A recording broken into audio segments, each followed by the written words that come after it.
story with these, but the liar in the garden wasn't Eve. Blame me. Blame me.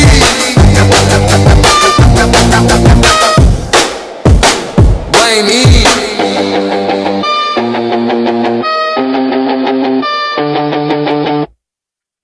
Okay, y'all like that one? Okay, so I need y'all to do put in the chat number 1 or number 2. Here goes the second one. Tell me which one y'all want me to keep.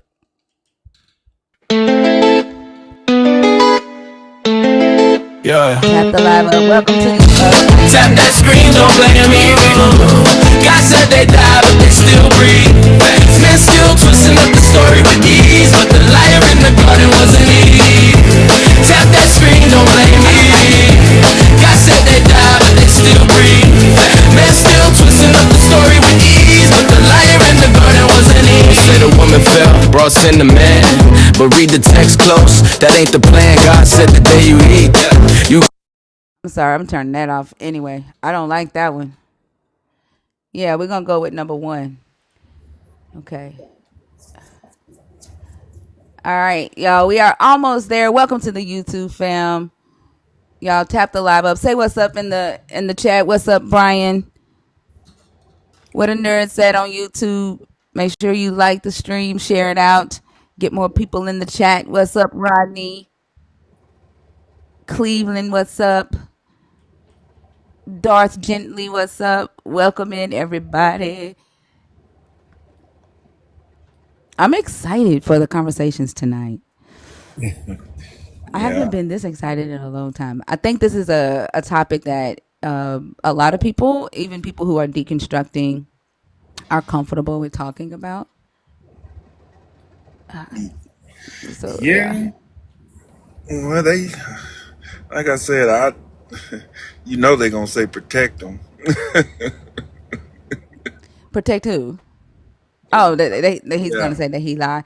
Well, Yeah. I think I feel like we're gonna have to battle a little bit to get to even that answer, because I think that they're not going to they're gonna stick on the whole he didn't lie part, and I don't want to focus on that. Right. But I feel like that is where they're gonna get stuck before we're able to even get to the did he do it for protection or control. And I might have to kind of like just say, okay, would it have been better for him to lie to protect him or control it, or I don't know. But I got to get them past the whole he didn't lie thing. 'Cause I know we'll get stuck on that all night. What's up, Chicago? What is? You know what? I did like that first song. It was great. That second one definitely sounded like a Power Ranger theme song. Mm-hmm. And then we all here at one of the best deconstruction lives out there. Who got the parties somewhat started and stuff. Thinker who single handedly responsible for all the Hotep England ended up in England. There was a Hotep march out there. So when they couldn't come up in here, she sent them right over there. Bitch, I'm a cow. Hey, press. Hey. So, do you see that? You didn't see that video? What's the name? African atheists and what's the name was showing it? They were doing the Hotep march in Birmingham, England. No, I didn't see that. Oh my! I mean, of course you wouldn't see that. You blocked every Hotep in existence, so they gotta get somebody else's attention now. I have never seen Hoteps in London, so. Oh, those are good old days, y'all. Granted, I got my Platinum Plus card a long time ago, back when Thinker was still young and just taking all those Hoteps and fighting them off until she had to put her foot down. And no more Hoteps, no more, God darn it, now. So now she's a ferocious dragon herself and Hotep free. So if you want to have a good card where you can actually use it on the weekends or even here, go ahead and get that subscription going and stuff like that. And you can ban Hoteps too. When you see a Hotep, you just say, get out of here. Get out of here, Hotep. So, yeah. You can get rid of that. Somebody on YouTube called you background noise. Okay. Well, then he can go to hell.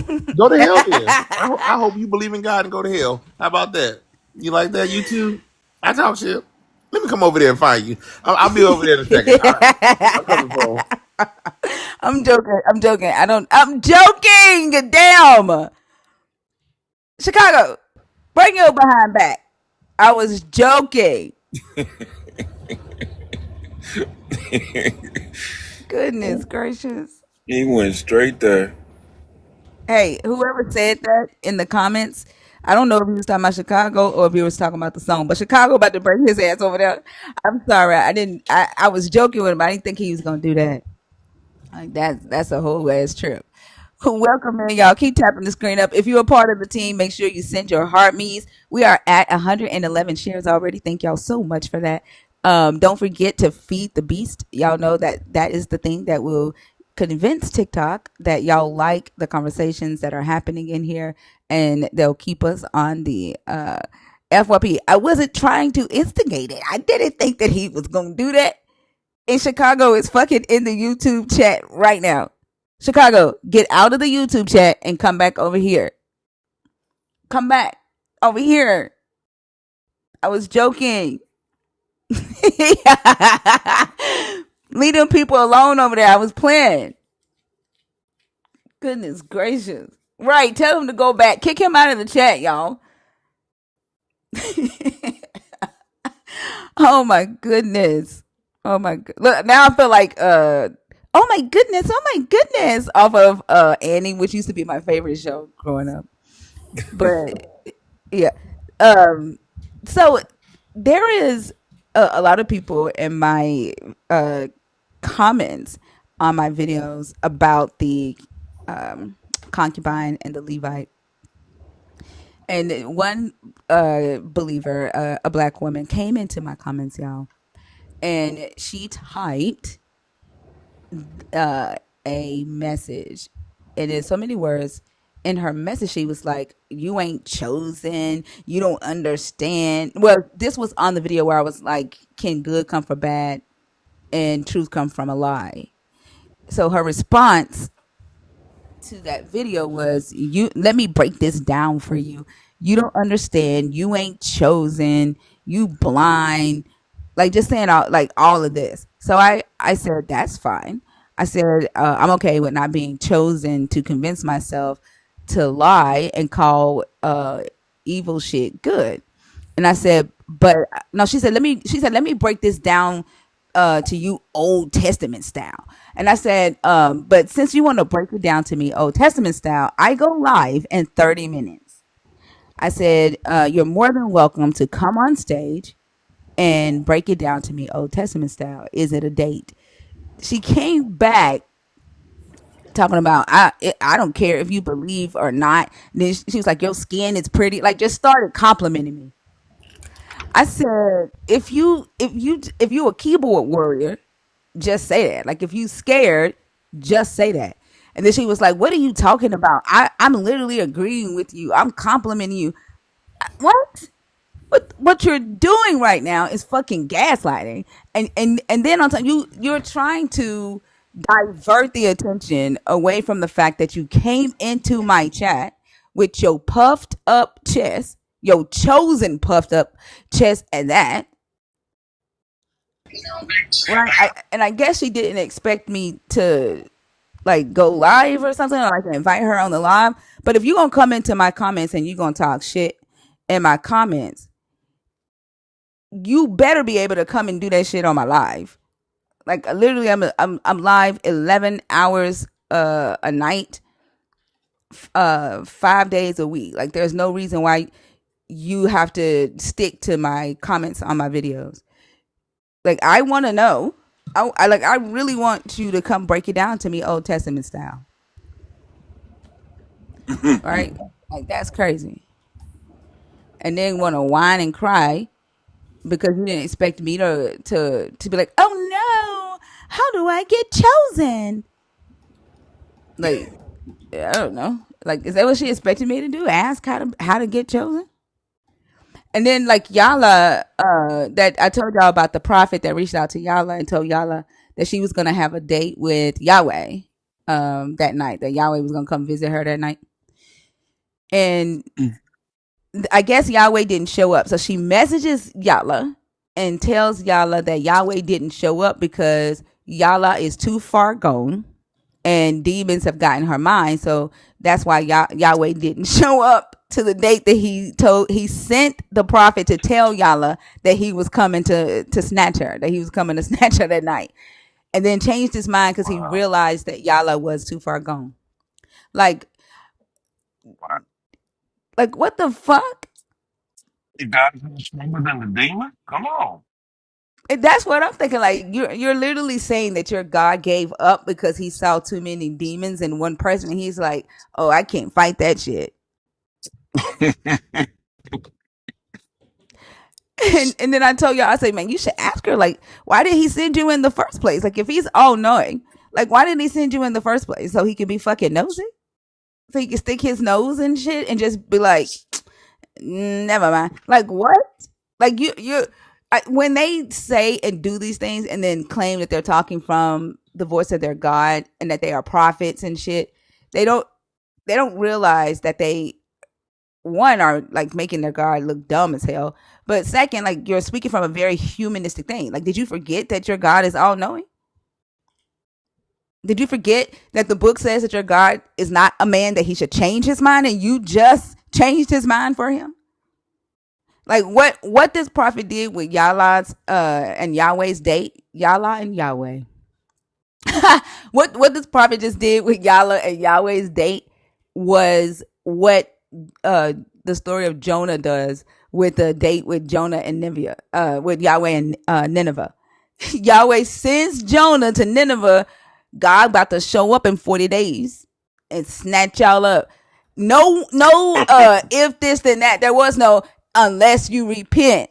It was a God showing up in 40 days and wiping Nineveh out. And then Yahweh doesn't show up for that date. And then the next thing you hear is, well, he changed his mind because the king of Nineveh repented.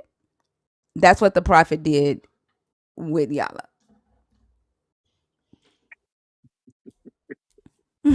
That shit is crazy. Mhm. All right, y'all. If you are 25 and up and you are a believer in the God of the Bible, you are deconstructing from the God of the Bible, or if you are an atheist, the guest box is open to you. The topic today is, did God lie to Adam and Eve to protect them or to control them? And then there is an alternate topic. If you don't want to talk about the Adam and Eve one, we can revert back to our main topic for this live: is Jesus the problem or a solution for humanity? But please make sure that you are 25. Ooh, happy. Thank you. Dang. Thank you so much. I appreciate you. Please make sure that you are at least 25 and up when you come on stage and that you Damn. fit one of the three categories. Jide? Jide? Okay.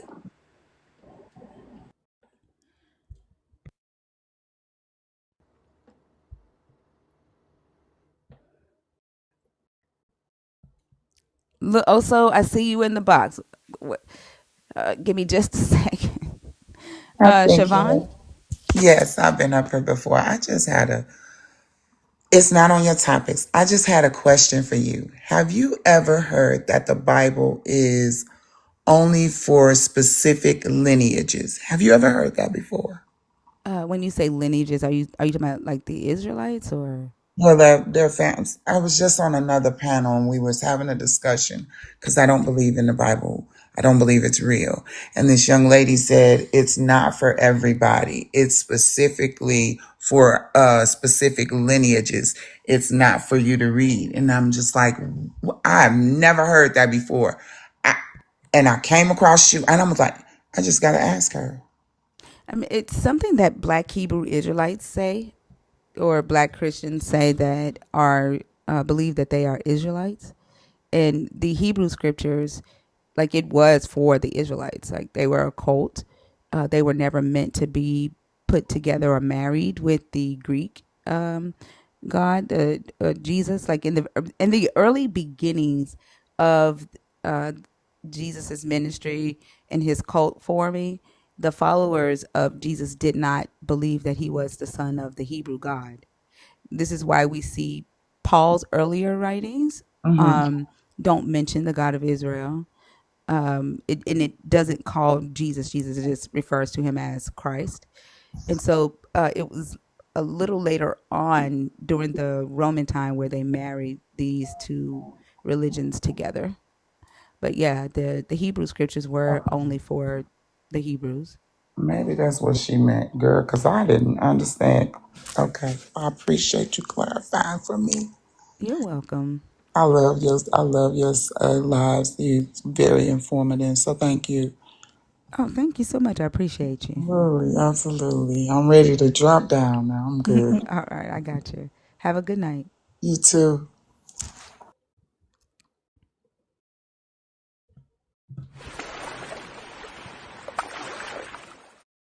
Thank you, happy and free.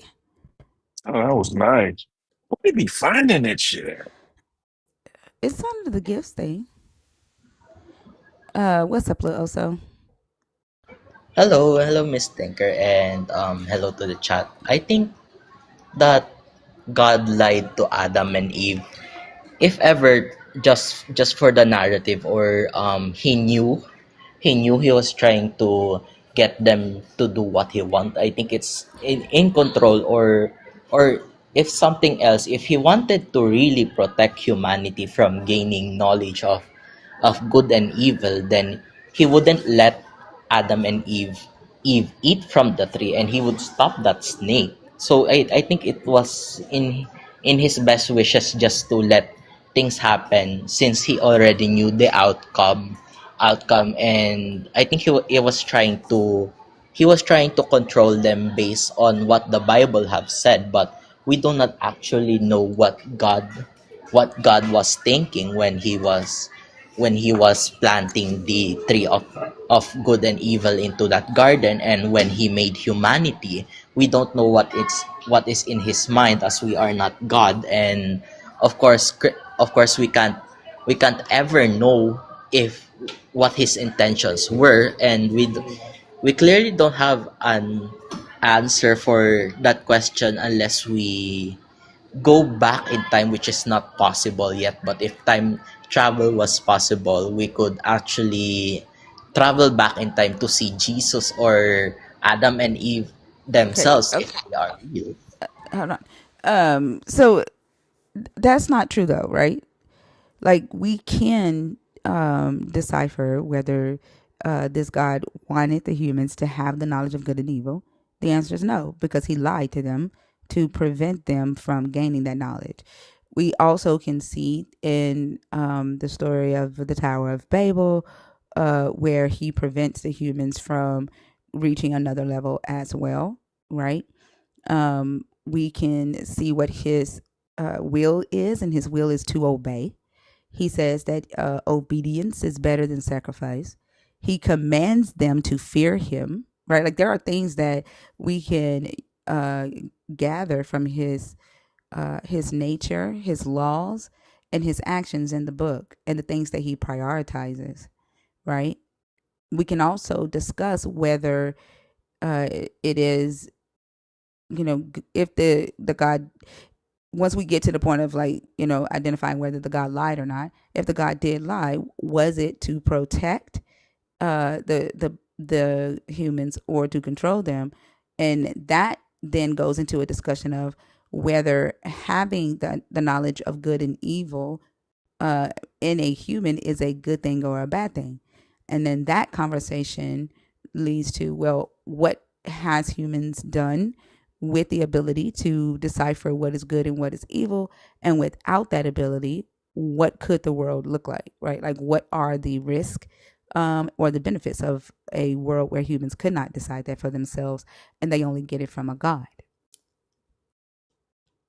Does I that make don't, sense? because yeah, because it would seem ignorant to have no knowledge of good and evil now, because how would morality decide? Because if there was no knowledge, then everything would go on a rampant chaos. And it wasn't ever it was it was then that God decided that he imparted the knowledge of good and evil, just so that there. I think he also imagined God also imagined a world where there was no knowledge of good and evil, but it wasn't said in the books what would happen. It wasn't said in the Bible what would happen if there was no knowledge of good and evil. Although some philosophers or some people have imagined what would it be like if they Adam and Eve never ate from the tree of good and evil, or else they would be trapped forever in the garden, and Hold on, I you got to think put a they period would. somewhere, Theo. You got to put a period somewhere so that I can respond to you, so we can have Okay. a two-way Okay. conversation. Okay. Yeah, okay. I think if ever there wasn't, if they didn't eat from the apple, they would stay under control, or under the control of God, I think. Well, that's what believers are saying. The God wanted was for him to control them, right? For not for them to get their morality and their guidance from the God, and they're not supposed to be the one to decide that, right? That's what they literally teach today, and why the humans got punished in the first place for just not obeying what the God said. Like, that's literally the foundation of Christianity. Yeah, it definitely is about control, though. I mean, they definitely do control, like how God controlled Adam and Eve, and how the snake taught them that God was lying, but in a sense they never But even. hold on. I don't want you to jump to something else. So we're talking about whether a world without humans being able to know the knowledge of good and evil and just getting that information from the God source, right? Not using their own mind to decide that, but allowing the God to decide that for them. Is it possible to discuss that? That's what we're talking about right now. I think so. If we ever conduct an experiment on Well, you based just said it on, wasn't, though. You just said it wasn't possible to discuss that. if we're talking about the Bible, it isn't. But within ourselves, within the society, it is possible to imagine a world where Adam and Eve never ate from the tree of good and evil. No, it is possible to discuss that using the Bible. Like, we see humans in this Bible who do not decide for themselves, or are not expected to decide for themselves whether something is good or evil, right? Like, we see in the Bible, the Israelites continue to go off and worship other gods, right? Now, the Israelites have access to what's supposed to be the one and only true God.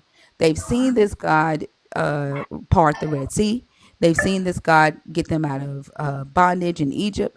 They've seen this God heal people, rain manna from on high, right? Like, they've seen this God do miracles. So to them, they know the God has power, right? They've fought wars with this God and have won wars, but yet they continue to go and worship other gods. Now, one would have to ask, like, why are the Israelites doing that, right? Why would they go to a lesser God when they have the one and only all powerful God? That God didn't restrict them from having sex. They had women, so it couldn't have been because they wanted to go off and have sex, right? It couldn't have been because the other gods were giving them things. This God gave them land that they never had to acquire on their own. He gave them fully developed land with houses and an urban center and schools and businesses already established, right? He promised them land and wealth if they just obey him. But what would be the motivation to disobey when you have all of that, right? And one of the things that I've never heard anyone contemplate or discuss is maybe the Israelites got tired of all the fucking killing. Maybe they got tired of all the colonization and they no longer wanted to ravage the lands of strangers, take other people's shit. take other people's daughters and kill. Like they got tired of their own family members dying because Yahweh's attitude. Maybe they just fucking got tired of Yahweh and decided to go and worship other gods because they didn't align with Yahweh, right? And because they used their own ability to decide for themselves whether the commands of Yahweh that were coming to them through Moses was either right or either good or bad, right? Like that's just something to contemplate. So we definitely can look at the stories in the Bible and apply it to this idea of whether or not it's a good thing to blindly follow the God of Israel or to use your ability to decide whether a command, even from the God, from the prophets, is good or evil. I mean, now that I see it though, thanks for the perspective. You cut out, Theo.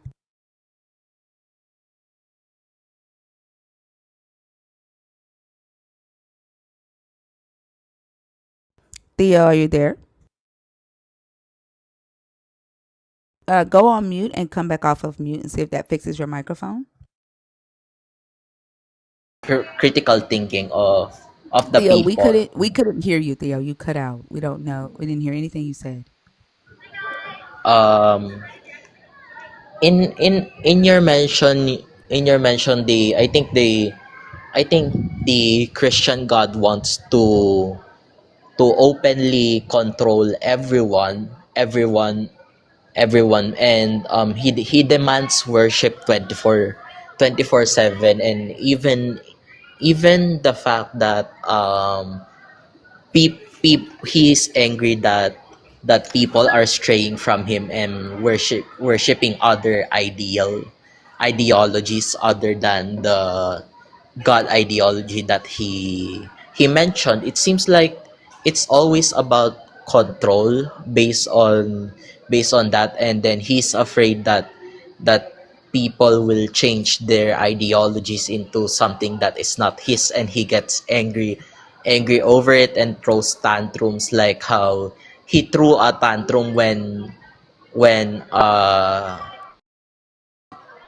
the Israelites wanted water while going around a desert, and instead of just giving them water, God was angry, and in that time though, since the desert, it's always so hot in the desert, and you as a god, you can just give them water, and instead you get angry, but it's what it's what the god wanted for the Israelites to do to Right now, Theo, like I don't. You lost me, friend. You lost me. I don't know what oh you're talking about right now. Me either. wait I'm sorry. wait but even although god made them walk through the desert just to reach the promised land that God gave, and even more so, like they worship a bull calf, a gold bull, right in Exodus, and God got angry, so he tore it down because it was he wanted to control the Israelites after that, because I don't know, he said not to worship any other god other than himself. That's still under control, and when he saw the calf, he was jealous. He was jealous to the fact that he struck he struck, struck he struck it down, and after a while we see that in also in Judges, that the Israelites Israelites worship other gods, and then he punished them for that. So it's literally a sign of control. Okay. Well, I thank you for coming up. I agree that I think that it was more so control than protection. Yeah, thanks. Thanks for bringing me up. I was gladly captivated by the lesson, Miss Tinker. And remember, guys, stay hydrated, please. Let me down, let me down, let me down.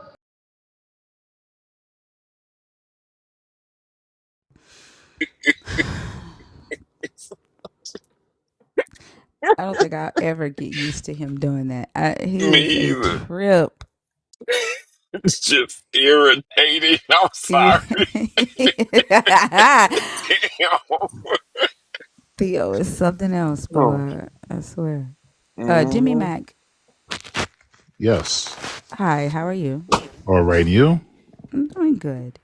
Nice. Can I get your age, please, for TikTok purposes? And let me know if you are a believer in the God of the Bible, if you are deconstructing from that God, or an atheist. No, I'm definitely a believer in the Bible when the age is 45. Okay, thank you. And which of the topics did you come up to discuss?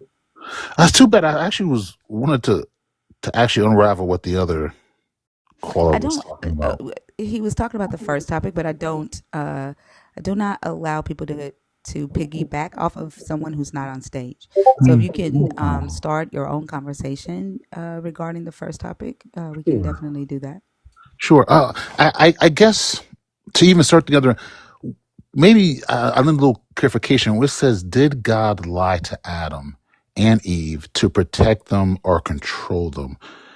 I guess maybe you could just enlighten. At what point do you consider him lying? When he told them that the day that they ate of the tree of the knowledge of good and evil, they would die, and they didn't. So, okay, I understand what you're saying. So I think what we I have don't. here I, is, I I don't necessarily want you to get stuck on the word lie, and I knew that was going to happen. yeah, Because I know yeah, that Christians have somehow created this false spiritual death. Um, there's nothing in the right. text that says anything about a spiritual death, and I know how to read Hebrew. Hmm. The Hebrew gives a context of a physical death, and in fact, when their eyes were opened, they had a spiritual awakening. Hmm. And I think it's illogical to say that their spirit died and awakened at the same time. But like I think if we get stuck on that, we won't get to what I really want to understand. Right?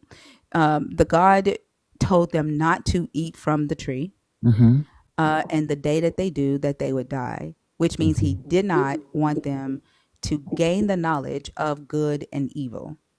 Right? We can both agree on that. I so here's how I look at it in a sense of good and evil. Um,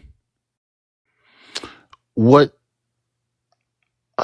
Let's see, not the.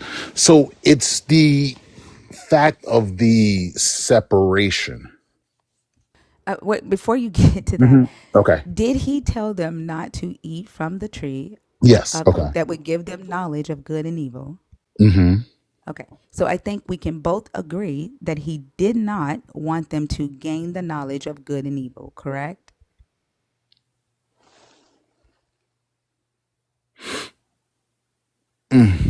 I'm trying. I'm trying to realize. I know what you're saying. It did. Okay. Yes, he did not want them to eat from that apple because it would. Correct. It was said that. Yes. Correct. It would say good and evil. Yes. Hmm. Okay. Okay. I can go with that I'm a little confused as to why that's a hard question to answer. And the text because does it's not say that it was an apple either. right. No. Yeah. Oh, yes. Oh, I'm sorry. You're right. The fruit. Yes. You're totally correct. The reason why it's a hard question is because it's so what we're looking at, right, is so the idea of the fruit is almost symbolic in the sense of it's a separation from what he said not to do. No. You're talking about the act of disobedience. Yes. The tree, Hmm. the tree is Hmm. symbolic for morality, right? Right. No. Good and evil. the knowledge of good and evil, the ability to decide whether something is evil or good. That is what that tree represented, which is why when they, in the story, when they ate from the tree, they had a conscience shift, right? Their eyes were open. And in the context of that text, their eyes represents their mind, right? So they had a change in their mind, which allowed them to see good and evil and Right. to decide what was good and what was evil. But The example of that is when they realized that they were naked and they called it bad. The God knew they were naked the entire time, and to the God, that was good. Okay. But to the humans, it was bad. And that their ability to see that as a bad thing came when they gained the knowledge, the ability to decide good and evil for themselves. correct, but it's deeper than that though. But I get what you're saying. In a sense, as you said, what the tree represents, it's really a representation of him simply saying that if you do not align, this will bring you separation from me. You're still talking about the action. No, but We haven't the quite action could have gotten been there. anything though, right? The action could have been don't step on this area. But I'm Don't saying do this. you're focused. I'm saying you are focused on the act of disobedience, and we haven't quite gotten there yet. We're Okay. still talking about The the the actual act. command. Okay. No, All right. no, not the act. Not the act. We are still talking about the command given by the God, Okay. All right. right? Okay. A lot of times when I'm talking to believers, because I don't just talk to believers on my live, but what I noticed is a lot of times when I am talking to believers about their God, they always shift the conversation to the humans and human actions and free will. I'm not asking about the humans right now. I'm talking about the God. Okay. Okay. And the God commanded the humans not to do a thing. Right. And that was, do not eat from the tree that will give you the knowledge of good and evil. Right. And I think logically, right, we can use our reading comprehension skills to comprehend that he is saying, I don't want you to have the knowledge of good and evil. Like that's just basic reading comprehension. And I don't understand why it's hard, for believers to just say, yeah, he didn't want them to have that knowledge because he wanted them to just obey what he says, right? Like he wants to be the one to decide good and evil. But is it that he wants to decide getting evil, or does he want to protect you? Well, that's what we're here to discuss. That's why the topic Right. says, did God lie to Adam and Eve to protect them or control them? Right. So Right? That's what we're here to okay. discuss. Okay. So I say it's to protect them.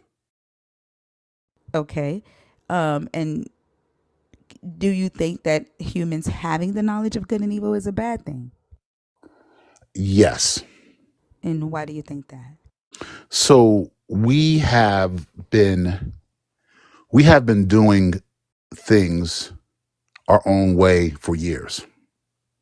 If you look at the ways to do, we've been doing things our own way because if you look at just simply some of the things that the Bible tells us not to do, we have totally disrupted them and going against them and looking at life itself. You could almost say there's certain things that you would feel totally wrong with. For example, I mean, I'm not sure how people feel with, I know we all feel the women should have their own rights with having babies. And I think that's perfectly right. A woman should do what she wants with her body. In that same respect of wanting to do what she wants to do with her body, I think that, having her choice, some people would not even be in their situation probably if they didn't have sex before marriage.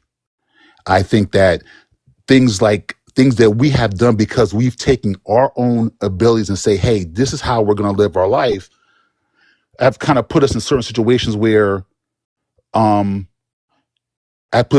put us in certain situations where we could really do better, right? And that's the truth, right? I mean, think about America, right? And how the riches of America is. But yet, with all the riches that we have here in America, there are still people that are probably living on the streets. Washington, D.C., which is our U.S. capital, tons of money. But yet, if you've ever been to Washington, D.C., it's one of the worst cities I've ever visited with poverty. How could how could a state with our own president resides, and yet this particular state be lined with poverty people who literally have a whole park of nothing but people who may have mental issues or whatever issues, but the bottom line is they have no home and they're forced to sleep into a tent But what does that have to do? That with part? God and everything. Well, No, again, not with your God, uh, with uh, the uh, knowledge of good and evil. well, here's the situation I'm getting at with the knowledge of good and evil. Um, Everyone has the potential to be good. Just as everyone has the potential to be evil. In a sense, if you look at the Bible and what the Bible talks about how life and paradise will be at the end. No. I don't want you to Oh, preach oh, about something else. oh, I'm okay. trying to understand, what does homelessness have to do with the knowledge of good and evil? Well, I'm not preaching, but I'm just simply saying the Bible talks about there is no poverty. No, it doesn't. Towards the end of No, it Revelations? doesn't. Are we in the eternal life right now? Yes, we're talking about eternal No, life. you are not in eternal life because you still die. You are not in eternal life. Like No, not what? now. No, not now. I'm So saying that why are you talking about what eternal I'm life right saying now? Like is Revelation deals with the the end. end times. Yes, when It everything is does not over. say Right. there will be no poverty in the end What? times. There is. It We were walking the streets of it gold. doesn't We say haven't. that. That's in the eternal life. We are Yes. not in the eternal life. Right. We're What? not right. When the reason we're not in the eternal life is because we had to walk this whole life of us Yeah, but making so our why own are you choices. talking about that? What I'm asking is, Uh-huh. what does the knowledge of good and evil have to do with people being homeless in DC? What I'm saying in the sense of homeless and disease, what I'm saying is it's evil that we do have people that are like that, right? And again, with the world as fruitful as America, with the amount of money we had, it's wrong that we have people living that way. Don't you Yeah, but believe that? you are saying that your God.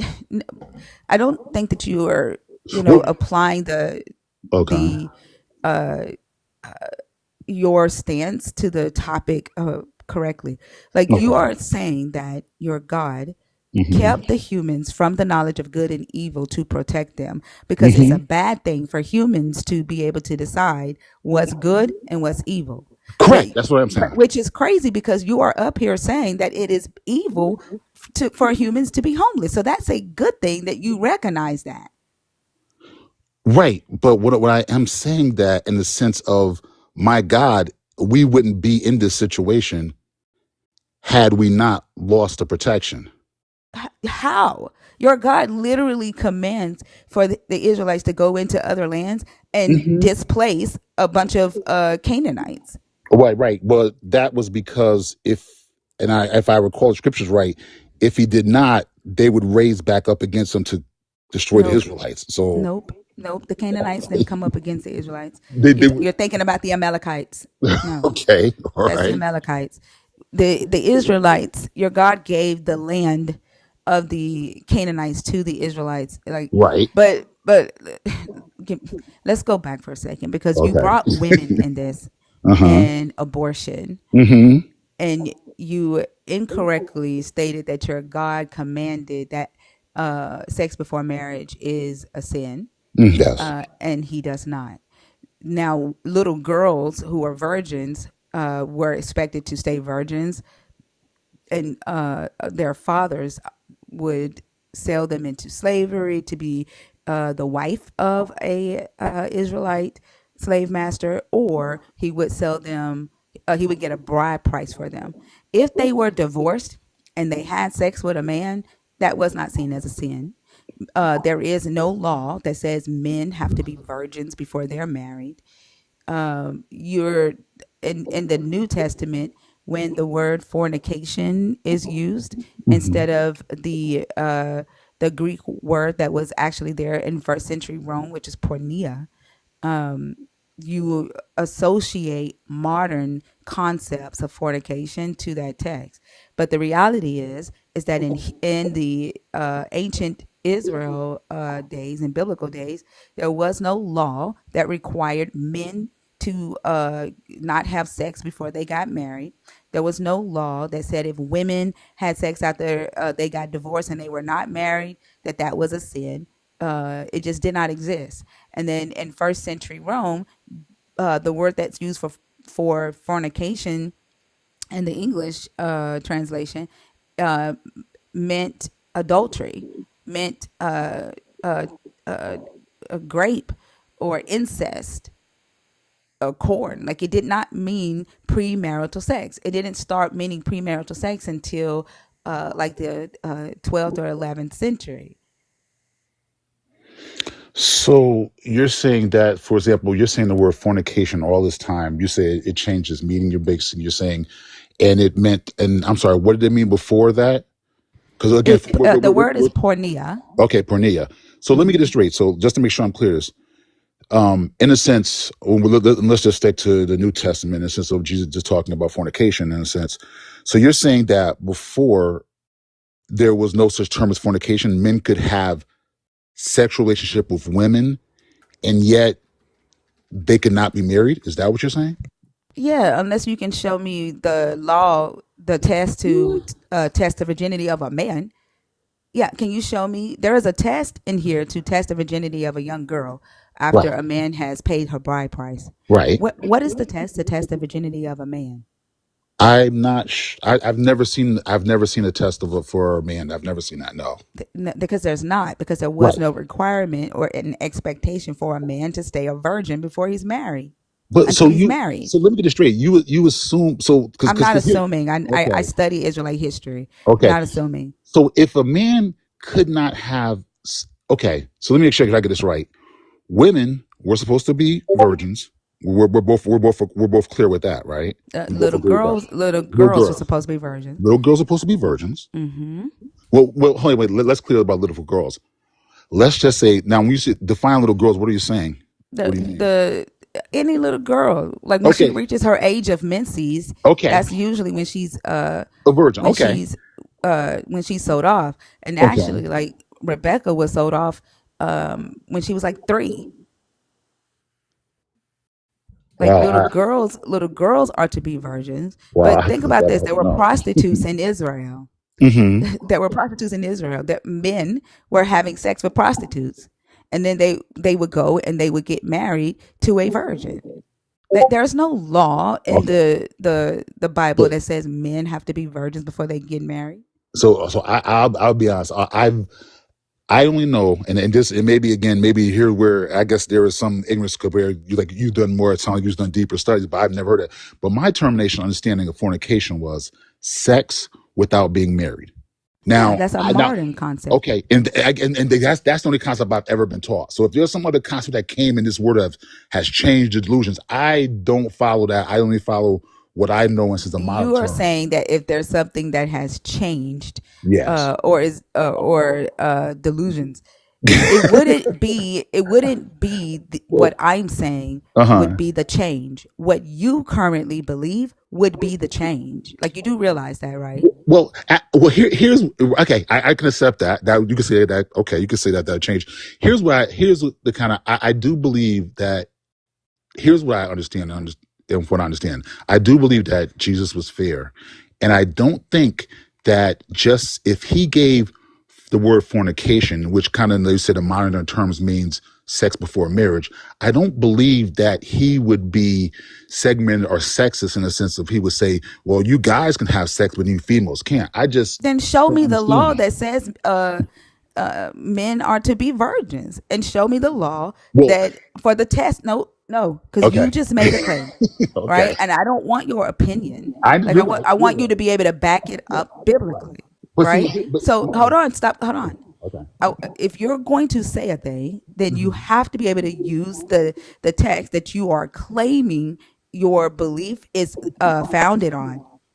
right? While you reject the text that I'm offering you right now, and I'm getting ready to pull up the actual scripture, like the oldest scroll that we have in history of First Corinthians chapter 6. But if you're going to make a claim, right, that Jesus was fair, and Mhm. that if he required um, virginity for women before marriage, then of course he required it for men. Then show me the law that states that, because the only thing that we see is the one regarding young women. All right. So first of all, I was just looking at what you. Okay, I'm going to show you that then, and I'm going to go back to what you said with pornikoneia, this word. And what I read here, it says the term Greek word pornikoneia, which covers all form Pornia. porneia, which covers all form of illicit sexual activity, not just sex between unmarried people.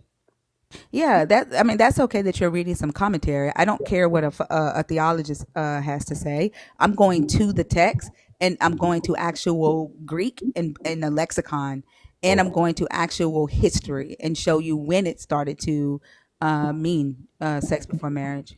Okay, so I'm gonna. I guess I'm gonna have to go with First Thessalonians 4:3, where it urges believers to avoid fornication by promoting That's marriage. the same word. It's still the same word. Like, you reading a different text that has the same word in it isn't going to change the fact that the word still meant what it meant in first century Rome.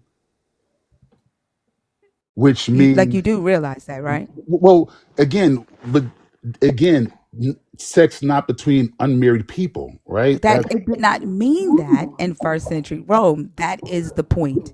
I get it. So Okay, I see. this is First Corinthians Hmm. chapter 6 verse 13, right? Hmm.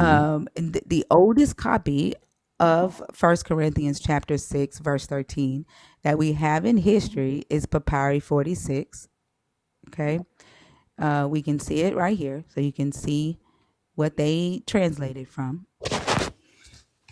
And this is not King James. This is This is what the translators who translated the Bishop's Bible, the Geneva Bible, the King James oh, Bible would okay. have translated from. This is the oldest scroll, Oh, the oldest copy of First Corinthians chapter 6 verse 14 that we have in history. okay. Okay, Yeah. all I right. see. We're not lining up. All right. We're already. I see where we're starting to. Okay. Go ahead. I'll keep Starting to going. what? Starting to what? Well, we're starting to differentiate already because we're not using we're not using the same textual. I mean, I'm Like, using King are you James. okay? Like, do you not realize that King Hmm. James translated from the writers who wrote this stuff in first century Rome? Well, Like, I I'm do just looking understand to that. the actual writers. I do understand that. I understand that everyone talks about that. But Not what I everyone do. talks about that. It's King James Bible is a translation. King Hmm. James even translated from the Bishop's Bible. Hmm. Like, King James didn't write the Bible. He's not the Sure. author of the No, Bible. no, no. I agree. These people here, right? Hmm. These scribes who would have copied this right here, Papyri 46 in the year 175, would be the most credible source for First Corinthians chapter 6 than King James. And Mm. it's kind of weird to me, like you're laughing and being very immature No, about scholarly research. no. No, don't get me wrong. I'm not laughing at that.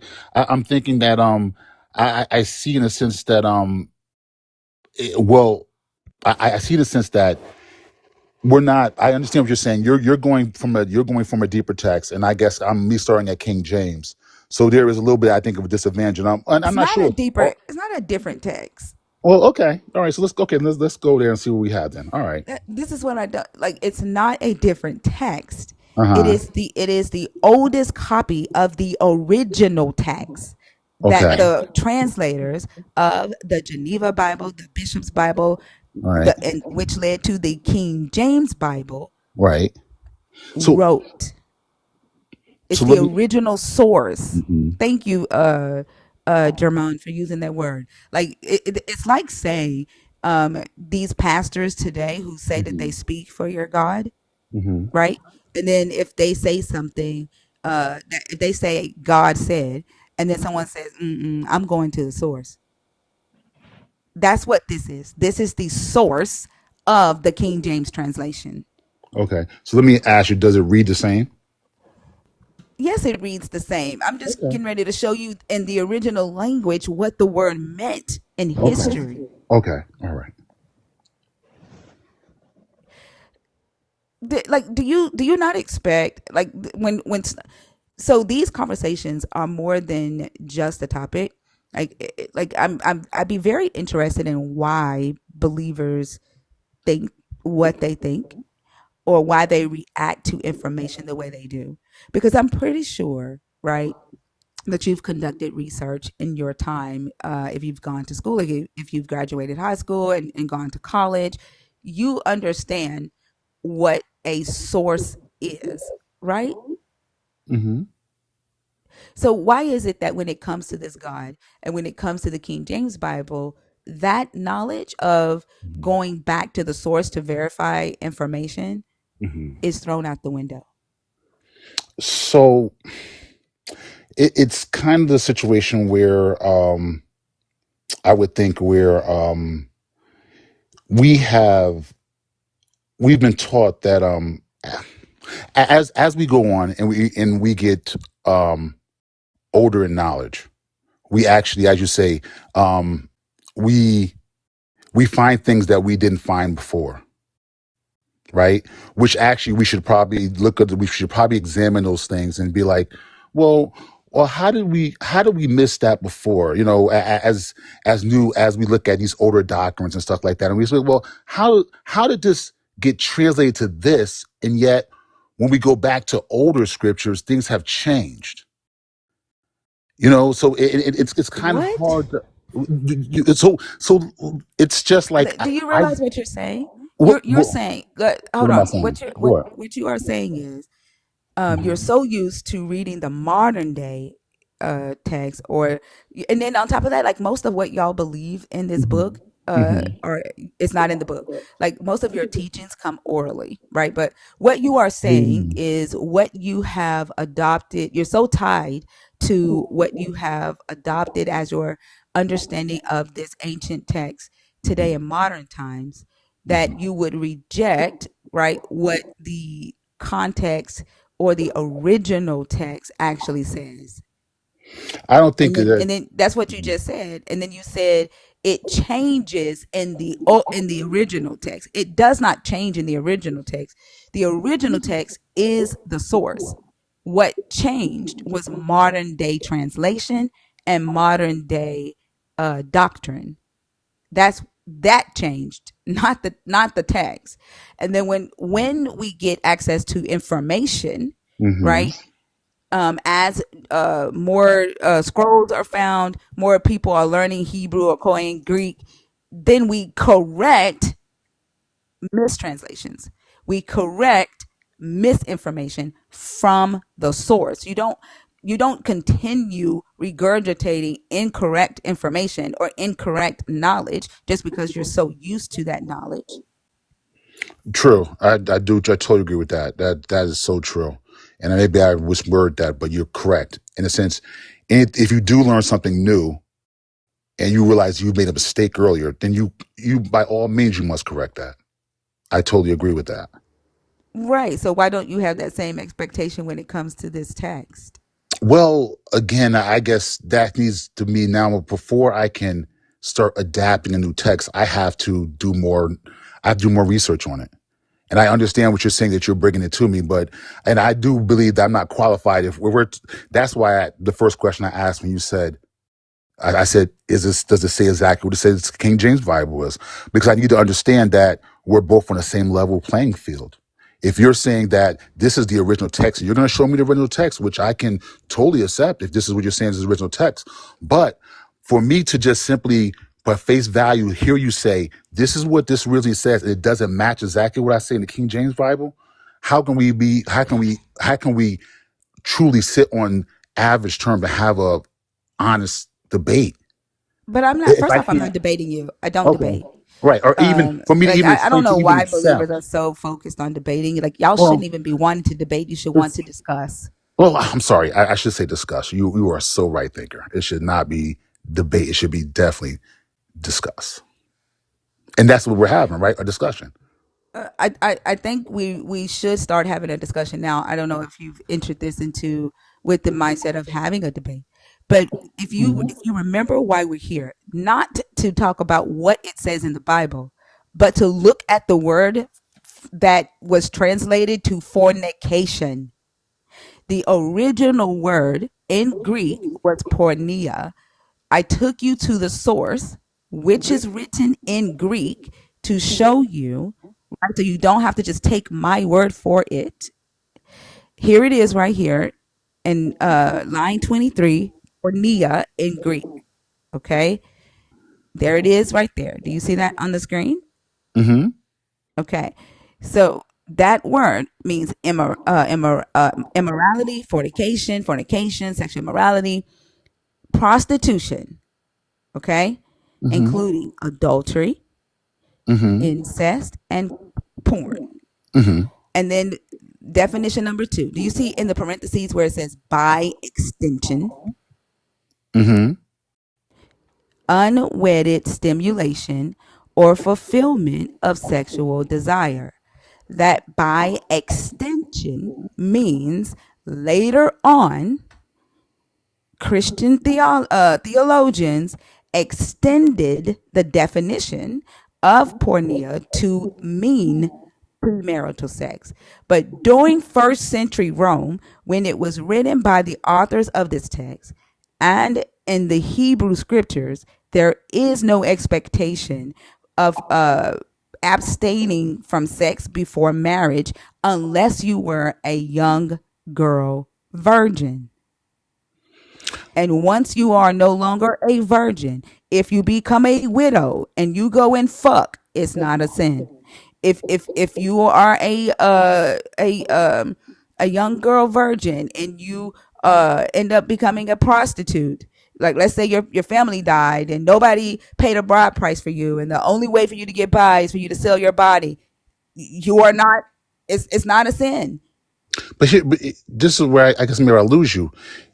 Back in the top where it says unchastity, fornication is not just for women. It's in the Bible, and I say this is where again, where I guess where I'm saying you lose the old doctrines and then compare to new doctrines. Which In the which sense, which fornication are you talking about? The actual unchastity, that right there on the screen on your screen where it says unchastity. right. Right, so that it goes for men and women. It's not. It It's then not. show me in the text where men were required to abstain from sex before marriage. Show me where the law states that and where they are tested for virginity, the same way little girls were. Well, okay, so I'm not sure about the part where you could say that as far as little girls. What I'm saying is, so maybe, and this is where I think we differ because I understand you're saying that fornication is for I'm where. asking you to show me in the text. Right. Okay. Yeah, So go to the Bible. the only thing you're right. So the only thing I could show you is that it talks about how fornication is against sex before marriage. That's all I It can show does you. not talk about that in the Bible. Oh, it It doesn't talk says about that. sexual immorality. It does not. It says Well, sexual immorality. It does not. It says sexual immorality. The sexual immorality laws and Leviticus 18 do not mention premarital sex at all. but Not for right. men, not for women. But what And does? and the law and the Hebrew law, the Uh-huh. sexual immorality laws do not mention sex before marriage for men or women. Okay. And then the context of the word pornia, right? I understand that you are stuck on the modern term, the English translation of pornia being fornication, Right. right? And Hmm. your modern understanding that fornication now includes premarital sex, but Right. we are talking about the biblical meaning of that word. And Okay. when this text was written, it did not have the context of premarital sex tied to it. The sexual immorality or porneia referred to adultery because it was in the law. Adultery is in the law. incest, because incest was in the law, and corn, because that is in the law. There is nothing in the law that says don't have sex before marriage. I guess maybe can you scroll up a little bit more on your definition here? Oh wait, okay. So right there, right where you said where it says, what does that NASB stands for? The translation, the The one? New American Standard Bible or something like that. The King James, it says KJV for Okay, I see. says fornication. Okay, I see. Yeah, So it's the translation. But so the definitions are right here. These are the definitions, right? Prostitution, including adultery, incest, and corn. And then right, it says, by extension, right, unwedded stimulation, fulfillment of sexual desire. And then right, it can be used figuratively for idolatry. These are the definitions. right. But isn't number two? Isn't that so? So we're agreeing that fornication would be, by extension, unwed stimulation or fulfillment of sexual desires? Are we not agreeing Yes, that? but added by it, it's not biblical. This is what I've been trying to tell you. It began to mean sex before marriage when Christian men Yeah. later decided that fornication should include sex before marriage. And it actually came around the time, I think, Emperor Justinian and his adultery laws. He decided that he would no longer recognize the illegitimate children of unwedded families. And so his wife convinced him to not only make laws against raping women, because there were none, but also convinced him to make a law regarding unwedded families. But that came from men post-biblical days. That's why it says by extension. It's not biblical.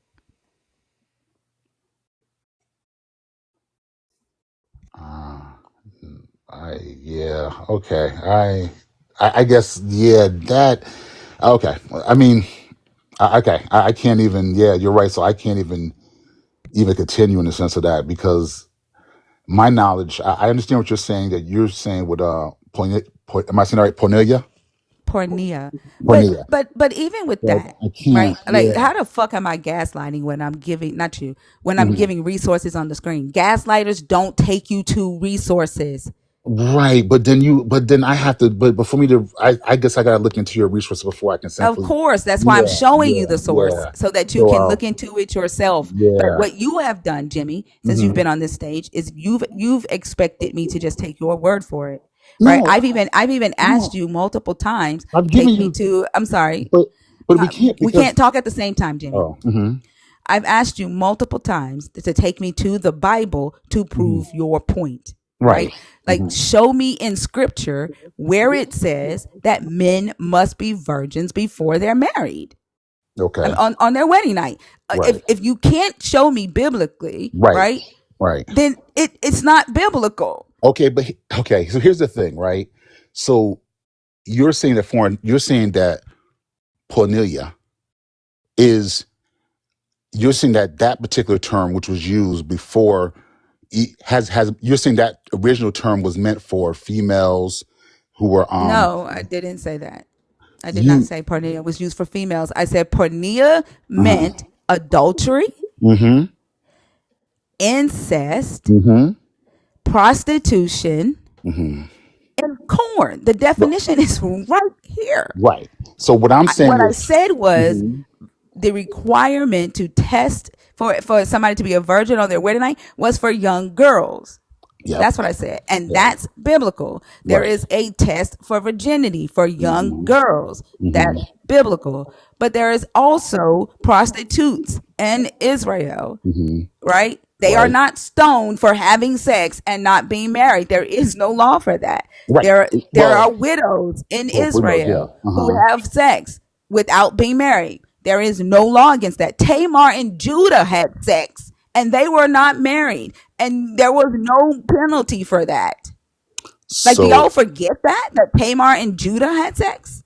so I admit, I can't talk too much about Tamar and Judah. I can't talk about them. All I can talk about is It that ain't I even know about that. talking about them. Can, Uh, what? can like Tamar and Judah had sex, and Judah did not marry Tamar, and there was no punishment for them having sex because there was no requirement for them to be married to have sex. We know that. All I can, you're right. So in the sense of what I'm saying is, No, no, if no, no. Why? But this is no, no, no, no. Because I'm being accused of gaslighting, right? And then, like, I've used the Bible several times. I've brought up a Mhm, resource, and then when I even bring up Tamar and Judah, right? mhm. You refuse to acknowledge it. Well, here because my refusal to acknowledgement is, in the sense of the term fornication, No, no, simply no. I'm means. asking if Tamar and Judah were required to be married when they had sex.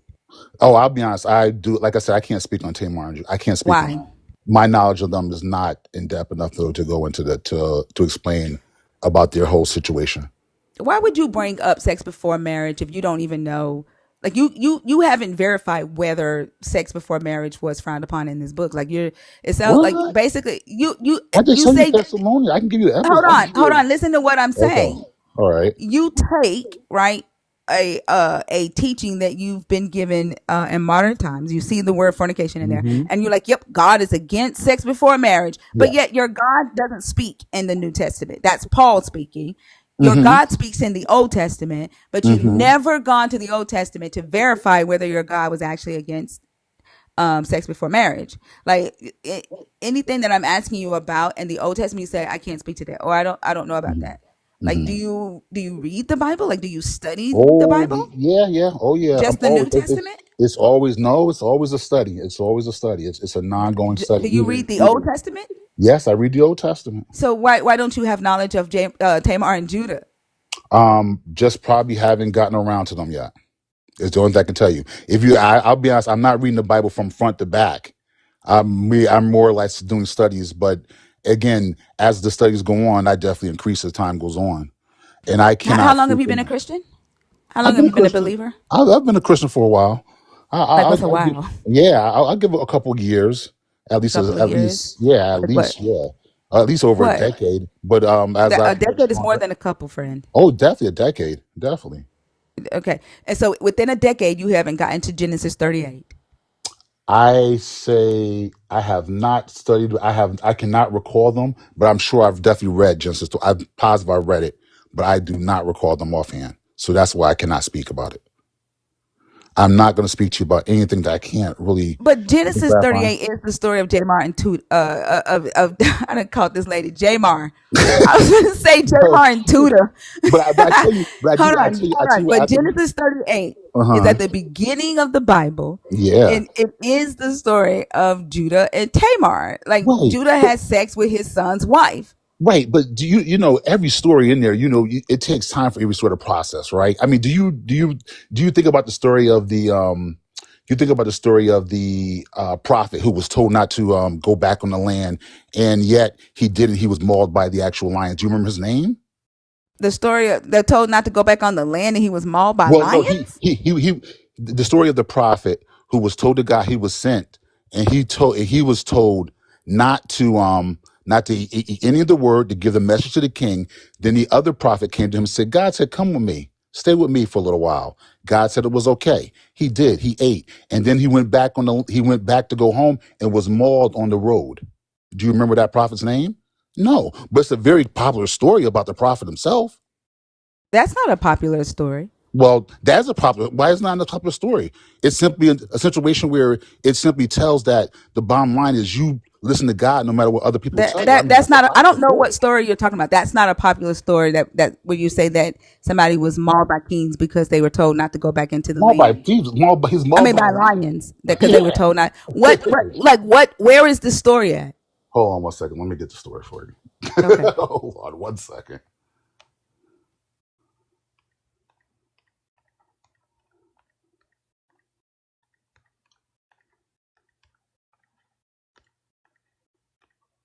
1 second.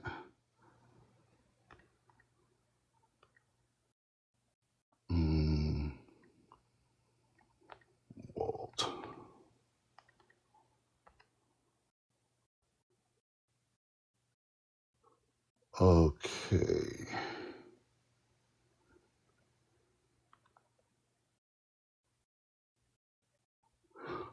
Go to First Kings, Yeah, chapter 13. that you 11 do through realize 34. that you're talking about where your God told a man to go Mm-hmm. to Jeroboam, right? Mm-hmm. And he Yep. said, "Don't eat the food." But Yeah. that's not what you said. Do you realize you said What did I say?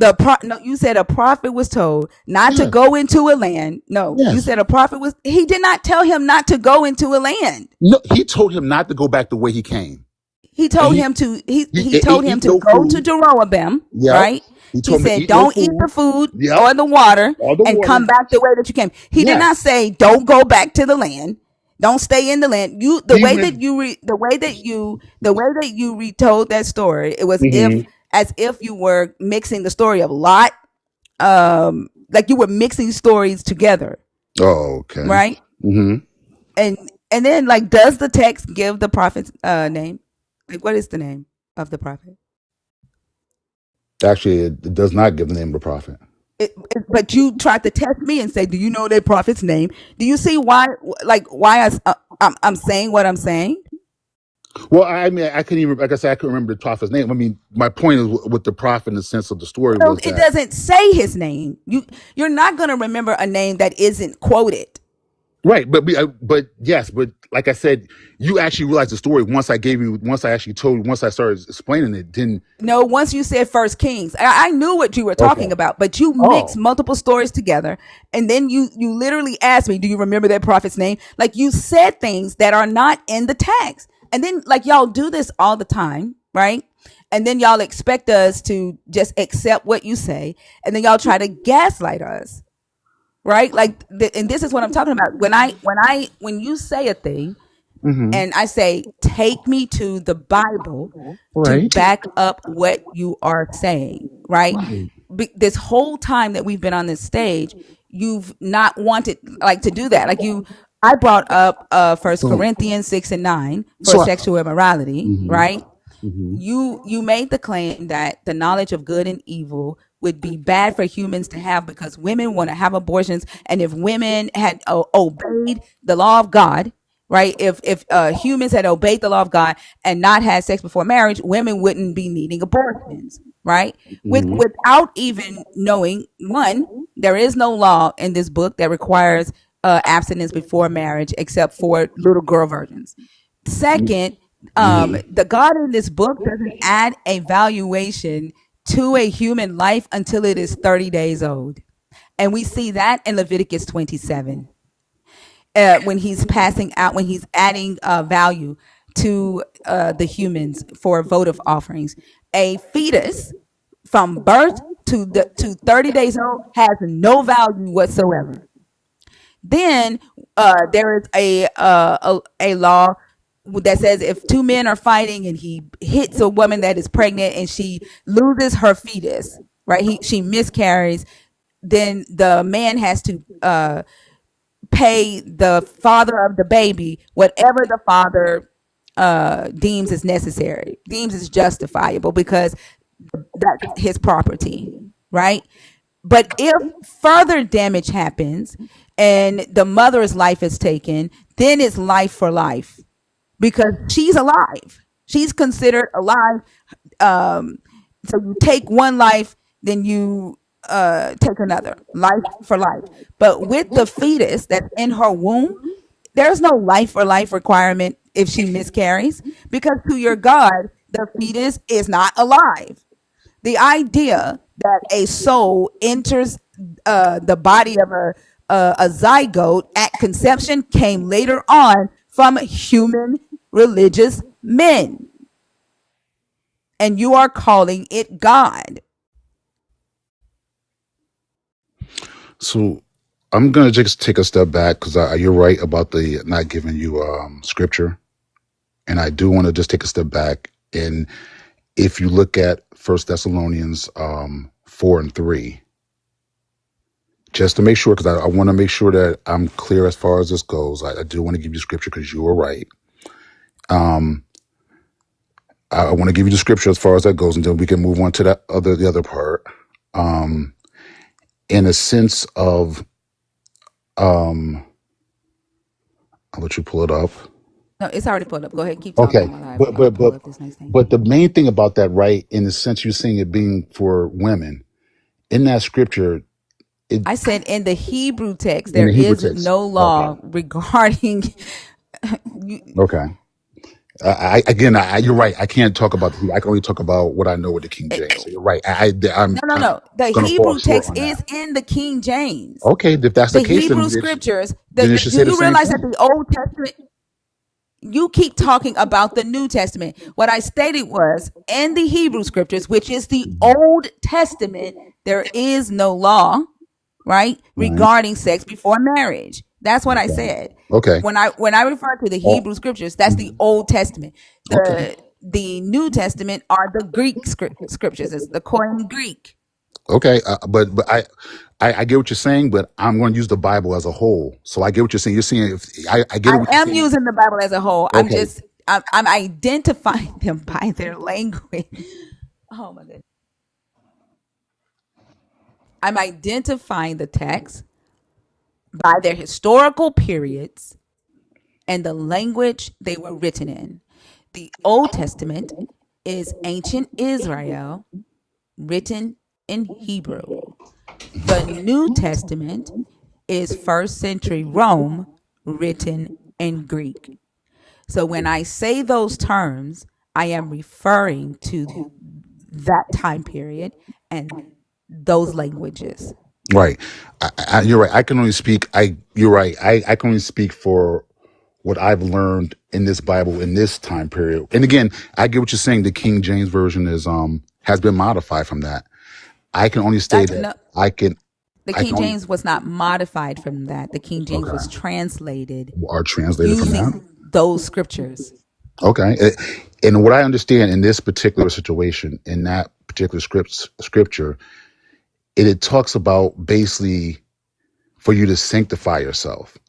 And if you're talking about sanctification, which is to simply be clean, you can't talk about having sex with multiple people and still being sanctified.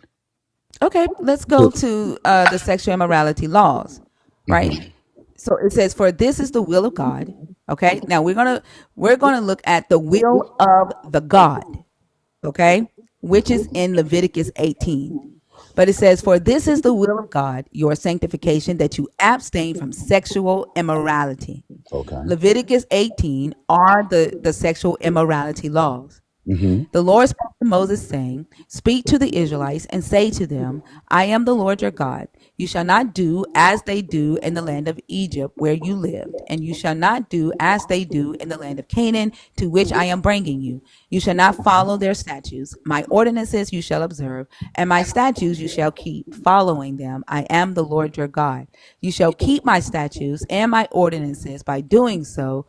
One shall live. I am the Lord.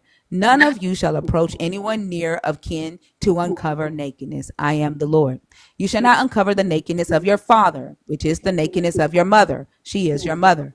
You shall not uncover her nakedness. You shall not uncover the nakedness of your father's wife. It is the nakedness of your father. You shall not uncover the nakedness of your sister, your father's daughter, or your mother's daughter, whether born at home or born abroad. You shall not uncover the nakedness of your son's daughter or of your daughter's daughter, for their nakedness is your own nakedness. You shall not uncover the nakedness of your father's wife, born in your father's house, since she is your sister. You shall not uncover the nakedness of your father's sister. She is your father's flesh.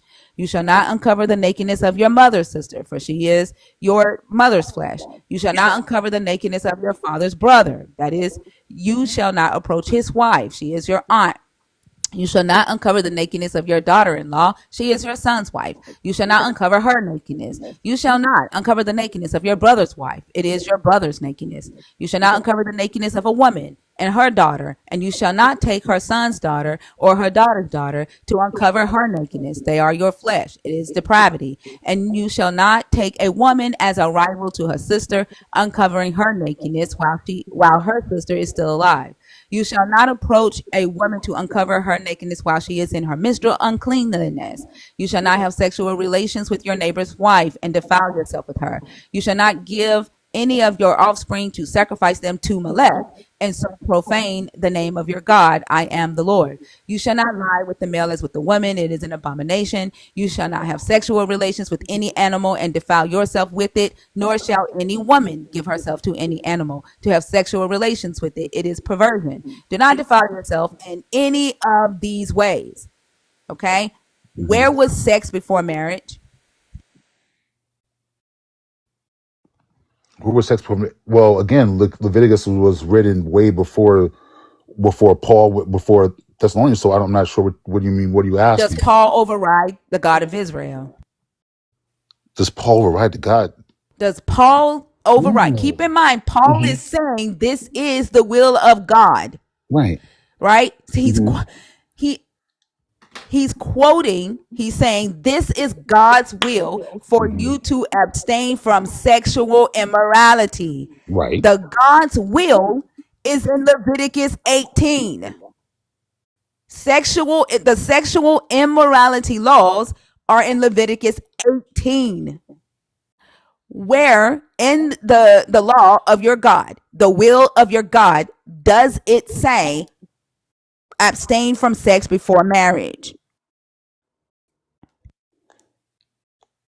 Maybe this is the part where I guess we differ at, because if you're trying to just look at just Leviticus laws and you're saying hold only to these laws, I think you're kind of misunderstanding the whole text, because the Bible is supposed to be written as just it's not supposed to be.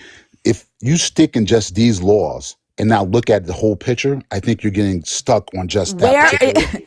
Do you understand when someone says my daddy's will is for me to have his house? Where would you find your daddy's will? Where would you find that he said that she's supposed to have his house? Do you go to the will, or do you go to something else? Do you go where it's stated in the will, or do you go somewhere else to find out what her father's will was? You go to the will, but do you think that the will just go covers to the it? will. What about the lawyer? What about the lawyer? What about the courts? I mean, So does hold on. Does the lawyer get to change the father's will? He doesn't get to change the father's will, but don't think that you're going to get everything. I mean, your father has things he owes that have to be paid. Are you okay? Are you okay right now? Yes.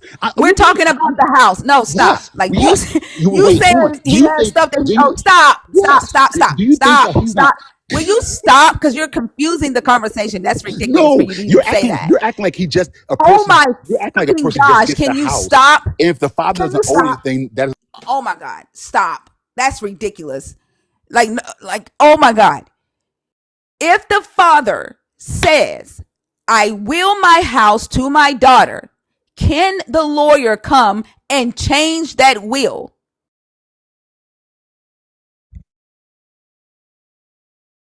This is what gaslighting look like, y'all. Hold up. I'm not trying to gaslight you. But you are. You may not even, you may not be trying to do it, but you are doing it. Okay, but hold on. Okay, here's the thing, right? Here's the thing. Yes, the person gets the house. But hold on. No, that's not what I asked you. Can the lawyer change the father's will? No. So Paul would be, hold on. So Paul would be the lawyer in this case. The father said a thing, and that was the father's will. And Paul is saying this is the will of God. The Paul is saying this is the will of God to abstain from sexual immorality. I'll put my headset. Like why? Like this is crazy. I'm talking, and then I think he's having a conversation with somebody else.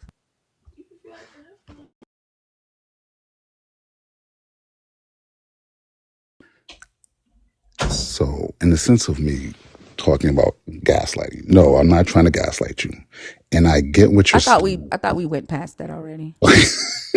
I didn't think we finished. Okay. Yeah, I don't care about you defending yourself on that. Like you're not going to change my experience. I understand. Like you don't have to, acknowledge it. But my experience is my experience. I understand. Mm-hmm. So Paul would represent the lawyer in this case, right? And Paul is just all Paul is doing is stating the will of the Father, the will of the God, to abstain from sexual immorality. Don't spam my comments, you weird ass Christian.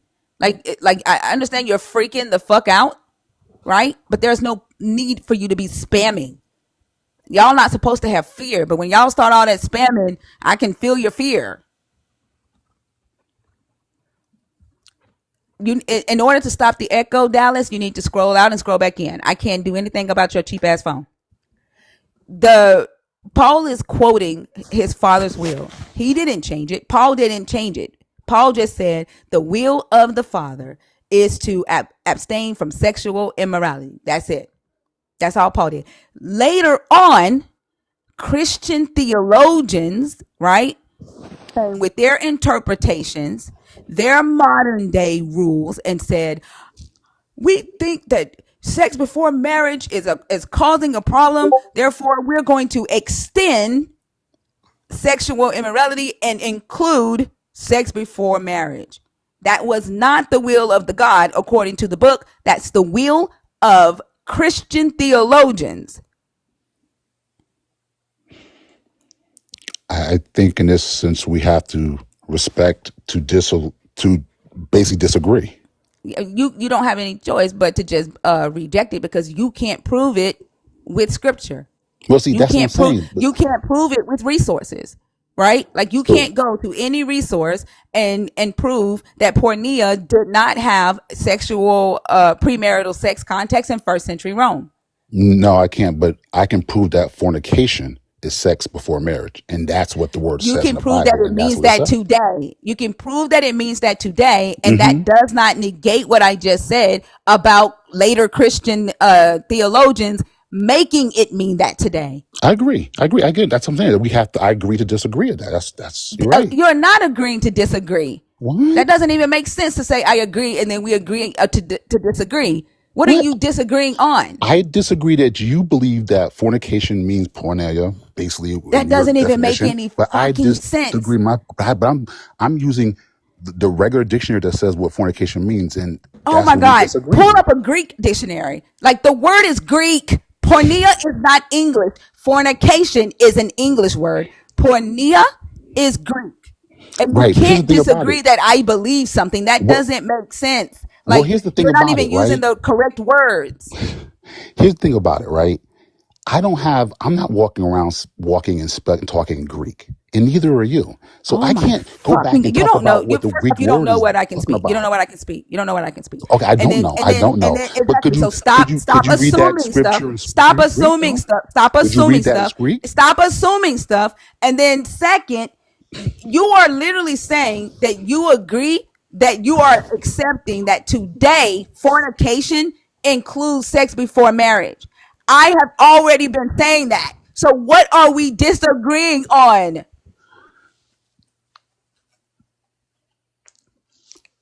Okay, let's calm down. I Oh, don't tell me to believe calm that what? down. Huh? Don't tell me to calm down. I'm not your wife and I'm not your daughter. No.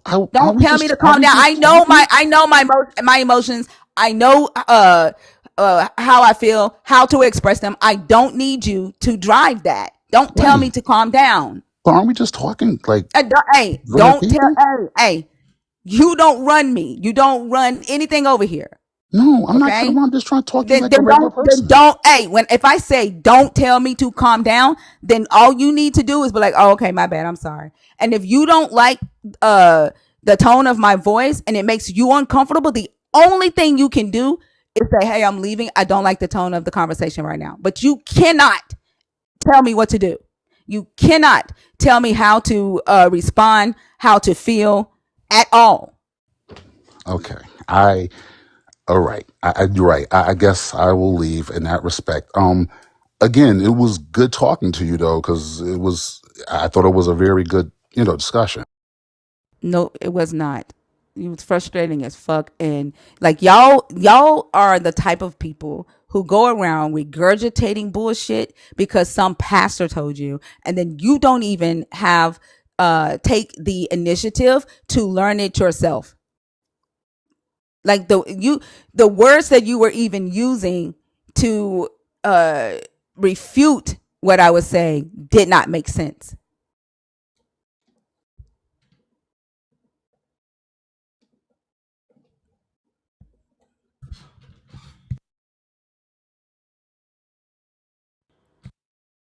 Va and Auntie Charlene, are y'all in the box on purpose or on accident?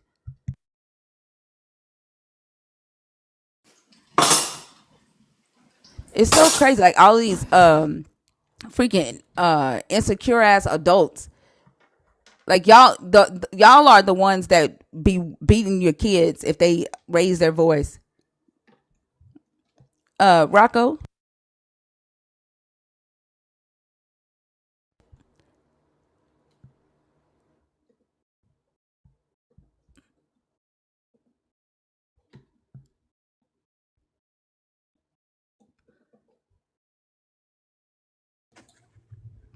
Hey, Auntie.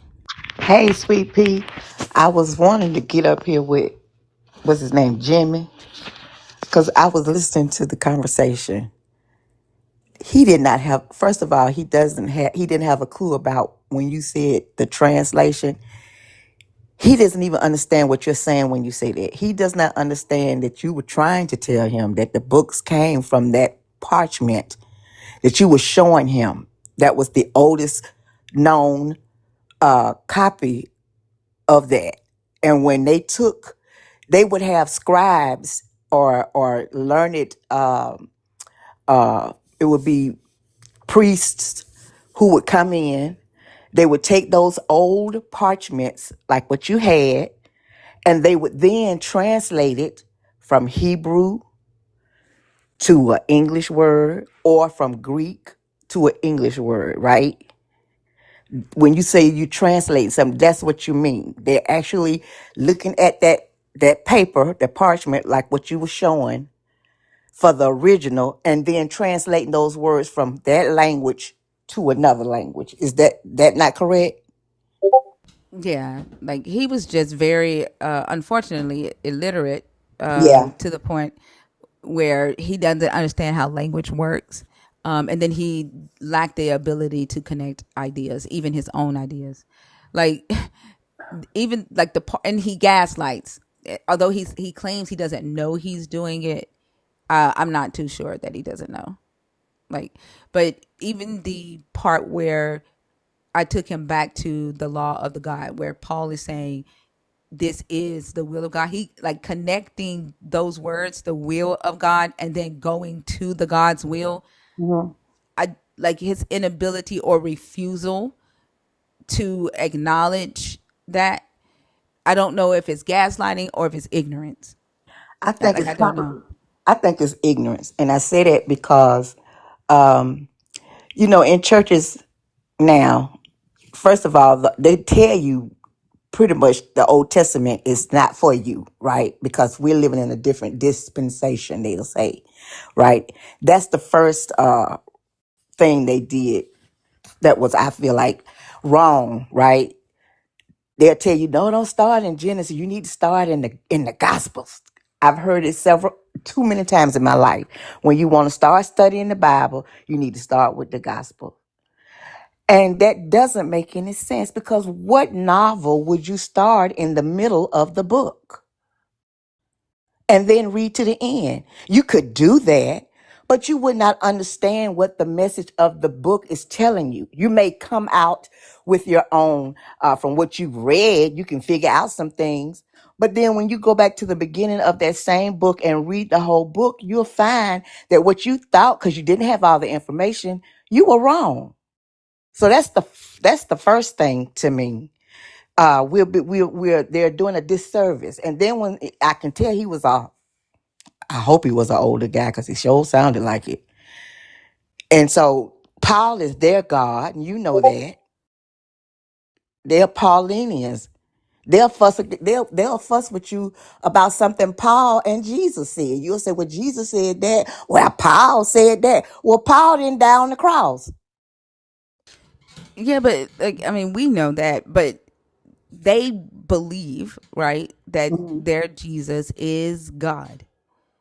And so regardless if they start in the middle of the book or not, Mhm. they believe that they are grafted into the Israelites, right?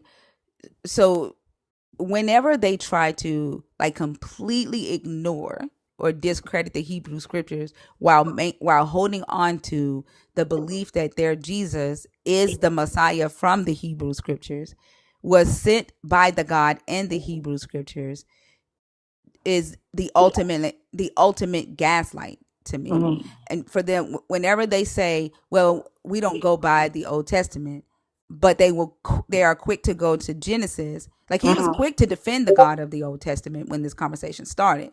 Uh-huh. The God doesn't lie. Where did he get that from? From the Old Testament, from Balaam, Mm-hmm. right? So they reject the Hebrew scriptures when they do not align with their modern day understanding of this text and this God. Like, Mm-hmm. it's very manipulative and intellectually dishonest.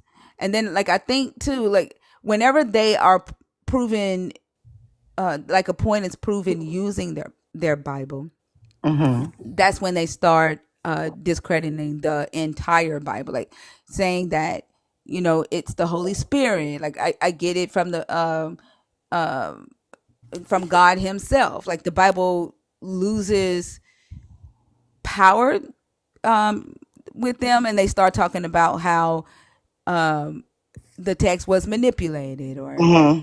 or the translations are different. Like, it's very manipulative. Like, and it definitely feels abusive when talking to a believer like him. Right. Because, yeah, I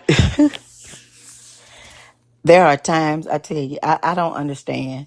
For one thing, it's like Christians don't realize that Jesus was he was a Jewish person. He was a Hebrew, right? He wasn't a Christian. That's the first thing. So where else would Jesus be referring to when he's talking about things and he's talking about his Father? He's talking about the Hebrew scriptures. I don't understand why they can't make that connection. It's like they believe that Jesus had nothing to do with being a Jewish person or a Hebrew. And that's what he was. And he that's what he came to advocate for, his Father, right? But they can't, it's like we can't make that connection because no, Jesus, we're Christians and we follow what Jesus say. Well, who was Jesus following? What, you know what I'm saying? They don't make I'm sorry. No, I was like I get that because they're believers, right? Like, Right. it's the denying, it's the choice that they make in their mind Mm-hmm. to reject a definition that's right in front of their face, right? And say it doesn't mean that. It doesn't mean that. I'm going by what I was told that it means. I don't care what that dictionary says. Like, that's what irritates me about, like, not even just that, like what you were talking about. Like, I get it, but the abusive behaviors that they have when they engage in these conversations to just, like, completely reject information that's on the screen, or Right. say you're misreading that. And it's like, well, how do you misread words when I read them word for word, right? It's Mm-hmm. their gaslighting tactics that irritate the fuck out of me. Like, I'm okay with somebody not knowing something, Mm-hmm. but when a resource is provided to you, right, for you to even take that resource and research it yourself, that's great. Like, you don't even have to say, okay, I you don't have to say I agree with you now, but I will look into this more. I'll check out the resource. I'll research the definition of pornia, check the history out on that. They just reject it Right. and then start using language to try to make it seem like the way you think is wrong, right? In the face of evidence. It's abusive as fuck. It is. It really is. I mean, and he just kept,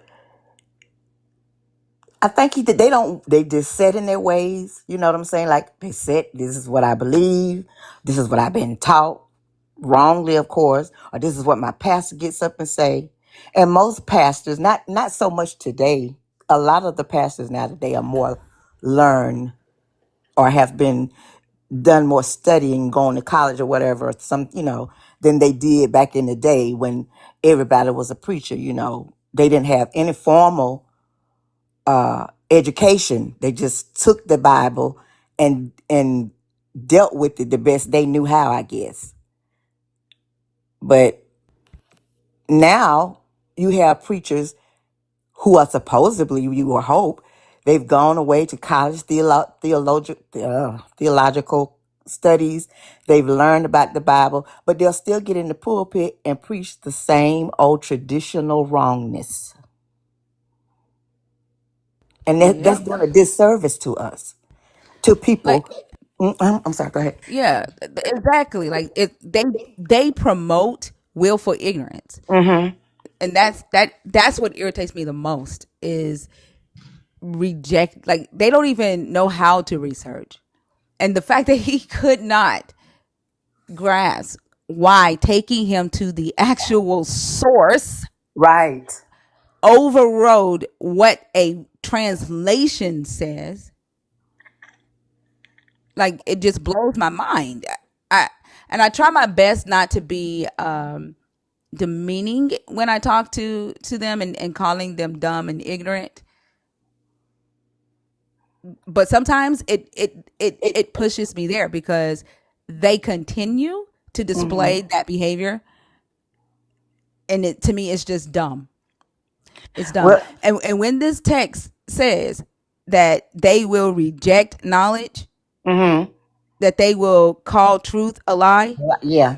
that they will call good evil and evil good, the only people doing that shit in actual life and Mm-hmm. real life are Mm-hmm. believers of this God. But you're right. But then they have a dilemma, because if they really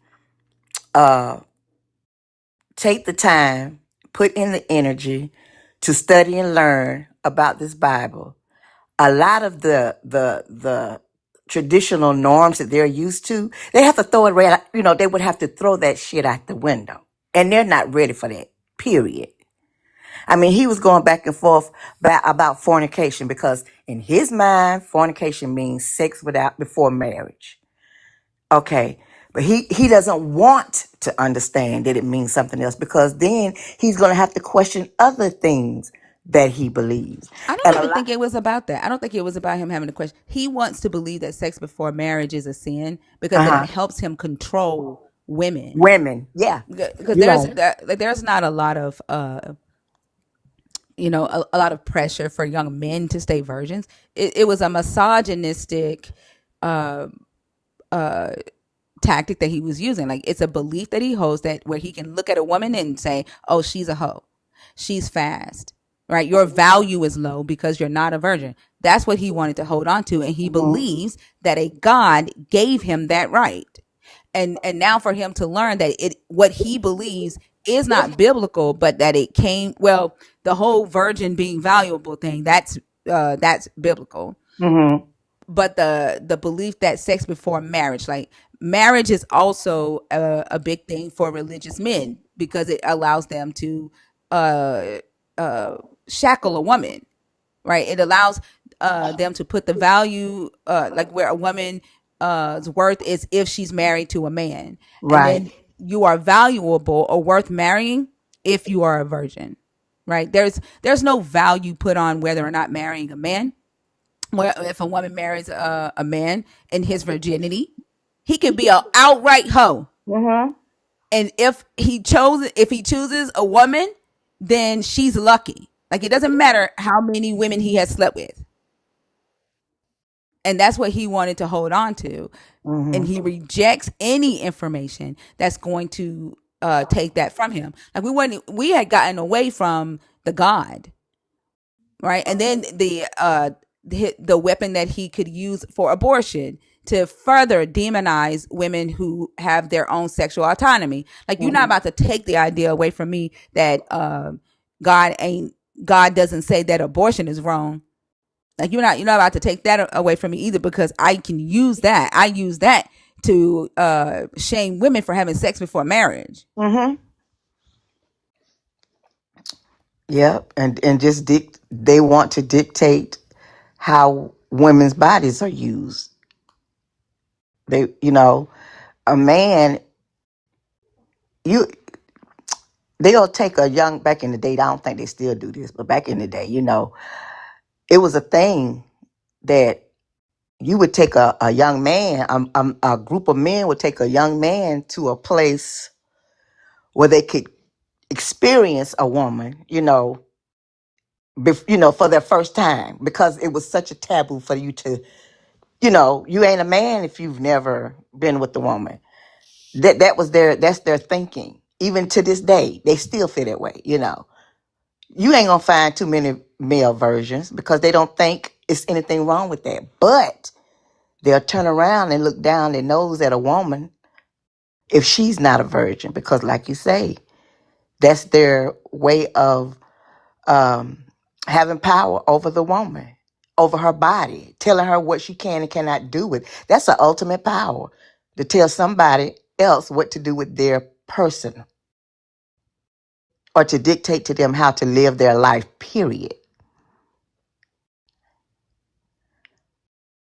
Yep, I agree. Hey, Selena, how are you? Hi, Selena. Good. How y'all doing? Doing good. Give me just a sec. Yeah, if you are a believer in the God of the Bible, if you are deconstructive, you're an atheist, the guest box is open. You must be 25 and up. If you typed in all caps in the comments and you got muted, you have to wait until your mute is over to come on stage. I understand that y'all might be frustrated by the things that we say in here, but caps are for mods only and for people who have a vision impairment. If you want to yell at me, do it in lowercase and put a lot of exclamation marks. There's an emoji with big red exclamation marks. Like, use that. Like, I don't mind you yelling at me in the comments, but caps are for mods and people who have a vision impairment only. If you use them, you will be muted, and it won't be because of what you said, because we won't read it. So if you if you want us to read what you are saying, just follow the rules of the space.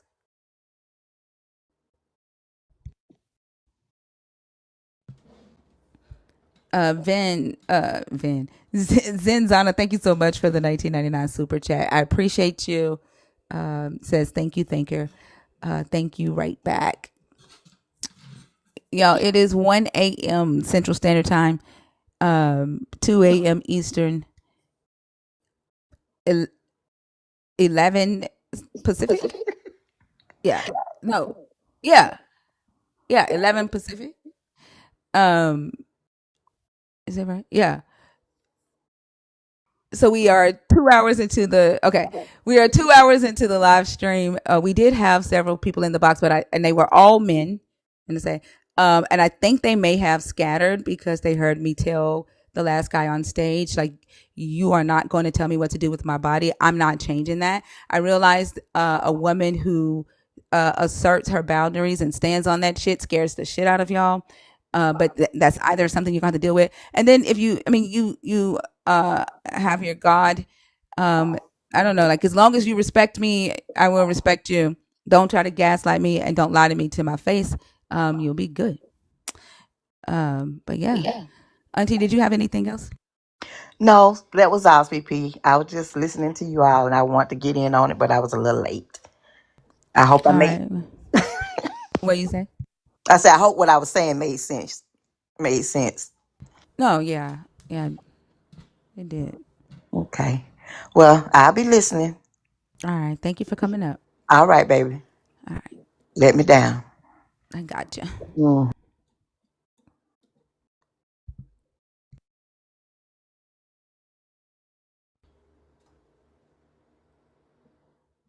I love you too. Relax and chillaxing and Bridget. Oh. Okay. Yeah. There was somebody in the guest request box, but I don't know if it was on accident or not. But y'all, let's not get quiet. That was our first conversation of the night. And I know there's several people in here who want to discuss whether the God lying to the humans to keep them from the knowledge of good and evil was to protect them, or more about controlling humanity.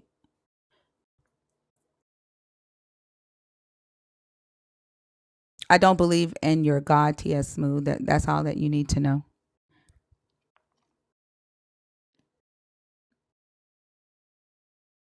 You keep typing that over and over again as if I owe you some answer to that.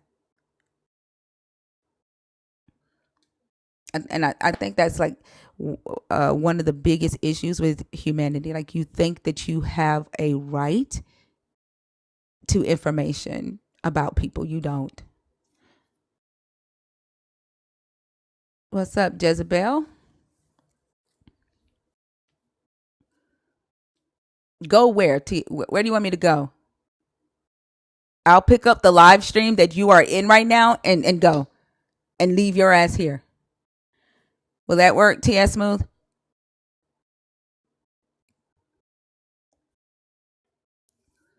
We'll take this live and leave you here.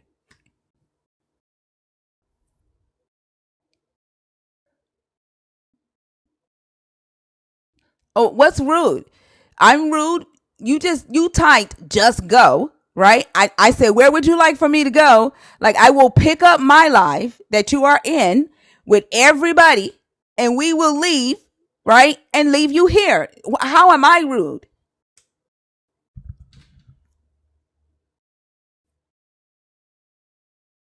You expect to talk shit, right? And Jezebel don't talk shit back. Jezebel just close her mouth, right? Women are supposed to let you just talk crazy to them.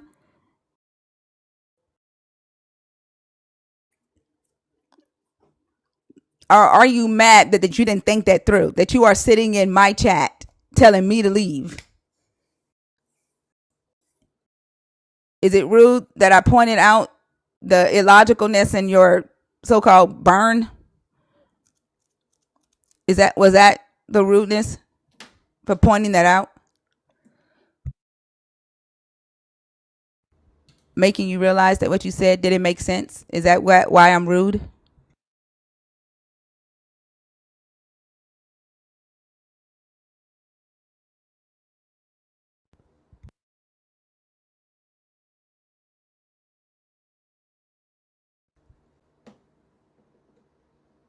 What were you typing then when you said just go?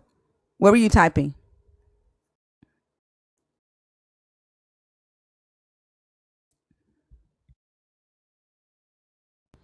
Keep in mind that I saw your comments while the other guy was on stage, and you were saying that I was lying, right? That I was gaslighting. No, that's why I say he said just co, but I figured that he was saying go because I don't know what the fuck co means.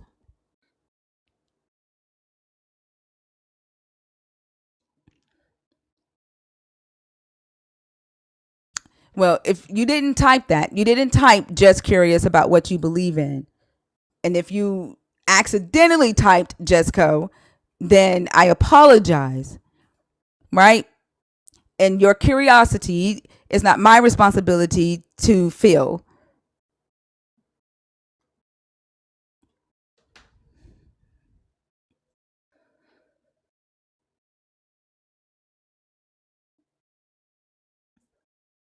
Just like y'all are not, y'all don't have to come on stage and have these discussions. I don't have to tell you if I believe in anything. It's apology. Apology is spelled with a Y, not an I-E. Okay? And it's apology accepted, not apology accept.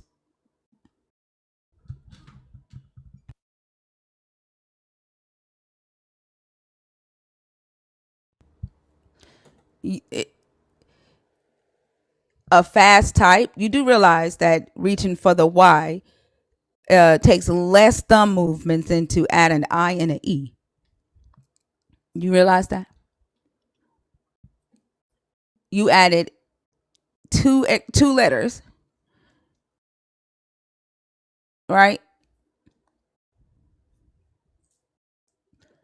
I mean, just the same way I took accountability for my fuck up, how about you take accountability for yours?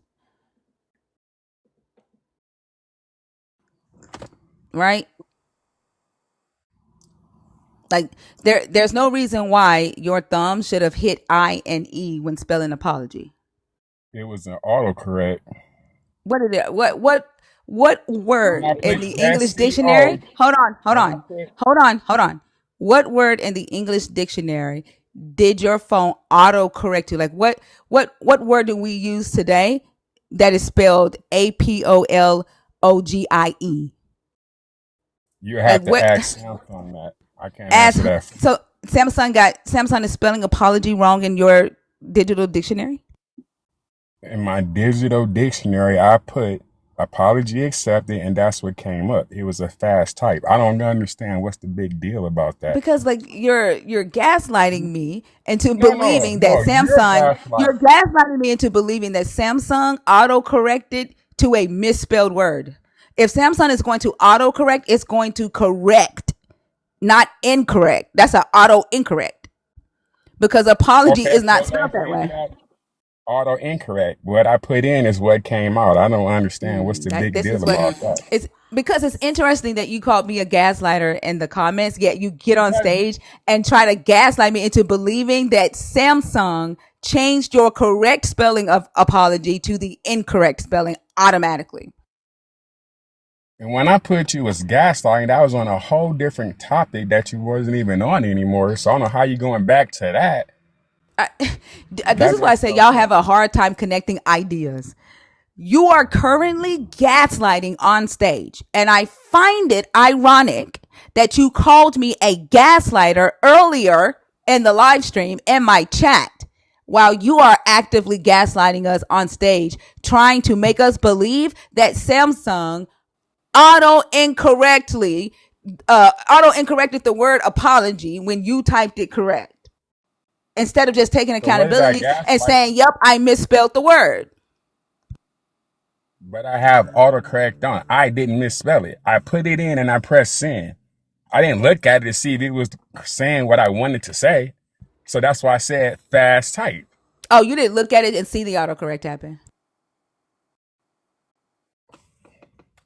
Are we going to discuss me autocorrecting and I what it mean, went I through, just or know. we I going mean, we can discuss the topic. I just know not to trust anything you say because you don't take Okay, accountability. that's fine. I'm fine with that. And when I said you were gaslighting earlier, when you was reading out the definition, it had on there King James version of what fornication meant. No, You it didn't. It skipped just over said it. that. No, it didn't. I still have it. No, it the I fuck it know didn't. you still had it. Yeah. Yes, it did. Okay. Okay. We'll It had key KJV right there. let's see if it has a definition next to it. Okay.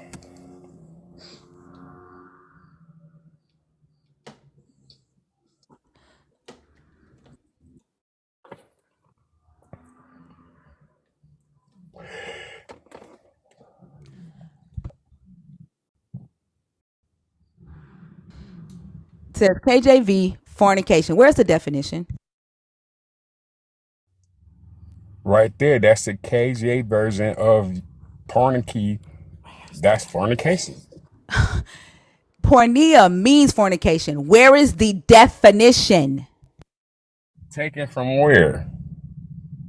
The King James version. That was the whole argument you was having with him, Oh that he my tried to God. make you see. The king, Go we were talking about what fornication means. You do understand that the word and the definition are not the same thing.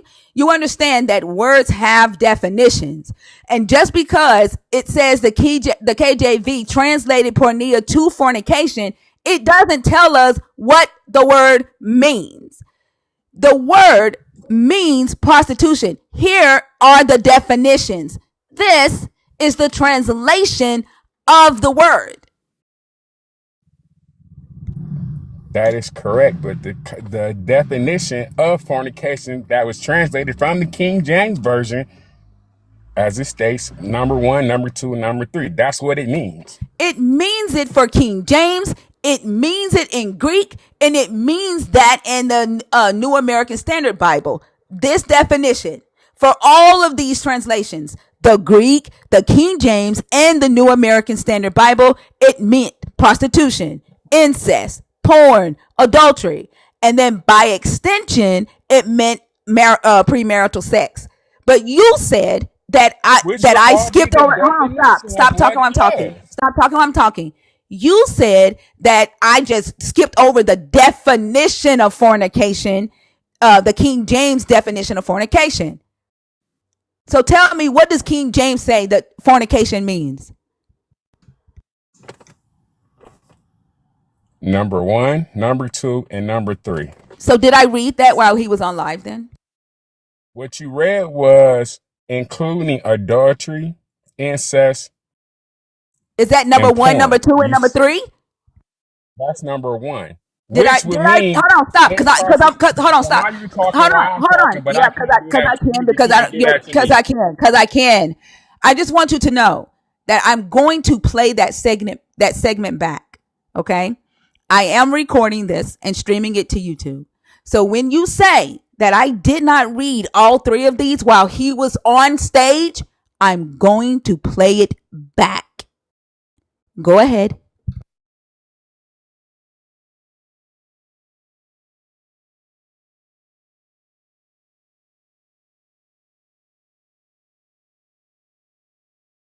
You are on mute. I sent you an invitation to unmute your mic.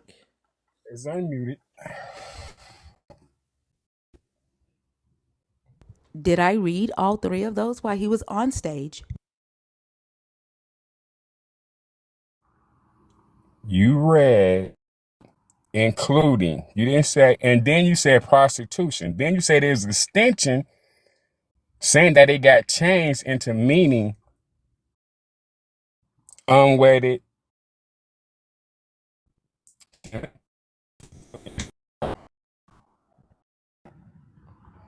Oh, I don't like you lying.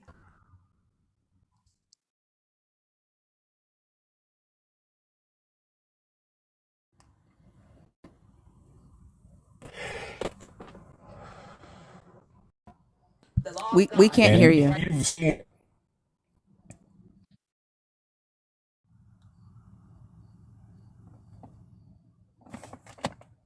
We cannot hear you. You need to ask God to fix your Wi-Fi.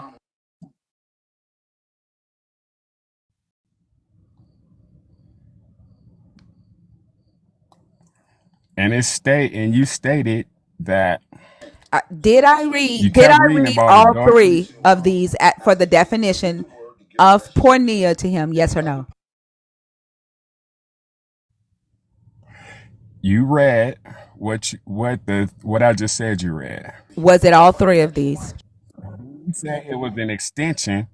Did You read I them. read all three of these to him as the definition of pornia? Yes or no? Yes. Oh, so you lied on me. How did I lie on you? You said I didn't at first.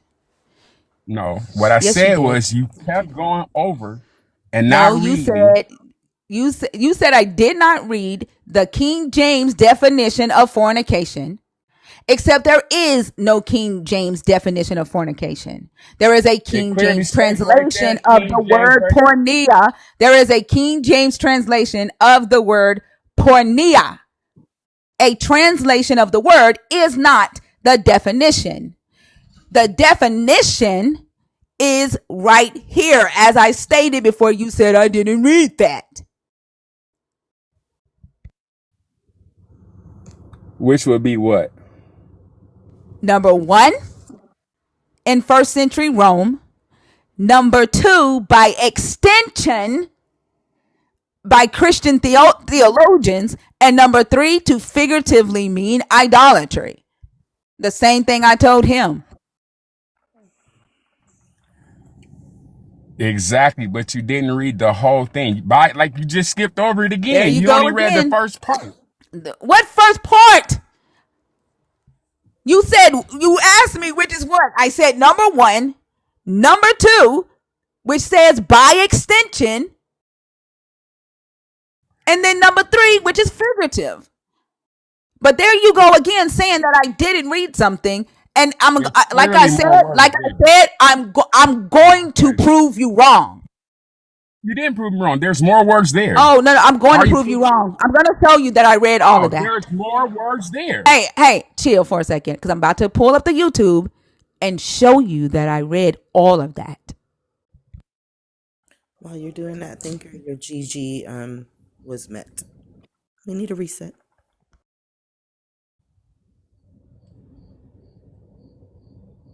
Jennifer, the answer That to your was question is yes.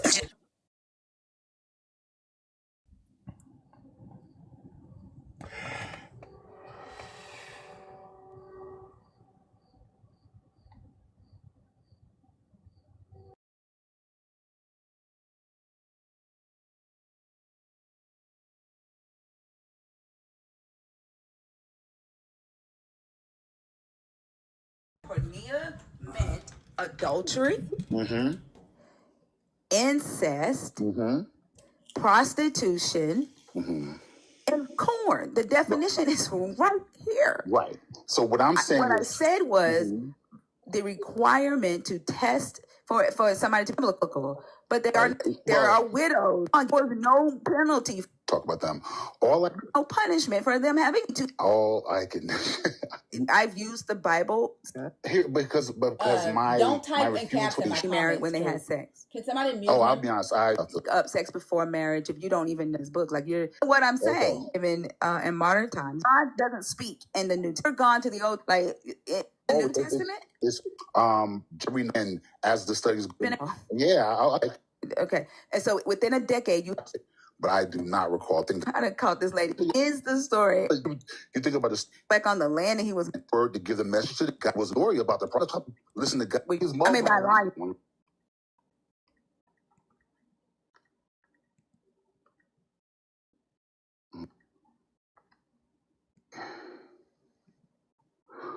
That you're talking to Jeroboam.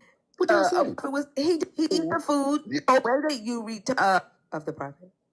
Test me and say, do you in the sense of the story was once I actually the prophet's name? Like, and then y'all try to win back there, Corinthians 6 and if women got without even knowing our book doesn't add a pack offerings. A law, a man has to his property in the five womb that a so First Thessalonians women in that scripture talk about I can only talk about right the new Greek speak for the translated from that stated in but it's around.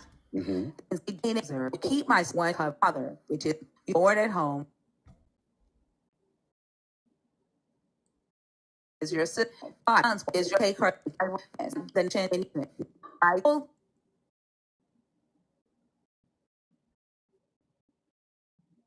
and morality Leviticus because if you're just if one just where that fine you go lawyer, what about the courts? I just think over my house. that's okay. All that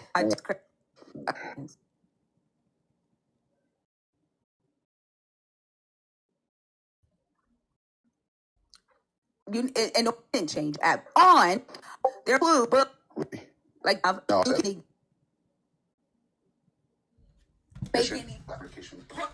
it's not it's me trying to find it's not choppy, y'all. I'm trying to find the spot where I read the definition to him. Don't tell me to calm down. No, my mom.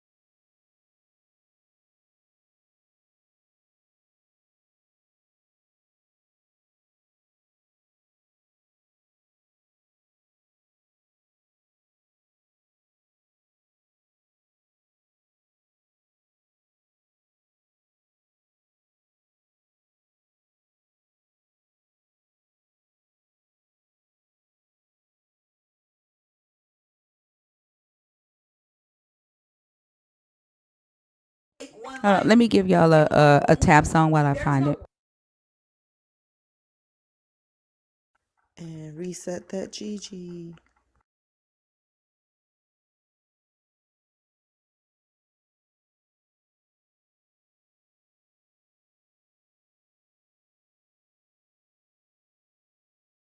Hey,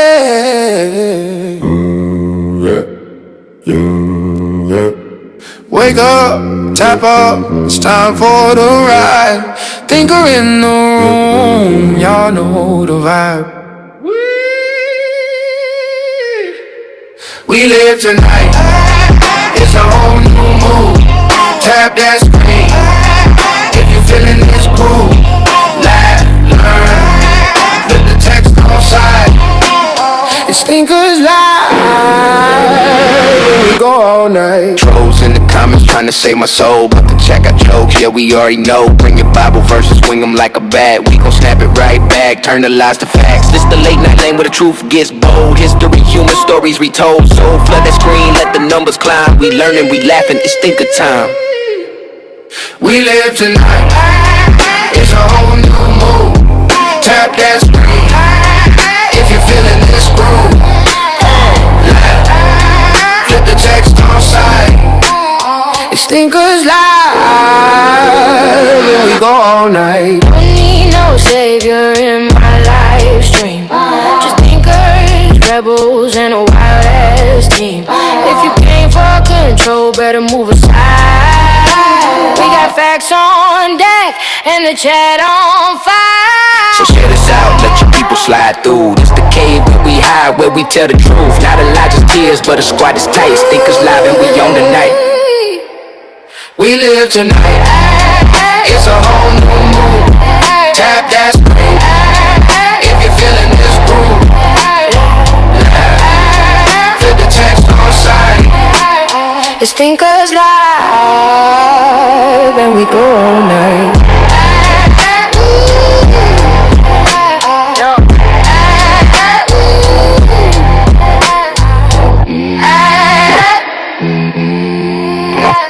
It's thinkers live, and we go all night.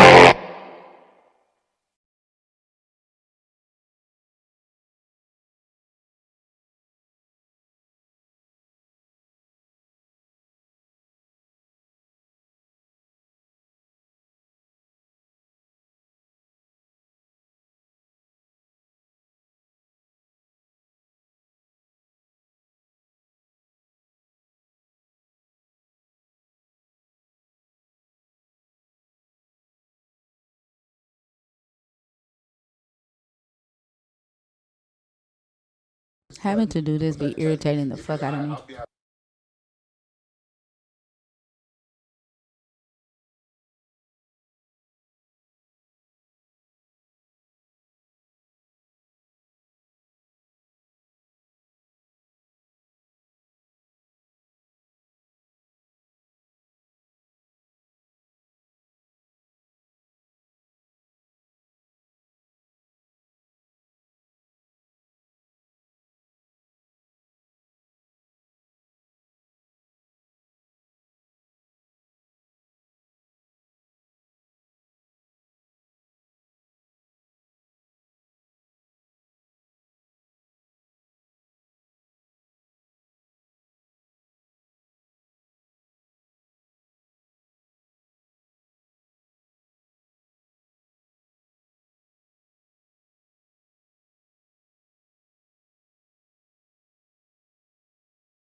Y'all keep tapping.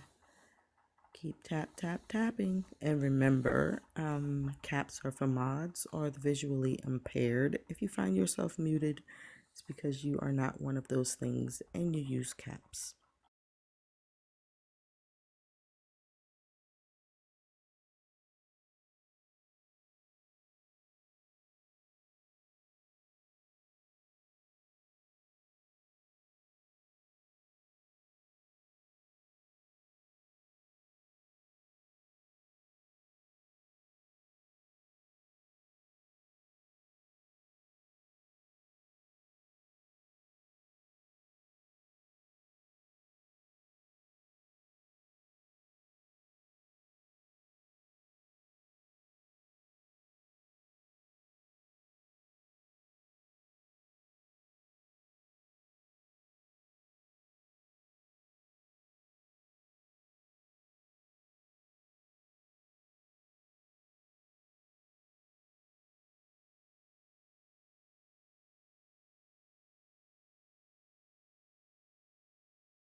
Okay, finally, god damn.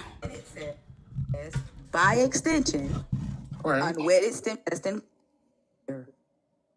These are the definitions, right? Prostitution, including adultery, incest, and porn.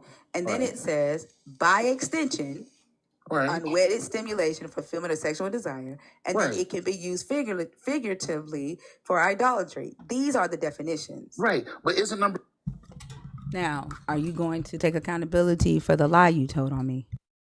And the fact that you made me have them sit here, like I lost viewers sitting here going through that shit because you want to fucking lie on me.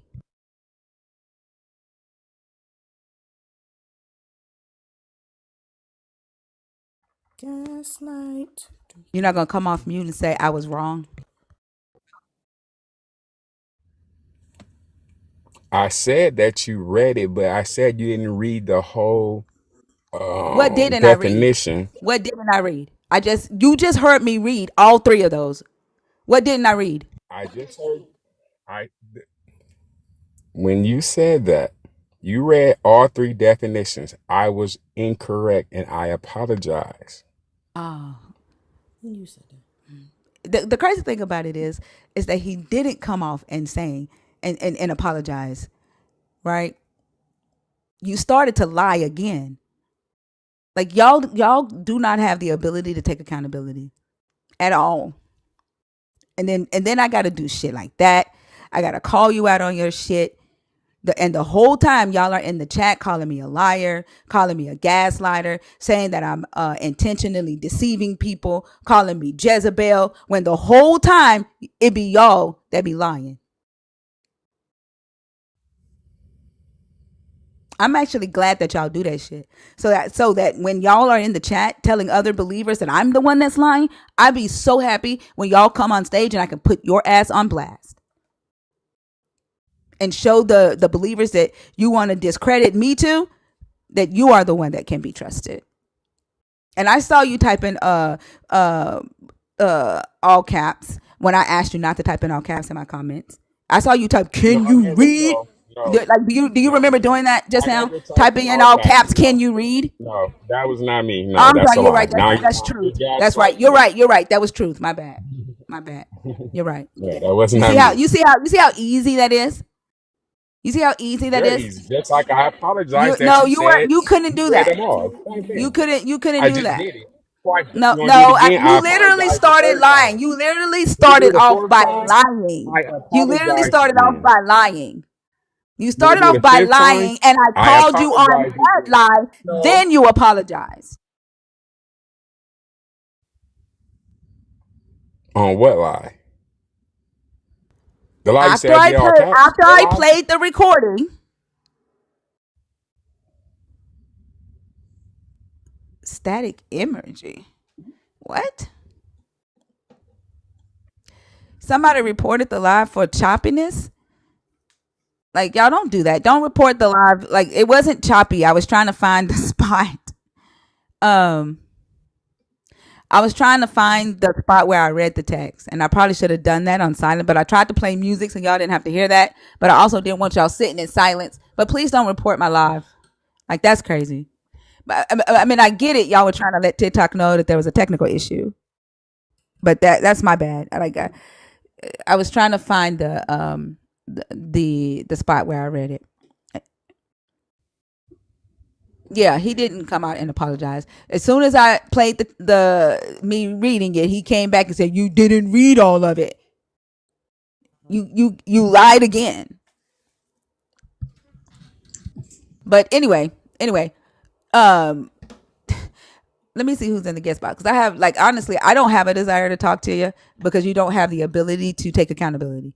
And anything that you're gonna say, like, I can't trust, right? Like, you tried to discredit me in the comments, and then you came up here. Like, I honestly think that it would be a waste of my time to have a conversation with you about this topic, a topic that I actually give a damn about.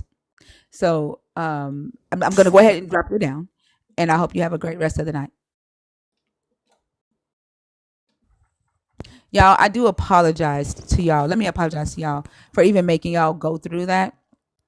Um, But like when they come in the chat and they try to discredit me in the chat and say that I'm lying about something or I'm gaslighting, like to me, it's a tactic that they use when there are believers in the space or people who are deconstructing to try to discredit me as a person, so people don't listen to anything that I say.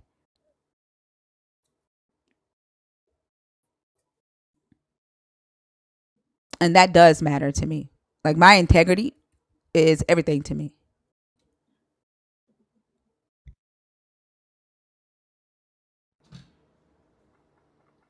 Ring my Jezebels, are you in the box on purpose? Jack in the Box. This Rocco person was on stage earlier. Were they not? Weren't they on stage earlier? Not sure, but we need a new On Gigi. stage. Okay. Hey, who's Rocco? Where your picture at? Um, Where your just where your drop me. Sorry, TikTok keeps doing that. Oh, okay. I'm trying to figure out who you are. You don't have a PFP? Who, me? Yeah. I see you're a nerd, but I can't y'all know I only know y'all by your PFPs, but your PFP isn't showing. I am a nerd, and I'm very ignorant to TikTok, so I just Oh, try to okay. listen and support. So anytime you see me, just drop me. It's an Okay. accident. Okay, no worries. Sorry. Have a good All one. right, thanks. You too.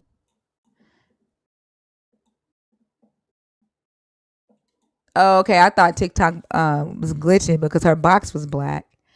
I don't think Ring My Jezebels is in there on purpose. Um, the other account that's in there, they are a nerd too. Yeah. Okay.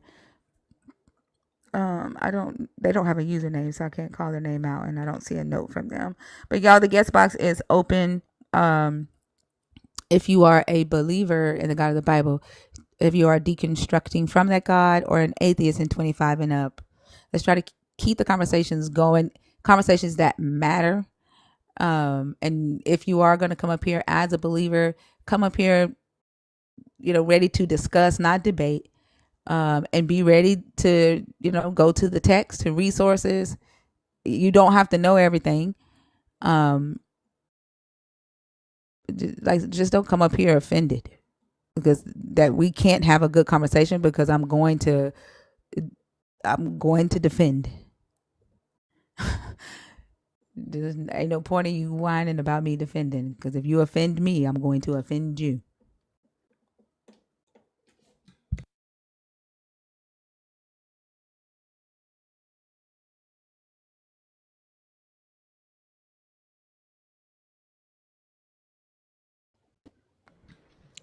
Tyson.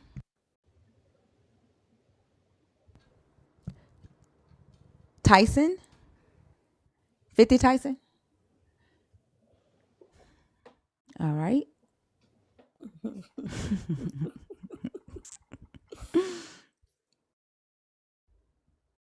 Hurry, y'all. Don't get quiet on me, please. Come on up here now. Come on up here.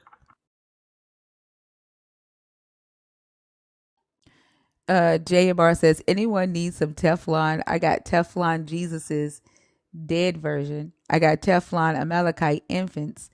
That's the dead version again. Oopsie, God killed them. And lastly, I got Teflon KJV babies. All one piece doesn't open.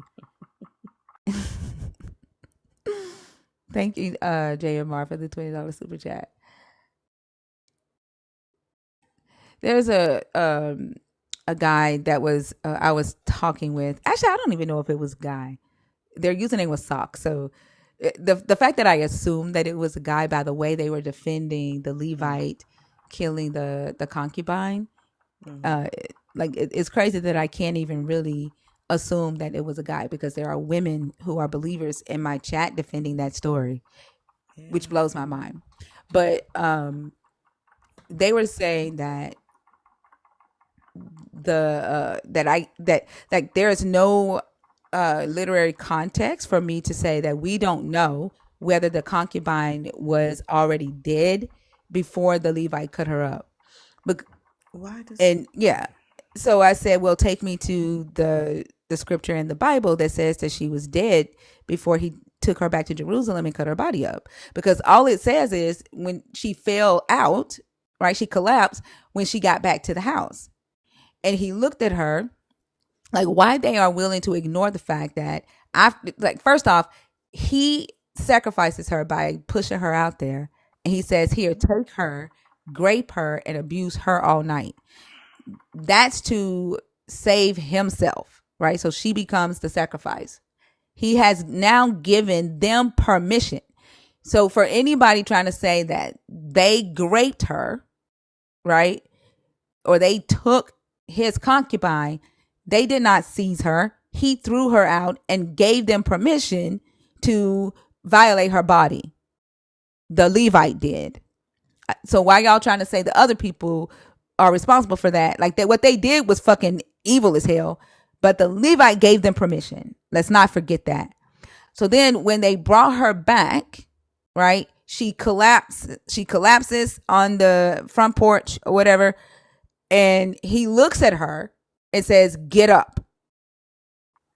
Not, oh my God, I'm glad you're still alive. Are you okay? He looks at her and says, get up. She doesn't respond, right? And so at that moment, when she doesn't respond, you can either say, oh, she was already dead, or she was unconscious from the trauma and the abuse. We don't know if she died when she collapsed there.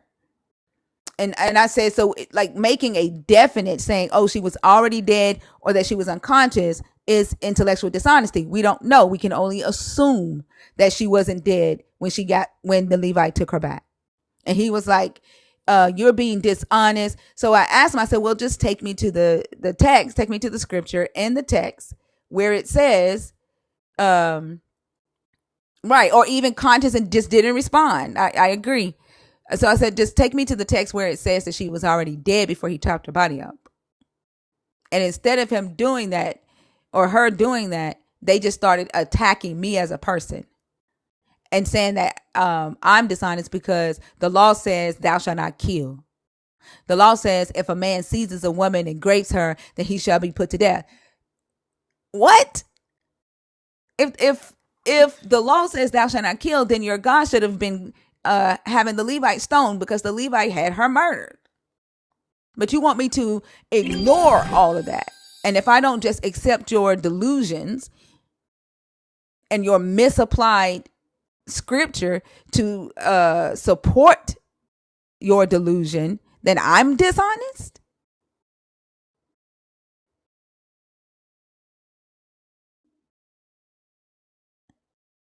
Like, that's crazy. It's ridiculous. It's just what do you call it? Delusional. They are delusional. Yeah. Y'all, we're gonna do a 15-minute countdown, 18-minute countdown. 18-minute countdown. Let's get hopefully we get a conversation going. Remember, I don't only just talk to believers. If you are somebody that's deconstructing and you have thoughts about whether the teaching that you were taught about Adam and Eve in the garden, being told not to eat from the tree, whether you see that as the story saying that the God wants to protect them, or is the God trying to control them? If you're an atheist and you have thoughts about this, or have debates about it, I'm interested in that. So let's not wait on believers. If we wait on believers, we're going to be waiting the way the believers are waiting on Jesus. And that's for fucking ever. And then, but the thing about it is though, right? Like most of us, right? We don't keep waiting on shit that we know ain't going to come. When we get to 18 minutes, and if there's not a conversation, the live stream is going to end and we'll be back Thursday.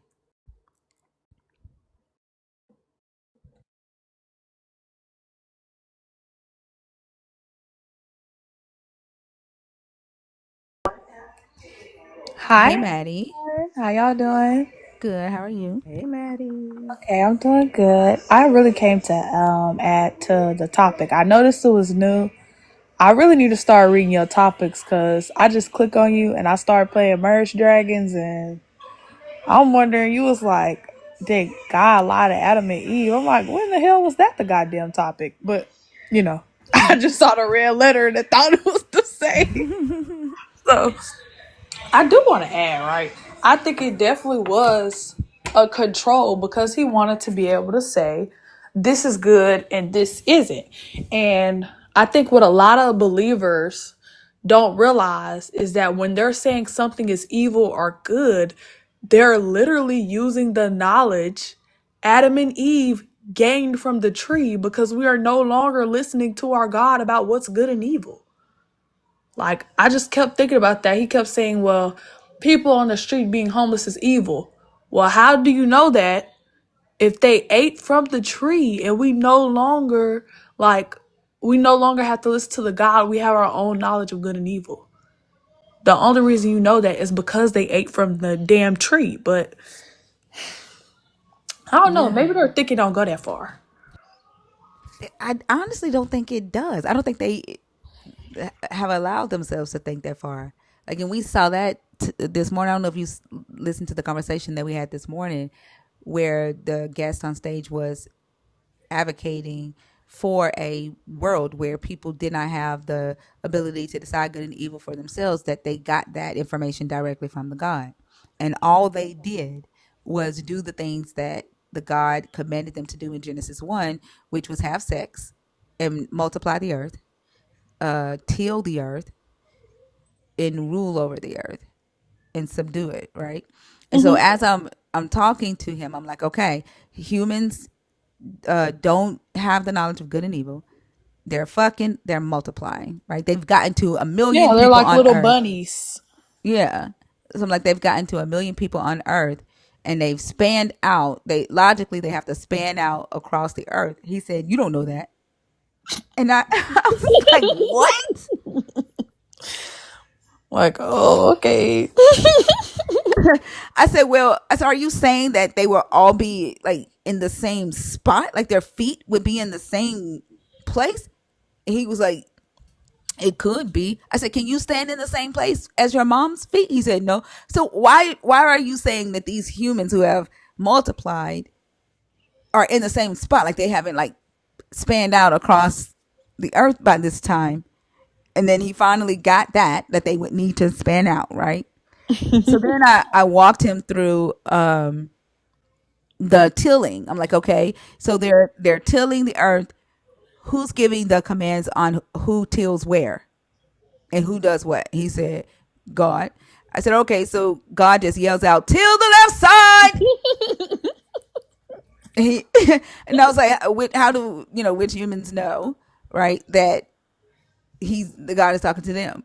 He's like, they'll know. He'll just talk to the ones that he's talking to. Oh, okay, so the humans only hear the God in their head like y'all do today, right?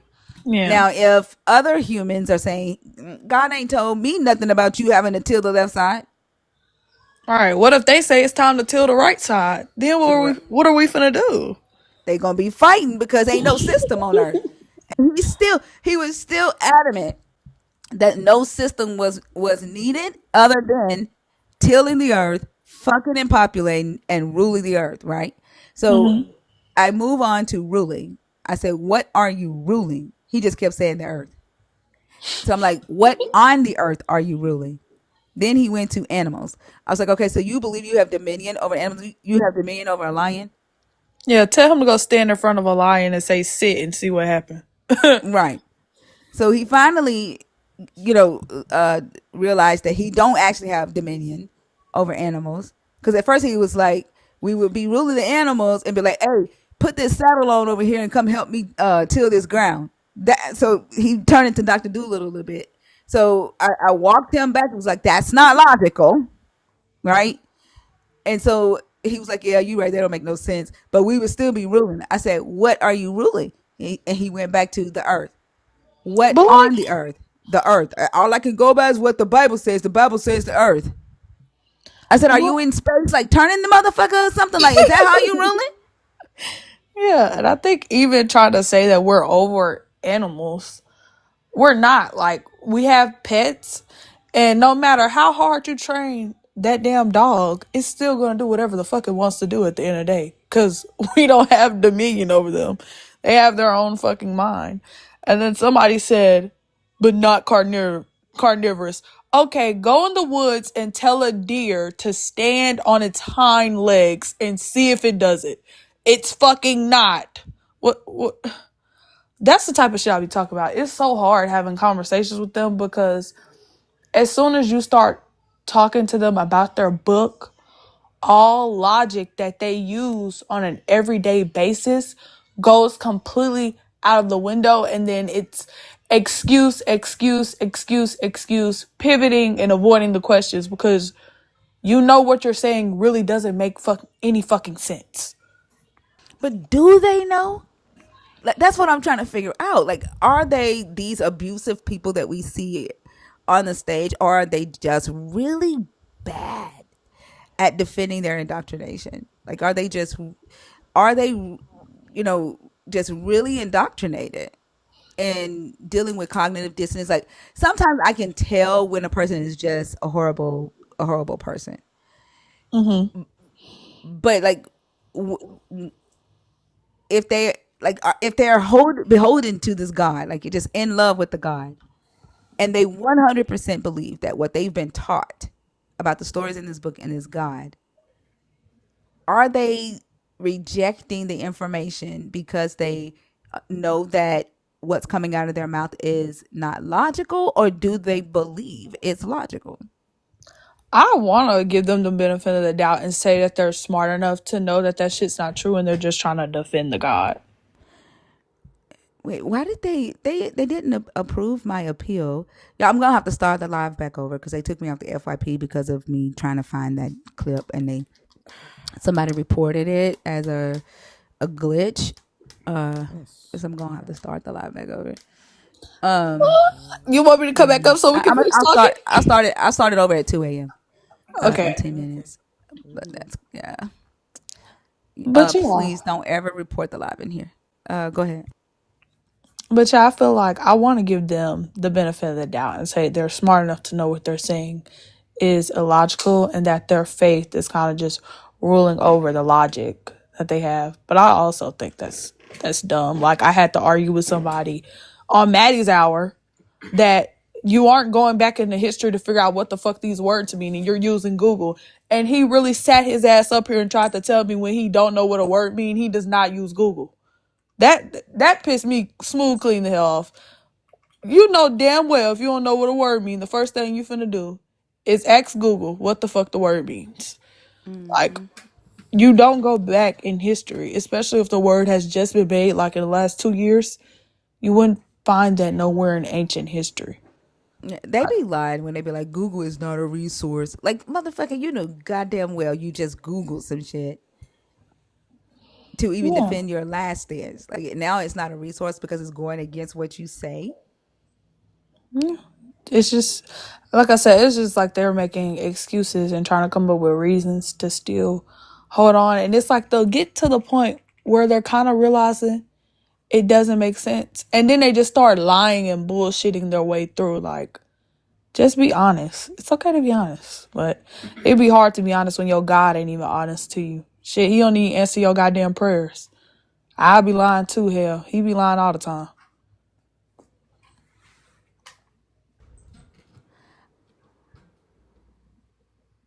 That's crazy. They just sent another message. We have reviewed your live and found that your live content violates our community guidelines. The visibility restriction during your live cannot be adjusted.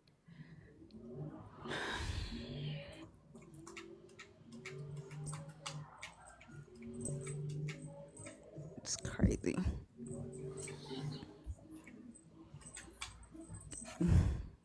I swear. Like, it. But everybody follow Thinker so you can see when she goes back live and you don't lose a live, you know? Even the Christians follow Thinker real quick.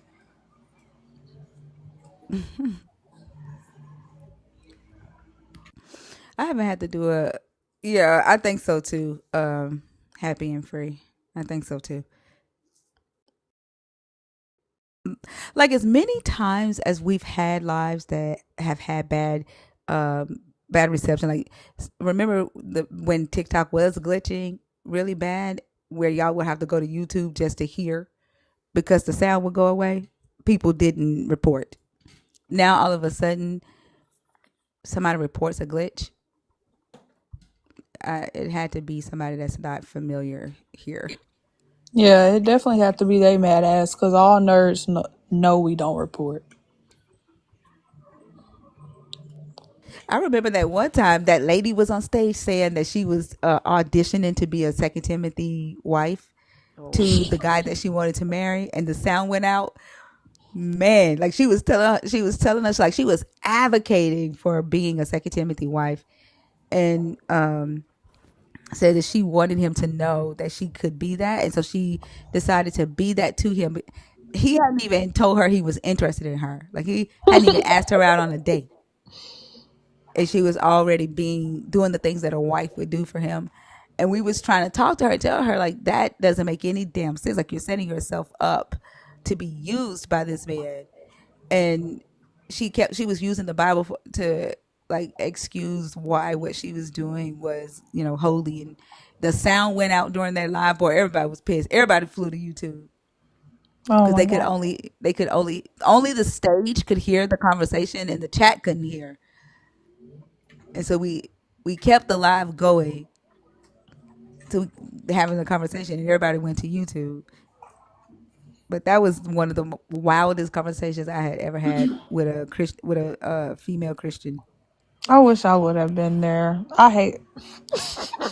That's a real hard level of delusion. That man ain't even told you liked him yet. You trying to act like a wife. You setting yourself up to be used. She said she was auditioning. I'm like, you auditioning? Like, since when did we start doing that? When do we audition to be somebody's loved one? I'm weak. Girl say I wanted him audition to like know that we I could trying to be the do a Second play. Timothy way. What? I don't think I would like to be any wife that's mentioned in the Bible at all. Well, no, um, I am a Jezebel, you know. I would not like my man to be crying like hers was, but I would like to be Jezebel. It's some other badasses in there. Delilah was a badass too. Delilah told Samson straight up, "Look, I need to know how you get your strength so I can turn your ass in." Like she told him to his face. I was talking to my mom about that, and I was like, I don't understand how he could have got confused when she was like, "Look, tell me how the fuck I can bind you," and then she would literally yell, "Okay, they're upon you. I got you. They're gonna get you." And she'll be so upset when it didn't work and be like, "Okay, why'd you lie to me?" And my mom was like, "Well, men don't have the brain capacity to know when a pretty woman is trying to use them." I'm like, so it's not her fault? And it's his dumbass fault for sitting up there and letting her do that? Like, what? It is his fault. Like he kept lying to her because he wanted her to stay.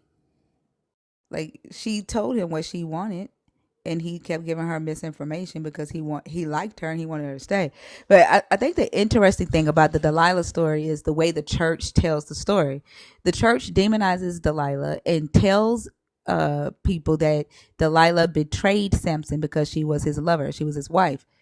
She wasn't. They were not in a relationship. There's nothing in the text that says that they had sex. There's nothing in the text that says that Delilah led him on. Delilah was upfront. I need to know how you get your strength so I can turn you in. And if I'm not mistaken, didn't he already have a wife? Yeah, he already had a He was wife. trying to commit adultery then. If Well, I'm he not. can't. No, if it He would only can't. be adultery if Delilah was already married or belonged to another man. Oh yeah, I forgot if they're not married, they're kind of free game. Never Yeah, mind. like men, it's difficult for men to commit adultery with unmarried women. Like the man could be married and have sex with another woman, and that was not seen as sin. Um, the sin just comes in. if she was another man's property. So it it was about disrespecting the man and not the woman. That's which is this is why I was telling them with the story of the concubine. Like it's about the Levite being disrespected because the concubine was his property. It wasn't that guy Yeah. wasn't avenging the woman. He was going to war because you basically stole his goodies. He It's was, 2 o'clock. Okay, all right, yeah. y'all. Let me start the live over. If you are in the guest box, please come back. I have to start the live over right now. I know there's a lot of people in here who are asleep. There, we're gonna lose some people, but yeah, we'll get the live set back up. Be right back. You two stay Okay. up. I'm not gonna take y'all down.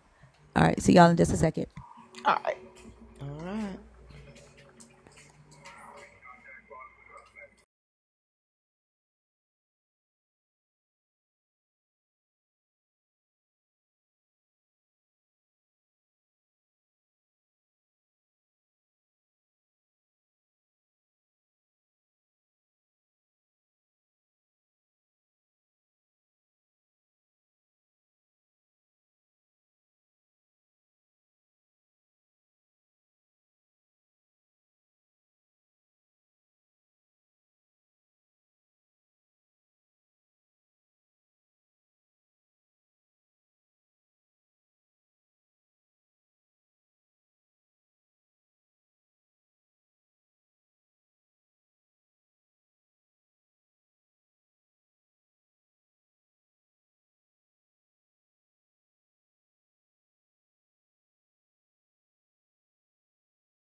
Do y'all ever read your Bible?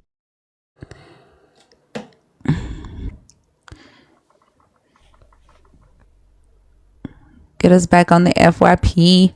Welcome back. Welcome back to that same old place that we laughed about.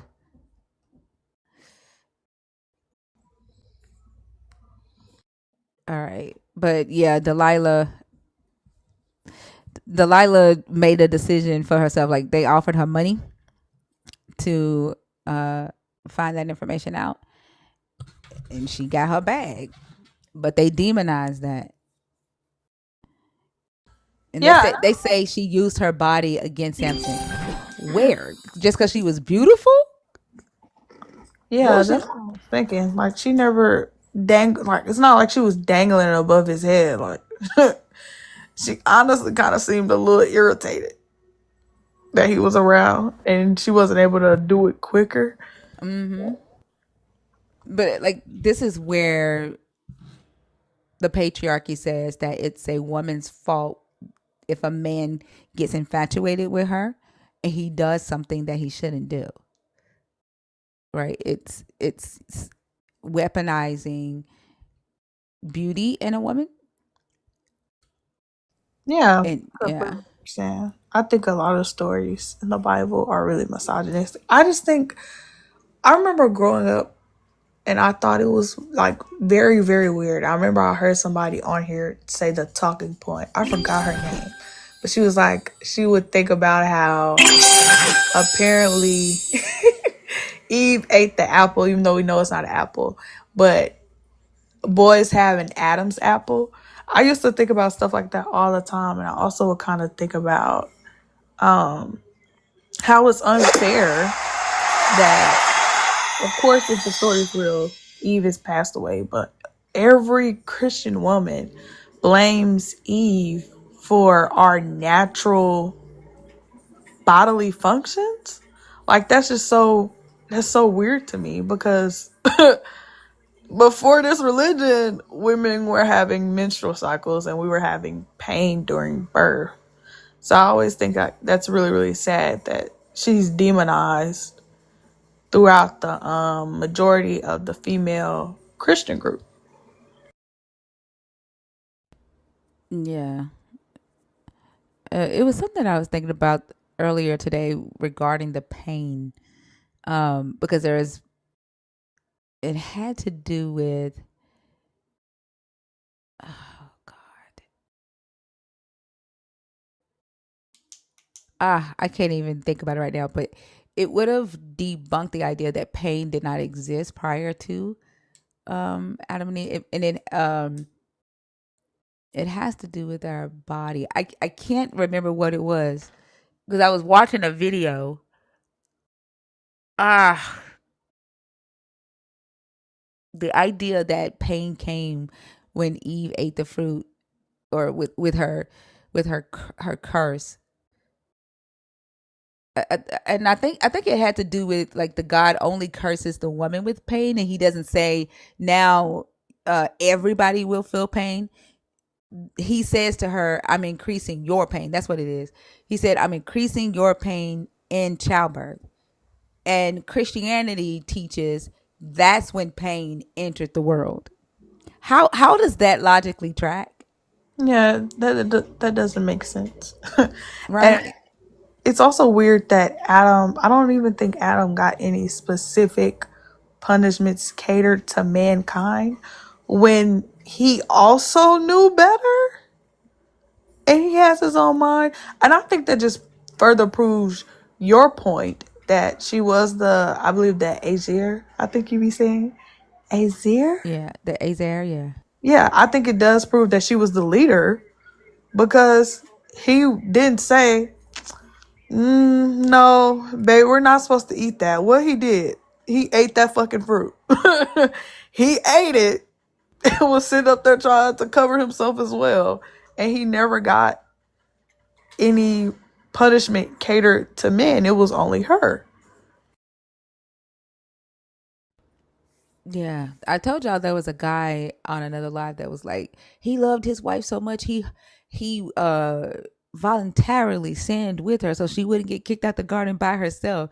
And the people on the panel was like, "What?" And he was like, "Check this out." He was like, "This is why you don't have the spiritual mind and you can't see it." The text says, "And the man hearkened to the voice of his wife." That means she was nagging him. That means that she was saying, "Please eat this fruit with me. Like, don't let me be by myself." And he loved her so much that he gave in to her. And I was like, oh my gosh. Just be making up shit as they go. Yeah. But yeah, I think that's all I got for tonight. It's coming up to talk to you. Feel the empty void because you be up here lonely. I know. Well, thank you for coming up, Maddie. All right, thank you. Have a Please good let one. me down. Don't do look, Theo. You don't turn into Theo. Oh, I No, can I'm be joking. Theo. I'm I joking. can I'm joking. I'm beatbox. joking. I can beatbox for y'all. I'm Boosie cats and joking. boosie cats and boosie cats. Have a good one.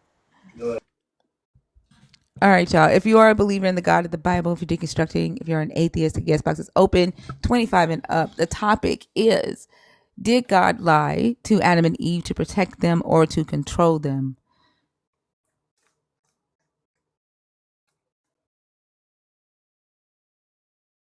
Y'all want a tap song?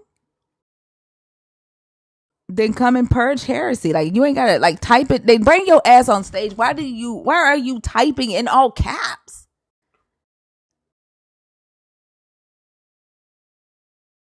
Like, all you gotta do is come in and hit request. When y'all be doing that, like y'all, like, I can feel your fear, man. Like, stop that. You sounded Yeah, like like, don't nothing speak anxiety like coming in the room and typing in all fucking caps. he sounded like a cholo. I can feel your fear, man. Like, it's crazy. And then the spamming, like, Jesus is God, Jesus is God, Jesus is God. Like, that comes from a place of fear. It does. Like, damn.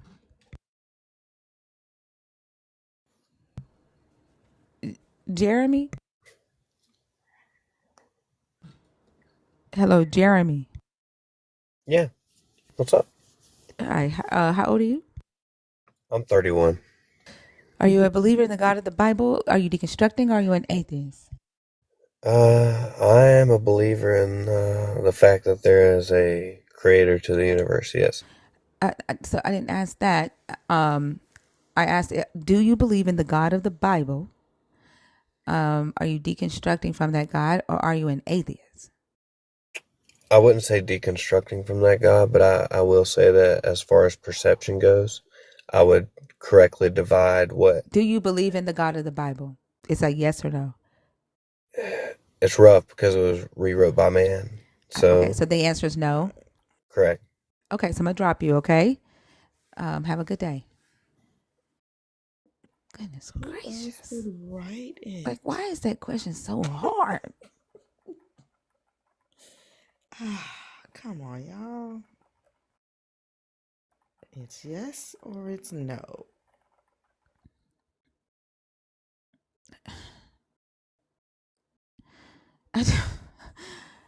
Like, you can't even say no. Like, it don't sound like you know what you do believe in, because you couldn't just say no, I don't.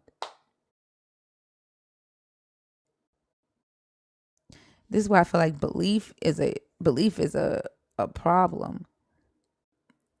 It is. It turns the brain off.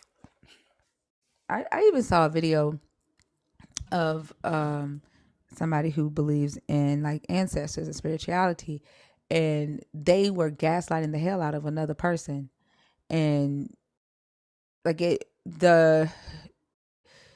um like it had the same characteristics. The dynamics were the same as Christianity. When a Christian uses a God to gaslight somebody that they're dating or somebody they're trying to take advantage of, this situation just had spirituality in it, and the gaslighting, the narcissism, the exploitation, the other person being vulnerable and taking advice from the person that they're in relationship with, who they believe has more experience being spiritual, more experience in African spirituality. Like, the dynamics were the same, and the opportunity for exploitation were the same, and exploited, and it caused harm. Yes. And I'm not saying that having a belief in your ancestors is wrong. I think that's something that you should keep to yourself. Mm-hmm. If you do, and like having a leader in ancestry belief, I think it's just the same thing as having a pastor. Yeah, they just put one down for the other. Andrea? Yes. Hi, how are you? Good. How are you? I'm good. Can I get your age, please? 37. Are you a believer in the God in the Bible, deconstructing from that God, or an atheist? Deconstructing. Okay, and what are your thoughts on the topic? Um, Basically, you're saying that God lied to Adam and Eve to protect them from or control them. I think it was control. I Okay, you want to go in detail, or? Because well, I grew up as a Catholic, so I'm like, and I just been. It just didn't seem right to me. Everything that I learned, like just church in general, just didn't seem right to me as a kid, as an adult. And so I started reading the Bible myself.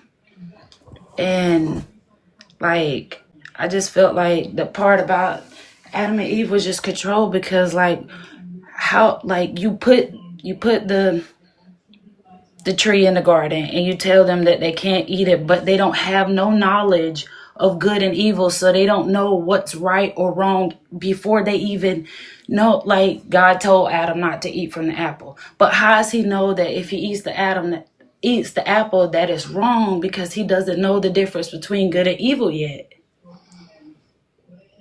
Exactly, yeah.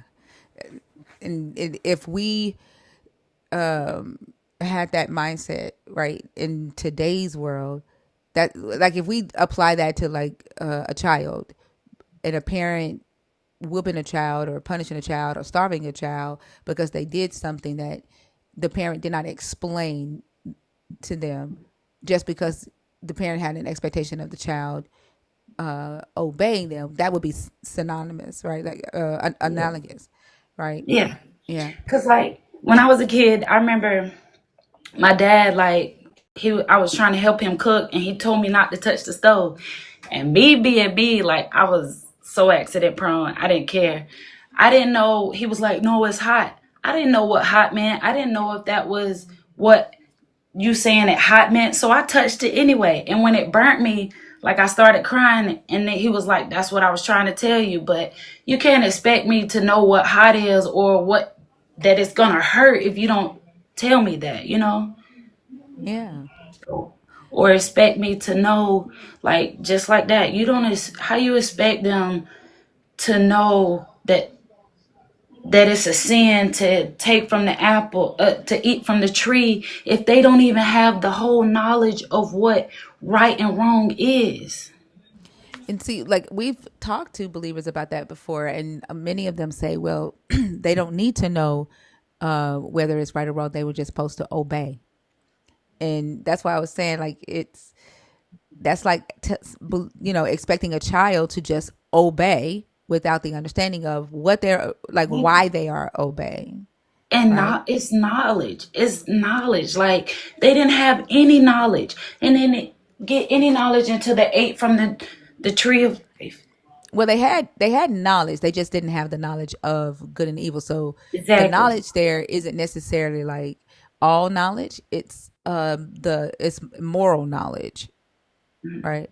So they had knowledge, because we see that Eve is able to look at the tree, right, and say, "Oh, this is good for food," right? She's able to analyze it and do a risk assessment and decide whether or not it would be good to be wise, right? So she had that type of knowledge. She didn't have the moral knowledge. Yes. So, like, if a parent says,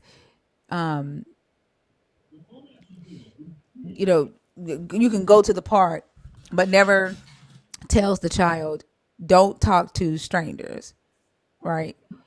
And then, like, she doesn't, or says, I'm trying to think of an analogous situation with, like, the stranger danger thing. The parent tells the child, go outside and play, but never tells the child that humans are bad, right? Never tells the child that there is a possibility for adults to come out and kidnap them and sex traffic them, right? If the child doesn't know that the evil exists in the world, but the mother knows, and she's not there, like, she's watching from the window, she's not outside with the child, she's in the kitchen washing the dishes, watching from the window as this adult walks up to the child, talks to the child, and then the child ends up getting kidnapped. That's not the child's fault, right? That's the mom just said, go outside and don't talk to adults, don't talk to strangers. And then the neighbor walks up, and the neighbor is a sex trafficker, but the child doesn't know that. She was just told, don't talk to strangers. And then the mom is watching from the window, and she sees all this, and she doesn't intervene. Like, how is the child responsible for that? Exactly. Yeah. If, like, give the child all the information that they need. So, like, if the mom says, don't talk to strangers, and then the child says, well, it's the neighbor strangers, you heard what I said, don't talk to strangers. Like, that's not okay. So the neighbor isn't a stranger. That doesn't mean that the neighbor can't be a evil person, a sex trafficker. Yeah. So needing to know about evil, the knowledge that evil is present, I think that it's a good thing. Like, had they known that the serpent was in the garden, that the serpent had ill intentions, right? That they would have made a different decision to not talk to the serpent, but they had no idea that evil was a thing. Exactly. And speaking of that, like, the fact that they didn't have the knowledge of good and evil. So how, like, if a snake or serpent comes up to you and talks to you, like, and you had no other animals in that garden, I guess, talk. So how was she even supposed to know that that thing was evil if it was talking. If something that ain't talk, that don't talk before that started talking to me, I would have think that's some kind of, maybe that's God. How was she supposed to know that too? Like, Well, I take it as the story is saying that it was normal for the serpent to be able to talk, because the serpent walked upright on two legs prior to that. So I think the story, honestly, I think the serpent is symbolic for Lilith, another woman, or either the god Enki from Babylonian folktales. But I think the context of the story is saying that it was normal, for that. Like that wouldn't have been something that they would have yeah, been jarred by. Plus, they hadn't been on Earth that long for them to know what the animals were capable of doing anyway. yeah. But I think if they would have had the knowledge of good and evil, and if God would at least been more, I don't know. I think that if He would at least let them have the knowledge of good and evil, they would have been able to tell. But the fact that they didn't have that, I don't see why they got in trouble for a sin that they wasn't knowledgeable about. Yeah, because the story is, like you said, is about control. The God just wants humans to obey Him, so Yeah. that's why they would have gotten in trouble. Like that, if we think about like in during slavery, they restricted knowledge because Mm-hmm. it's easier to control a uneducated person, Yep. right? Yeah. Did you have anything else? I did have a question on another topic, but it's like it has to do with the Bible, but it's completely different. Okay, I actually don't allow people to ask questions about research unless they are a member of the community. Okay. Um, that goes off topic. Like if it was about the topic that we were on, that's different. But to take us off topic, um, you would have to be a community member to do that. Okay, that's So, fine. Yeah. all right. I thank you for coming up, though. Thank you so much for having me. You're welcome.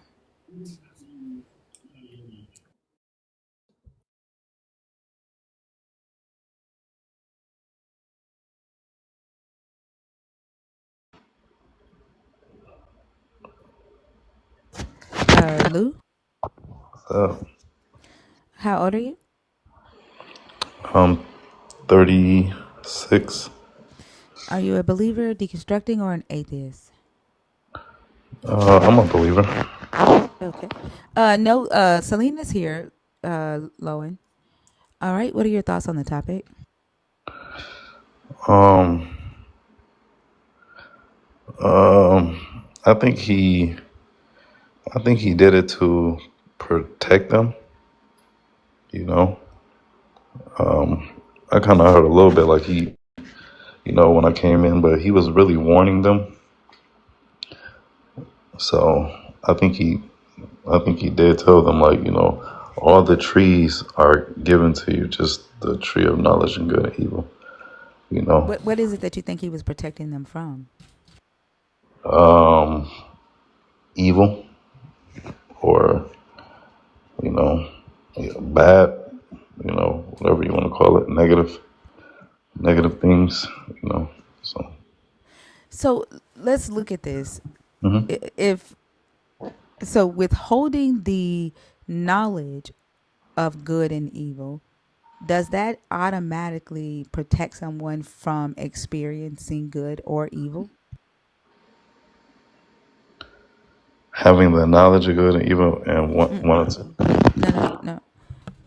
Withholding the knowledge of good and evil, does that automatically protect a person from experiencing good or evil? hmm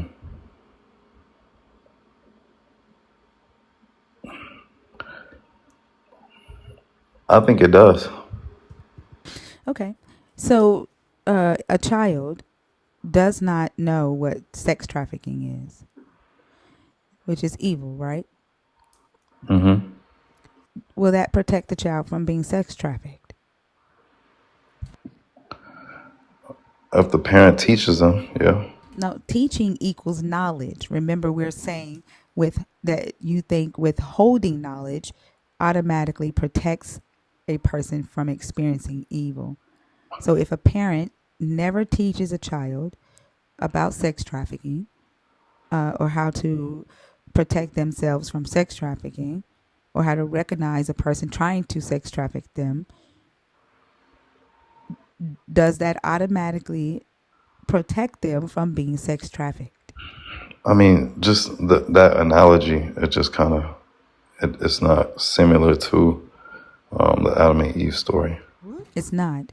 So Adam and Eve were, the knowledge of good and evil was withheld from Adam and Eve, correct? Well, he explained to them I don't need you to. Was the knowledge of good and evil withheld from Adam and Eve? Yes or no? Was it withheld from them? No. So Adam and Eve had the knowledge of good and evil? No. Do you know what the word withheld means? You said it wasn't withheld because it was in their presence, right? I mean.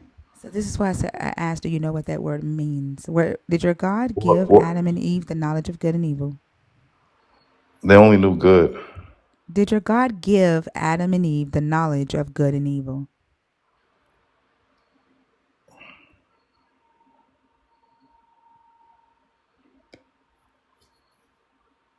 They only knew good. So we, ladies and gentlemen, we have entered the abusive stage, the gaslighting stage, the not answering questions stage. Just want to let you know. So you're not going to answer questions now? They only knew good, I just told you. Did he give them the knowledge of good and evil? No. No. So he withheld the knowledge of good and evil from them. They did not have it. No, they didn't. So the child, in my analogy, was that child given the knowledge of evil, of sex trafficking as an evil thing, in my analogy?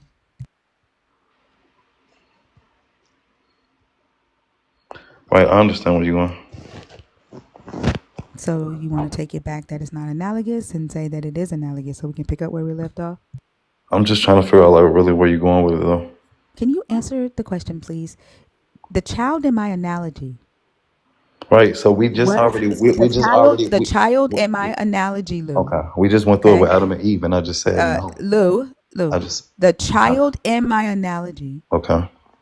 Did that child receive the knowledge that sex trafficking is evil?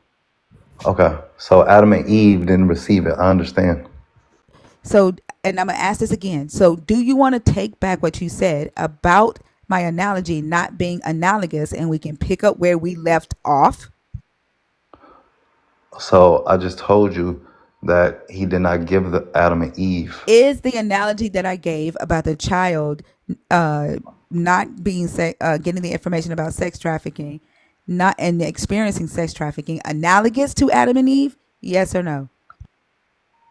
Oh, okay. So yeah, Adam and Eve was not given the knowledge of good and evil, or whatever. Okay, and so again, I'm going to ask this question.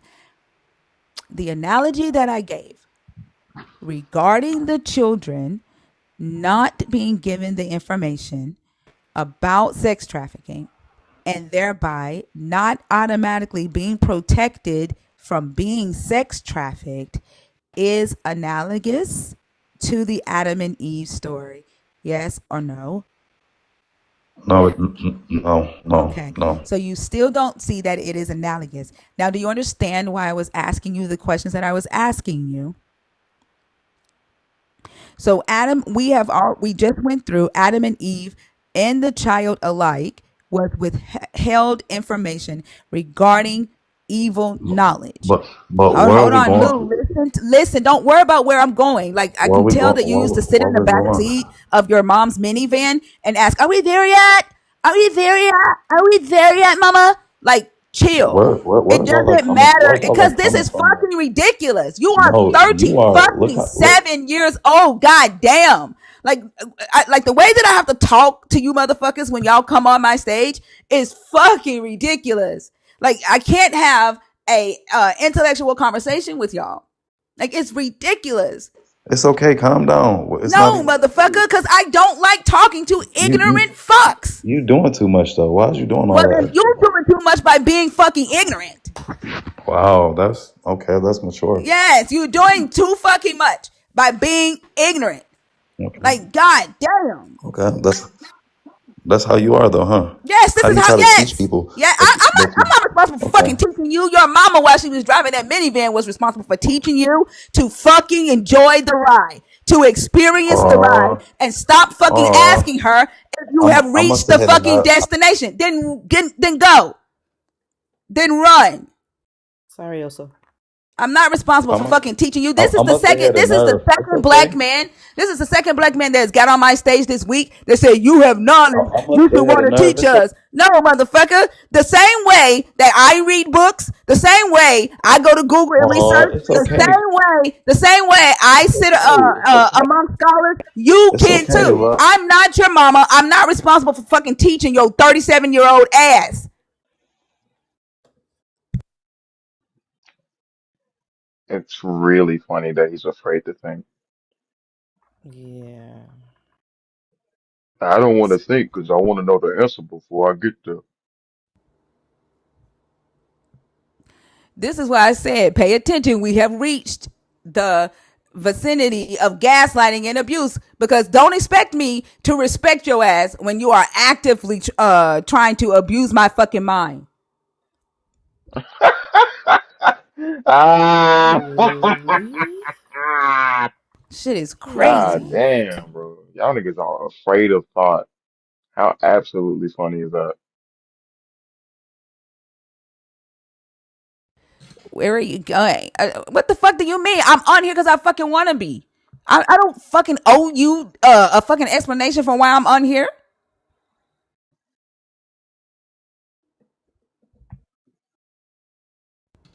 Y'all entitled as fuck. You act like you done pulled out your fucking checkbook and wrote Thinker a check. You ain't wrote me now motherfucking check. I don't owe you.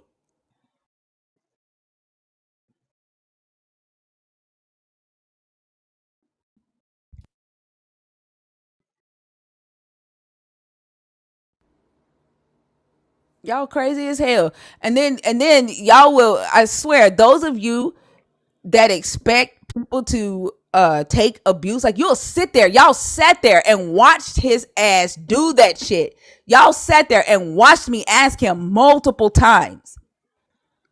Multiple times. It doesn't even help me to say, hey, look, here comes the abuse. Hey, look. It doesn't even help me to do that because y'all gonna justify the shit any fucking way. Bitch, ain't nobody talking to you. Ain't nobody talking about you. I'm talking about that woman. I'm talking about that fucking woman in the chat. Belladonna. Belladonna, 1998, justifying abuse, ignoring abuse, and knowing badass behavior. I'm talking to Belladonna. Lou, you are a past memory, motherfucker. That's really funny because aren't you the one that just like left because you're afraid to use your brain? He left out the room and then came back Came to right the it. fuck back, bro. Like That's you the are such crazy a thing. bot. You Ran are from a the literal stage. bot, bro. Right. Ran from the stage, left, closed the fucking app. Now, I don't know if he closed the app, but left the room and then came back in it. And pretending like we're not gonna fucking dog you, bro. The comments is gonna tear your ass up.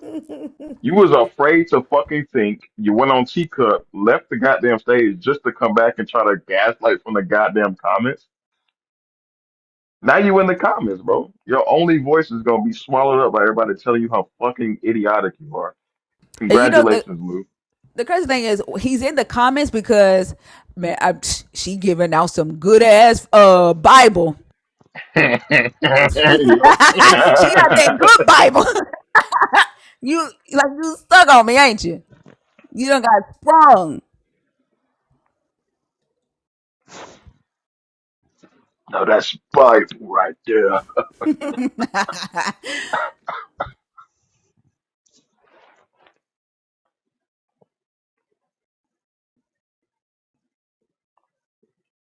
Not saying skip to the loop. That's funny.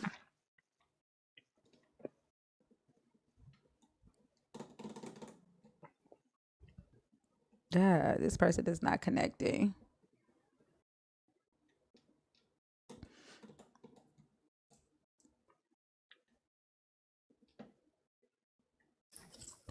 My bad. Did you come up on accident or on purpose? No, I was on purpose. I wasn't on the app when I didn't realize that brought me up that quick. Oh, okay. Can I get your age, please, for TikTok purposes? Yeah, I'm 26. Okay. Are you a believer in the God in the Bible, deconstructing, or an atheist? Yeah, I believe in the Bible. Okay. What are your thoughts on the topic? I guess I ain't been in here for too long. I was kind of trying to see what you mean, like lying to them about what, or what you mean. When he told them not to eat Not from the to eat the tree, fruit. and Okay. yeah, Yeah, I just wasn't. I just got here. I wasn't sure what you was talking about. I don't think he The lied to chat them. can't hear you. The chat can't hear you, hon. Can you speak up? You can hear me now? hmm That's much better. Yeah, I had headphones in. My bad. I don't think. I don't think he lied though. That was the truth. He said, "If you eat it, you finna die." He didn't mean you was finna die that day, but he like said that he does. gonna become a thing. The text does say the same day.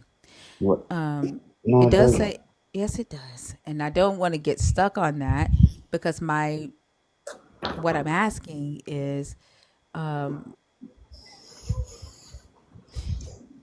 is it okay for a God to lie, basically to protect humans, right?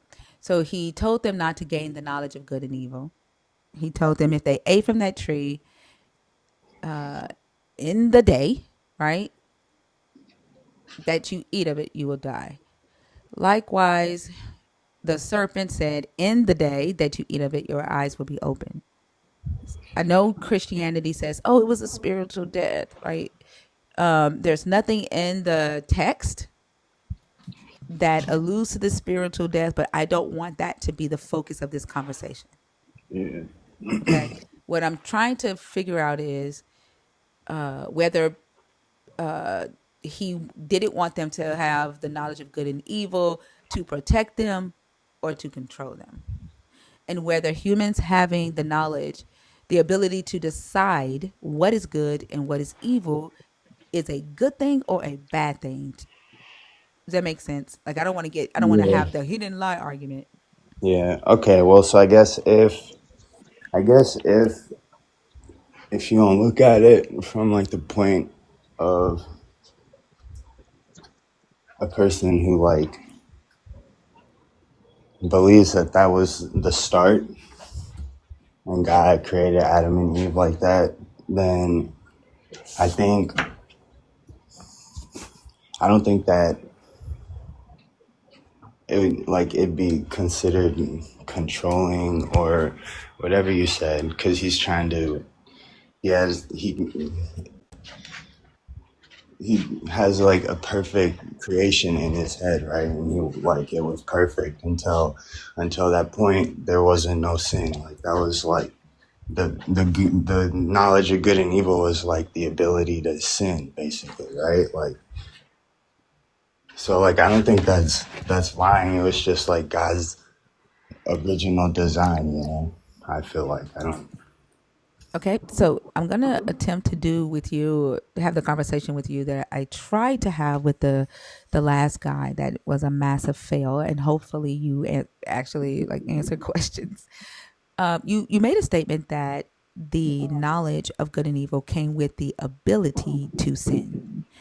Do you believe that not having the knowledge to call something good or to call something evil automatically prevents you from doing something good or doing something evil? Um, to an extent, but like, it's like you can call the chair what do you want to call it? It still got four legs and you're sitting on it, right? Like, it's That's not still, analogous. it's Calling a chair, still that's not analogous. like, I'm so, going to ask my question again, okay? Think about what you said, okay? You said that knowing when something is good or evil gave them the ability to sin, right? What I'm asking is if a person does not know to call grape good or evil, hmm does that automatically mean that the person cannot grape someone because they don't know if it's good or evil? I suppose a person could do that if they don't know it's good or evil, but okay, if like you have to look at it from like Adam and Eve's point of view, then basically, and like they're not. God didn't tell them to grade people. God I told didn't them say, I didn't, even in my multiply. analogy, nobody's telling anybody to grape anybody. That we're talking about them having the knowledge of good or evil and whether that's a good thing. And right now we're discussing your statement I think it's a bad that, thing for them to have. hold on, right? And now we're talking about your statement that having the knowledge to call something bad or good automatically gives you the ability to do something bad, right? That's what you are saying, correct? I mean, how could I guess how could Okay. you have done something bad if they didn't know what bad was? All right, let's go back over my analogy. Think about what you just said. How could they do something bad if they didn't know what bad was? So again, can a person grape another person without knowing that graping is bad? I don't know what people can do, but like Adam and Eve, No, stop. No. Ooh. we can't talk about humanity when we're Yes, talking we about Adam can. and Eve Yes, because we can. Adam and Eve were Oh my before gosh. humanity, bro. Like Oh Can you my stop? gosh. I honestly think this you topic gotta might look at break that their from brain. I think it's gonna break the Christian's mind. their I don't point of think we're view. gonna get past it. Like I Mhm. think logic is gonna knock on their door and they're gonna open that motherfucker and punch There's logic in the nothing face and logical keep about punching. They're gonna keep Right. punching until logic if says, you all want to right, be motherfucker, like logical, I'm you done. have to like We're not look gonna get from into their point we're of not view. gonna get to have a conversation with them. They're not gonna allow their brains to do it. They're not. Mhm. Told you it turns Mhm. off. And I think opening the Shit's. door to punch them in the face is actually a really good analogy because you would think they just like keep the motherfucking door closed, but they get up here to have the conversation. He said we can't talk about humanity when we talk about Adam and Eve, but You trying to no, he you will say trying to that you he's a trying sinner because of what Adam and Eve did, and he's a part of humanity unless he thinks he's a character in this book. Right. You one They of the affected the animals, Adam and Eve. whole of humanity, but we can't talk about them with humanity. It's crazy as hell. I'm saying you taking like current standards for what I'm no, I'm they're not. bad. What? You trying to No, put I'm that not. shit back He on said he's them. Like 30 something. No, I'm not. they living in a completely Say it's different 26. world directly created from Oh God. gosh. Like they're Oh, not. and what's your point? Could did they do something your God didn't want them to do in this whole perfect world?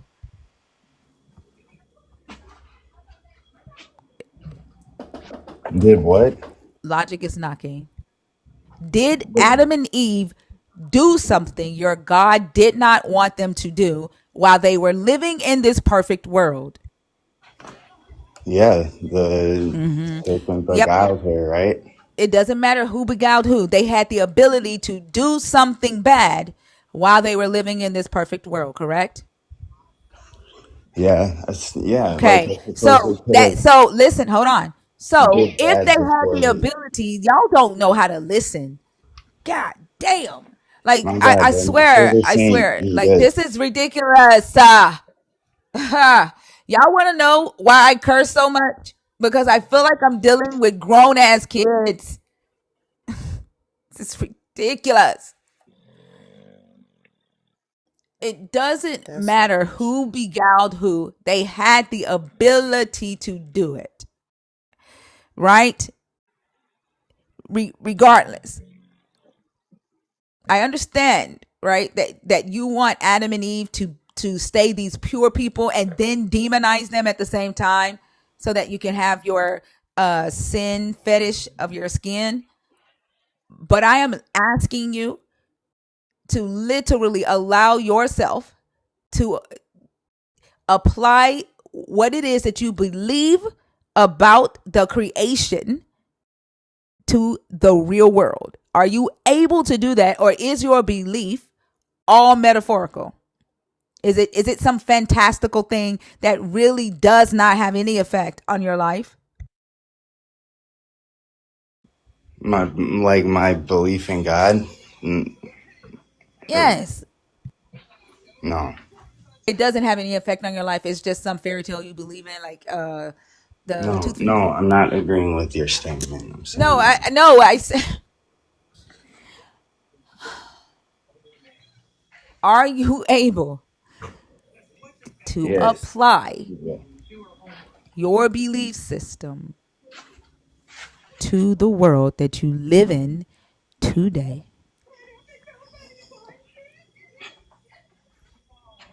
Yeah. Okay. Like I don't Can get. you do that in this conversation? Yeah. Okay. All right. So we're going to go back to what you said. These two people in this garden did not have the knowledge of good or evil. And you said when they gained that knowledge, that gave them the ability to do bad, to do evil, okay? Or to sin. Now, I'm going to bring you to the real world for just a second, Okay. okay? Taking that logic and applying it to the real world, to humans. If a human lacks the knowledge of good or evil, does that automatically stop them from being able to do evil to another person or themselves?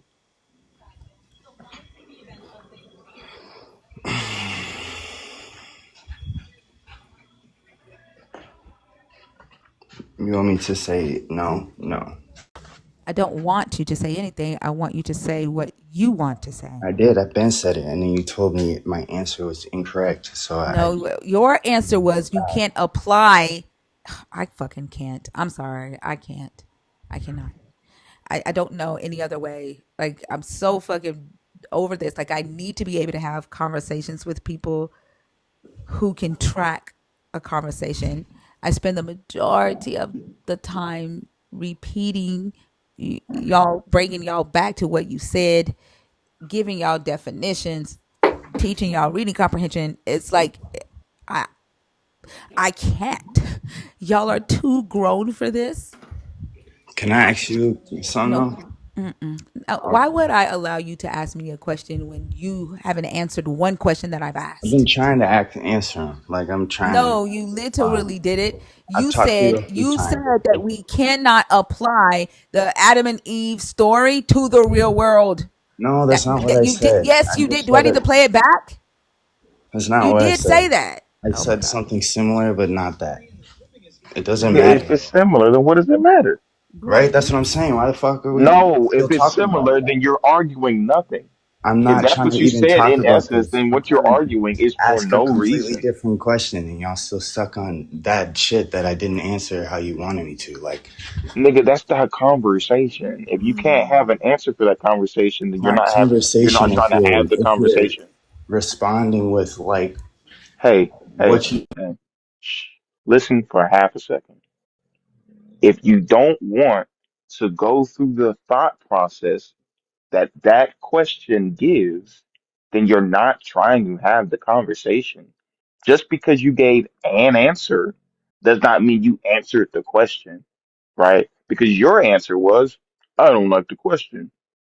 Okay, that means you don't want to have the Never said that conversation. once. Yeah. What?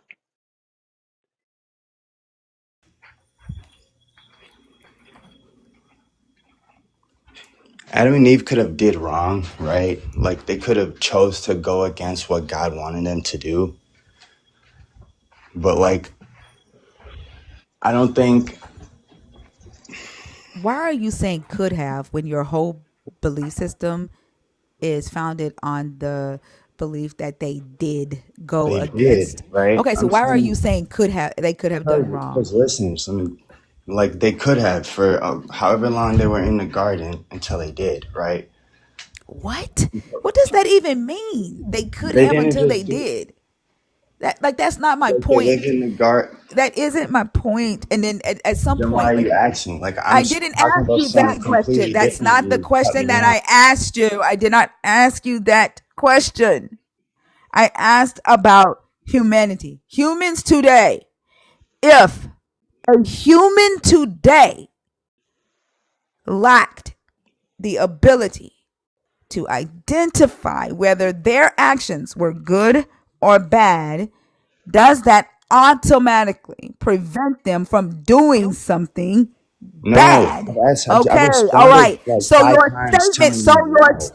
that you made that says when Adam and Eve gained the knowledge of good and evil, they then had the ability to do evil is mute, is wrong. Yeah, Because you I guess exactly, I so meant more so they you had want to the go back ability the and whole take that time. back. That was the whole point. I was addressing your point. But then they got the ability to know that they did right or wrong. Okay. Okay, so is that a bad thing to know when you do right or wrong? Um, no. But No. if you never do wrong though, like God intended for them to do, there would have been no way for them to, you know what I mean, get to that point. Okay, let's address that point, okay? Now, if they just and I want to make sure that I understand what you mean by that. Okay? And I know a lot of you are not used to having conversations where people actually listen when you speak and try to understand you. But this is what this looks like, okay? I'm addressing the point that you just made. If they had just obeyed the God, right, and not done anything wrong, then they would not need the ability to know when to call something good or bad. Am I understanding that's what you said? Yeah, essentially I think I said something like that. Okay. So let's then draw a parallel to that thought. Adam and Eve just obeys, right? They have not disobeyed yet. Ignore that. We're not talking about that right now. This is a different parallel. So Adam and Eve are they're the type of people that only obeys God. They do not disobey. They also do not know how to identify whether something is good or bad to do. Okay? They just trust the God. All right? Adam and Eve have lived on earth, they've populated. And at this time, there's 1,000,000 humans on earth, okay? This is a hypothetical. There's 1,000,000 humans on earth. And then the God tells Adam, the earth is too overpopulated. Go and kill 100,000 people. Should Adam just do it? Or should Adam contemplate? Would it be better if Adam could contemplate, is God telling me this? Or should he just do it because he believes that's what God is telling him to do?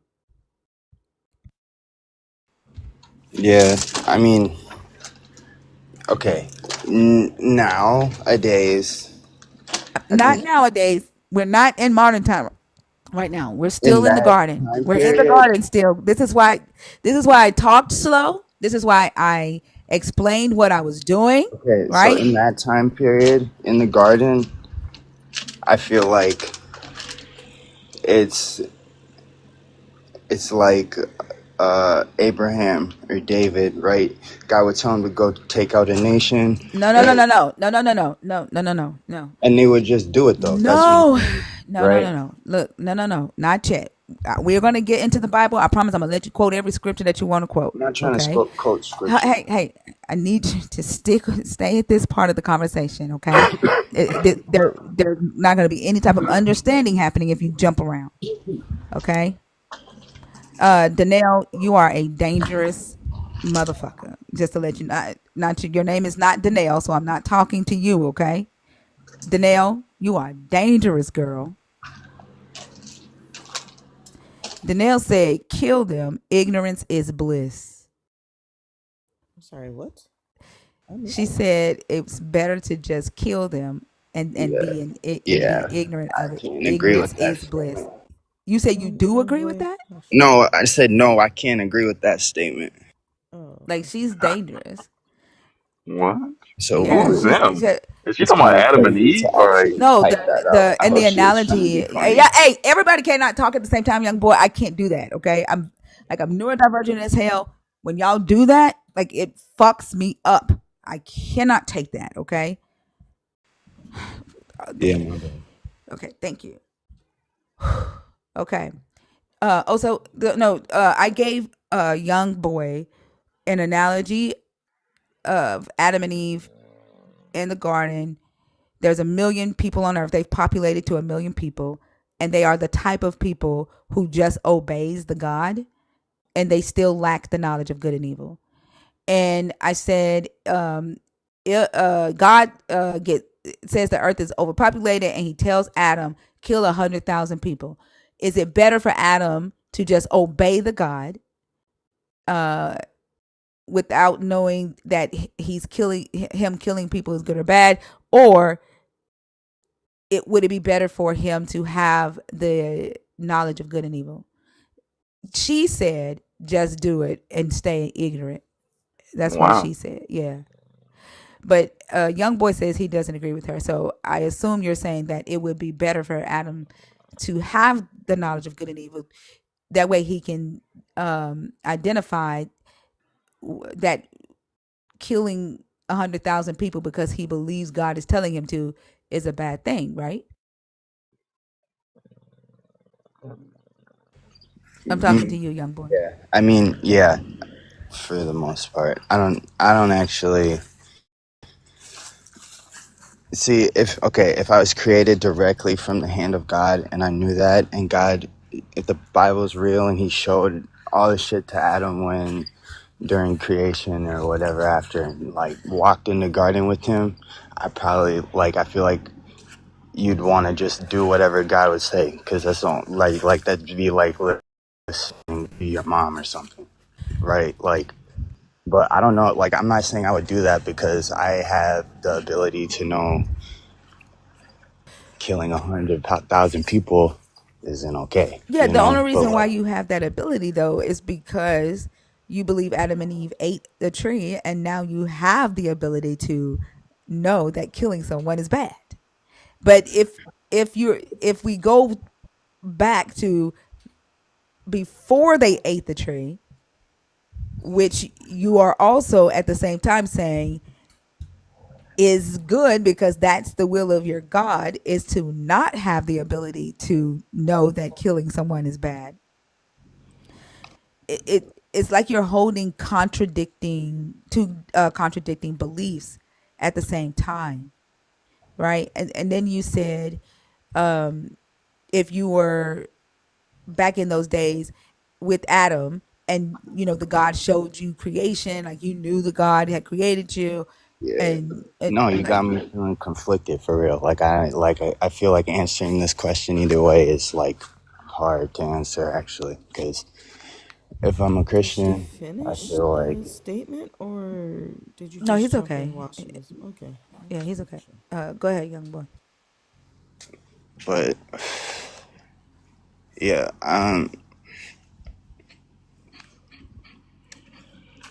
I don't think. Okay, so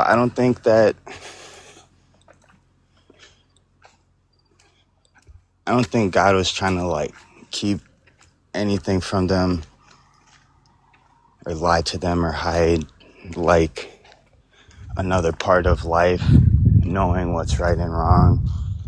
Like I think it was just his perfect design, right? And then what if they were to have just followed the commandments,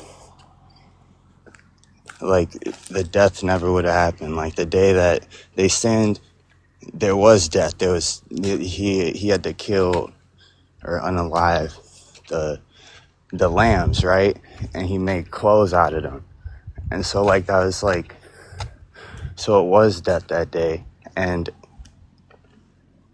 really it's all like symbolic. The lambs took the place of Adam and Eve's sin, just like the Lamb of God takes the place of the sin for humanity. You know, like it was all just like a part of his plan. And him, like before that happened, there's no So, reason to say right or wrong. I guess I don't know. so let's look at that. Let's look at what you just said. You said that um, because if they had just obeyed, right, death would never have happened. Period. Are you saying that the animals had immortality prior to Adam and Eve eating of the tree? I'm not sure actually, because like when they eat the fruit, God, he's like, "What'd you do, Adam?" And Adam's like, "Oh, the woman you gave me." And he's like, "What'd you do?" And she's like, "Oh, the serpent." And he's like, "Oh, because of this, you're cursed than more than all the animals, right?" So not just the serpent got cursed, all the animals got cursed. The serpent just got cursed more than the rest of them. So maybe, like, I don't know. Nobody can know, really, I guess. It didn't say all the animals created. Yeah, But like they say you're oh cursed more goodness, than all hey, of them. hey, hey, Why is they all hey, cursed? hey, hey, hey. Do you Sorry. notice how I sit quietly while you speak and actively listen to what you're saying? Yeah, my bad. It's like a little lag. I said that earlier, and like so sometimes like I'll start talking and then like it'll just happen. I'm sorry. Yeah, but that wasn't a lag because I was actively speaking. Like I hadn't. It's not like I took a break and you thought that I was done. You interrupted, so that wasn't a lag, My right? phone. Well, I don't got great service right now, so my phone it was quiet on my end, so that's why I'm outside. You were responding to me. There's no way it was quiet. You were responding to what I said. So there's no way it was quiet.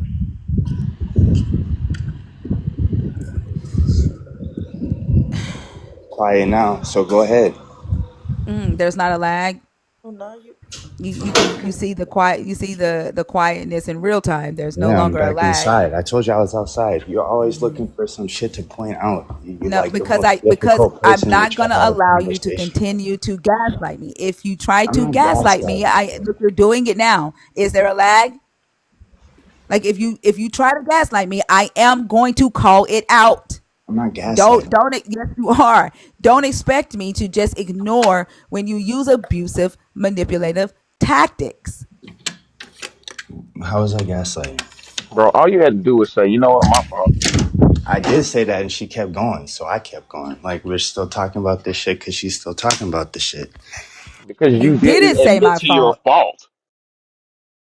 I did. I said, my bad. It's a lag. I'm outside and not That was I'm also a inside. lie because you were responding to her to that very second. Yep. I remember how our conversation went a minute and a half ago, bro. Clearly you do not, because as Apparently, you she was don't. saying, you were responding to the thing that she was saying. Okay, so what am I supposed to respond to now? Like, what are we talking You're about? supposed to wait until she already I'm laid it out. waiting, You're and you're supposed to not talking wait about until nothing she yet. finished her sentence or her question, and then you can respond. Okay, But then I'm you waiting want to for a say, "Oh, question and a well, there's a sentence. delay, so that's the reason why I had to talk while you're in the middle of talking." That makes no sense. You were lying. Just own up to the fact that you could not wait. You were being impatient.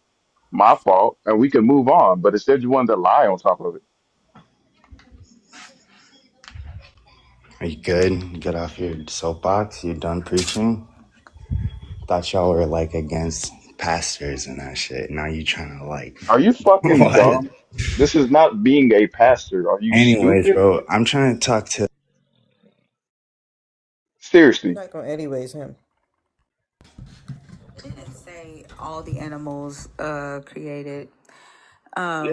But Like this they get cursed oh more goodness, than all hey, of them. hey, hey, Why is they all hey, cursed? hey, hey.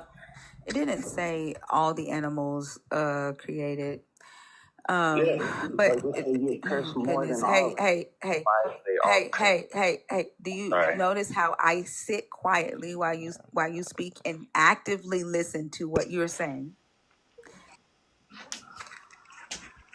Yeah, my bad. It's like a little lag. I said that earlier, and like so sometimes like I'll start talking, and then like it'll just happen. I'm sorry. Yeah, but that wasn't a lag because I was actively speaking. Like I hadn't. It's not like I took a break and you thought that I was done. You interrupted, so that wasn't a lag, My right? phone. Well, I don't got great service right now, so my phone it was quiet on my end, so that's why I'm outside. You As were you're actively responding to responding. me. There's no way it was quiet. You were responding to what I said, so there's no way it was quiet.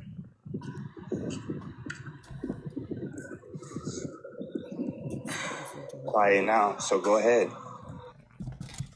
And now he in the comments handle Chico. That's crazy. Anything to get away from accountability, all right? Hmm.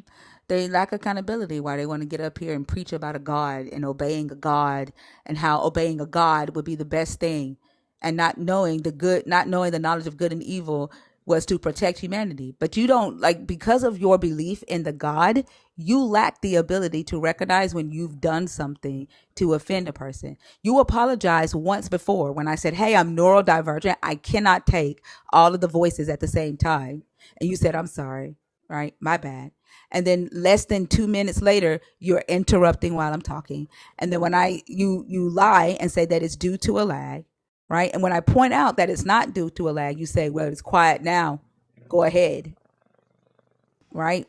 And then y'all keep And going. You your should already loyalty get it to a then. God, makes you lack this ability to take accountability for your own actions. What? How does something that had nothing to do with God? Whatever you just said made no sense. everything to do Because with you weren't You listening. You're right. because of your belief in a God, you will get up here and say, and has already said, that to obey your God is the right thing to do, and that your God would not tell you to do anything bad, and that lacking the knowledge of when. Are you singing while I'm fucking talking now? Is there a lag? Is that why you're humming while I'm talking? No, don't mute him. Let everybody see his inability to actually take accountability. Let everybody see that it has nothing to do Bro, I with just a unmuted lag. myself. I was never humming. That it has nothing. She muted you. She muted you because you were humming while I was talking. I wasn't humming. There's a TV on in the room. You might have heard a TV, but I wasn't humming. Mm-hmm. Sorry. I'll turn it down for you. Yeah. bro. That was literally. Oh my god. The mental abuse is wild. And they want you to believe that they're humble, right? They come in peace. This is literally what they would call a wolf in sheep clothing. How am I trying to preach or spread the gospel? I was just trying to ask you a question on how they're trying to lie, and it turned into whatever the hell we're talking about. Mm-hmm. I'm done. Like I don't have any desire to continue a conversation with you.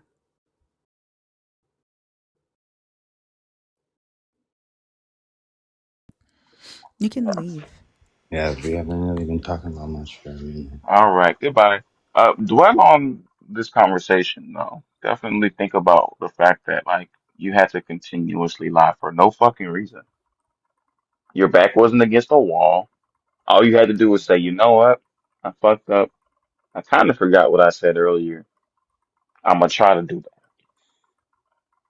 But instead, you want to fucking lie, right? And instead of taking accountability for the fact that you lied, when it got played back and we saw in real time while she was talking, you were responding to the things she was saying to cut her off, right? Like y'all motherfuckers, and then y'all double and triple and quadruple the fuck down on bullshit when y'all could just stand on fucking business, bro. Like y'all are morally bankrupt talking about how you follow this fucking guy. Insane. And the crazy thing is that that's the point, right? To discuss how a belief in the God being your foundation of morality, how does that actually affect what world? What would that look like in the world? And they get up here and they show us how morally bankrupt they are every time they get on this damn stage. Not to mention, one of them in the comments said that they would just go and kill 100,000 people if they Ignorance is believed that the bliss. God was telling them to do it. Right.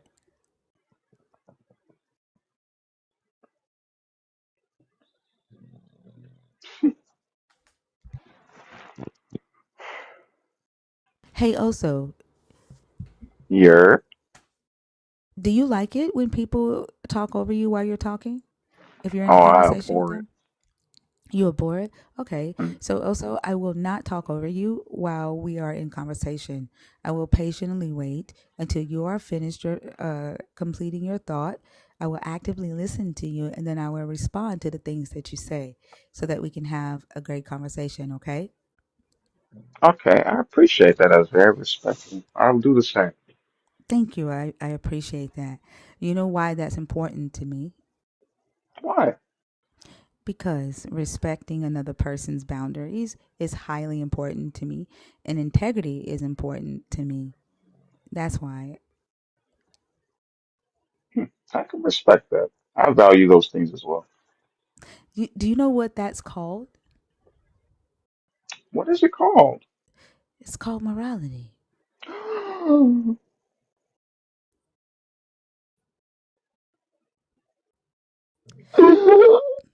Do you think I got that from the God in the Bible?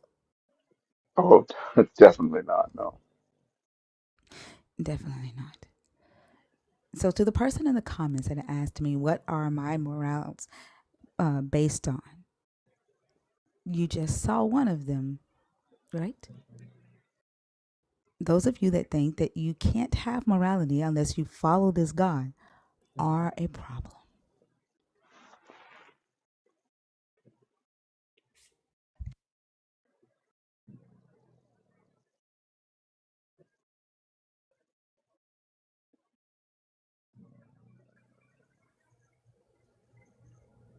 Hi, Hi, how are you? I'm doing well. Oh, so do you want to do this one so I can go get me some coffee, please? I could certainly Uh, try. How old are you, Oh, do you? Michaela? 27.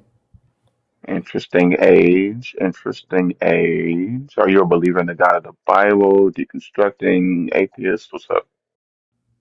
I believe in a lot of different things, but I Currently, do you do. believe in the Bible? What? Do you believe in the Bible? Not everything in it. Do you believe in the God of the Bible? I do believe in a higher power and I refer to him as God, but I think I do that because I was Michaela, yeah, is it the God of the Bible?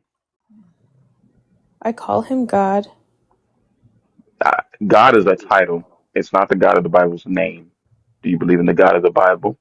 What's the God of the Bible's name? All right, now. What's the name of your God, Michaela? God. Okay. So it's not the God of the Bible. Okay. All right. Well, you have a good one. I appreciate you coming up, but we only have conversations with three types of people, and you're not in that category. Oh wait, but I wanted to answer the prop. Yeah, well, Guess what? I want a Many bacon, egg, and people cheese, but I still today. gotta wait till I go to the gas station. That pissed me off. I didn't even get to go get Cutie. coffee because the fact that she wouldn't answer the question, like, What's that guy's name? That was stupid. That was just stupid.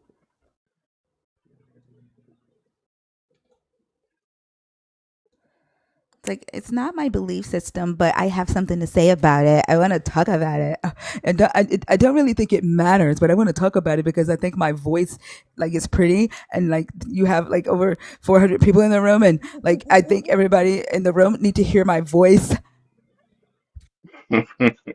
Summoning Vera from Invincible. Hey, Kimberly, did you come up here on purpose, love bug, or on accident? Kimberly,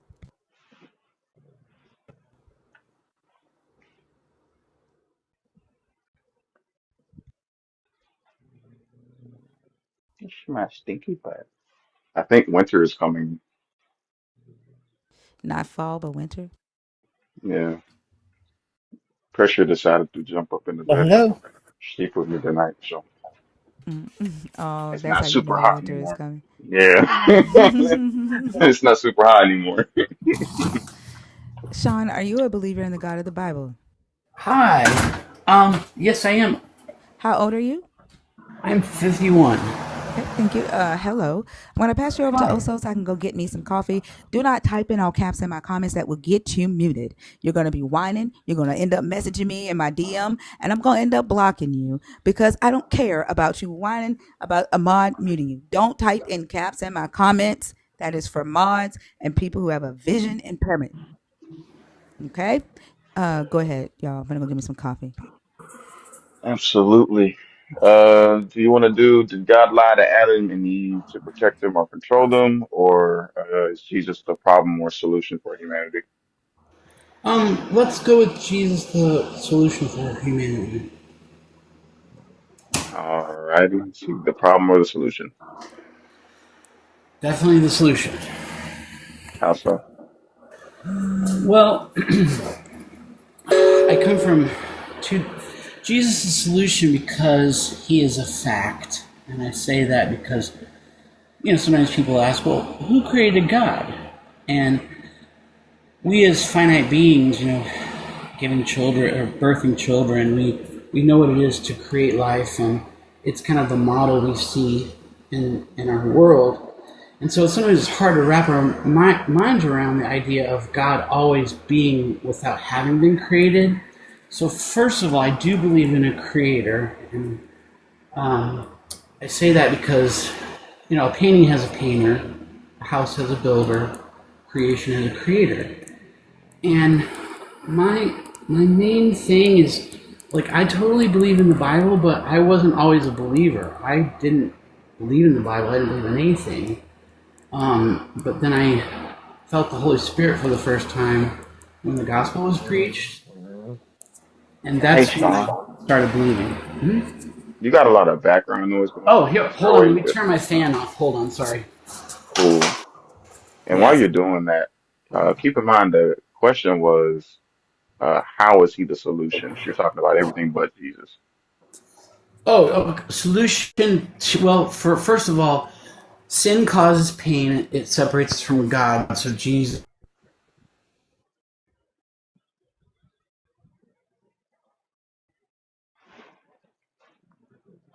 He converted a Boeing engine to a fan, y'all. Don't worry about it.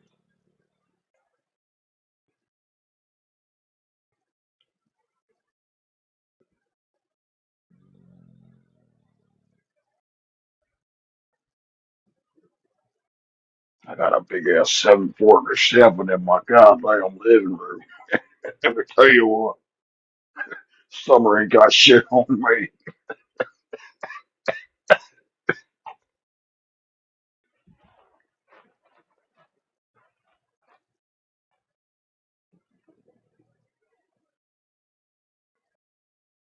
Uh, Shondelisa Rice, you still there?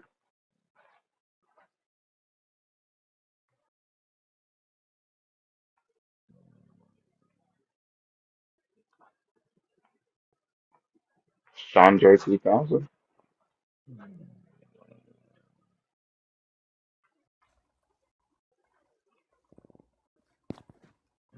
Maybe he got caught in the turbine I was just or about his to ask phone? him if he got caught in the fan.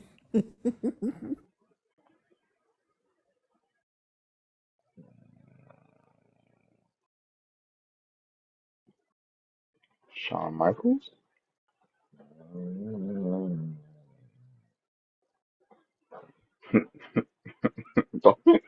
Yo, Shantae Spider-Man. Come on, Sean. Sean, you a butterfly in the sky right now?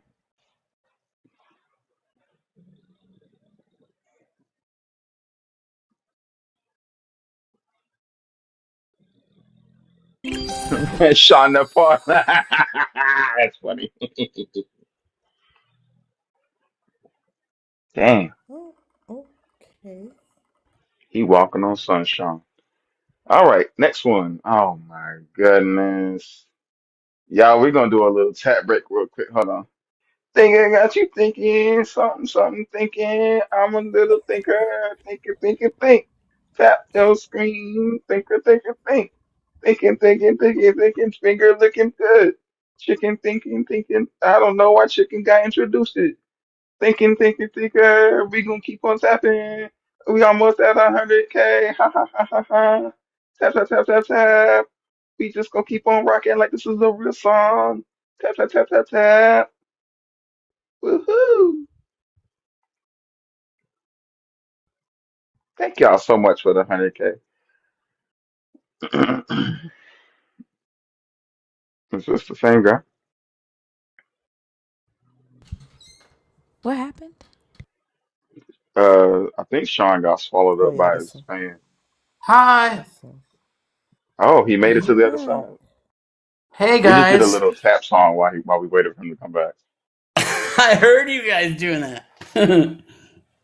That was funny. Mm-hmm.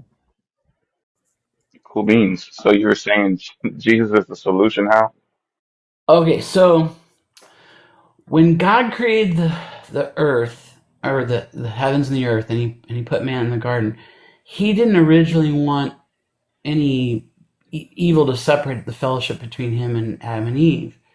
But they chose to disobey, and so God pronounced curses upon them.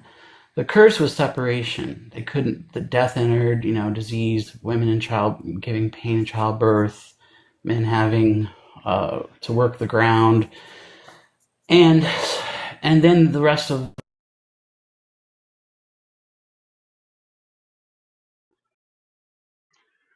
There's an old saying out in Tennessee.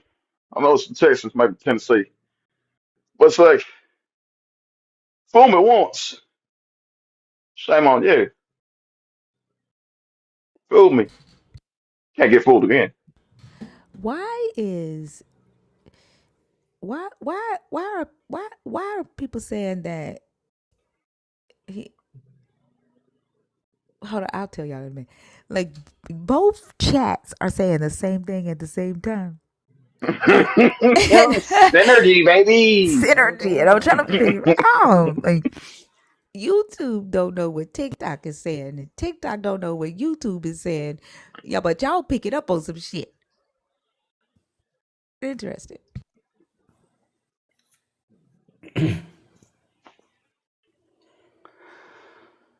So basically, Jesus became sin on the cross. So God poured all the wrath on him that we as humanity deserve for sin. God loves us, and mercy triumphs over judgment. So that's a good thing. It's a gift. And once we discover that and we encounter God's love, we see that and we repent of our sin, we see we're given the gift of the Holy Spirit and the forgiveness of our sins, and that separation that happened in the garden is restored. So that's a gift, and it's a good thing. And we all want good things, right? We all want like good finances, good health, good families, good food, good Good talk. vacations. What? I sneezed. Oh, and so God says, you know, I want to restore that relationship because He loves us, and He prepared heaven, which is eternal. And eternity is an awesome thing because we never have to see an end to things. Here on earth, we see an end to life. We see people die, our friends die, our family. We see death and disease, and we see the end of things all the time, and it brings us down. But God is like, I created an eternity of fellowship where there's no tears, there's no pain, there's no decay, there's no suffering. Um, it's a solution to why are we here? What is our purpose? Why is there suffering? You know, all those things. Sean. Come on, dog, for real. For real, bro. I'm th- I asked you a simple question, and we out here. We done jumped about five different things. Can we take it case by case and have a conversation, or you want to just monologue for the rest of the night? Let's go case by case. Okay. Now, you said that Jesus is the solution because he took on all the world's sin. Did that solve the problem? Yes. So the world is fixed? The world is fixed to those who repent and receive that gift. Except for we actively seeing people that have uh, taken that ride, supporting a genocide over there in Gaza. So is it fixed? Well, here's the thing. I mentioned before that there is no decay in heaven. On earth, men will sin. Okay, God gives free will. But in heaven, there's no sin. Sin is conquered on the cross. So it's like I can say, okay, my niece, when I was 7 years ago, my niece of 16 years of age, Michaela, was killed on her way to school. She was hit by a negligent driver who ran a stop sign.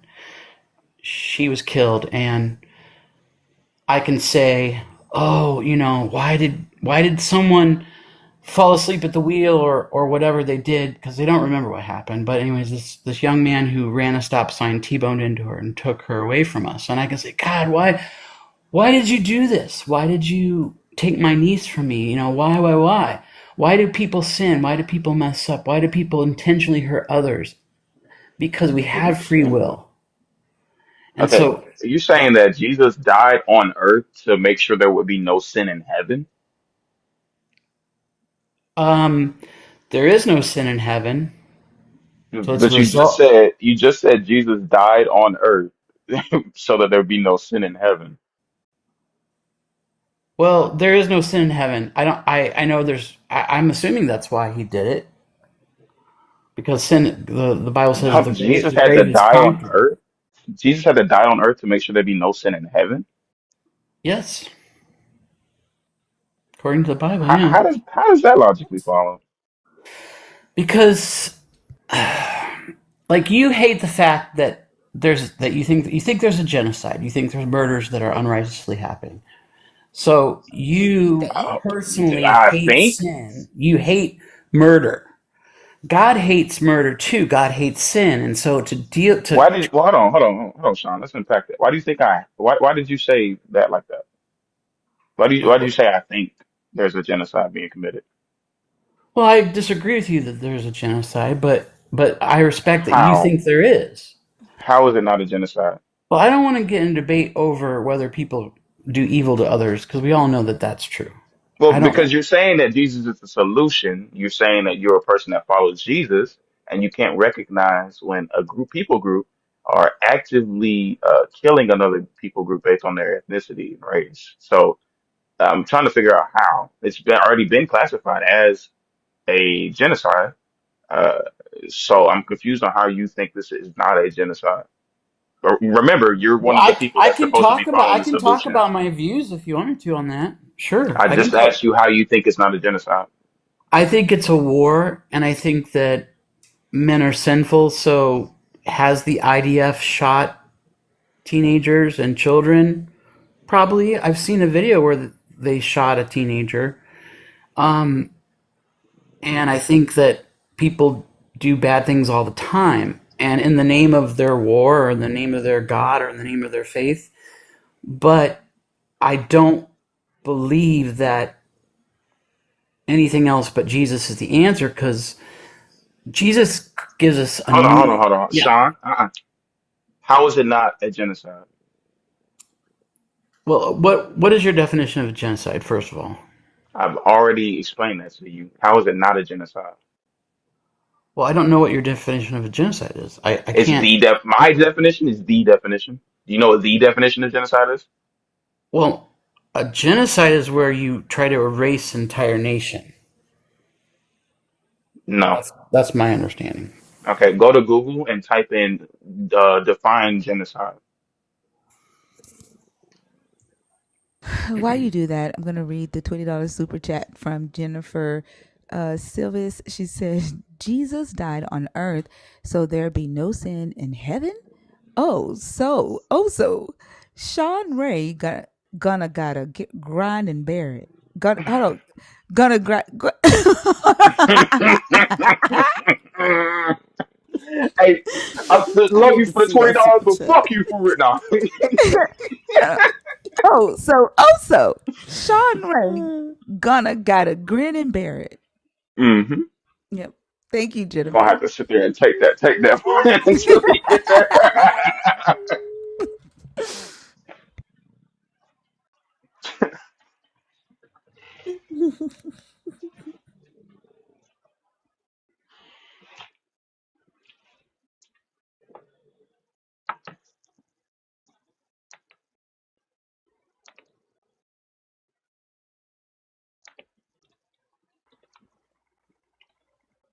Sean's teacupping again. I don't know if you heard me, but I told thank you, him to go Jennifer. look it up.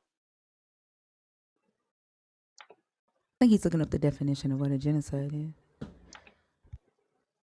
Yeah, because so far he said, "Do I think that they killed children?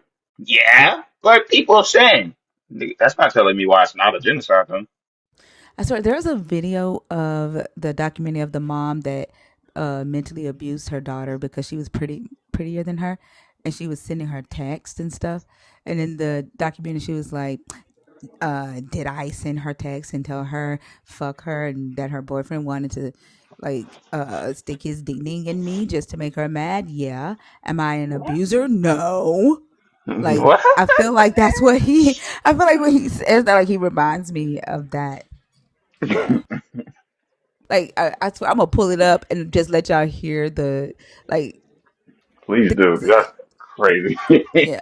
This is a parody version of what she says, but tell me it don't sound like a believer justifying atrocities. Hold on. Did I share it?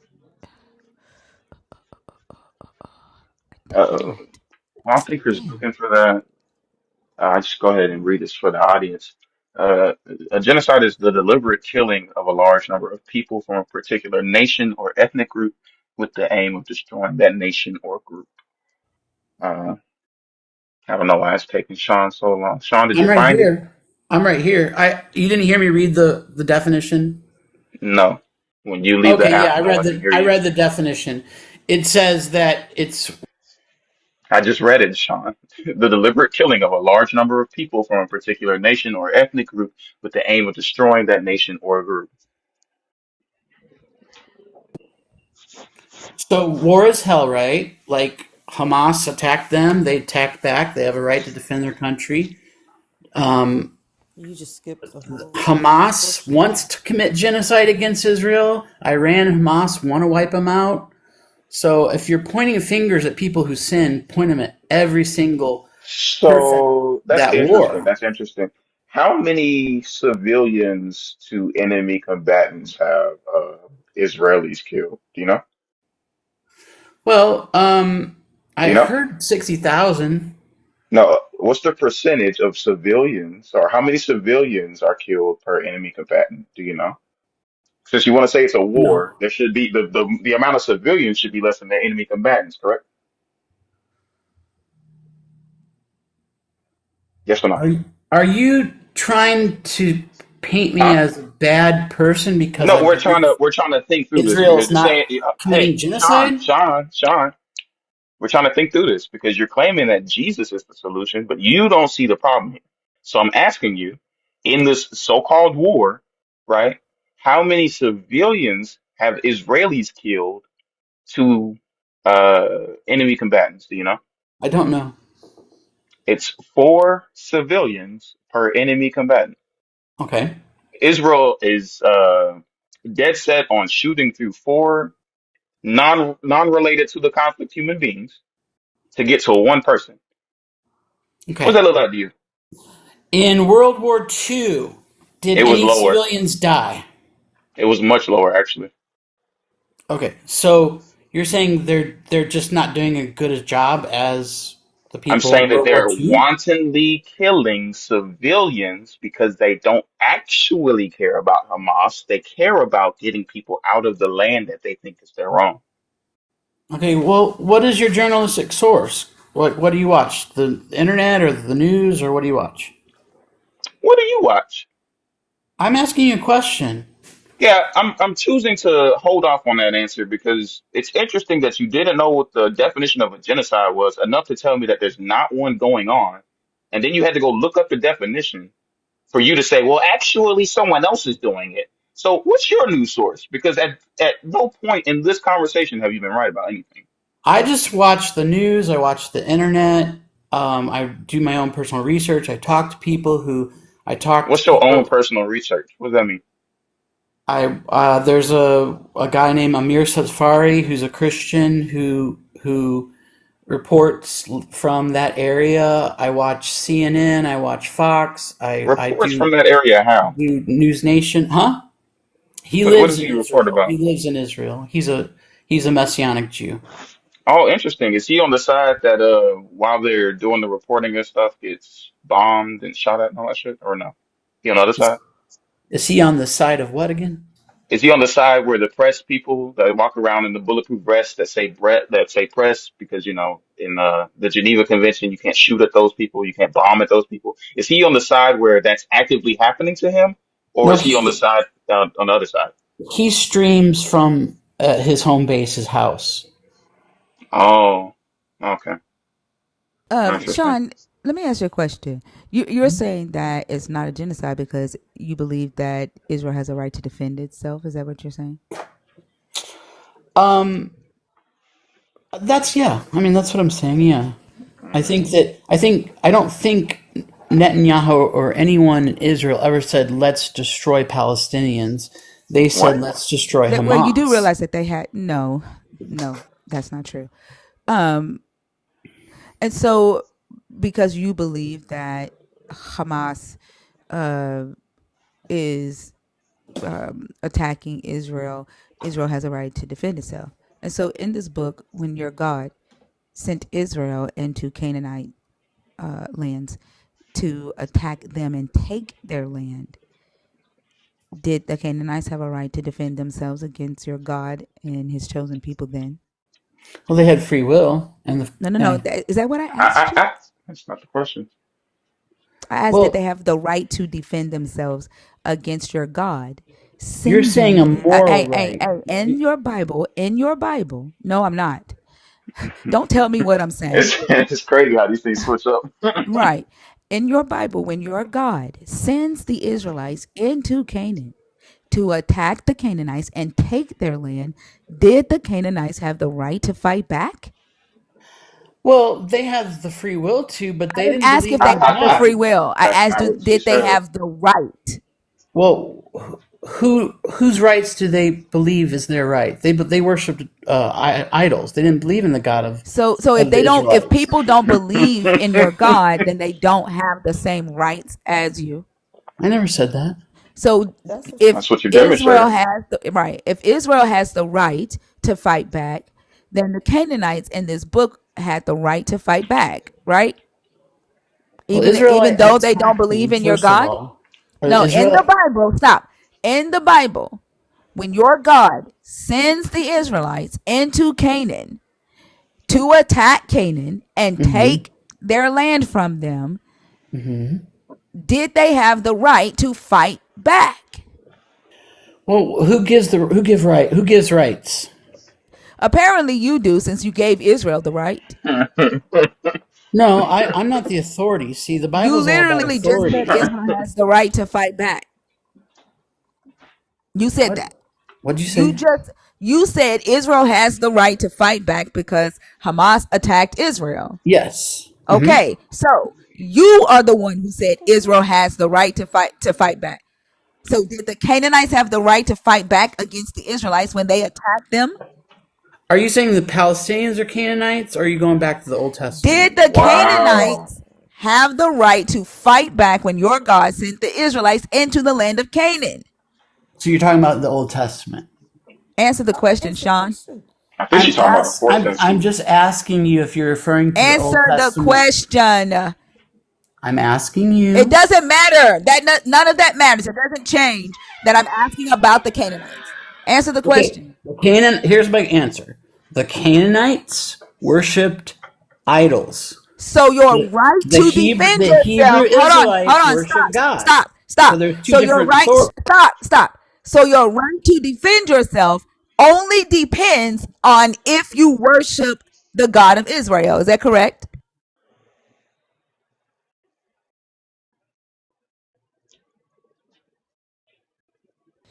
John, you're on mute.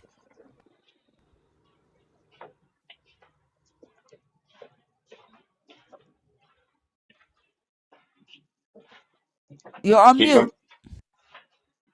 keep in mind, Jesus is supposed to be the solution. Is that better? Is that better? So your right to defend yourself only exists if you worship the God of Israel. I never said that. You did when you said that the Canaanites did not have the right to fight back because they worshiped other gods. That's not what I said. I Okay, said I'm gonna ask you there again, were. Sean. I'm gonna ask you again. Did the Canaanites have the right to fight back when Israel came in and took their land? Well, they did fight back. So I Did mean, they have Did the they have the right? right? you're assuming Did that they they are have the following. right? Well, from what angle are you asking? Are you saying do they have a human right to defend themselves? Absolutely. Everybody has the right to defend themselves. We're all I made in hope, God's hope image. all of you in the chat who are believers see this shiftiness. Like this is like there's no fucking way in hell I would ever worship anything like this. Like y'all can't answer questions. Y'all's morality is fucking shifty as hell. It depends on excusing the behavior of this God and who you believe to be the chosen people on earth. And why should even be chosen people at all is beyond me when you believe that a God is the God of all creation. But you will excuse murder, you will excuse genocide, you will excuse rape if your God told you to. I don't worship a God that wants us to murder people. Yes, Have you you read the do. Well, Bible? that's not true. Clearly, you haven't. You have not. I'm asking her a question. Have you read I the That's literally Bible? We're just told you answering. your God told them to go into Canaan and annihilate the Canaanites Yes, he did. in your Bible. That's Yes, he murder. did. That's murder. Just That's all for the killing. sake of taking land. Why did he do that? Why did God To ask take him? their land, to give them houses they did not build, to give them food they did not grow, And why else did he do that? Wow, so what? because he promised his their ancestors. He promised Abraham a seed, right, of inheritance, right? And okay, then Why so else let did he me do come it? and snatch your motherfucking house from you because I believe a God told me that your house is supposed to be mine. Okay, when you look at a diamond, it has many facets, right? So There is no if Sean. you look, wait, No, I'm not. I no, would like if you could not no, interrupt me, Sean. Sean. please. No, Before you Let's go not there, interrupt each other. Sean. Hey, Sean. Before you go there, let's keep in mind that the conversation is about how Jesus is the solution. I'm recapping this conversation for you. You said that Jesus died on earth to make sure there's no sin in heaven. You said that there's no war in Ba Sing Se because Jesus's people are the one enacting the genocide, right? And now you're trying to tell us about how certain people have certain rights over everyone else by using an analogy about a fucking diamond, right? You're trying to say that the Israelites have the free reign of the fucking earth because you believe that a God told them that they can do that shit. You're justifying atrocities while also saying that this guy is the solution. I just want you to keep that frame of reference. This is all supposed to be pointing back to how Jesus is the solution while you're actively being a horrible human being. Go ahead, Sean.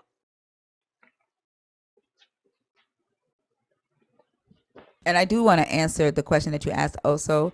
Are we saying that you are a horrible human being because you said that it's not a genocide? I am. Oh yeah, I am too. Add me. Yes. All right, you can come off mute.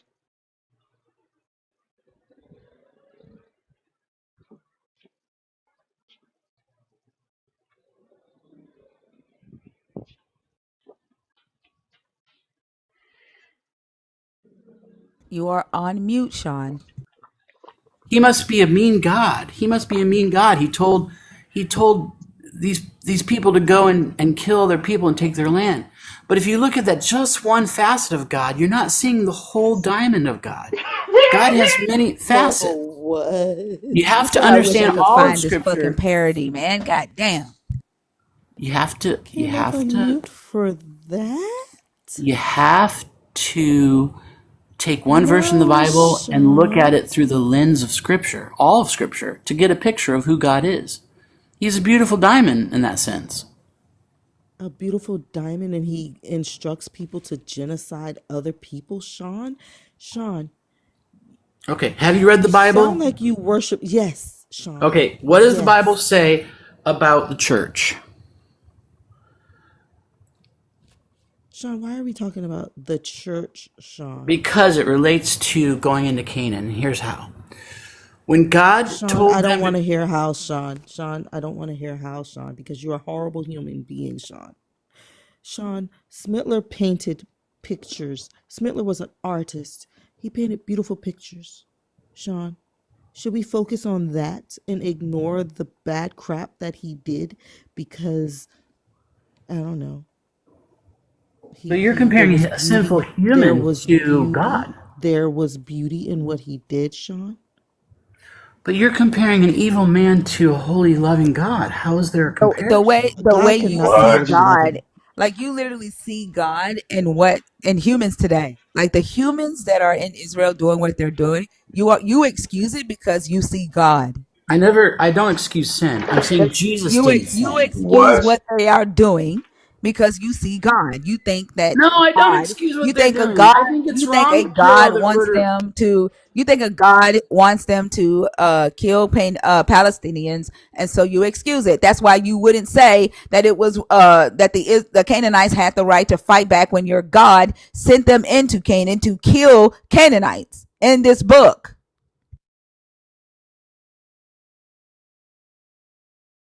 Your God instructs the Israelites to kill a lot of people in this book. And that's why the Israelites kept going and worshiping other gods because they got sick and tired of your genocidal ass God turning them into fucking militia.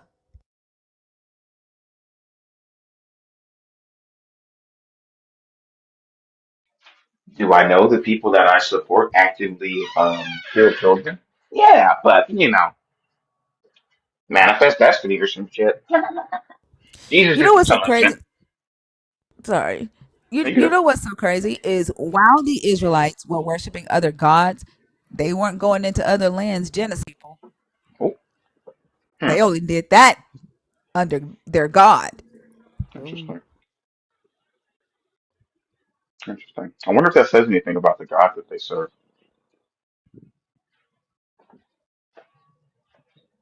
Nah, I can't think be. that's why they kept going and worshiping other gods because they wanted to get the fuck away from his genocidal ass.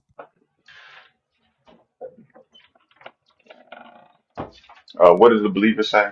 Trauma didn't exist back then. Yep. Because I agree, Libra. Like this God speaks to those that have a tendency to do harmful shit to other humans and excuse it. Oh yeah. Oh yeah. The people that deconstruct from this God are typically Not, I don't want to say all of them because there are some harmful ass atheists out there.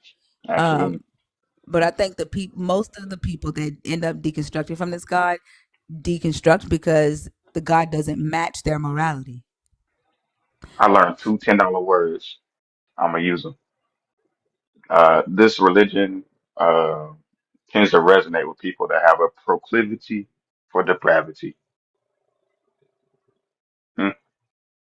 There you go. Put that in your back pocket. Whip it out there in front of somebody one day. Press them.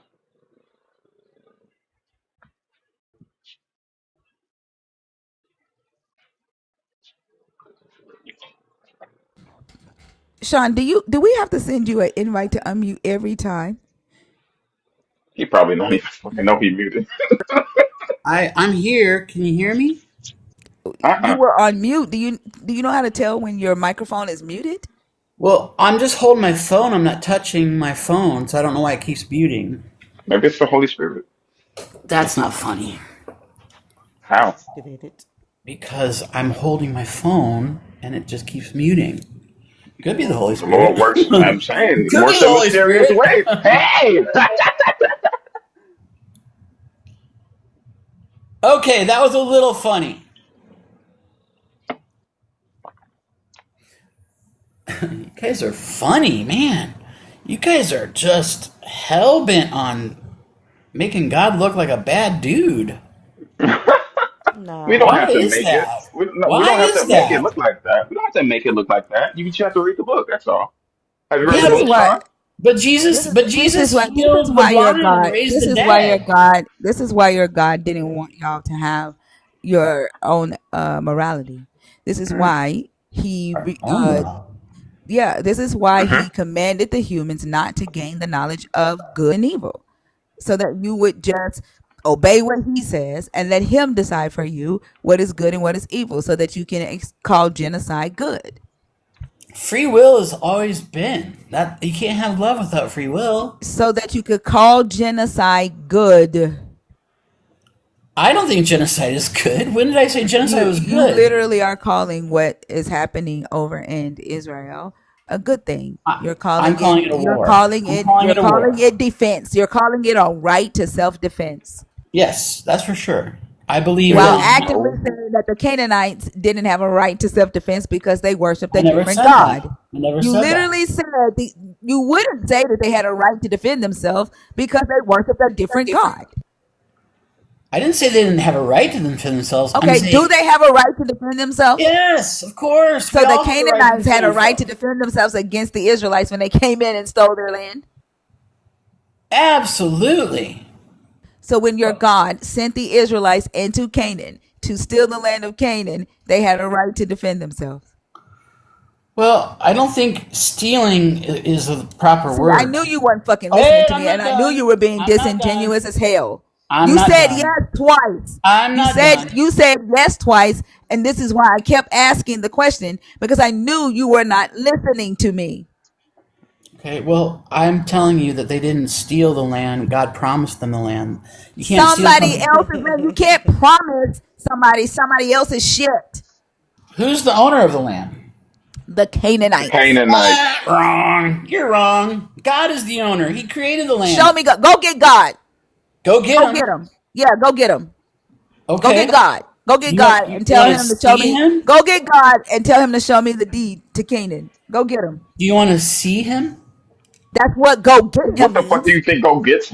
Like, Well, I can't just go grab him and bring him to your studio because he probably doesn't God is want weak, to weak. appear there. Oh, and have you ever went and that's the got him reason and why. sat down and had lunch with him? I heard his audible voice. Did you ever go and get God and walk into a restaurant with him and sit down and eat with him? No, but I heard his audible What? voice. No, you've never seen this God, have you? Um, I've seen angels. I've heard his voice. I've witnessed The answer is miracles. no, Sean. I You've haven't never seen him with seen my the God. eyes. Absolutely. Okay. I've seen What love else would you though. see him with? What? What else would you see him with if not your fucking eyes? You know how sight works? Well, I'm just trying to answer as honestly as I can. You You're know, sometimes. not. You're not because your eyes have Okay, never I'm not witnessed the honest. You God. can look into my heart and know my heart. Yeah, Sean, No, you're because not your God. You eyes can't have do not that. seen. Hey, Sean, quit being a fucking petulant child. Your eyes have never seen the fucking God, which is the answer to the question that she asked you. But instead of saying that, you want to claim that you're being honest by talking about everything except for the fact that you have not seen the fucking God. Tighten it the fuck up. You're 50 something years old, dude. Now, just to recap again, Jesus is the solution because he died on earth to make sure there be no sin in heaven. Fucking stupid. Uh, there's no warn bossing say because Israelites have the right to genocide whoever because Sean thinks that God thinks that they can do that. Um, Sean thinks that God is shining bright like a diamond. I think Rihanna's going to sue him. Uh, Sean has never seen God, but he's audibly heard the voice, which that should be a red flag to Christians. He's audibly heard God's voice. Hmm. Kind of crazy. Hmm. Uh, and he's also seen angels. I don't know. Maybe I don't know. Maybe y'all belief is stronger than reality. But if you like to be in reality, kind of seems like Sean's a weirdo that justifies genocide based on his beliefs. All right, Sean, you can go back to lunch. Those of you that are just waking up to Wednesday morning, we did have to start back over. So we are 2 hours into the new live stream. Continue to tap the live, help us get back up over 100,000 likes. I appreciate y'all so much and thank y'all for being here. Welcome to Wednesday morning. And you are listening to the smooth sounds of Thinker. Featuring DJ Also. Also, yesterday, Fee and Mac were interviewed by Crystal J. Did you happen to Mm, catch that? I caught a bit of it, the beginning part of it. Did you see who they picked for their triplet? No, I didn't. Who? Oh, Lords. wow. Oh, that makes sense. And I'll tell you why. We all know that Fee lacks integrity. Because of what did Hector tell you? And as I keep telling you guys, Mac is a reformed Proud Boy, so maybe he backslid. That's my case. Yeah. I jumped up when Crystal got to like the Q&A and I was like, so this is the triplets. Like I said, does Oso know? I I think they had your only back. did that because I wasn't there. You know what? I appreciate it. I know you did because you a real one, but it's just the fact that they think that they can get away with this. I wonder if Fee is sleeping listening to this and can hear that I done snitched on her and Mac and Crystal. um, if it makes you feel any better, if she hadn't caught it, I won't say nothing about you telling me.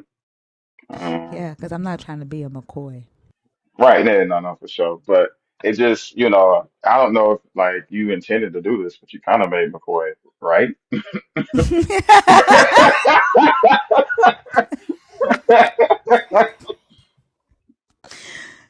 Oh my God, that's hilarious. Sean, you still haven't figured out how to come off mute yet?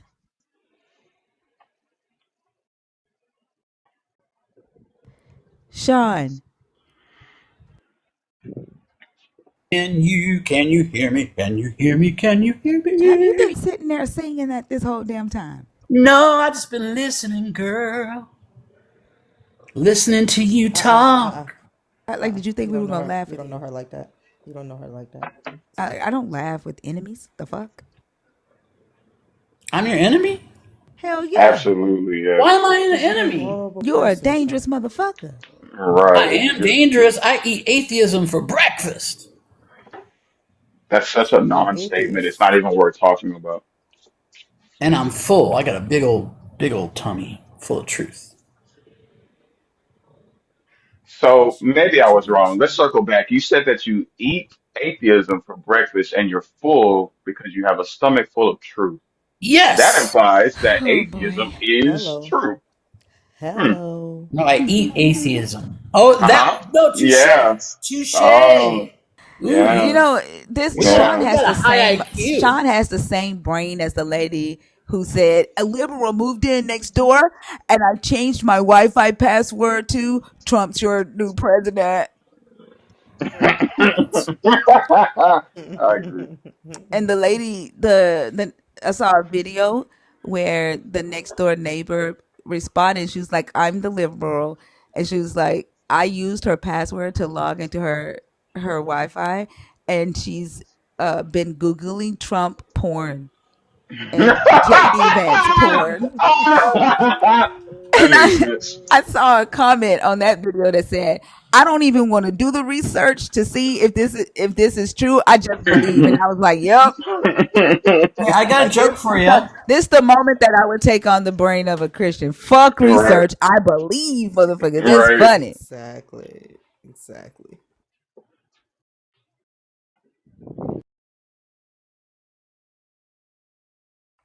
Oh, Sean. Oh God. Like Sean, you haven't learned yet? Who do mice pray? Who do mice pray to? I have a feeling he's gonna say Jesus. moldy milk. No, Jesus. Yeah, do you not know what moldy milk is? Multi milk. No, Jesus. Mice pray to Jesus. Come on. Yeah, man. You That not know joke what wasn't moldy funny, milk just like is? your God ain't good. How is God not good? He gave you Uh, breath. he produces fucking Sean's. He woke you up this morning. I didn't. Some The people don't man in wake my up. leg woke me up this morning, I don't Sean. know. Oh, so are you done with Sean? Oh Like yeah, okay, yeah. bye, Sean. All right, bye. You're a fucking bot. Stomach feel like Somebody icky. said they put the video. I don't know if is this the one. I think it is. Okay, here it go. Hold on. Yeah. Tell me this don't sound like a believer. PT put it in the thing. Hold on. Shout out I mean, PT. did I harass my daughter for over a year virtually? Yes. Did I call her ugly on multiple occasions anonymously? Yes. Did I tell her to end herself? Yes. Does that make me a bad person? Yes. No. You know, I'm not different from anybody else who breaks the law. Have you never driven drunk? Have you never stolen anything? The only difference between you and I is I got caught. You told your daughter to end herself on multiple occasions. Were you not afraid that she might follow through with it?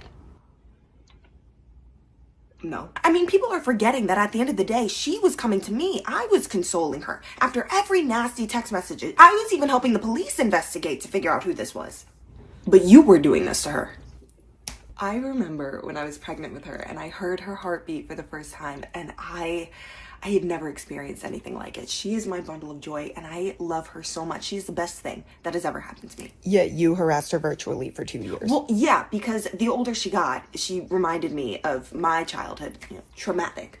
And I wanted to protect her from the world and make sure that nothing ever happened to her. So I traumatized her, controlled environment.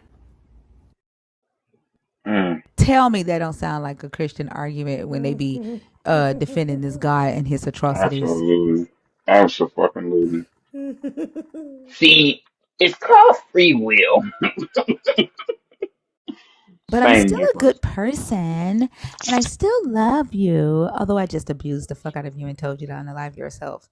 But it's all for the glory of God.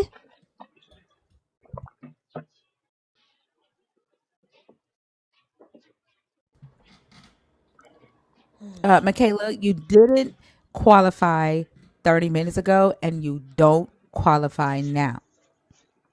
So I don't know why you're backing my request. Maybe she Y'all chose to accept Jesus from that conversation with Sean. y'all have a difficult time learning or accepting boundaries. The answer is no. But if you are someone who identifies as a believer in the God of the Bible, someone who identifies as someone who is deconstructing your belief in that God, or someone who identifies as someone who thinks critically, has a sense of morality, and is not delusional, and you're an atheist, the guest box is open.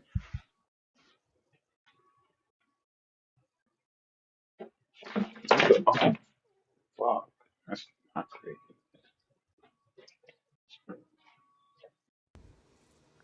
Don't y'all all run and get on stage at once.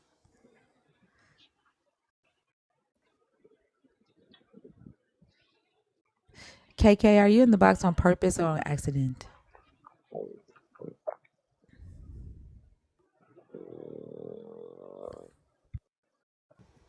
Hey, Pressure. Pressure. I think we need a new goal. Okay.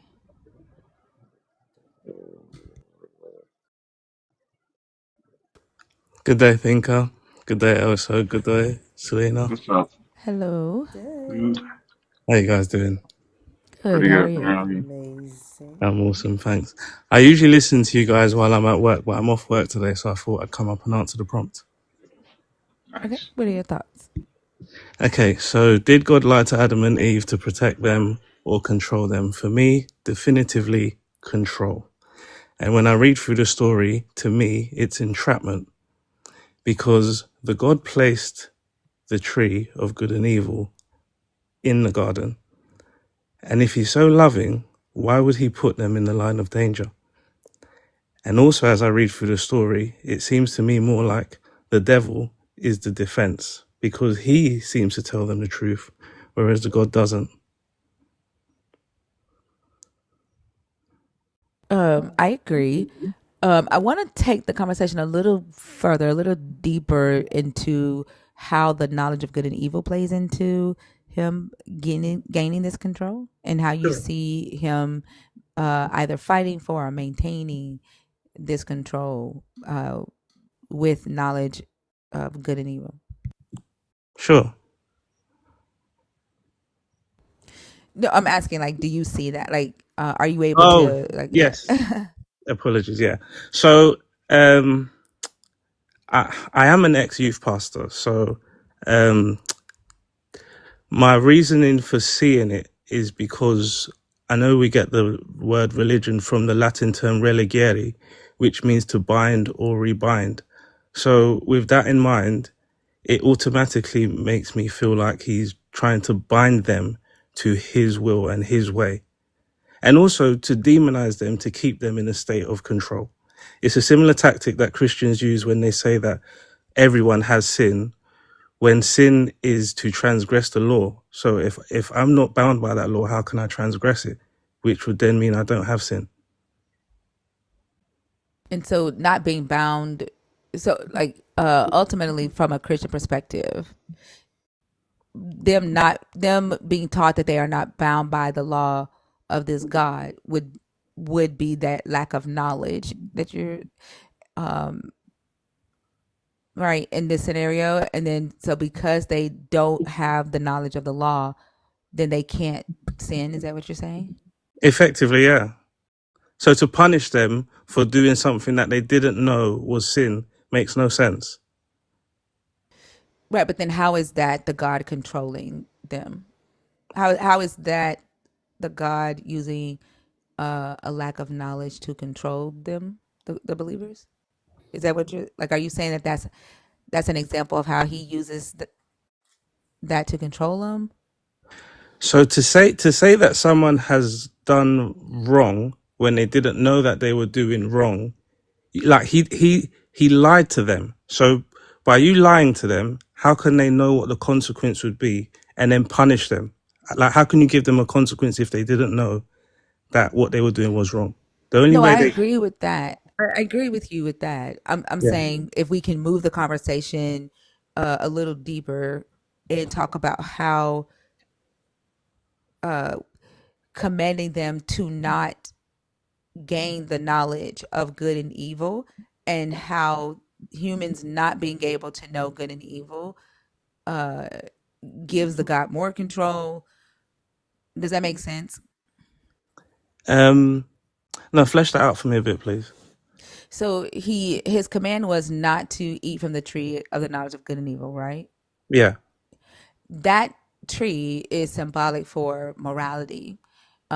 And so once the humans ate from the tree, they gained the ability to decide good and evil themselves and not having to depend on the God to Yeah. decide good and evil for them. So you said that you believe that he lied to them so that they would not gain this moral consciousness so that he could control them, right? Yes. And so I'm asking, like, are you able to, is there anything that you see in the biblical text or in modern day where the God or the representatives of the God, which are the believers, use this lack of knowledge to control?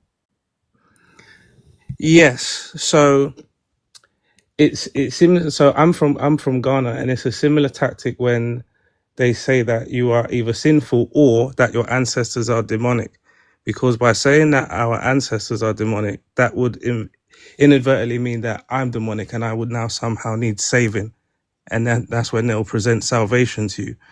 But you're saving me from your own God, because he's the one that is wielding the punishment. Does that answer the question? Because that's in essence control. Yeah, but how is a lack of knowledge of good and evil involved in that? How is a lack of knowledge of good and So, evil? for example, um, not knowing not knowing how to call something or decide if something is good or evil, right? If you have a society of people who are poorly educated and have no sense of morality, right? Yes, I am Jewish people. Have a sense of morality, and they have a king over them. That king decides for them. That king commands them to go into another land and kill people, and they never question whether the command is morally good or evil, right? Are you there, KK?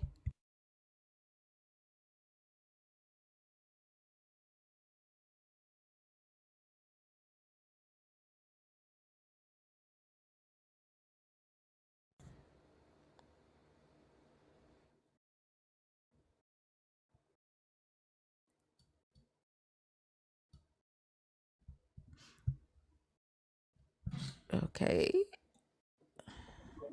Maybe he got a phone call. Yeah, I'm pretty sure he got a phone call. KK is a regular in here.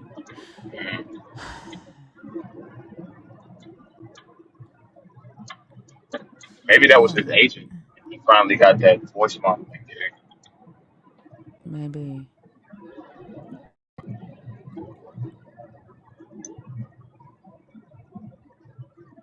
I guess that just be a voice actor. Huh? So I guess that just be a voice actor. Now I think about it.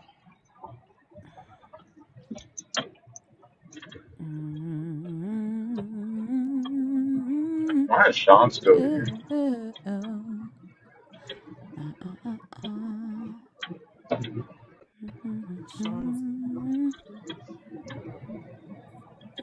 Peace, peace.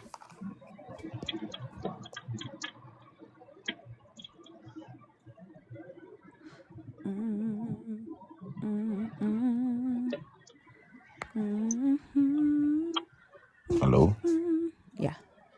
Hey, what's going Hi. on? This. Hello.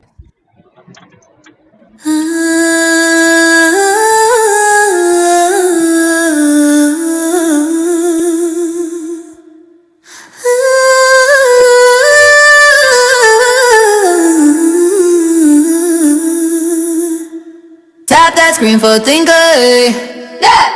Share this life, let it ricochet. Go share that thing. Every time they come and they be tryna say, but think I don't wanna be said. No way. Here they come in my chat talking fucking sister repent. Flexing with a Bible like the heaven sent. Tryna be my hero, cape dragging in the dust, but I'm laughing on the mic, y'all just doing too much. If you rockin' with me, take the screen right quick. Make the lights flow heavy, make the numbers flip. Take the share button, tell your cousin, tell your crew. Think I live in a room, dropping facts, that's true. Tap that screen for thinker. Tap, tap, share this live, let it ricochet.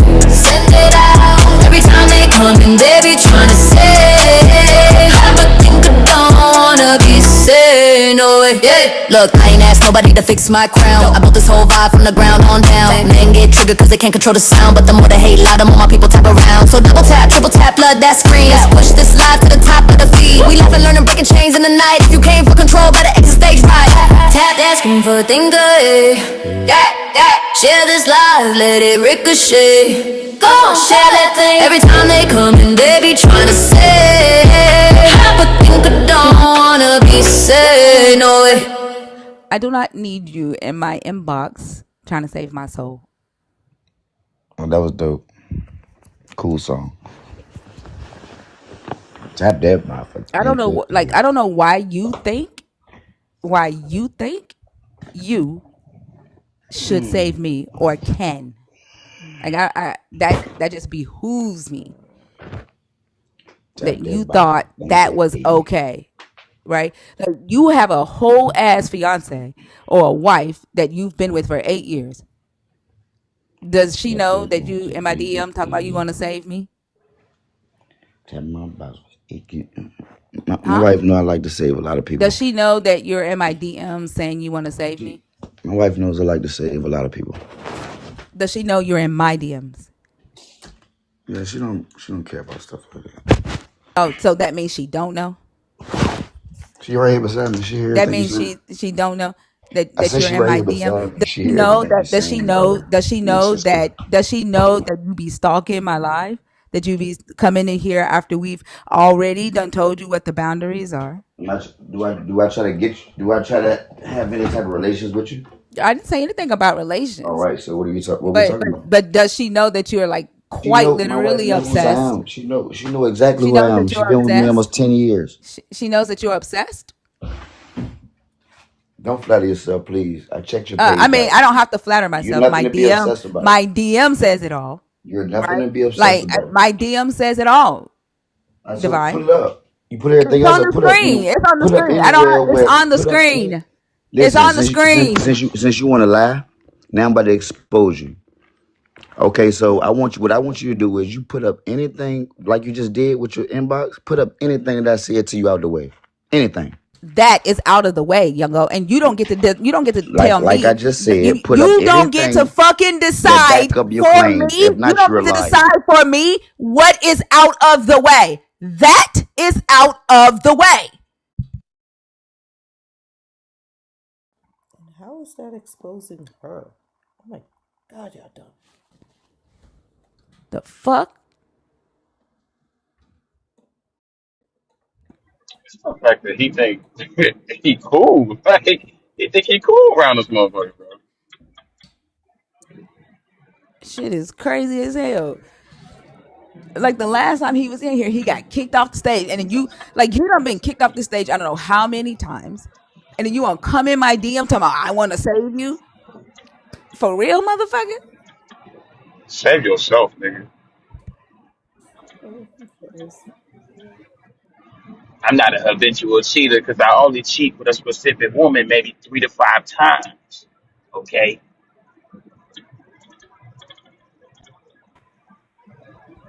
My wife knows my heart. Apologies, I got a call. That's okay. Did you hear my explanation? No, not the explanation. You were trying to move the conversation on and trying to get me to see how the lie enables God to control. I think that's the last bit I heard. Yeah, no, I was trying to. So the conversation is more about the uh, knowledge of good and evil, and the fact that the God did not want the humans to have it, right?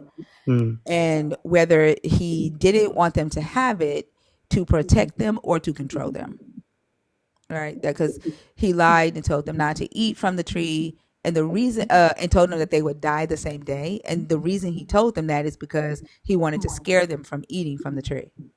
Yeah. So was the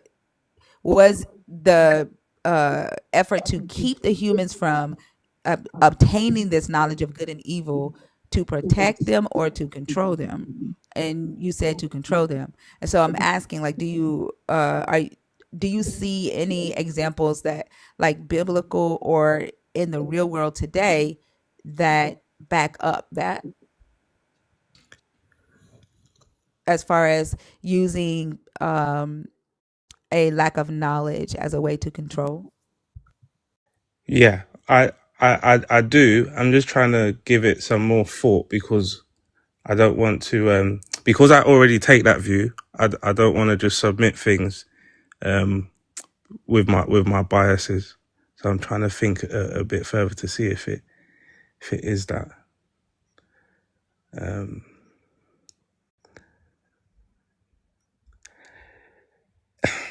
To me, in fact, let me find a definitive example. I mean, one example is the Ten Commandments, where it says, "Thou shalt not kill," and then when Moses comes down, he kills a whole load of them. I don't know if that's a great example, but how how are you protecting them if you're going to do the very same thing you're not wanting them to do? So I think, like, for me, that would be an example of how he uses a lack of knowledge to control them. Mm, Right? The Israelites are expected to just obey, right, and not say, "No, Moses, I'm not going into Canaan to kill people because that's bad. Like, I don't want my family members slaughtered, so I'm not going to go into a strange land and slaughter somebody else's family members. I wouldn't want mm, my house that I built with my hands taken and let strangers live in, and then I'm displaced, so I'm not going to do it." Right? The Israelites mm, were not expected to do that. They were just expected to obey. So and they had a lack of knowledge because a lot of them were um, just now, like, being introduced to this God through Moses. mm. Um, and so I would say that because they had the expectation of obeying the God, that would be an example of the God militarizing people who do not use their own morality in order to control them, and turn them into a militia that ultimately genocides an entire group of people. Yeah, I agree. I see that as well. Yeah. Did you have anything else, or Um, to answer the second one, I I definitely. only allow one topic? No worries, no worries. Okay, well, have a great day. I'm going to be listening in the comments. Thanks, Oso. Thanks, Selena. Guys, you're amazing. Keep up the good work. You're welcome. Thank you Appreciate for you, coming friend. up. Have a good one. Peace.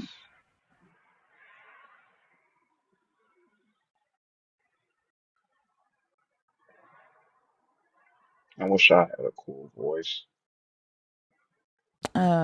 Can somebody block Michaela since she doesn't understand boundaries? Oh, Uh, y'all got me. Thank you. Ethereal, are you in the box on purpose or on accident?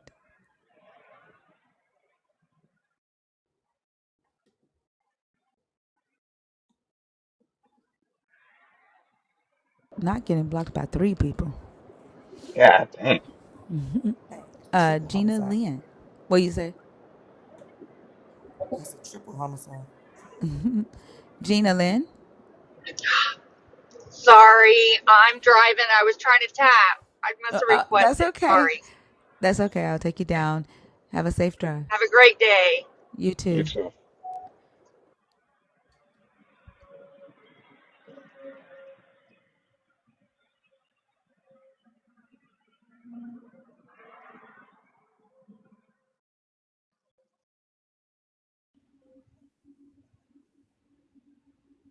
Nikki D.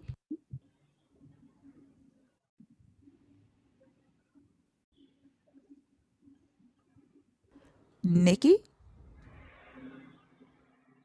you have nothing to do with my blessings. You're obsessed ass person. You are obsessed.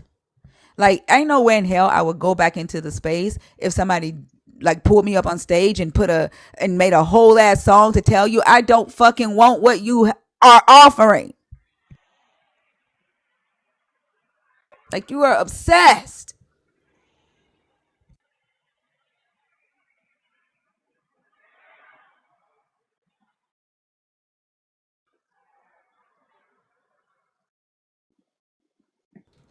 Strive. Hello. Hi, how are you? I'm doing good, just chilling. How you doing? I'm good. How old are you? 27. Are you a believer in the God of the Bible, deconstructing, or an atheist? I believe in God or the Bible. Okay, what are your thoughts on the topic? Um, okay. Did he lie? I think No, he the did. question is the question is not did he lie? It's did he lie to protect them or to control them? Yeah, so my understanding is, are we talking about like them not having clothes and stuff like that? No. Did did he lie to them about clothes? I know, but like, I feel like I'm not like when they bit the apple, that's when they was like, oh, we ain't got no clothes on. Like, you know what I'm saying? No, so he commanded them he commanded them not to eat from the tree of the knowledge of good and evil, and told them that the day that they eat it, they would die. Right? To uh, convince them not to eat it. Right? Okay. Okay. Did he want them to not have the knowledge of good and evil to protect them or to control them? I would say to protect them.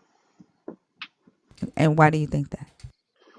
I think so because like when you think about life, like I know what it's like. I'm a man. A lot of men ain't gonna say this because they probably ain't got my experience, but I know what it's like to be body conscious. You feel me? Like, oh, am I this, that enough? Am I like I know what it's like to be that. And if I had a world where it was like I never cared about what I look like, I know for a fact that I'd be over happy in the world. You hear me? Like I'd be over good.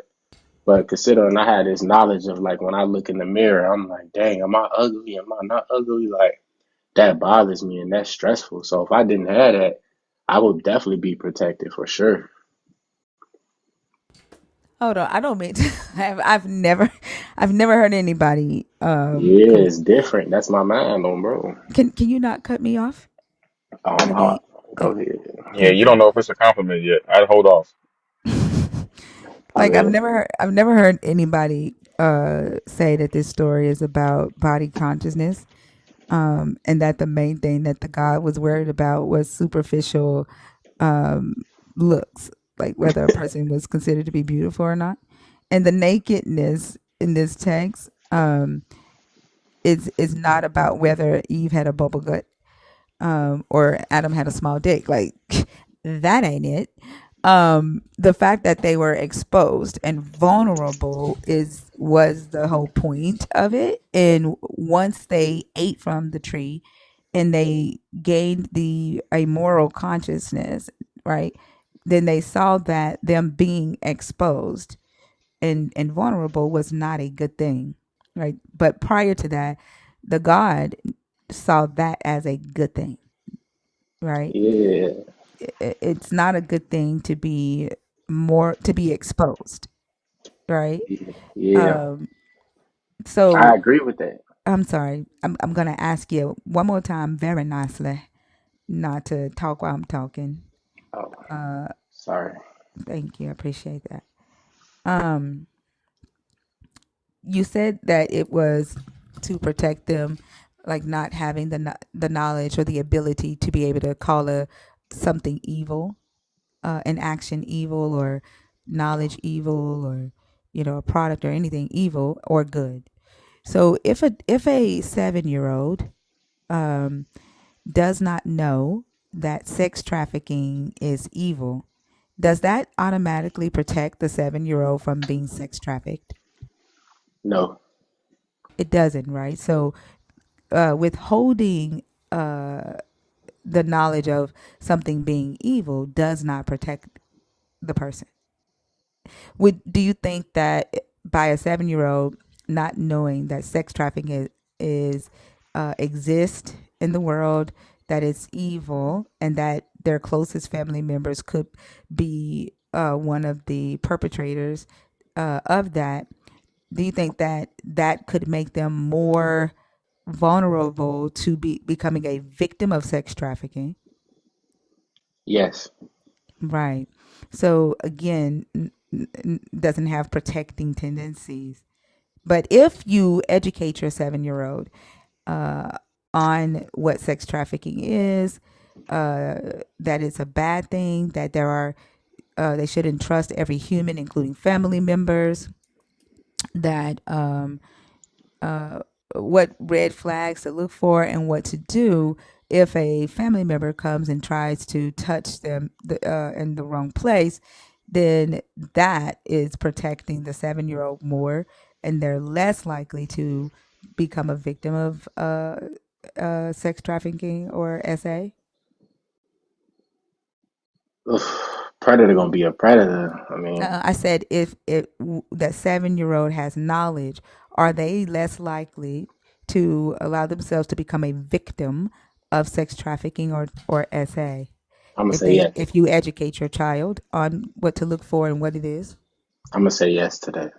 Right. So the knowledge of good and evil, right, would be a good thing, and a thing that would actually protect. But when you lack that knowledge, it makes you more vulnerable and easier to control, right? Yeah, yeah. That could be the yes, yes for sure. Hmm. Okay, and so that's how what I see with the God, right? Hmm. Like I don't see how you have said yes to everything that I've said, but still say that the God didn't want them to have the knowledge of good and evil because he wanted to protect them. I agree with that. Yeah. You agree with what?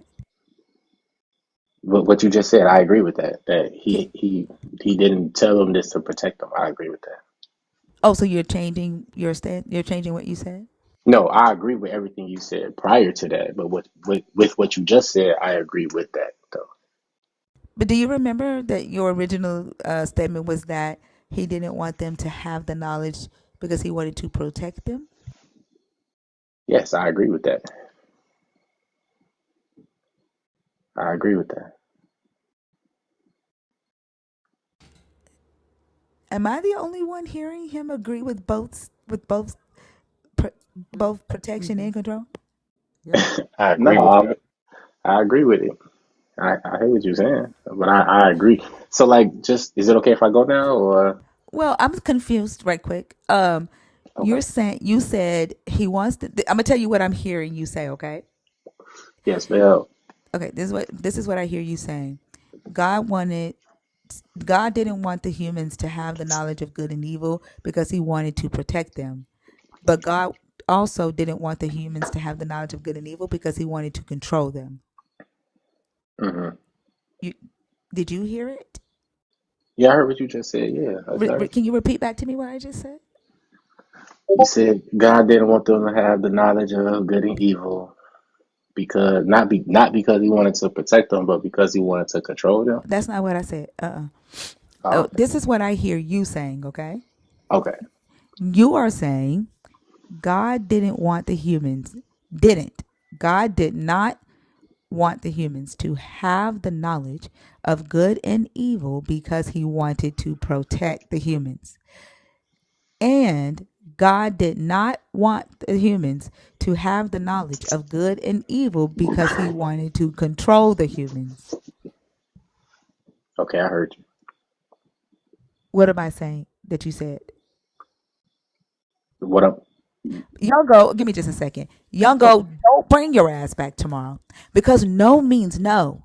Now, I'm not going to fucking block you because I need you to respect my boundaries on your fucking own. don't come back tomorrow, Youngo. Like the fact that you are in my guest request box is ridiculous. Mm. Go ahead, Strive. Sorry about that. No, you good. I get it. Yeah, like I agree with that. Like he didn't want us to know about good or evil because he wanted to protect us, right? So just like a worldly example would be everything you described earlier when you were talking about a 7-year old knowing good from wrong. Like I could be telling, let's say it's my 7-year old, and I'm telling my 7-year old this is good and bad. That's because I want to protect them, not per se control them, right? So yeah, I feel like God didn't want to, he didn't want us to know about good and bad because he wanted to protect us. And my main point is this: if there was never nothing to be sexualized, there is no trafficking. Because how are you going to traffic what's not profitable? How are you going to traffic what's not desirable? So he did that to protect us. The human body is not something to be sexualized. So, are you saying that Adam and Eve were never supposed to have sex before they ate of the tree? Is that your stance? I mean, that's a little beyond what I was just saying.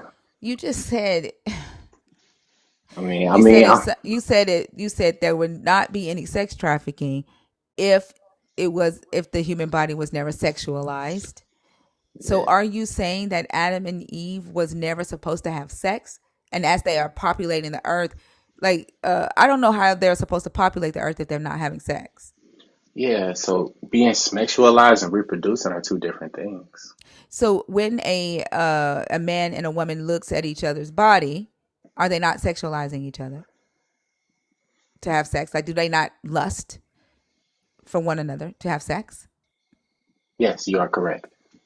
And are you saying that um, that lusting, that feeling that humans naturally have, would not have is not what causes people to traffic people for sex?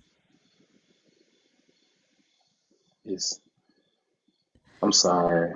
I didn't. So the lust that humans have for the opposite sex or the same sex, are you saying that that lust, that feeling of getting horny, is not what causes people to traffic humans for sex?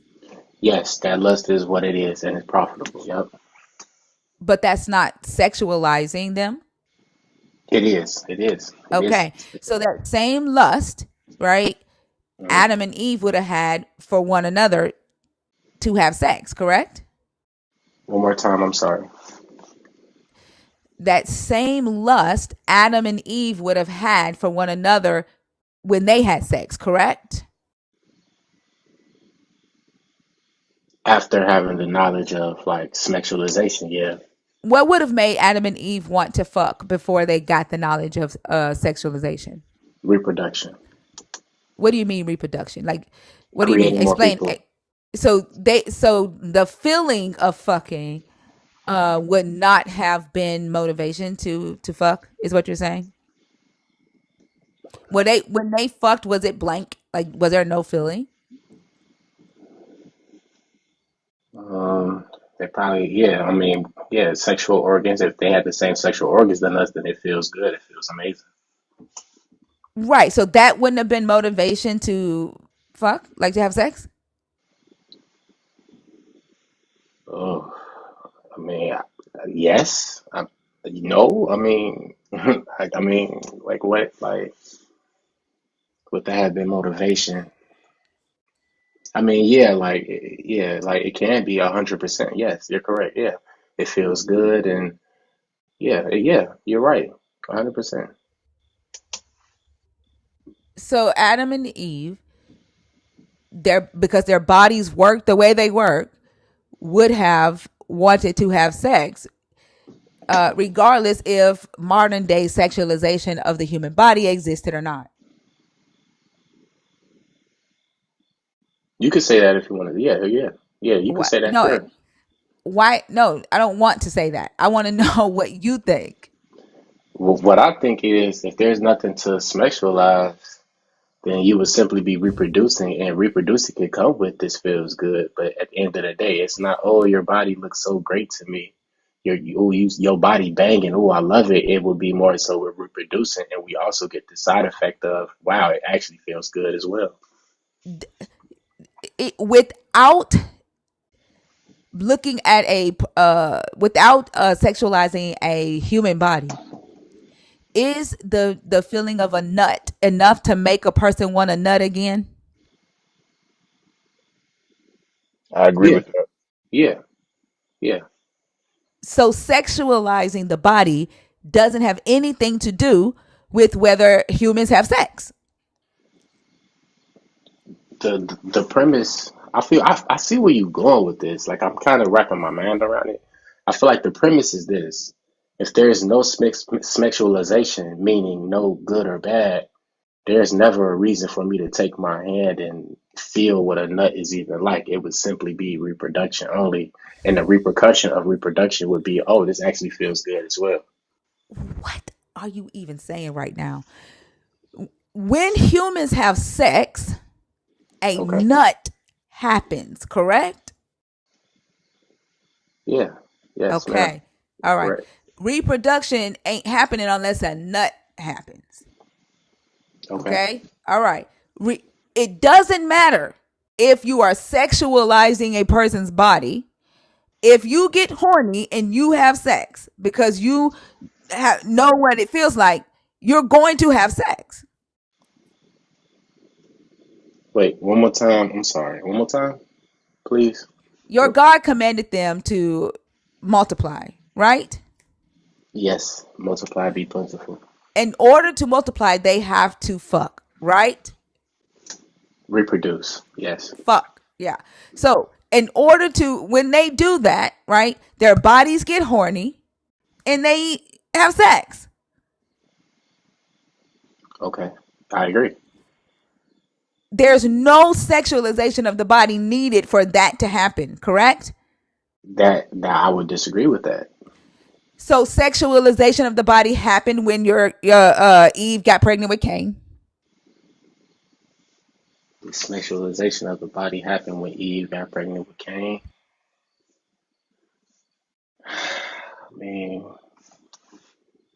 I mean, hey, yeah, no. I mean, I don't know. I don't know, thinker. Do y'all think about the things that you say, the beliefs that you have and the things that you say, and the logical entailment? Like, have y'all ever just sat and like followed through on your thoughts? Like Yes. you are saying that if modern day sexualization of the human body never happened, then Mm-hmm. grape would never be a thing, or sex trafficking would never be a thing. Except that's not true because sex exists, regardless if the modern day beauty standards and the fucking BET or MTV with the showing shots of big asses existed or not. Humans have been having sex for centuries before the Western world decided what was beautiful and plastered it in everybody's face. Men have been obsessed with the il na na for centuries. I So the agree with that. sexualization of the body doesn't have anything to do with whether a person wants to have sex. And a person's body being violated can still take place even if modern day Western beauty standards do not exist. The desire to reproduce alone creates the need to sex traffic. Like, literally in this book, your God tells the Israelites to sell their daughters to other Israelites. Uh-huh. And the that Israelite will give her to another Israelite for the purposes of breeding. Women in this book didn't have any say over their bodies. They were raped. You were in the comments. Me? Yeah. Stay out of the comments. I apologize. I didn't know that was a rule. My bad. Well, I'm gonna show you why it's rude. What was the last thing I said? I'm listening to you now. No. Do you know what I said? Yes, I heard you. Okay. What was the last thing I said?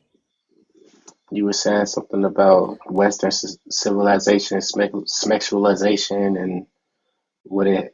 I heard you. I heard you. I can't You say didn't verbatim. because you didn't hear me because I was all that was a long time ago, and I was talking about your God's laws in Israel regarding women Yeah. being sold into sex slavery. Yep. That's what you said right there. That's what you said. I'm gonna say yep, like she don't know what she was saying. No, I I know. agree with that. Yeah, that's what she said. I don't know. Also, do you want to or like I can't. I've been having to.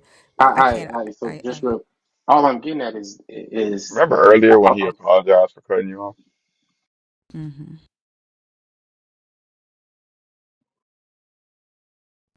It's interesting. Do I you agree do with you that. want to talk to him? Oh no, no, no. Brother, enjoy your wake and bake session. Maybe go I don't smoke find a weed. panel. I don't smoke weed, bro.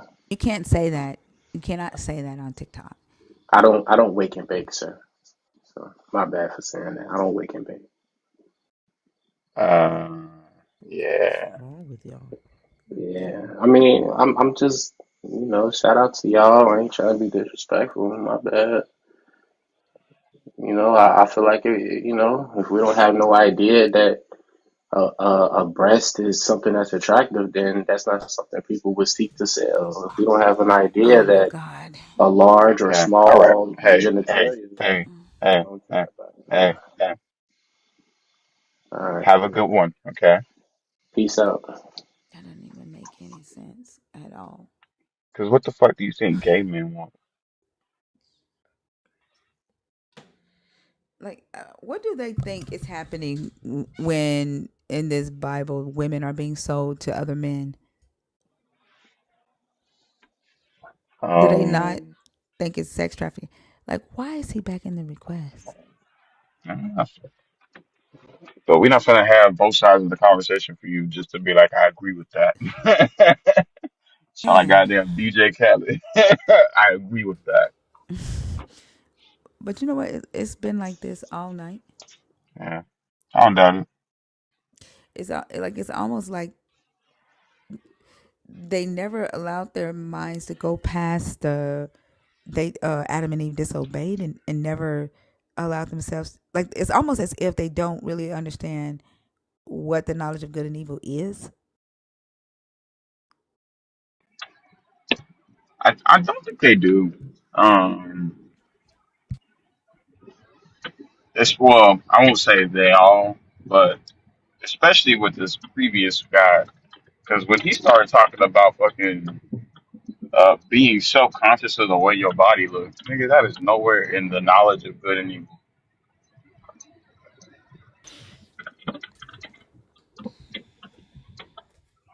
Why would a fucking stranger uh who I don't know expect respect from me? Expect I me don't know. to, like, it's weird. It's weird. That's like that guy from yesterday morning. Like they just want you to just give them respect. I know nothing. Like I fucking know you. Like you've done something to earn respect from me.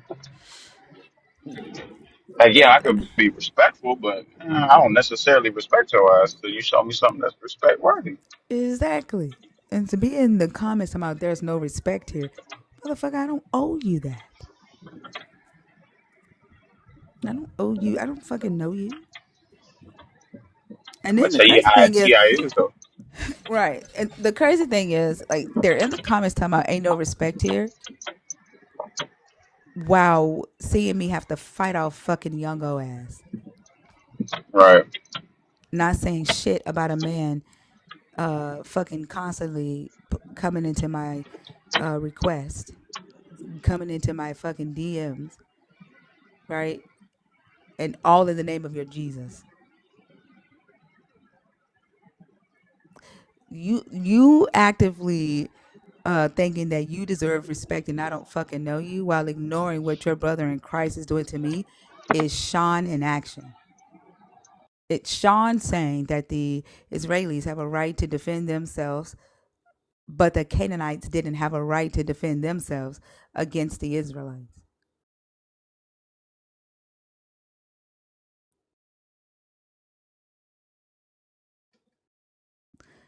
Go seek therapy. Jesus is God. And honestly, I hope September 23rd is the rapture. Like, I hope your Jesus comes back on September 23rd and get y'all asses for real. Shit.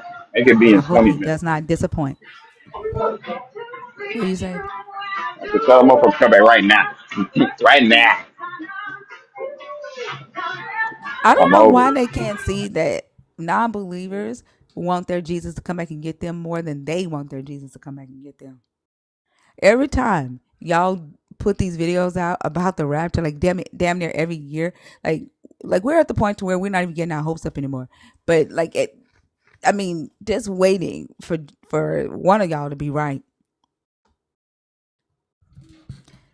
Just waiting.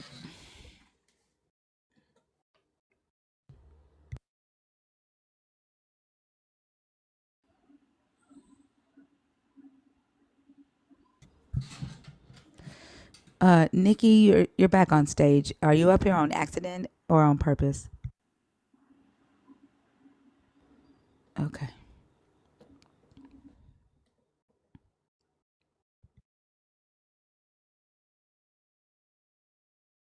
Strive, if I take you out of my guest box one more time, like I removed you from the guest request. You are already on stage once. Okay. The conversation wasn't going anywhere. So we ended it very respectfully, right?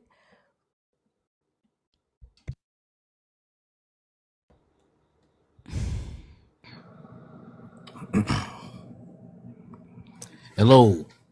Hi, how are you? We're doing all right. How y'all doing? Good. Can I get your age, please? I am 48. Are you a believer in the God of the Bible, deconstructing, or an atheist? Yes, I believe in the God of the Bible. What are your thoughts on the topic? Um, did God lie and Eve to Adam and Eve to protect them or to control them? I think the first thing we have to address is whether or not he lied or not. I don't Is that think going that to change? Is that going to change the fact that he did not want them to have the knowledge of good and evil? it is not going to. It's not gonna. It It's doesn't. not It going to doesn't change. mean. Yeah, so I don't care to argue with you about whether he lied or not. We have that conversation in here 50,000 times Well, it's a part of a your week for prompt. 2 years. BB, I don't care to argue the point of whether you believe he lied or not. We have that conversation in here 50,000 times a week for the last 2 years. That's not the purpose of that statement, okay? The purpose of the statement is whether he did not want them to gain the knowledge of good and evil to protect them or control them. And I when I put that up, I said I have a feeling the believers are gonna get stuck on the lie and we're not gonna be able to get to the actual conversation that I wanna have. And like the crazy thing is I'm gonna have to like change that statement to focus y'all on the topic of protect or control. Right? That's the topic. Was it to protect them or to control them? It was to give them the opportunity to decide whether or not they want to be obedient or not. Is that what I asked? It was a choice. It was neither. I'm sorry. I'm sorry. There It's is a it's topic. neither. There is a topic on the It's screen. neither. Okay, so goodbye. If you can't talk about the topic, I am goodbye. talking about the You're topic. not. You're not. It's neither. Goodbye. That's your answer. Okay, thank you. Goodbye. That's the answer. Okay, I said okay. Thank you. Goodbye. Thank you for your answer. I appreciate you. Have a good day. You won the thing, man. Thanks so much. Goodbye. Deuces. You win eternal life. Yay. How you hell you get up out of here? I got you. Throw your phone at the wall. Goodness gracious. Deuces. How do I leave?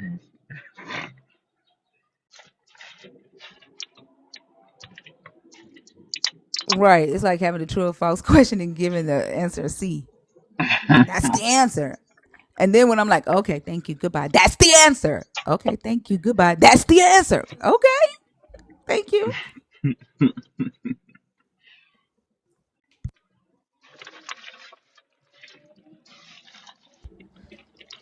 What's up, Tic Tac, y'all? What's that sound, also? It's that bacon, egg, and cheese that I want. Mm. Strive. Why are you back in my box? Why are you back in the request? Strive. I literally said, don't request again. You've been on stage one. Like, what is wrong with you men? What is wrong with you black men? When a woman fucking says no, it fucking means no. Y'all are weird. Y'all are weird.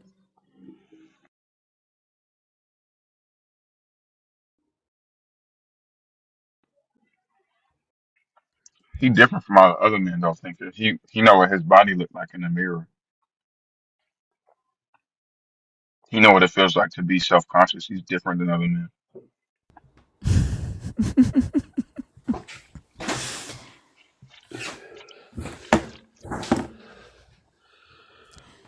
Um, Hugh,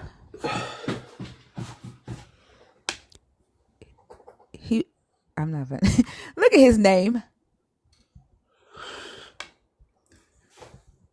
Humongous. Oh, sorry. My bad. I don't know what happened here. I wasn't supposed to come up. That's okay. Have a good one. Thanks. I'm not gonna lie, I thought the last name was gonna be Janus. This motherfucker is back in my request. It's because y'all have fragile fucking egos. Y'all want to present it as these like nice, well-adjusted people, but you actively destroy the opposite of that. If you were well-adjusted, you would have been able to have a normal conversation, right? You wouldn't even be at this point to even be outside the club trying to get back in. And instead of respecting the fact that no one wants to have the conversation with you because of how you converse with people, you want to get back up here just so that you can talk shit and not listen again. We're cool Kenny, off please that. don't do that. Do not do that. Don't do that. And I think at this point, like with you being a part of, been in the community this long, you know damn well. I hate when people do that. Like very unnecessary. Yeah, the not all men niggas be the men Yeah, like nigga. Remember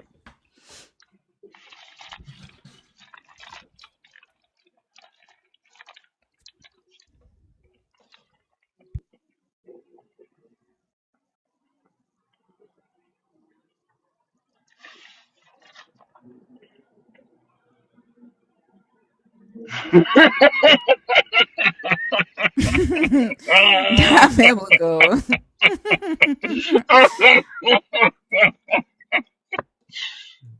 I hate that nigga, bro. Don't ever let me catch him in real life. Who?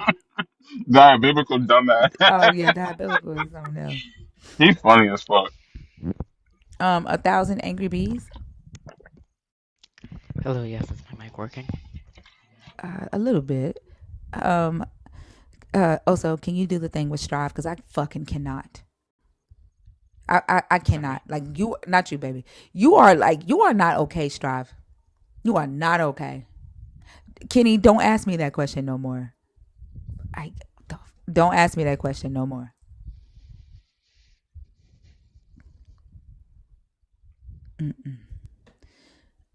A thousand angry bees. Are you? It How is old are you? technically 10,000. I mean 10,000. How old are you? 25. Are you a believer? Are you deconstructing? Are you an atheist? I am one who follows Galactus. Okay, so I'm gonna take you down because we're not talking about Galactus. Okay, so I'm I gonna am take you here to down, and I hope you discuss have the a good alternate day. topic. You motherfuckers are crazy. Like, Did he say okay, the huh? did he say the alternate topic or the alternate timeline? The ultimate timeline. Like after I say, okay, I'm gonna take you down because we're not talking about Galactus. You just keep talking as if I'm just gonna leave you on set. Like, what the hell is wrong with y'all?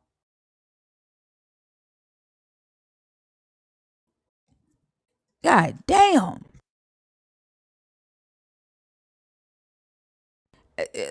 That's that new age spirituality, Pleiades bullshit. Galactus is a villain from fucking Marvel. It's also like the Galactic Federation. That's that new age spirituality. That's Pleiades and all of that. The believing that there are that what Bashar be talking about the channeling and all of that. Yeah, the alternate dimension. Like it's cool to watch on TV.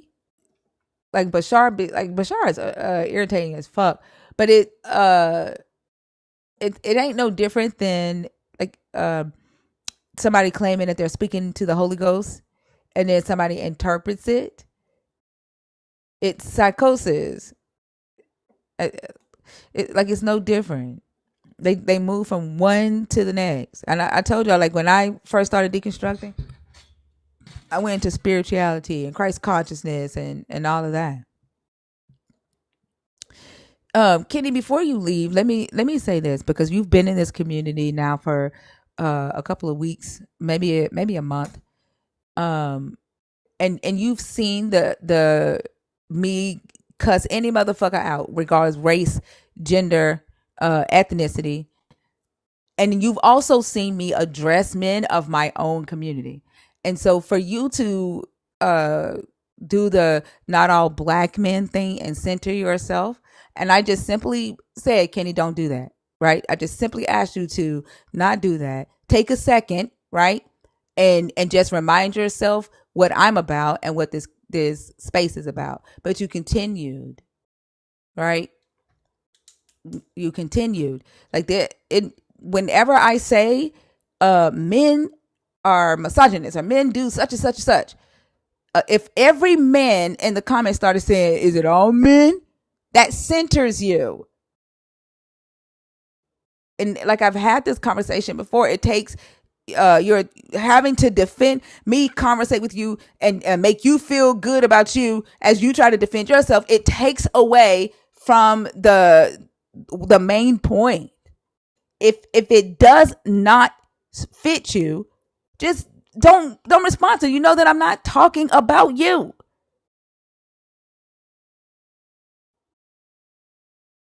Like Like I'm a I was whole thinking, ass. yeah, like also ain't a man sitting on stage, a black one at that. Like I think they be forgetting Like, you a man. I, I know it's I think they like the really whole think you queer pressure daddy motif. or a uh, bear for real or something. I don't know. yeah, I don't know. Like I'm a whole black man on stage. You really think she thinks every single fucking like? Come on, dog. Seriously.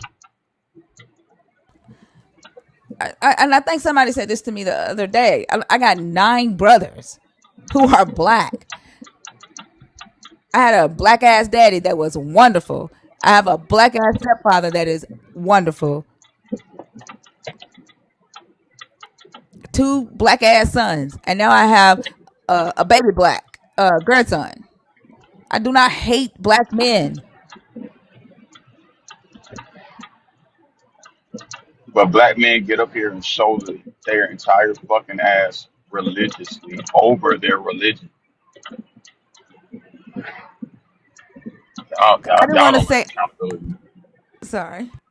I didn't want to say a black ass grandson. I didn't want to say that, so I had to change it at the last minute. I had to change it at the last minute. That's what I said. A baby black A man, baby black. a baby black grandson. That's what I said. A baby black grandson. I didn't want to say ass when I was talking about my grandson. But yeah, no, I don't hate black men. And then think about it. We have white people in the community. And I know they be hearing me like ring fucking white supremacy. Like I do not uh sugarcoat when I talk about white supremacy and racism. But they know that they know I love them. They know who I'm talking about when I talk about their shit. And one thing I will say is I haven't they have not yelled out. Not all white people, not They have the ones not. in the community. They have not, They have not.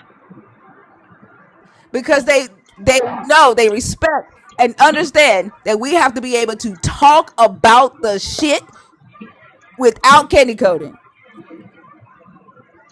Don't come in here and center yourself, please.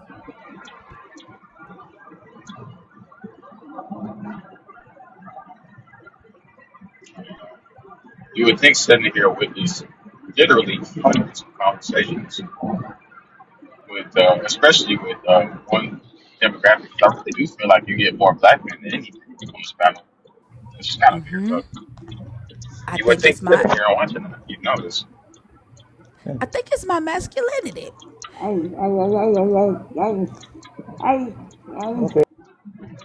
Nigga, is you a motorcycle? I think I don't know. As I was disconnecting them, that made me think. I think they may have had somebody in the background. I don't think that was them.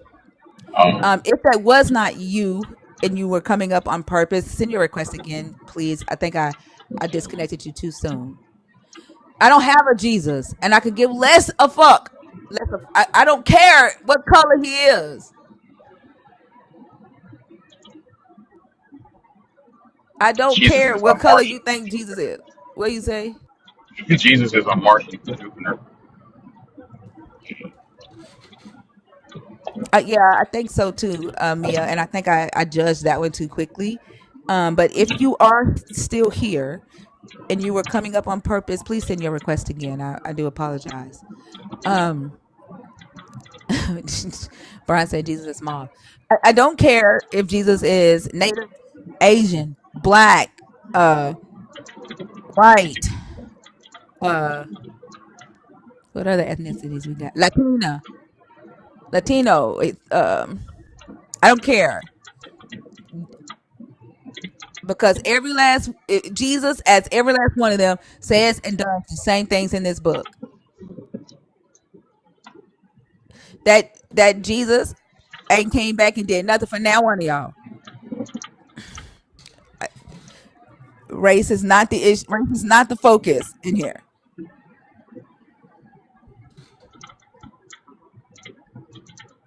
Jesus was an Inuit man.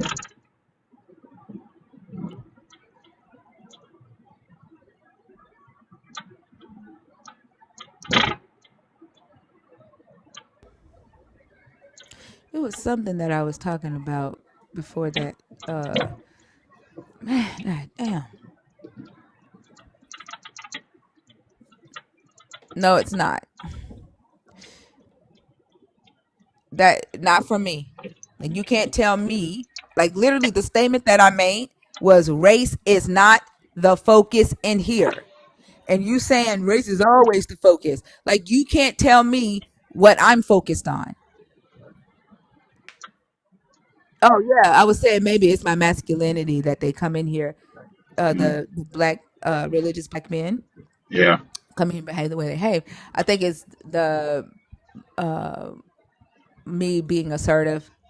Hmm. Um yeah. But the other day, Sidex said, it's a wonder thinker isn't doesn't identify as non-binary. And I was like, check my LinkedIn. My pronouns are she, her, and we. But like, so I've always identified as a we because I've always recognized my masculine self, if that makes sense. So yeah. But like I've always identified that way. But we are family. But I do recognize that a lot of black men want to come in here, and I think they have a goal of putting me in my place. Like Yep. I wouldn't be surprised if there's a fucking bet on which one of them is going to do it successfully.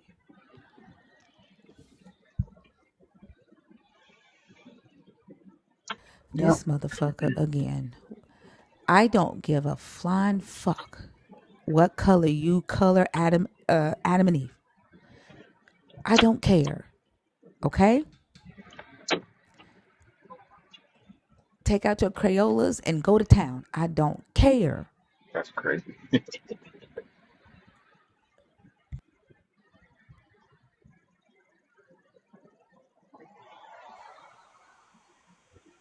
Jesus was combination. Ad Bliss. Oh gosh. Ad Bliss, are you there? Ad Bliss. I thought you were saying Ablis. I said, damn, Ad what a username. Shit, I almost called him Ad Libs because that's what I thought his name was. Close enough. Ain't 116 a nerd? Ain't that? Isn't this a Uh, nerd? they are private. I think so. 116. Are you in the box on purpose or on accident? I never really thought that talking about Adam and Eve and the knowledge of good and evil would be this fucking hard. How does? Never really thought that this would be hard. Yeah, for people whose Bible knowledge does not go further than chapter 3 of the book, you would think they could at least be equipped enough to have this conversation. Right. It, like it's really blowing my mind that they never thought about what the knowledge of good and evil is. That that they never thought about the fact that the story is saying that he told them not to gain their own moral conscience. What do they think good and evil is? Being self-conscious about your body. What the fuck is wrong with this motherfucker? I'm convinced, Divine. The stakes are high for his ass. I'm convinced that he I promised think it's he was gonna really get funny. more. Huh? I think it's really funny that there's a three-letter word right next to their name that really actually demonstrates their behavior. Uh huh.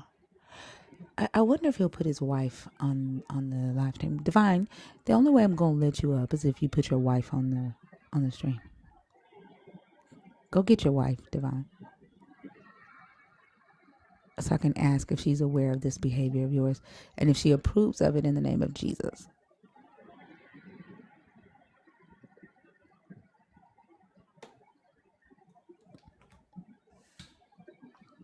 She know I have a proclivity to be in women's spaces without her knowledge. Look how easy he done lied. Didn't he say she was right there listening earlier? Yeah, right. Now she right here with me Now as she I'm digging now through every drawer in the house. now she's sleeping for work. When I asked him to go get her, now she's asleep. But just a minute ago, she was right there next to him, listening.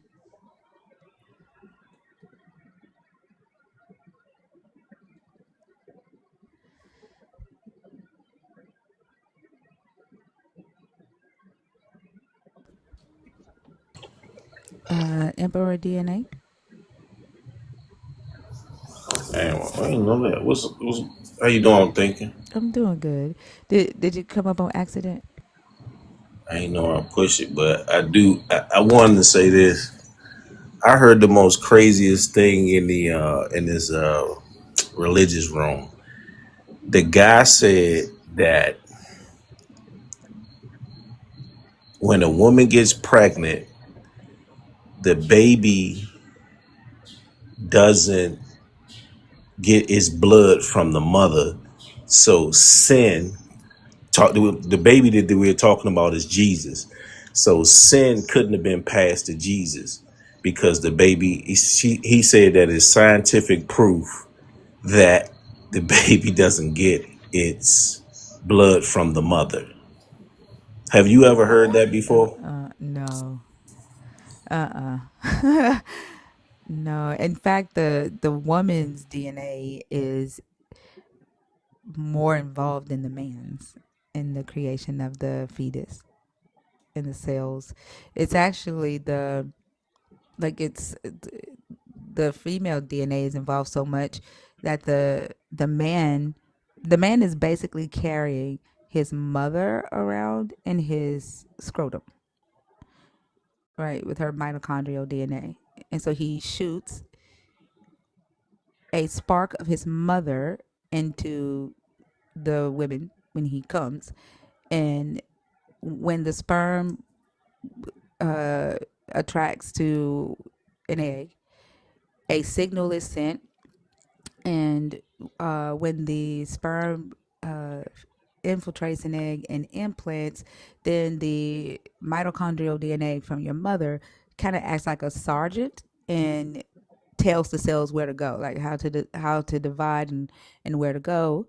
And then once the mitochondrial DNA is done with that, it dissipates, and then the DNA from the woman takes over. So like the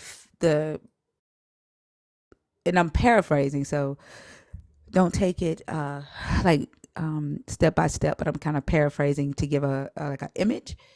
But the it's really your mother and that woman. The DNA is involved the most. Does that make sense? I agree with all everything you saying. I didn't agree with what he's saying. He was just trying to say that how Jesus was sinless and how he could be born, because they were having an argument on stage that Mary was a sinner. His mother, Jesus' mother, was a sinner. And, when she got pregnant, so he was trying to disconnect Jesus from saying that the fetus, the baby, doesn't get the blood from the mother.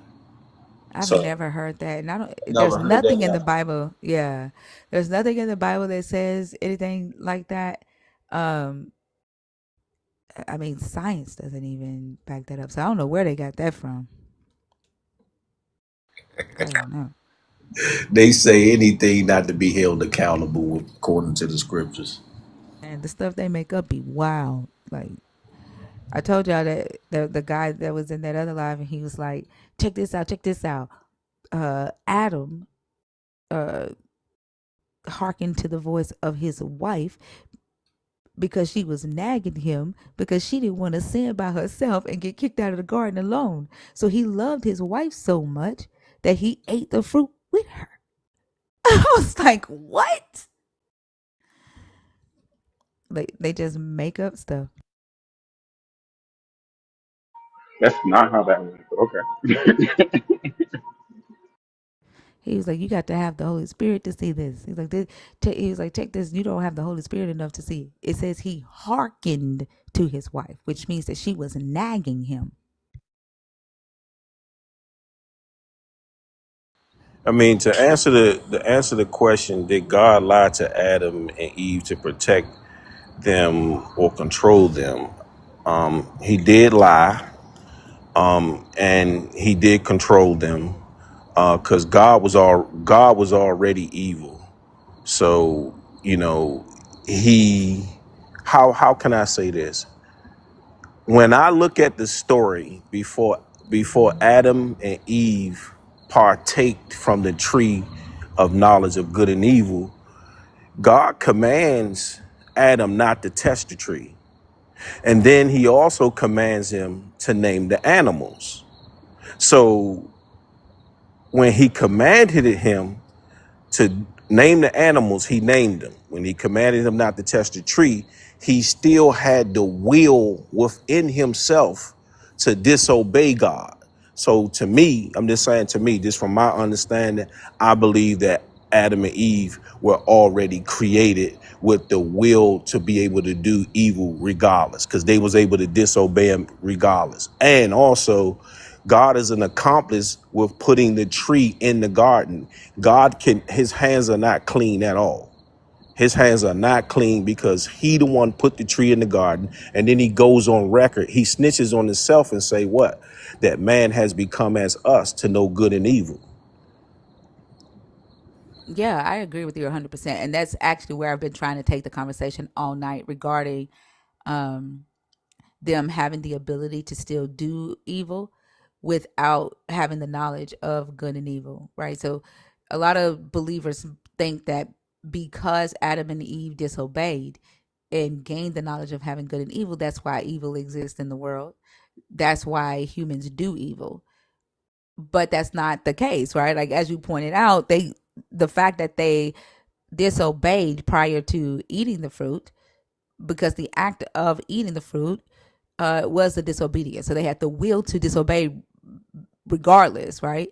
So if they did not gain the knowledge, they still could do evil with just not knowing that it's evil, not being able to call it evil, like having no moral conscience whatsoever, right? And we see that in the world today, where people justify uh uh SA within families, incest, and then say keep it in the family, don't tell nobody, and then you gotta forgive, right? Like they'll look the other way as a family member is SAing a child.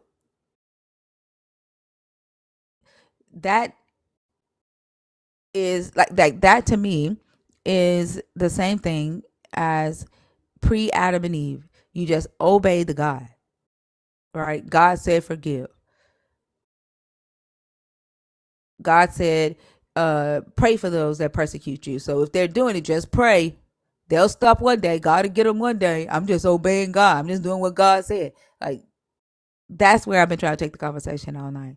I appreciate you for seeing that parallel.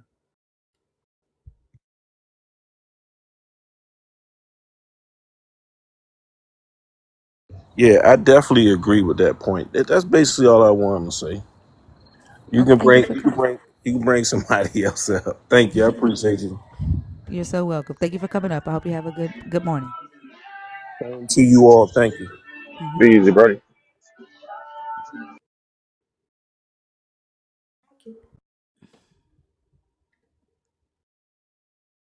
Think or guess what I got? What? Uh, Turkey and venison dog food. That's just gonna fuck that up. Turkey and what? And venison. What is venison? Um, venison is yeah. I think it's like young deer. Yeah, it's Oh, it's deer. deer. Yeah, it's Mm. amazing. Yeah. All right, y'all. If you are 25 and up, I saw on the a K-pop that Bon Appetit. She cooked deer tongue. Oof. I ain't never did all that. Man, I Nah, looked. I I was didn't go like, that far. what? I've never had deer a day in my life. I don't even Oh, eat deer is red good meat. though. I ain't gonna lie. Mm, I don't eat nothing but chicken and seafood. But Deer is good. Get you mm-mm, mm-mm. some real redneck motherfuckers that make you some deer nuggets. I'm good. Listen, I'm Telling good you. on that. No, thank ya. I was too. I was like, ain't no fucking way. My homie just like, man, you just gotta try it. I was like, oh, and this shit was good. I came back every time they was doing it. Mm-mm. I don't eat red meat. I haven't Oh eaten well, red that's meat fair. in like 6 years. No, I've never had cow tongue either. I've never done that either. I used to eat neck bones. That's about it. I never had pig feet. I've never had chicken feet. I used to eat chitlins. I've never had I them used to fuck some ever in chitlins my up. life. I've You've never had never had chitlins. chitlins? Mm-mm. I used to fuck some chitlins up. My No. grandma tricked me into eating it one time, and one time alone. Deer chili? Oh, Wow. deer chili is bomb. Mm, mm. Hot sauce on chitlins, yes. That used to be the. There's a soul food restaurant here that every Sunday they would serve chitlins, and I would go and every Sunday and give me a plate of chitlins, sweet potatoes, macaroni and cheese, and turnip greens, and hot water cornbread. Well, not every Sunday, damn near every Sunday, and the plate would be damn near $30 for one plate of chitlins. That's insane. Man, should be fine. $30. hmm I've never had rabbit. I've never had rabbit, anything like that. I eat octopus and like uh oysters and stuff like that, but Would you never ever had try ostrich live octopus? live. Yeah, Who eating live octopus? like Japanese people and shit. Yeah, some Japanese people eat it. Like not dead? Yeah, live. No, no. I've eaten uncooked, like raw, but not alive. Mm-mm. How can y'all eat it while it's alive? And don't the legs be moving? The tentacles be Oh no, moving? I've never eaten it, but they do it. But yes, the legs and stuff be moving. I've So it's never people done in that. the comments saying they have in China. How? Look, What? is it technically a choking hazard? Of course. Maybe it's more about the adventure than the. But why does it have to be alive Yeah, for it to be good? Like octopus is good. Like why does it have to be alive? What's the difference between it being I alive? can only eat octopus fried. I can't lie. Huh? I said I can only really eat it fried. I can't do it like grilled or raw. Oh my god, it's so good. It's so good, charbroiled. And raw, like the baby octopus. The first time I had baby octopus, I felt bad. But baby octopuses, baby octopus. Yeah, pussy is not Octopi. right. That ain't no damn Octopi. octopus. Octopussy. Is it? It's Octopi. octopus, right? Octopi. Octopussy. Octopi. Octopussy. Octopi. Are you saying like the multiple of them It's or octopi. It's octopi. octopi is multiple? Yeah. Okay, so baby octopi, Uh huh. it's good. Sounds Um, fun. yeah, the raw tentacles or charcoal tentacles of adult octopi is good. Well, what's the difference between a raw octopus and a still living octopus? That's what I'm asking. That's what I'm saying. Like the difference is that one moves and the other one does not. I mean, look, taste wise, it's the same thing. You might as But the well. motherfucker is moving while you chewing it, like it's sitting on your plate. No, if it's It still cuts down alive, on prep time. no. If it's still alive, I ain't eating it. It can cut down on lifespan too if Like if that's what? such a Okay, thing. but don't you eat like cheese and all that stuff? Are you Cheese trying to and say yogurt? cheese? Are you trying to say cheese is alive? Mm, Isn't it bacteria in the motherfucker living? So okay, you sound like a Christian. You sound like the guy that was like, yeah, the wheel. No, she don't get the house because he might owe some money. Like no. The next adventure. The next adventure. Are you there? Okay. All right, y'all. We finna have 20, 34 minute countdown. It's been how long since we had a guest? I think that if I could make a suggestion here, a new GG and a tap song. We just did a song Collecting when the stalker came on stage. that was in the past. You bringing up old stuff. Let's, you know. Yeah, it's been like over 30 minutes, so I'm not gonna wait too much longer. I hate that we had to start back over because the freaking static, not even static, the skipping of the the live while I tried to find a spot on YouTube to prove a point, and we got reported for somebody reported the live for glitches, and TikTok took us off the FYP. So they are now taking Huh? people. Yeah. So now if your live is glitching, TikTok takes you off the FYP for low quality, static, and it said static, low quality static. So I appealed it, and it came back not approved, and then they sent another one saying that the live went against the community guidelines because of the static, right? So we had to end the live and start back over so we could get on the FYP. I'm telling you, man. TikTok is actively trying to fuck over this user base, and I don't understand it. God damn, the door's got me saying that. Did you see that? I think that's the most recent video they put out, but Life Beyond Belief, last video. Mm-mm. Oh, they're leaving? Yeah, Yeah. they said they're not gonna sit around and wait for TikTok to take their account. What now? I said they're leaving TikTok because they don't want to wait around and see whether or not TikTok takes their account from them. Why do they think TikTok's gonna take their account? Something about the changes in September. I guess it is September.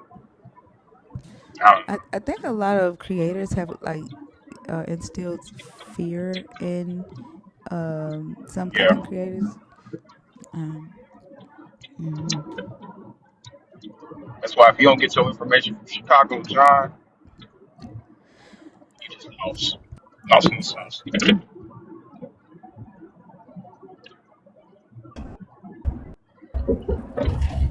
Milkman. It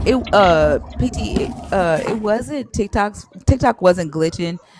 I was looking for a clip on YouTube to like show a person to prove a person wrong, and I allowed the clips, and it sounded like the live was glitching, and so somebody reported it as a glitch. So it wasn't even TikTok glitching; it was me looking for a specific time on the live yesterday.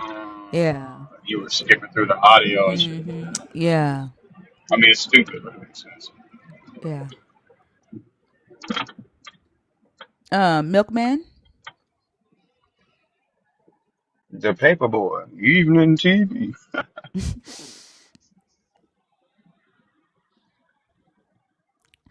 Okay.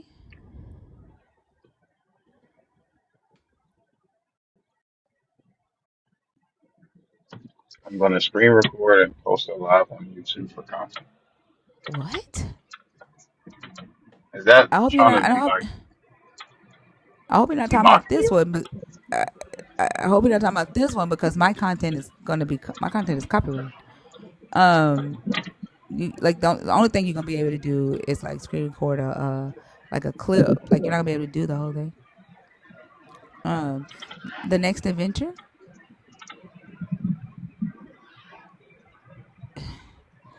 What This happened the to the second punch? time you've come up here, friend. Are you coming up on accident or on purpose?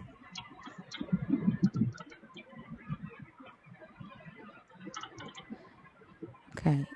If you come up again, I'm gonna have to block you because I'm gonna think that you're trolling. Sarita, are you in the box on purpose or on accident?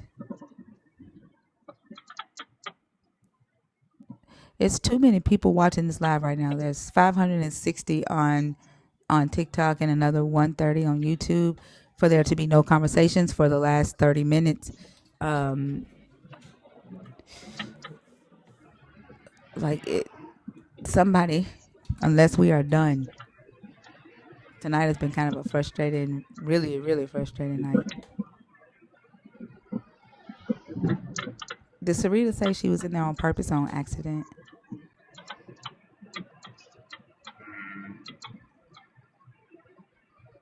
I don't see any response. Oh, that's cute. What's that?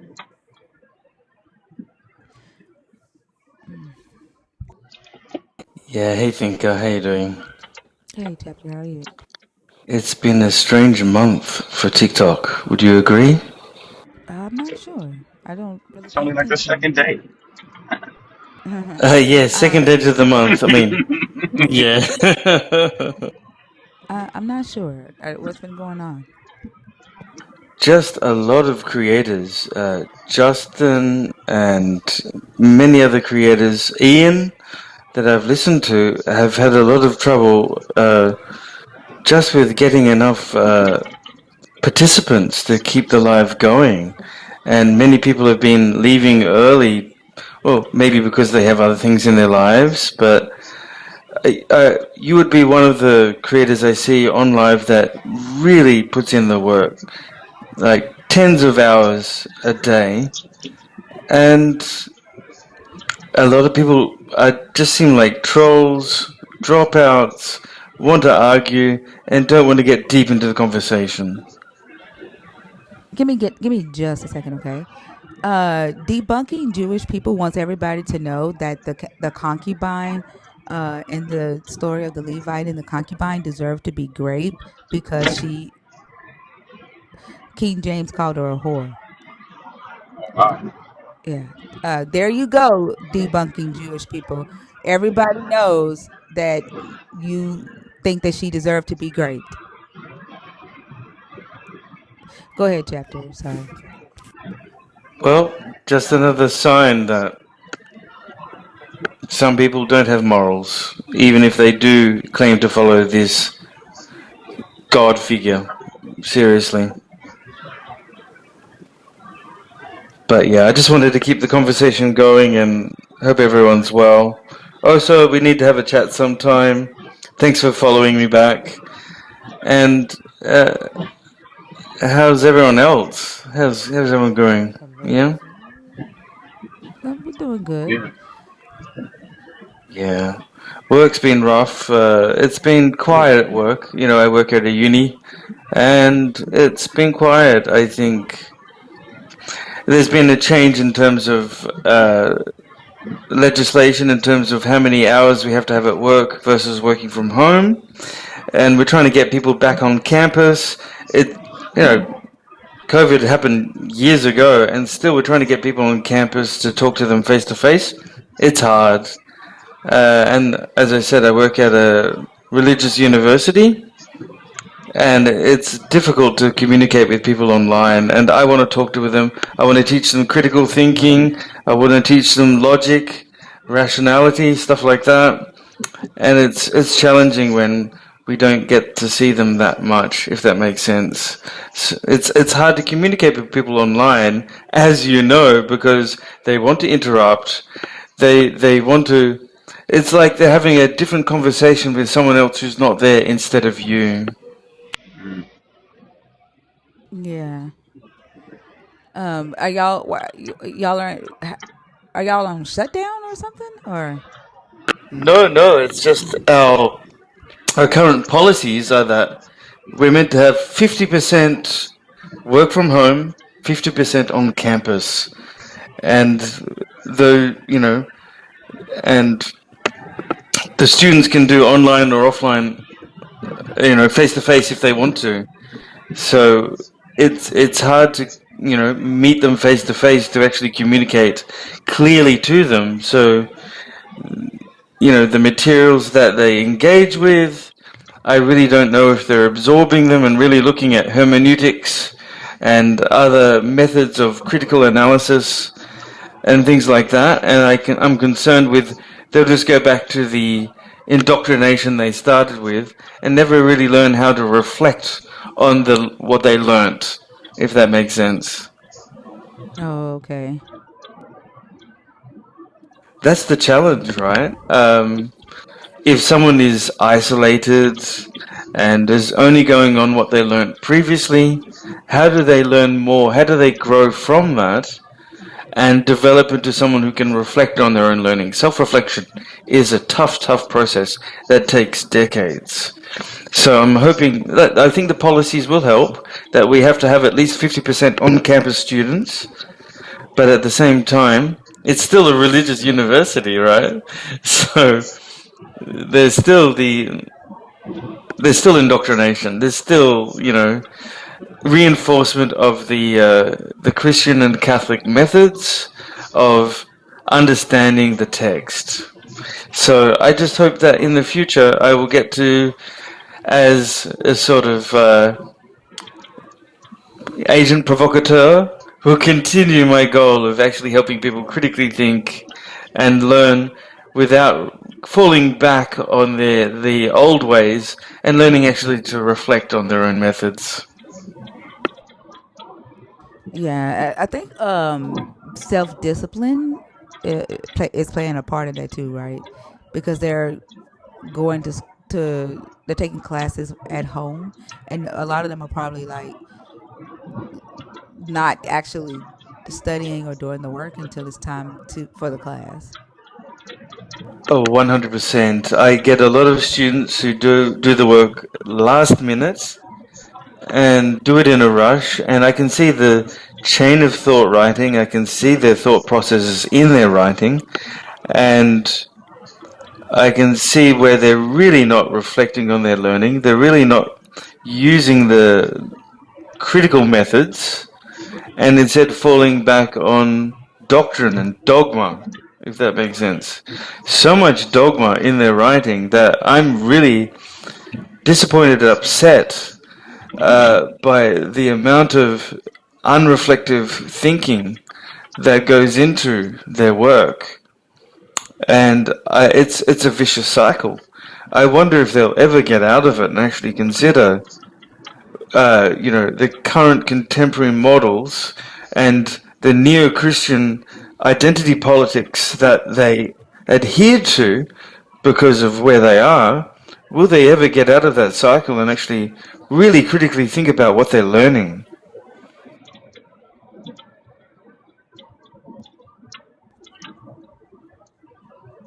Yeah, I I don't know.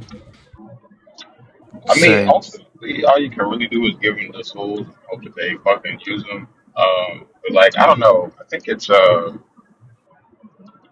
comes down to just being willing to use those. You know what I mean? Like, um, granted, a lot of people don't know how to, go through the process of critically thinking things out. Asking questions, looking for answers, and, not settling for maybes and I don't knows. Um, when there are answers to find.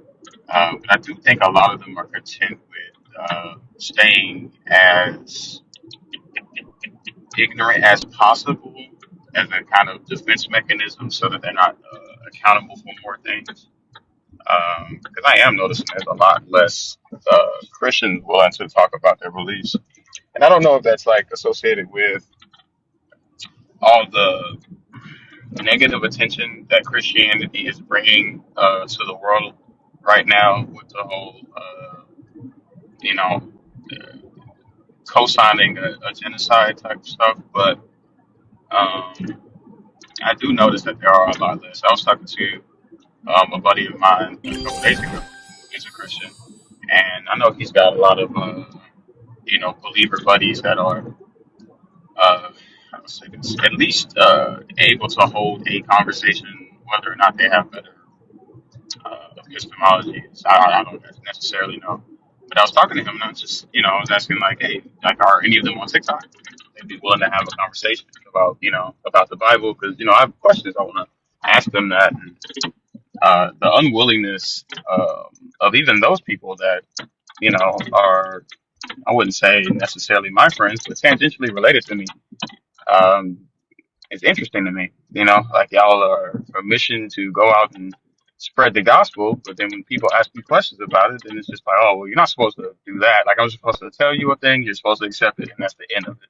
You know what I mean? Like they're not equipped to or unwilling to have a conversation about that. And I think that's very telling about their confidence in what they believe.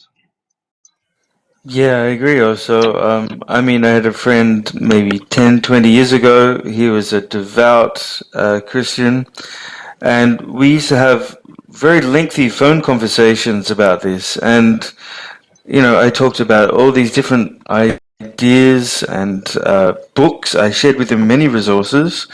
And one day, out of the blue, he says, I don't think we can have these conversations anymore because I think it's taking me down the wrong path. And after that day, I didn't talk to him anymore. That's 20 years ago, and I've never talked to him since. Damn. Yeah, we had like hours and hours upon conversation on the phone, and he just said, I don't think I can have conversations with you anymore. Yeah, damn right. And it's just that willing to, as you said, critical thinking. The core of critical thinking is to question why. And he wouldn't do it. And I think part of it is the book. The book teaches you to have the mind of a child. It teaches you to not lean on your own understanding. And really, Paul, whether Paul was real or not, I think it ruined a lot of, like, I think Paul contradicts Jesus, whether Jesus is real or not. I think Paul contradicts the Old Testament, and I think a lot of Christians today are Paulinians. Someone else, I think Lala was mentioning it earlier, they're Paulinians. They don't follow Jesus. They don't follow the Old Testament. They follow Paul. And that's concerning because lean not on your own understanding. Even Paul says he actually did lean on his own understanding. What is that hypocrisy? Seriously. And I'm sad to have lost a good friend.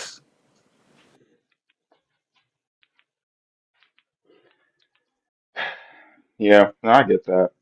Um, I don't know. I think that I think that the I don't know that well, they don't actually necessarily view it as like the Icarus story, but I do think that they think asking questions and really breaking down the reason they believe things and what they ought believe and does their belief line up with the Bible? They feel like that's flying too close to either heresy or non-belief, and it scares them out of being able to, or not even being able to, but being willing to examine things further and really try to get an actual understanding of things. And they tout the limited knowledge that they have as understanding, when in reality they're just like copy and pasting, cutting things out, and trying to fit stuff where it doesn't belong to justify their belief. You know. Yeah, I think I I do think it agree. I think it's Sorry. exactly what chapter said it was, too. Like they see they. I don't think they necessarily see Paul, uh, but they see Jesus or the God, right? So even questioning Paul is like questioning the God. Like they're not able to read this text and see that a human, like the text wants them to see that it is a human using the revelation, right? Using his revelation, but they're through Christian doctrine and oral interpretation, they're told that Paul is speaking directly from Jesus, right? Like, and I think it's done like that on purpose so that people will believe that the pastor is like directly speaking from the God, like so that when people see the pastor preaching, they see God. You know what I'm saying? So that they Hmm. don't question the pastor. Yes. Like they're not able to read this book and see a human saying, I said, Paul said. They just see God said. Like that's why they get on here and they say Jesus said such and such. We'll be like, Jesus didn't say it, Paul said it. Or God said such and such. Your God didn't say that, Paul said it. Yeah, and how many times you get the switch between the two in the sense that they say Paul said it, oh, but Paul's a fallible human. It was from Jesus, and they switch back and forth so many times in terms of, if you criticize one, they switch to the other. If you criticize the other, they switch back again. If that makes sense. Yeah. Whatever fits whatever point they're trying to make, which is what like the explanation of what the logos is. The logos moves. It's not.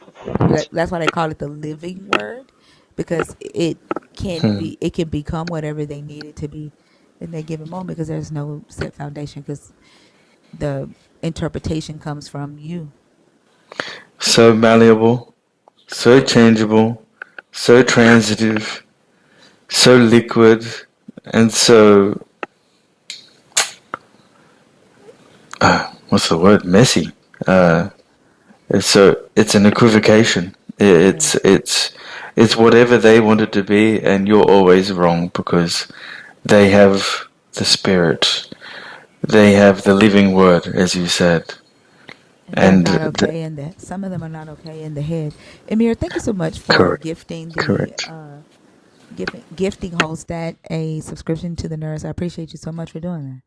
Yeah, they're not okay in the head. Some, not No, all I've of them, just some of them. Some of them are just not okay. no, I've actually met a lot of people on the spectrum, and I worry for them because I think some people are very influenceable, and they need extra support, and I think the family hasn't helped them in that way because indoctrination is so much easier in that way.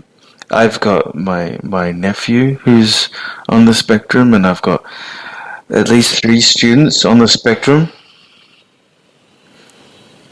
and it's challenging because they're in a paradigm and a learning that the learning, how can I say, let me restart. They need extra support. They need catered learning schedules for them, and I feel that there's many undiagnosed in many areas in the same area that they really need extra support to guide them in the right way to develop skills, not just in this kind of area, but in developing their skills to engage in normal life. And it's a challenge for them because they're definitely introverted, and it's hard to engage with people in a way that non-neurotypical people would need to. And I see it with my nephew and my students, if that makes sense. I don't know if that was coherent. I'm sorry. No, that's okay. Like I wouldn't necessarily say that they're on this, that I would compare them with being on the spectrum. Oh, I'm sorry. Think I'm talking about students that I know on the spectrum, and my nephew's on the Oh, spectrum. Yeah, yeah. They're oh, actually diagnosed on the spectrum, and just engaging with people and going out to classes is very hard for them, if that makes sense. I'm trying to encourage them to get out there and join classes. I'm trying to get one of my nephew to go to classes and engage with people, and they're happy to, but the confidence goes, if that makes sense. If something happens, if there's a misstep or a pitfall or something that changes, they withdraw, if that makes sense. So yeah, I do have, yeah, you know what I mean? yeah. Yeah, yeah. It's step by step. It really is for students, and my nephew who's like that. You know, they need the confidence, and they need to do it step by step and feel confident enough to do it. Even with all the encouragement in the world, they need to feel right about it, and no one else can force them to do that.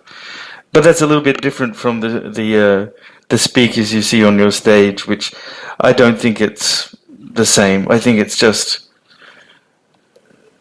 indoctrination. It's what's the word for it? Fanaticism. You know what I mean? It's really I think it's a little bit of like that, the fear, the anxiety, and then some people are just outright dishonest. Like I don't think that everybody that comes on the stage that behaves that way are doing it from a place of cognitive dissonance. I think some of them are just outright dishonest and want to hold on to it. Like, for example, that the guy in the comments who named himself debunking Jewish people, Hmm. um, like his behavior in the comments is representative of the type of person that would come on the stage that knows the truth, but refuse to acknowledge it, but and hold on to like harmful ideals on purpose, and would get disrespectful for it. Like, yeah, like have like the worst manners, um, like that type of person. I think they're just horrible people.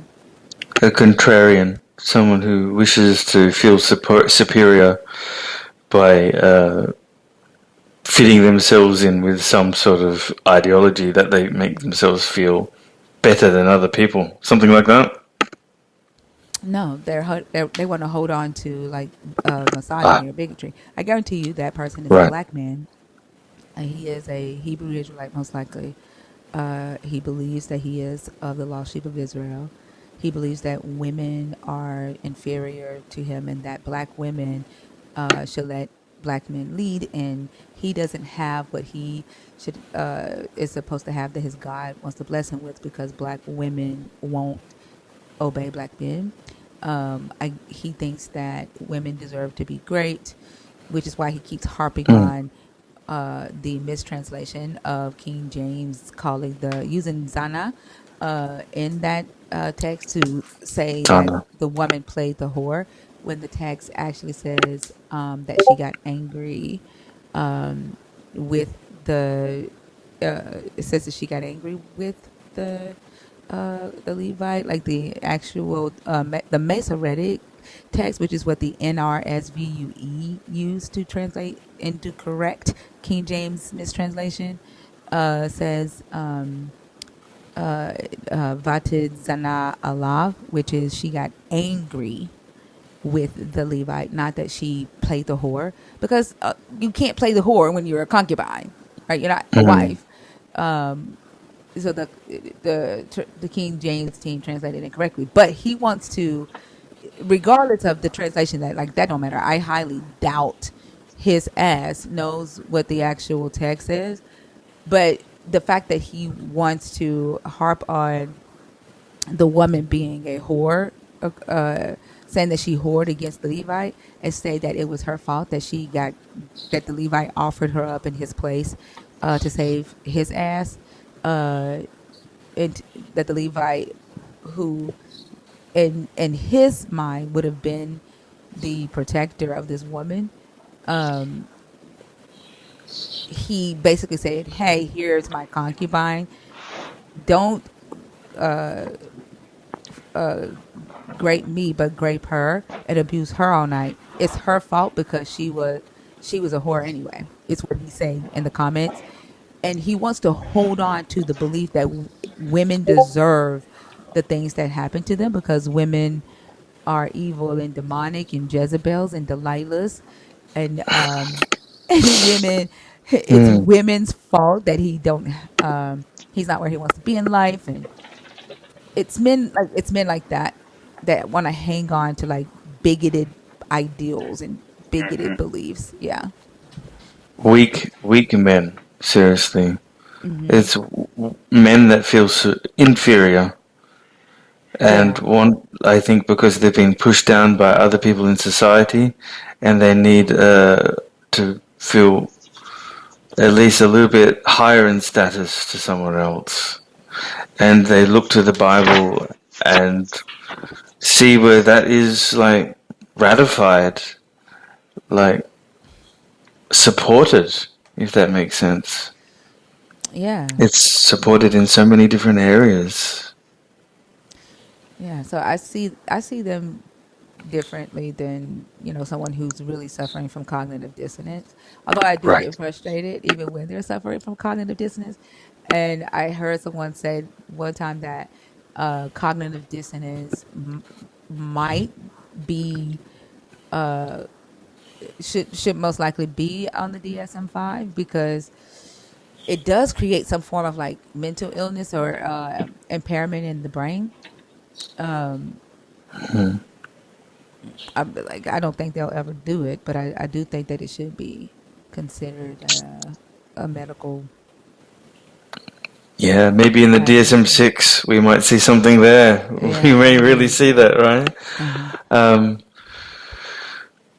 but yeah, I'd say apart from Paul, the King James Bible and Hebrew Israelites.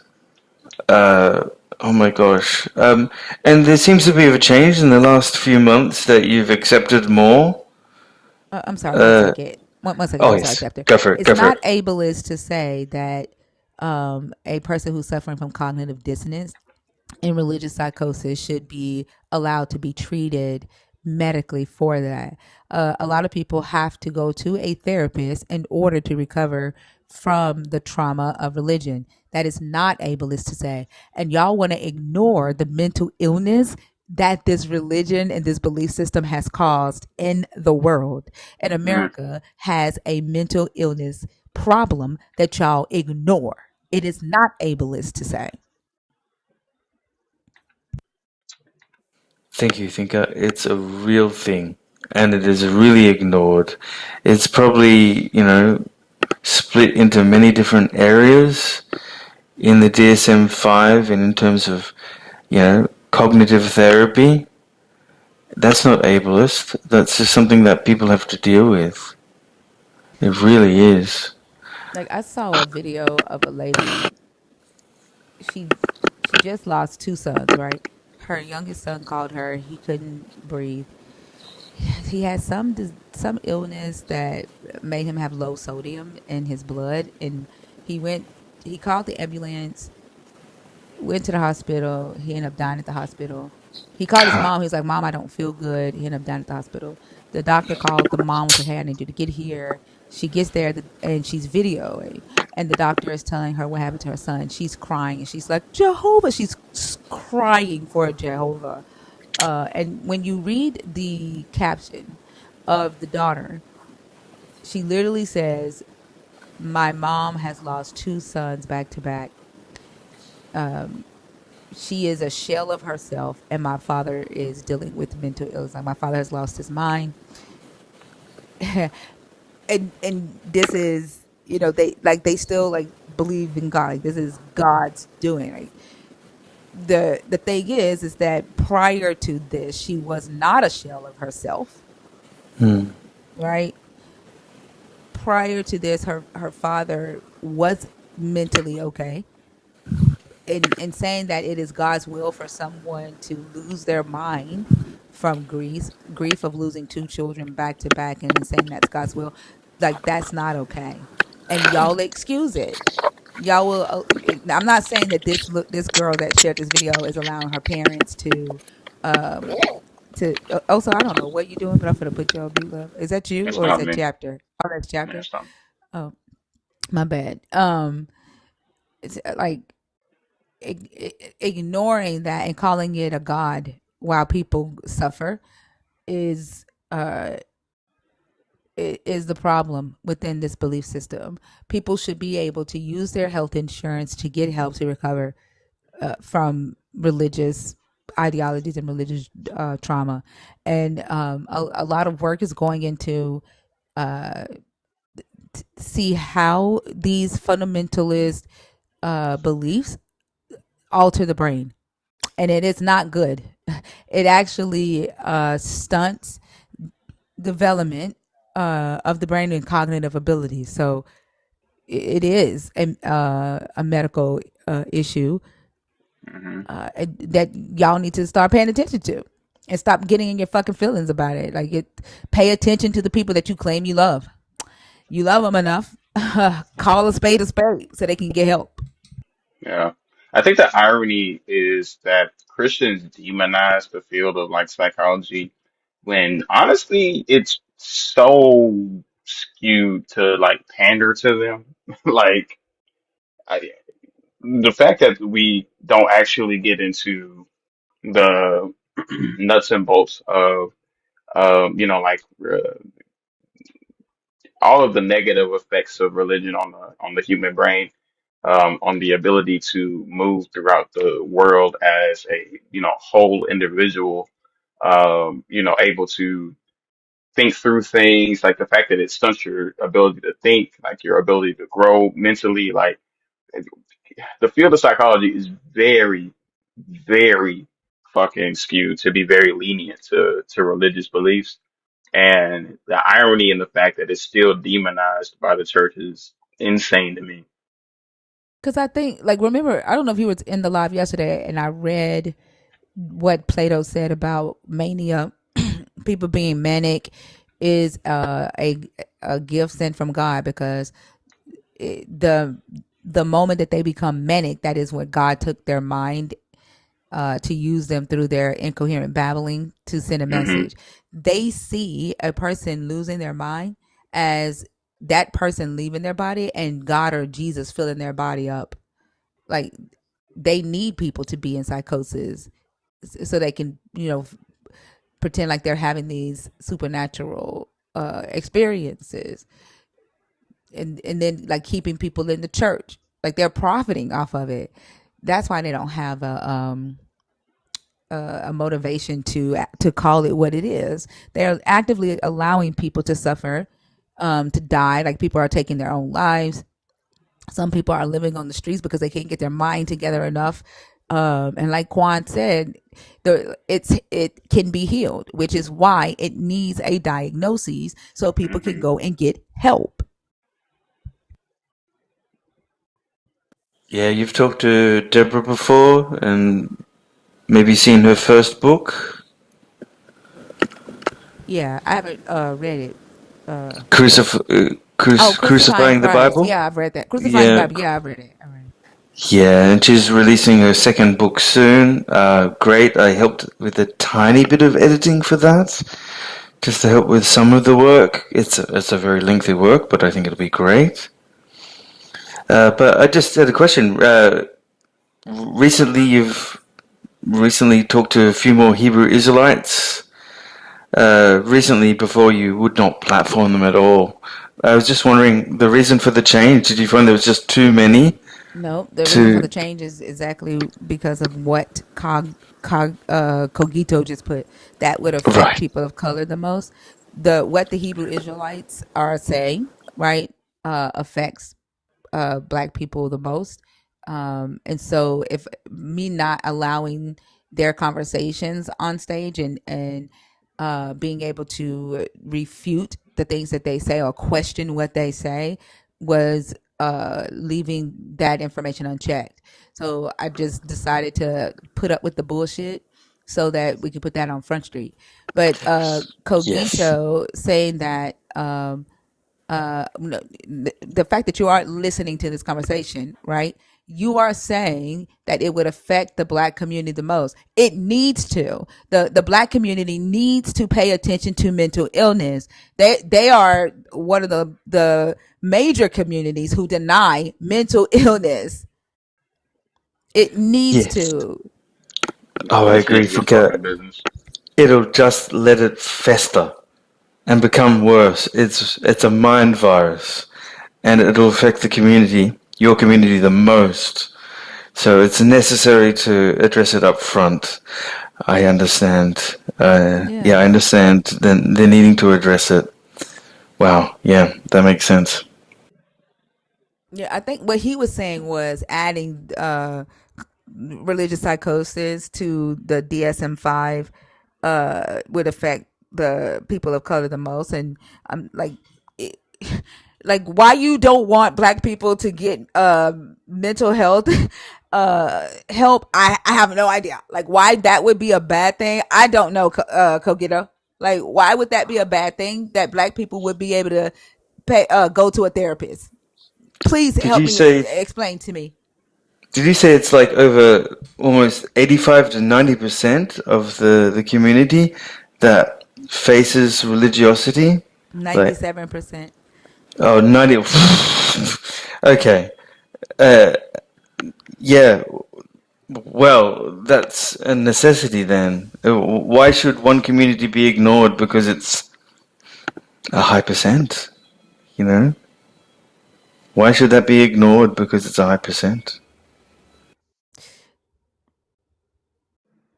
I'm waiting on them to respond. Like I want to know why making therapy services due to religious psychosis available to people of color is a bad thing. When chapter gets done.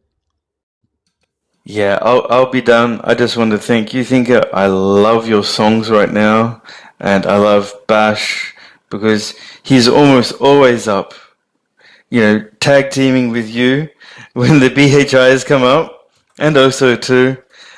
I'm done. I'm finished. I'm out for Yeah, the night. wait. Also, why they always got to do it? Also, too, or like, Uh, oh, don't. you know, there's a Oh, hate love relationship, not a love hate, but a hate love relationship. You know that. Also, with your Red Sea Scrolls, come on, never forgotten you know he that. hasn't talked about the Red Sea Scrolls in a minute. Also, don't forgot about him. No, I've been Loki. asking him to change it to the Reed Sea Scrolls because that's more biblically correct.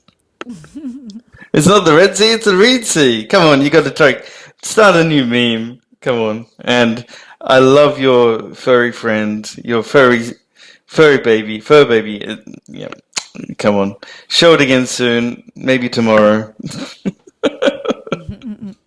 All Yeah, right, for sure.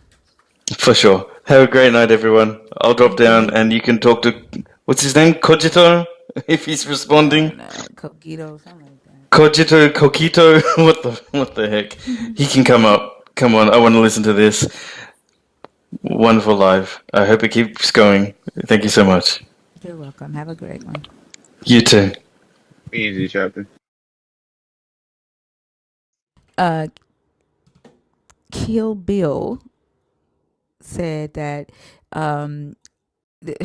I don't know why every time I see your name I think of King of the Hill. He said, I know a whole lot of fellow former Black Hebrew Israelites that are now in therapy, and kudos to them. Absolutely. That's what I'm talking about. And no shame in the game.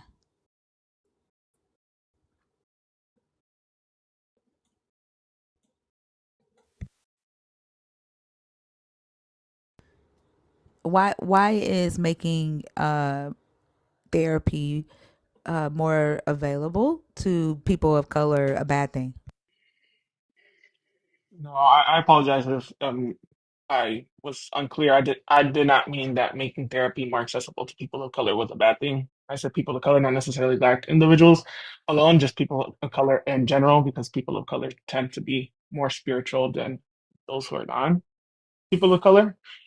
And creating a DSM within the DSM-5 or creating a far from that being largely subjective, when we see how the DSM-5 is filtered, we see that it's largely based on Western ideals. It does not take into consideration Eastern ideals or non-Western thought and spirituality that may manifest differently.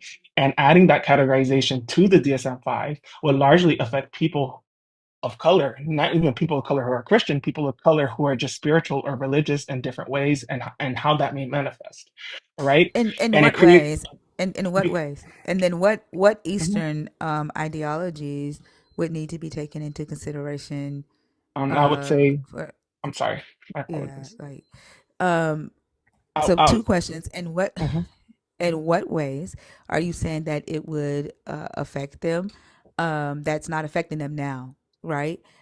And mhm. then what Eastern spiritual ideals are you saying that would need to be taken into consideration when considering spiritual psychosis? Like, um, Mhm. I guess what I'm asking is how is Eastern spirituality not prone to psychosis versus Western? I would like to say that I think we'll agree more than what we disagree on because I am not a religious individual myself. However, when we look at the system of how psychology was rooted, it was rooted as a racist, a tool for racism, a tool for scientific racism, and typically the method that people will do this was be pathologizing things that were common amongst community of colors. When we have the system in which we dwell in now that specifically systematically targets individuals of color, and then we want this system to pathologize people of color's belief, what that's going to happen is leaving the help at the hands of institutions who sole work is to work against people of color. And doing such will result in just that. We cannot trust in the But I'm saying, system and to what are you fix a saying is problem that they what created. what are you saying?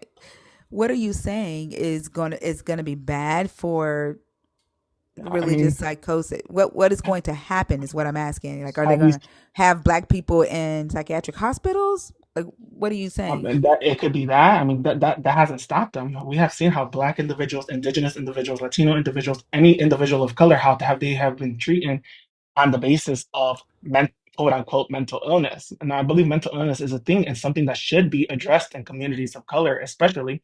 However, the distrust within the medical community was not birthed out of nothing. It was birthed out of the distrust that the medical community have placed in these communities. And That's because true. of that, But do you placing tell that on black the people not? institute, Do you tell people of color not to go to a hospital because of that? Because of the history of the medical racism, do you tell them not to go to a hospital? no, I do not. And because So black people are prone to sickle cell, prone to high blood pressure, high cholesterol, like do you But I do would you say tell them not to go to like get that taken care of? Like no. I'm still not seeing why um um adding adding religious psychoses to the DSM-5 so more people's insurance will pay for therapy, because a lot of black people, well, people of color, don't go to therapy because they see it as one, they don't want to be called crazy, but two, even when they say I need a therapist, I want to go, it's too expensive, right? And their health insurance doesn't pay for it, especially if it has to do with like religious psychosis. So like I'm not hearing a reason to not make that available. Uh, like I would I'm I would say the reason to not make that available is because it would, although it's with good intention and in a perfect world, I would agree with you, doing such could lead to larger harm in that, because the root of people seeking religion is based on vulnerability. The church is the number one place, the first point of contact of people and victims of abuse, victims of poverty. Going to therapy is not going to fix a material condition issue, which is poverty, is the root of hold the on, hold problem, on, and What? why hold on. Have you people. seen religious psychosis? Do you even know what we're talking about? I'm very familiar. I'm a pastor's son. I grew up. I'm not religious now. But I'm it's almost like agnostic, he's but saying let them stay in their psychoses. Yep. Right. no, I'm not saying that. I'm just saying that there's other methods, and doing this What are the other methods? would try to solve an issue, but create many more What community are the out. other methods? I think making community accessibilities, having discussions, reaching out to your local community, and addressing. Most importantly, They do that now in church. the most important one is addressing the material conditions. We live in a political system that disenfranchises people of color. If you do not Hold on. fix the Think root No rich one issue, is people talking. don't have Like religious what? psychosis? What are you talking I about? never said that, but religion is more common amongst poor people, and that's a fact. But I'm And saying, amongst people of color, hold on, that's a fact as well. hold on. Taking care of their mental does not mean that we are saying don't address their basic life needs, Do not mean right? that. Like, Hmm. like you are actively saying, oh, it does.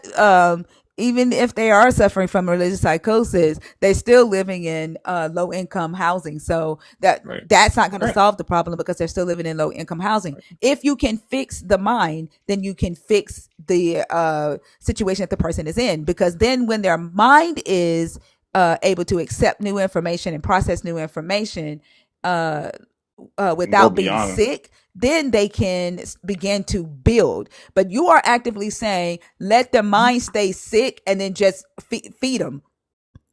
Like, that's No, what what you're I am saying. saying, if you understood that, I apologize. Maybe I have to clarify myself a little bit more. What I am saying is that people do not go off to religion out of nowhere.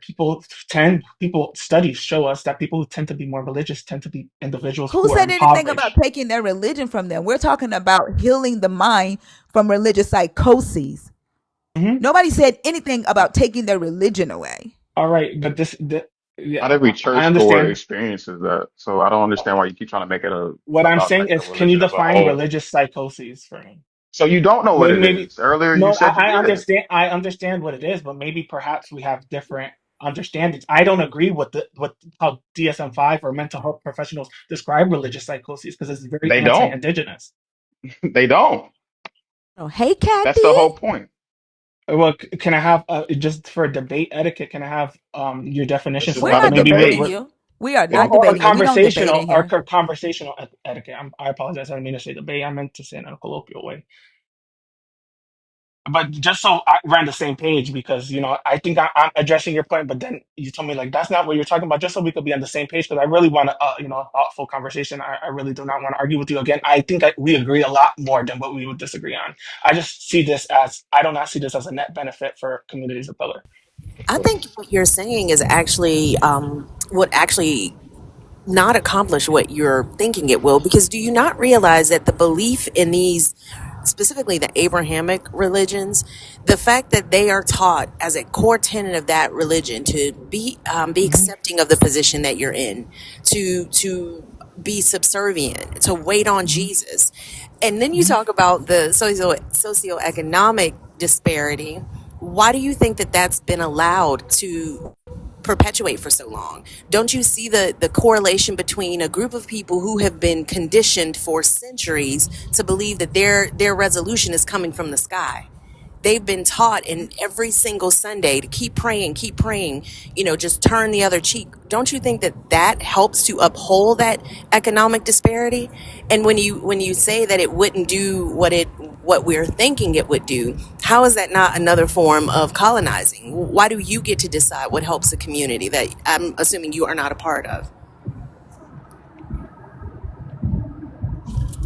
Yeah, I am part of that community, but I understand, and I think well, that's a keep fair in mind the contention. conversation was about black people. You came up and broadened it to people of color. I commented people of Well, color, and he Hope said said people of black color in the people. comments. I understand, but the conversation was about black people. You broadened it to people of color. So although you Because, fit into the people of color thing, we were not talking about all peoples of color. But I We were but also talking about think our community. that's still, even if it is, we spread it out to all people of color. What you're advocating for is a form of intentional deception, intentional for the deception for the purpose of societal functioning. And why is that fair? Why is that loving? Why would you not inform a person? Okay, yes, Mhm, this tool has been used. This is where it came mhm, from. This is mhm. how you use it. But here are some additional resources. Nobody But I is love saying that. take a. I'm sorry. I love that. I encourage that. I just do not believe that we should give this in the hands of the system, which is the DSM-5. That's an institution. The APA is an institution. All of these institutions are institutions. Every single Fucking one of church is them an had its institution. root in racism, but you don't fix it by not using what we know works. So How and do you we got to know think that of, you works? also have to think about the fact that there's a lot more representation of I've us used it. in these professions than when these professions were born. But we're still the minority by a lot. Well, but so because we are the minority. What do you suggest, that we just say nope, this is ineffective? Nope, we What don't I have to think. shine light on Mhm, the issue and speak about it accurately and honestly. Continue to coddle these people because these mhm, poor people have been disenfranchised and they can't handle the truth, or this system is not going to work. We know the system's broken. If anything, we're prepped for mhm, fighting that because we know it's baked mhm, into the system. So when we have these mhm, conversations, we attack it from all fronts. I'm not sure how allowing folks mhm, to stay deluded is going to mhm. benefit them, especially when in that delusion they're already living in situations that are not prosperous. Right, and I think that makes complete sense. My problem with it is not telling individuals about their religious psychosis or informing individuals on how religion could be a net harm to individuals. My problem is when we institutionalize that, because if we look at history and very recent history, we have seen that the institution, when you pathologize symptoms that are common amongst individuals of colors, they have taken advantage of that. And when we work in the system, when we live in a system that we currently do, we see how they have used that against people of color. And to think that this time around they will not, I think that's just utopic. But I who believe said that that that's. though? Let me Who's let me proposed that utopia? Oh, I'm sorry. What's up? I never said I it's just proposed. really quickly. It's I just need utopia. to. I just need to. There's I a need lot to of see how points I you need would to handle answer this one at a situation. time. One at a Yeah, time. you're gonna answer mine. Shush. My mom. I could just was drop it. suffering You're gonna from. be disrespectful. Listen I to the prefer not to fucking have this. question. Yeah, I'm Jeez. good. Thank you, host. I try to have a good You conversation. fucking soft little Don't bitch. leave. Don't leave. Don't Because leave. this is Please a do this not is an leave. important Please do not conversation. leave. This And is I an would love to important Yeah, have like, this conversation. hold on, conversation, but wait. Hold on, we're wait. passing a baseline of You gotta respect. calm down. Like, okay, I get it. We disagree, but I, Well, I need to ask my question first because yeah, this is yeah, yeah. I important. just was trying to get him to stay. Like, please It's don't leave. This is common so respect. important. As long as there's common Okay, well, It's respect. cool, you man. actively cut Fee off every time she talks, so I don't want to hear anything about respect. If you came up here with respect, you get treated with respect. You actively cut Fee off every time she talks, right? So I don't I want to hear never that. did, but okay. You are you. I would just We're just say, gonna move past that because everybody okay. and their fucking mom heard you cut Fee off every time she went to talk. I don't want to hear it. And if I did so, it was intentionally. My I apologies to did you. not, and if I did, anyways, my mom was suffering from cancer. She got into a state of religious psychosis where she sat in the fucking floor for days on end, thinking that God was coming to save her from her sickness. She refused medical attention. I called several ambulances to come out and come get her to take her to the hospital because she was on the verge of fucking killing over in the fucking floor. They could not do anything at all because she refused treatment. They can see that she is going through religious psychosis at that fucking moment, but had no power to fucking help her get out of that and get the treatment that she needed to stay on this earth longer. Right? Mhm. Instead of making that something that is actionable that people can get treated for to preserve their life, you're saying what? What should we do? Institutionalize that. What should we do? It saved my sister, and I know y'all heard me tell that story last night, right? Yeah. And I said my sister, she doesn't mind me telling her story, and she tells me all the time how grateful she is that I fought for her. And I believe these are beautiful stories, and I'm sorry that That's the a person beautiful next to story. me. What the His mama's story is a beautiful story. Like, No, I did think you it's listen? beautiful story about what you were saying, how it helped your sister. I think that's a beautiful story that the system was able to help your sister. But as many times as we could count a beautiful story, we see many sad stories on how it has And he just affected the told you a system. sad story because the And, system was yeah, there to help his mom, but because she was in religious psychosis, she would not take the help, right, and she right, ended up dying. right. And I How, understand, and I do believe. you're Mhm. literally willing to sacrifice lives because because of like past history and And you without still offering haven't a Right. answered the solution. question. And you still haven't answered the question. What's the solution? What do we do? I'm not saying I have a solution. I just think that this will be a net problem. I didn't come up here advocating for solutions. I came here advocating against pathologizing religious psychosis as a criteria of the DSM-5. What Uh, I am saying is that for every story that we could find of how the system has helped, we could find, and these are data. APA even publishes these data. It's these own institution. We're talking about how it strongly disenfranchises people of color. Like, do you think people of color do not already suffer from mental illness like schizophrenia, bipolar, Yes, and, definitely. and do you not suggest that they get help? I 100% do, but I vet that help very precisely. That a lot of that is tied to religious psychosis. Like, and if you said that you Mhm. listened to the conversation that we had last night about this, you heard me read from psychiatry online where they are just now realizing that the schizophrenia is tied to religious psychosis. Like, were you here last night when I read that? No, no, I did not hear that. You said that you heard me tell the story about my sister when she was in religious psychosis. No, I meant the story you told, the little snippet you told right now, but not the full story, the full context of that. So actually I think I still have it up from last night. Um the role of psychiatric disorders in religious history considered. And I'm just going to read this snippet that that made the psychologists realize that there are parallels that they need to look at and that they have ignored. A man in his late 20s with paranoid schizophrenia explained during a neurological evaluation that he could read minds and that for years he had heard voices revealing things about friends and strangers alike. He believed he was selected by God to provide guidance for mankind. Antipsychotic medications prescribed by his psychiatrist diminished these abilities and reduced the voices, and therefore he would not take them. He asked, "How do you know the voices aren't real? How do you know that I am not the Messiah?" He affirmed, "God and the angels talk to people in the Bible." Later, we reflected on what he had said. He raised poignant questions that are rarely discussed in academic medicine. Every day, physicians, nurses, psychologists, and social workers alike encounter and care for people who experience psychotic symptoms. About 1% of emergency room visits and 0.5% of all primary care visits in the United States are related to psychotic symptoms. As many of 60% of those with schizophrenia have religious, grandiose delusions consisting of believing they are a saint, God, the devil, a prophet, Jesus, or some other important person. Diminished insight about having a mental disorder is part and parcel of the condition, occurring in 30 to 50% of persons with schizophrenia. How do we explain to our patients that their psychotic symptoms are not supernatural intimations when our civilization recognizes similar phenomena in revered religious figures? On what basis do we distinguish between the experiences of psychiatric patients and those of religious figures in history? Can you answer that last question? Can you repeat it one more time? I'm sorry.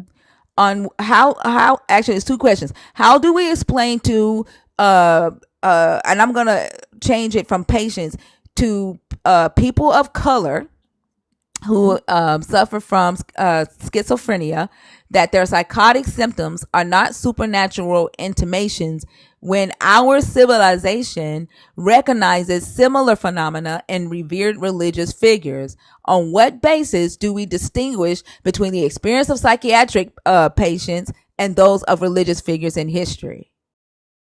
Like, what's your solution for that? My solution is that there is none, and that's why we cannot pathologize that. And that's So the problem. ignore it. That Pretend like it no. doesn't exist. Let me just finish, please.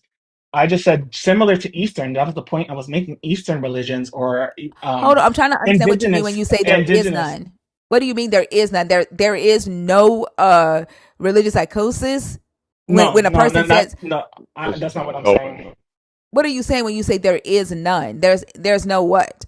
There's no answer to that question, is what I'm saying. That question is a very complex question because when we see indigenous practices, for example, from where I am from, there's many religious figures and spiritual figures that we look up to who have had what this would call a religious psychosis. Should now these indigenous communities be targeted on basis of what we have now pathologized as religious psychosis? Should other religions in the East, should other religions and tribes be you see now, are you getting my point, how this could be a net No, I harm don't to get your other point because communities? I don't, because No, you're black actively people should saying that a suffer because you person. want to keep your beliefs. Right, and you're actively saying that a person claiming to be Paul reincarnated is okay because other indigenous I'm not. communities used to do it. Like, that's what you're actively saying right now. I'm not. I'm saying that these policies would try to I see stop you, Paul. those who are Paul, like Paul, people who think they're Paul, people who genuinely need help, but and result also work in individuals and systematically, right? Work individuals who have beliefs that are tied to their indigenous practices or to their heritage or cultural beliefs. What indigenous practices would the black community be pointing to? I cannot speak for the black community, but Right. So I'm you're pretty sure that there's prioritizing your community. African. I'm pretty sure there's African spirituality You know foods in damn that. well black people in America is predominantly Christian. You're prioritizing your indigenous Well, I come from the your Caribbean, I'm and sorry, many black hello. I'm people. sorry. I'm sorry. Did you not hear words My coming out of my apologies. mouth? You are prioritizing your indigenous beliefs and wanting to protect your community at the expense of other communities. The black community doesn't have knowledge or access to their indigenous practices. They are predominantly Christian, and there is a high number of people in the black community with religious psychosis who claim to hear voices, who claim that they are a prophet and God gave them a word. there are people who believe that there are people who speak for a God, and they actively just do what other people say because they are indoctrinated with fear that a God is going to kill them. Like, that's not saying that we should just leave them alone, right, and just let Right. them be, so that other communities can not be targeted for their religious practices. It's astronomical. It's ridiculous. It's diabolical. Go ahead, Minnie. I'm sorry. Oh, thank you very much. I think first I would like to start off by defining psychosis as being a disconnection from reality, where people have false belief or experience things that aren't real.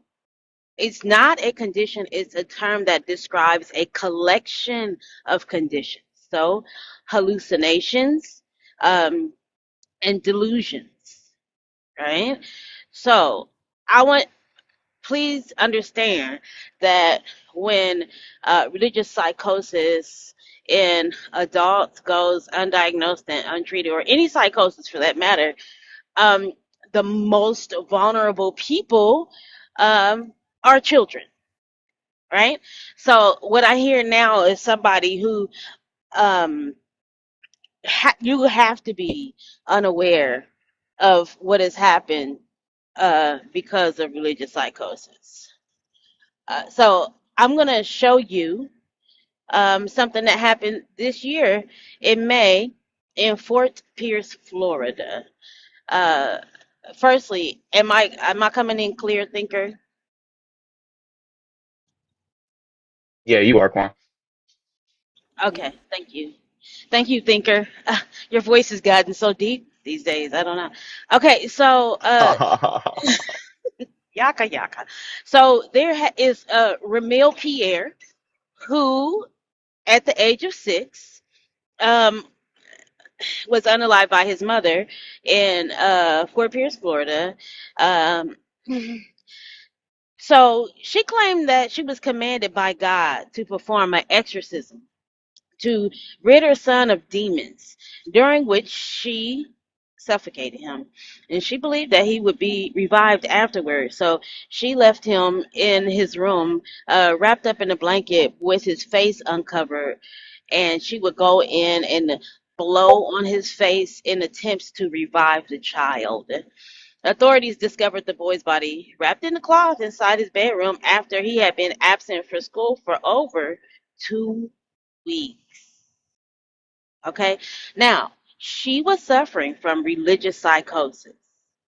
Yeah. And I get that there may be varying degrees, such as somebody might say, well, yeah, I heard God tell me not to leave the house this morning. And then because there was an accident or something. And then that's that's a delusion still, but because of the fact that the degrees vary like this, it has to be addressed and treated. So if you want to talk about like I heard you say like reaching out to community. Unfortunately, the communities that people are in are also religious and may suffer from the same set of delusions. Or they Okay. just reinforce it. Yeah. So, like, there's one case, in the case of 3-year-old Arlie Naomi Proctor, who was waking up having night terrors, probably because she was praying, "Now lay me down to sleep." I pray, the Lord, my soul to keep. If I should die before I wake, I pray, Lord, my soul to take. Probably because she was praying that before she went to bed every night. But her mother reached out for help with her child. They're from San Jose, California, and they told her to bring the child to church. So she took the child to church. It was her, the father, and the grandfather, who was the pastor. And do you know that baby never walked out of that church? Her last words were, "I love you," because they said she had a demon inside of her, and they were trying to invoke vomiting in her to rid her of the spirit, and she passed away of asphyxiation, right? This is religious psychosis. So saying, oh, well, it's a blanket term and we don't need to do that because it'll hurt certain communities. Um, I don't think that you're understanding how dangerous of a situation this is and how it absolutely needs to be diagnosed and treated. The problem is that so many of so many people in the mental health profession do align with Christianity, so they struggle with putting this in the DSM-5, but it's definitely psychosis. I recommend a book for you. It's called Pigs in the Parlor. You read that book and then tell me how you feel about religious psychosis after that. Pigs in the Parlor, you said? Yep. I'll definitely read that. Again, I do not want to approach this conversation like I know it all, or I agree with most of you guys. I agree that religious psychosis is an issue. I just do not agree with the solution and which you're posed. Do I have an alternative solution? Maybe not, but I do not agree with the solution that is posed. I believe religious psychosis is a real thing and is something that's very harmful, especially to many communities within America.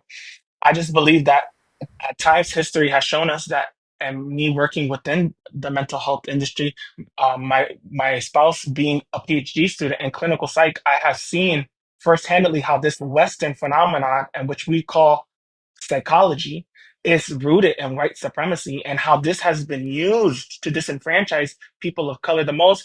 And I understand that there's a need of a solution. I just do not know if I could trust the system enough. And someone who's also been institutionalized and have relatives institutionalized who have seen the repercussions of such. I approach these conversations like with a little bit of not dishonesty, a distrust to institutions as such. But I do not What exactly disagree do you with that is the do in problem. the what exactly do you do in the mental health field? I'm a researcher. You're a mental health researcher? No, I'm a clinical psych researcher. You're a clinical psych researcher? Yeah, Okay. Can Go you ahead. name an ology that's not rooted in white supremacy? I cannot. That's a really big problem. Right. So to Thinker's point earlier, if you wouldn't tell a black woman to not go to a gynecologist because we know exactly what was done to black women Hmm. in the early stages Hmm. of gynecology, and we've had to work within that system in the same way having to fight and work within other systems to create functional equivalence from the standpoint of diagnoses and treatment and all of those things, thresholds, every single ology you can think of. Why would psychology not be the same? And I get what you're saying. I get what you're saying, but I think that the piece that you're missing in this is what we're talking about here is people who needed to be able to get treatment. Thinker talked about insurance being willing to approve folks who recognize, wait a minute, I don't know what's going on, or maybe this is wrong, or hearing one of these conversations and kind of, having a hard time dealing with it. That's what she's talking about. Any system that we have specifically in the West is going to be rooted in white supremacy. But I don't think the resolution is to stay outside of the research. I mean, as a researcher, Right. you've got to know that the power lies with information. And if you equip people with the fortitude to by means of therapy, the fortitude to get through the transition, to work through deconstruction and address the other issues, that the ancillary issues that you mentioned, I just don't see how allowing them to stay Hmm. diluted, which is ultimately what you're saying, because there is no separate system that black people have access to that would be able to assist in this deconstruction process, no matter where folks decide to land. And Right. like I'm looking to see like what the how the weaponization of psychology has affected communities of color, and it's mainly a lack of it being outpriced, white mental health being prioritized, not enough black psychologists or psychologists of color who understand the experience of that patient from a cultural standpoint, and the treat like the Hmm. misdiagnoses, right? And so like I think the solution is to one, make it affordable, because the fact that it was Right. outpriced, right, is the one of the main issues of how psychology was weaponized against these communities. Like they made it unavailable by outpricing it, right? And which means that it was beneficial to them to keep them in that mindset where they can't function and be Mhm. functionable members of society, right? The second thing is to increase the number of uh, psychologists of color, and Right. especially psychologists of like black psychologists, because Right. in the black community, mental health is seen as taboo, or going against the God. It's seen as a sign that you have gone against the God. So increase the number of psychologists who understand the experience of the community, of the patient from a cultural standpoint, right? And then um, uh, proper diagnoses and proper treatment plans. And when we see that a person of color within the space, the psychology space, is being misdiagnosed or mistreated, we act quickly on that. We don't just let it foster or fester, right? Like, but um saying it's been weaponized and it's been a bad experience, so we should just run away from it, stay away from it, but I don't have a solution, like that doesn't help anything. I think I'm sorry. I don't know. I'm sure you're finished. But yeah, I think the problem, the reason why I would not compare it to like gynecology or like medicine treatment is because um, those phenomenon are reproducible. But when we look at psychology as a whole, psychology is a lot based more on philosophy than on reproducible scientific method or inquiry or empiricism. And when we look at psychology as it's taught, it has not been decolonized. There's a great book by she's actually a black psychologist called Decolonizing Psychology, and her main thesis is that these systems of epistemology that psychology presumes and then relays onto individuals is rooted in white supremacy. It's rooted in Eurocentric ideologies. When we look at CBT, which is the main form of therapy, cognitive behavioral therapy, EMDR, all of these therapies are rooted in psychodynamics, which is theories from which are Freudian theories, which were created by the white man for the white man that has caused lateral harm. And I get the point that you're But making, and Christianity is rooted in white supremacy. I That's what don't I disagree said. with that. I do not but I don't Like, so see what? Christianity as a And because solution. the majority of the black community are Christian, and religious, more than any, have the highest rate of Mhm. religiosity in America, more than any other ethnicity of all of the American public together, right? Like, are you just going to ignore that?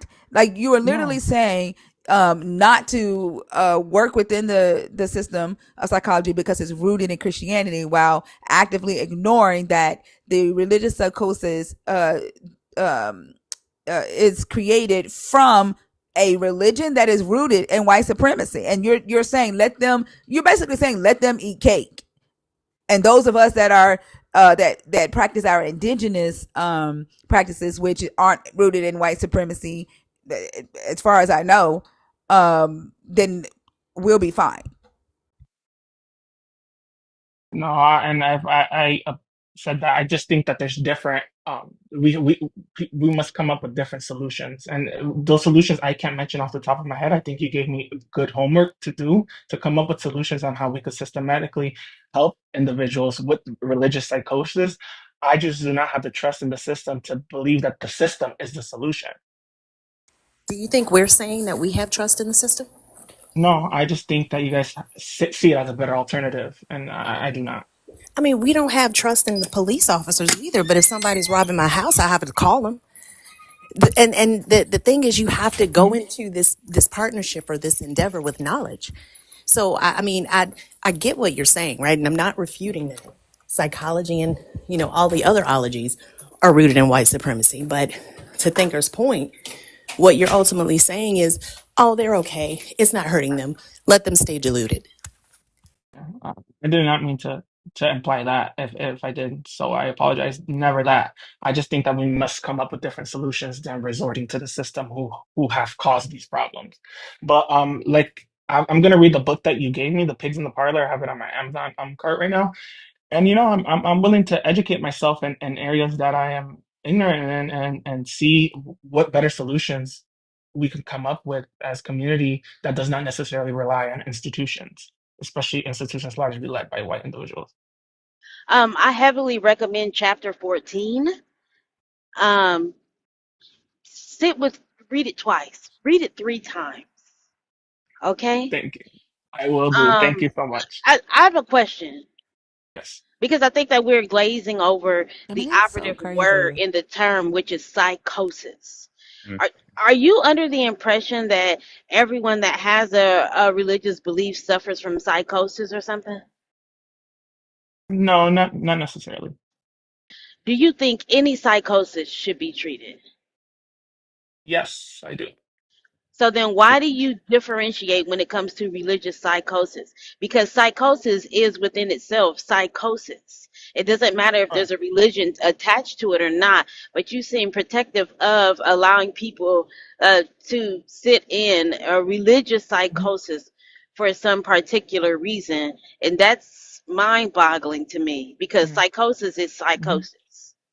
I think that, and I think that's a very fair contention. I just think that when we give the system the authority to use the term psychosis, they'll define psychosis, and they'll define it in a way that will encompass a lot more than the individuals we are trying to help, It's and But for they've the already wrong already reasons. defined. defined Right. psychosis. Like what? Yes, they already Do defined you know it? psychosis. Can you They can have what is not defined. psychosis? Can you define it? They What is they your have not understanding of it, please? they have not defined religious psychosis. It's Okay. something Yes, characterized they with the loss of have. My reality, sister had Good religious grief. psychosis, and she right? went to a mental hospital and got help, and she is better today. So if an individual is walking around saying that they believe, let's say, in the Yoruba God, let's say they believe in Saint Lazarus, which is something very common Not a in my belief. Why'd country, you It's not. bring That's why you. Yoruba in It. it? It, it That's has because this nothing to I'm do from with. Puerto It Rico, has and these are nothing to common do with beliefs in saying they Puerto Rico. believe in a God. Mhm. Religious psychosis is them saying they are the God, and that they are speaking for the God and hearing the voices. Right. That Religion. is religious psychosis. Not saying I believe in a God. Well, what I have seen as psychosis is characterized by loss of contact with reality, and that's you see that this that definition is too No, and you nebulous. know that's not the definition of So psychosis. this is what Google says right here. Right, I have it pulled up. But hold You on. It You're you says are even it on says Google, but you were a a clinical psychology I, researcher. right. I'm Something a ain't clinical adding up. psychologist researcher, but that doesn't mean I Yeah, memorize but if each you're looking terminology off on the tape of my Google, hand. yeah. Everyone uses Google, even medical Hmm. doctors. Everyone Hmm. uses a source. Okay. Why are you still trying And to I'm not justify it? omniscient. That's Well, strange. you named Calm I'm your not source down. trying as to. Google. You named your source as Google. No one uses Google as a source. Yeah. I But went on the Google Cleveland pulls up a Clinic's source, which website for is what I read. Like I was on Cleveland Clinic, but I mean, I'm not a professional in the area. I already had the information, but I wanted to read it from a reputable source because I do research on my own. I don't claim to be that, but I like it to figure out how the brain works because I'm actively participating in healing my own brain from religious indoctrination, right? So, leaving that where it lay, oh, um, psychosis includes hallucinations and delusions, right? right, true.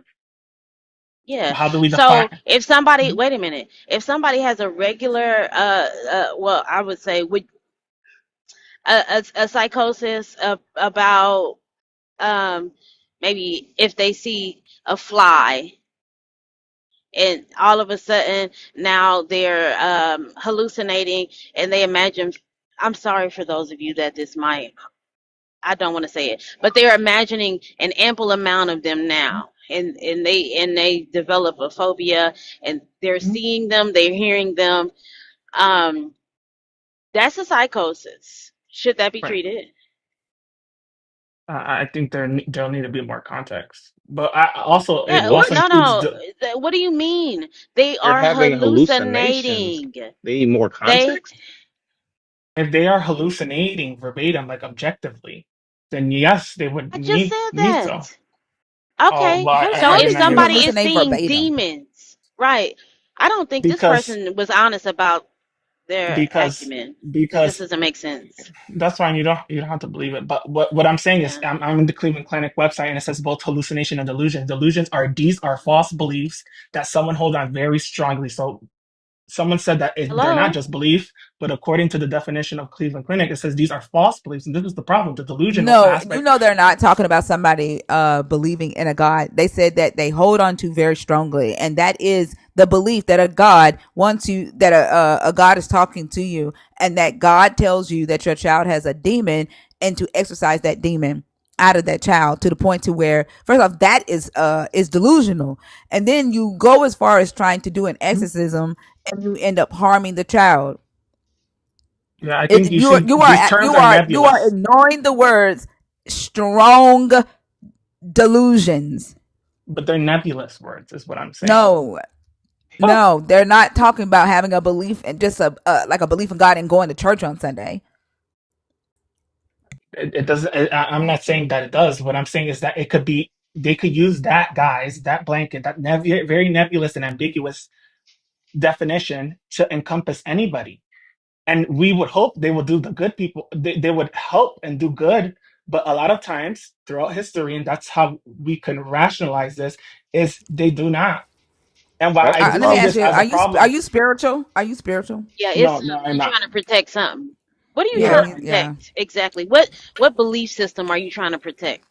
I'm trying to protect individuals from the harms of No, you're not. institutions. No, that's not No, it. you're not. Well, well, That's I just mean, you don't it's have to believe that. all wrong. Because in every other case, you said they should get the medical help. In every other case but religious, you think that they should get the medical help. And you've already said it's going to demonize the spiritual practices of the indigenous people where I'm from. No, That's what you said. I don't think that it would. They should not get help. What I'm saying is that this should not be institutionalized, pathologized by the DSM-5. That's the point that I made earlier. Not that they should not get help. No, I just do somebody not is believe we literally should seeing pass law. demons. So if somebody is seeing demons come out of their child, it if somebody is hallucinating and saying that their child's voice changed and their eyes roll back and demons are walking in and out of their body, that should not be pathologized. That should not be treated. That person who is experiencing this should just reach out to their community. Is that what you're telling us? No, what I'm saying is that let's say we do Hmm. pathologize that, that would encompass a lot of people whose quote unquote religious psychosis is not that specific. And what we do is we try to help someone and we try to help these individuals. And what we do is we have collateral damage. He's That calling everything religious psychosis. He's not actually talking about religious psychosis. He's talking is about, he because thinks that anybody that has a belief in a God is defined as religious psychosis. could be defined. Yeah. No, you're talking about it as if it is that. When it's not. But even it could be defined though. That varies from thinker to thinker. I That's the think problem. EP They're said it very best. nebulous.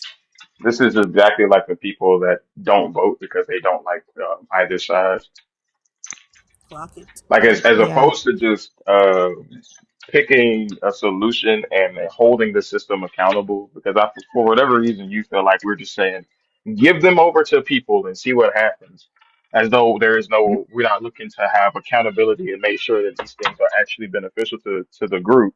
You're acting like we're just kind of giving them to the wolves and trying to see what happens, and that's just disingenuous to the whole thing.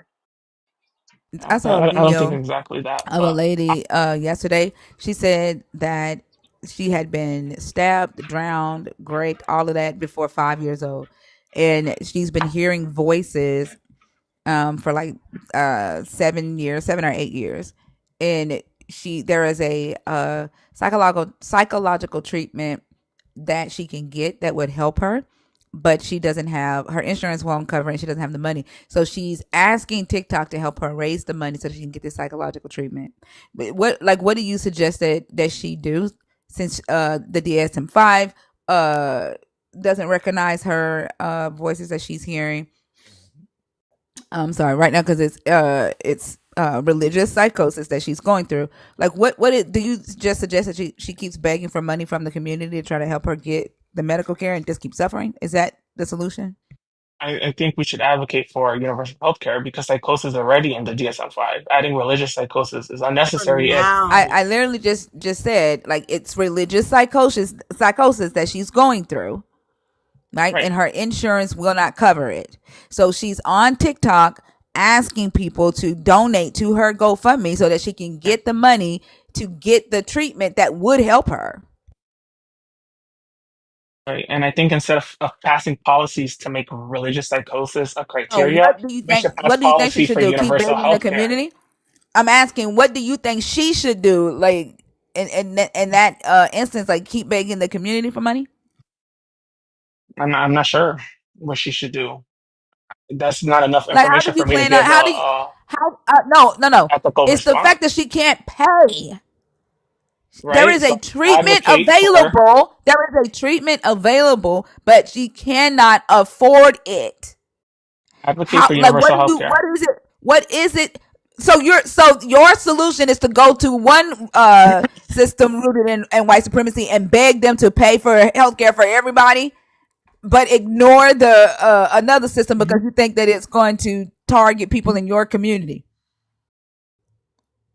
In every community, not just mine, but yeah, Oh no, you're prioritizing your community because I'm not.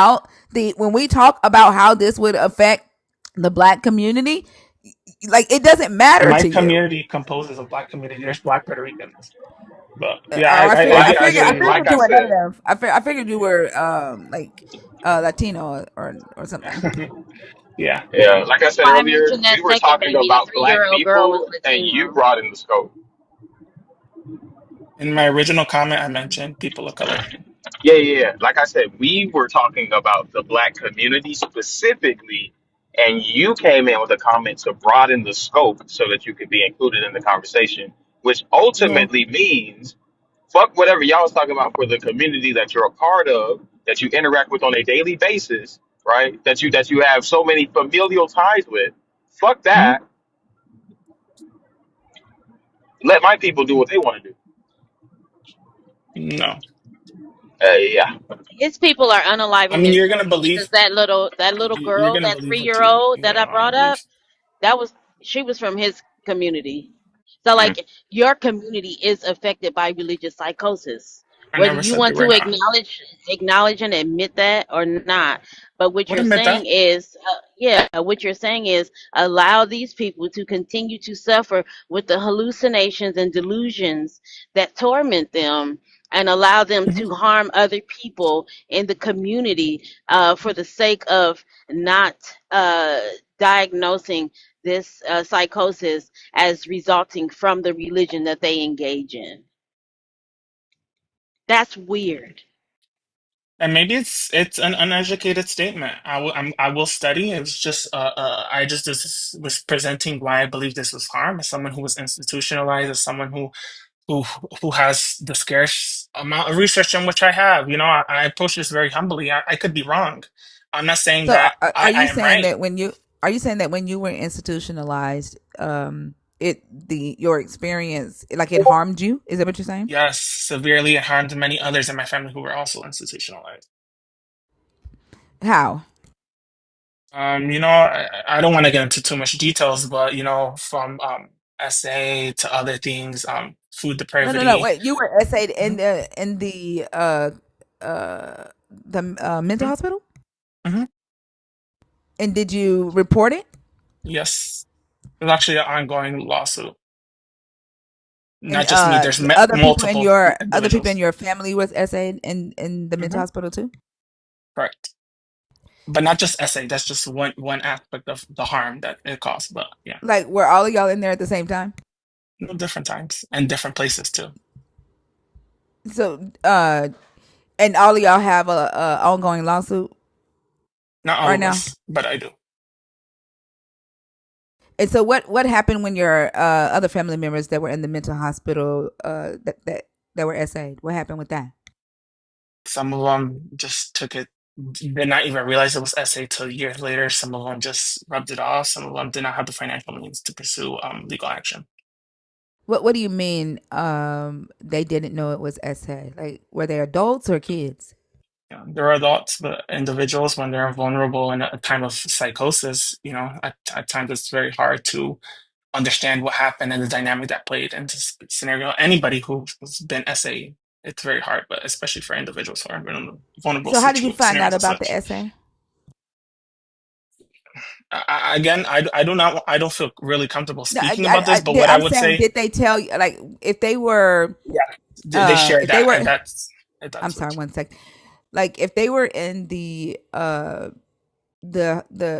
institution, they didn't recognize it as SA until years later. Like, That's not did what I they meant. just?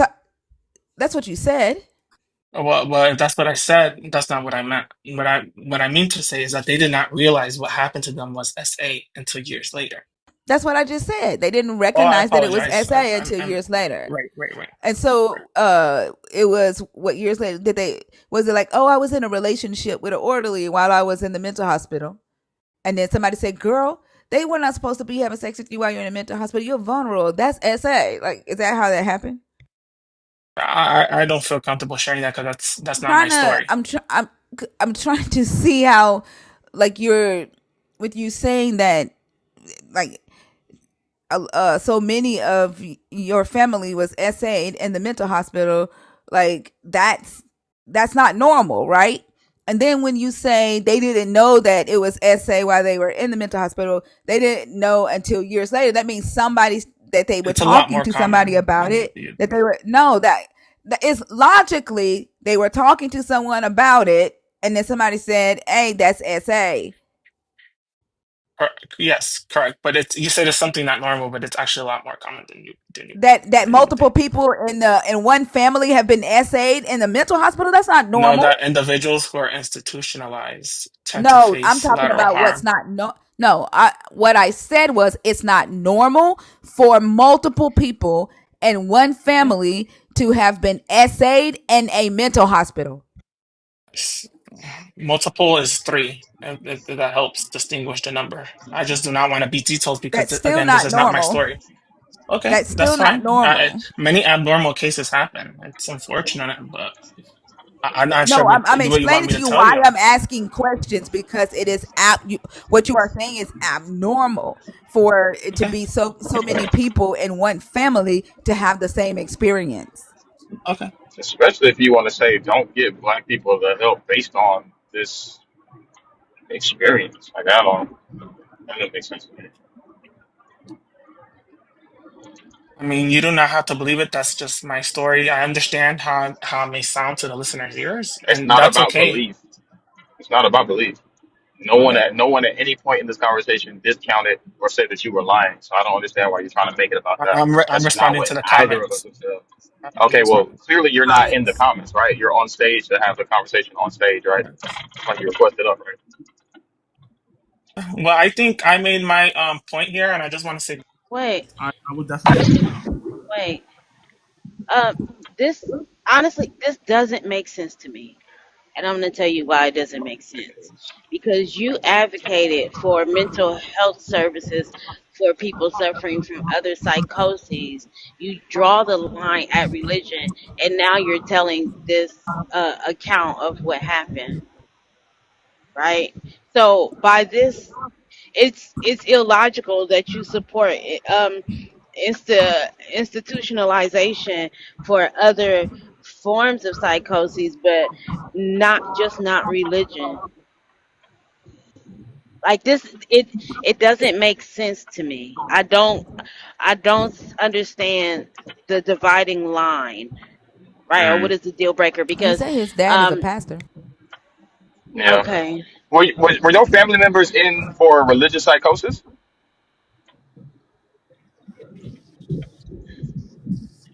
he ain't gonna say that. Well, the answer is no, which further like begs the question: why then is religious psychosis the dividing line between help and not help? I think he didn't tapped out. So I've been reading, of course. So I'm on Science Direct, and I found an article that's saying spirituality or religion is not a factor for the development of psychosis. Rather, psychosis processes can co-opt this aspect of human diversity and yield symptoms of a spiritual nature. So like it's the chicken or the egg. The psychosis comes before the religion. So because this person is dealing with a psychosis, they now have this added spiritual belief with it. It's a symptom of the psychosis. And this is why it is important to be diagnosed and treated, because it's not necessarily about the spiritual belief. It's about the fact that the person has psychosis and is a danger to themselves and or the community around them.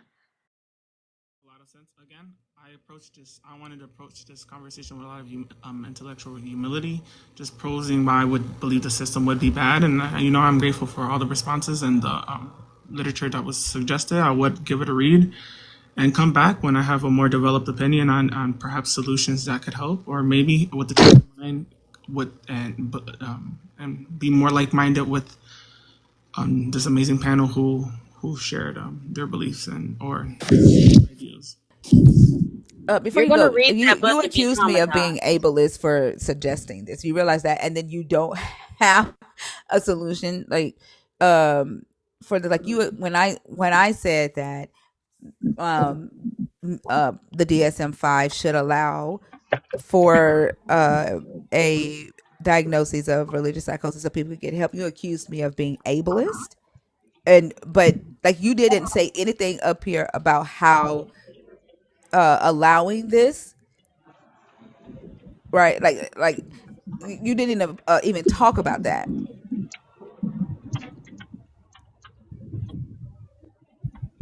like how it would be ableist. You didn't talk about that. Do you want to like take that back? Like, do you still think that it would be Substantiate the ableist? claim a little bit.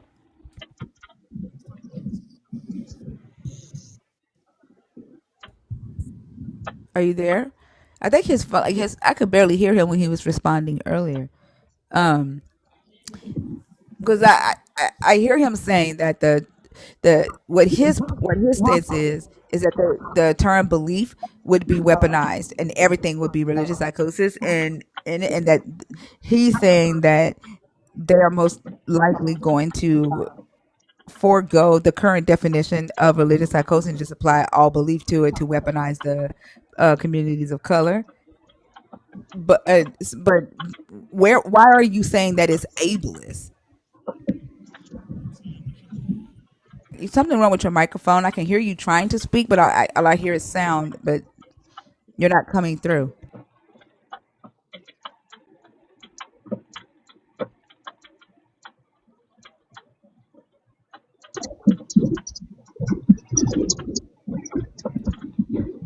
We can't hear you. I don't know what happened to your microphone.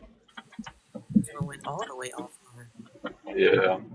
I mean, I just think it's crazy because we just got finished having a conversation about how psychology has a slant toward belief.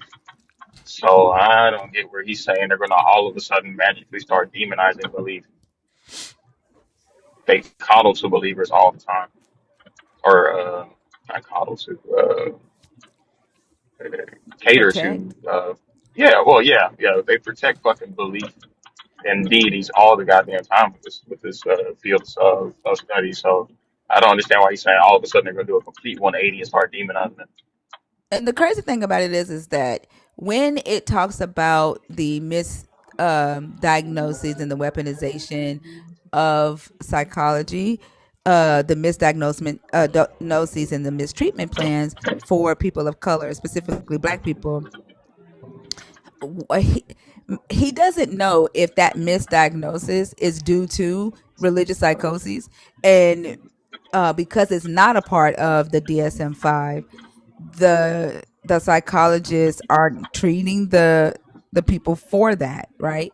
And psychiatrists can see that the Black patient is suffering from religious psychosis, and they probably need a different treatment plan.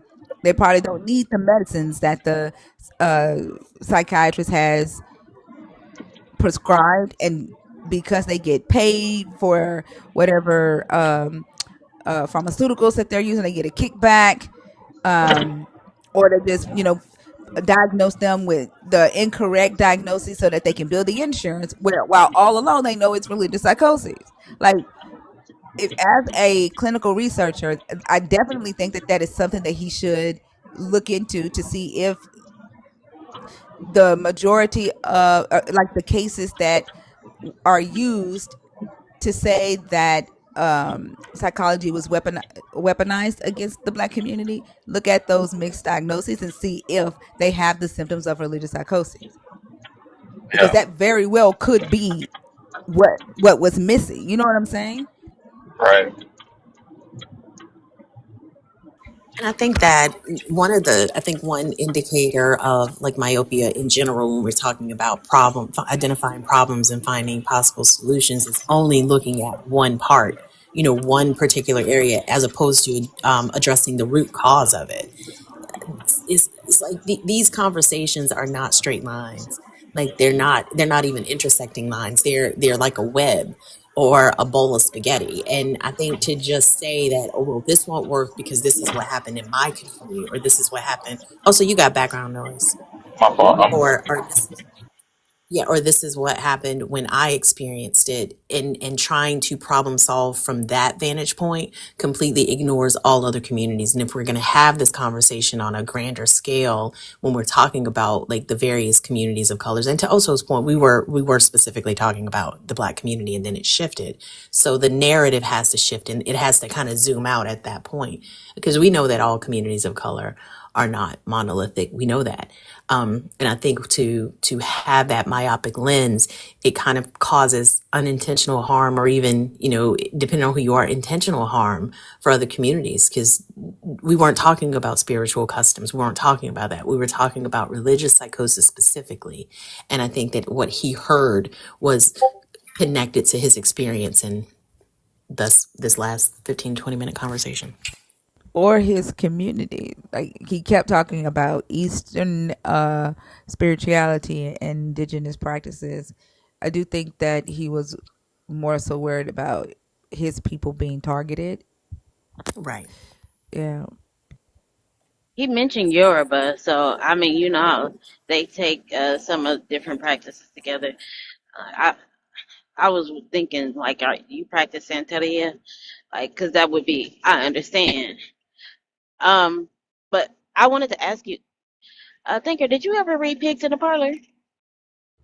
No, not yet. Ask Sebastian. I mean, ask Pinkbeard about that book. This was because I was a part of a deliverance ministry. We had to read that book. I'll send you. I got it on PDF. I'll send it to you. Just read chapter 14. That's all. Remember me, Wait, oh that's Lord. not that lady, is it? That said that she went to hell. That's not the book you talking about. The No, one oh, this okay. is I know on how Bash to did recommend the exorcise book. demons from people. Oh, no, I Oh, haven't hook me up, read. Quan. Hook me up, please. Yeah, exorcising demons from people. And then they because I was doing some research and looking on like the concept of original sin and the effects of it down through Christianity. You know, hippopotamus, actually Augustine of hippopotamus, who came up with this original sin concept, and how it affects children today.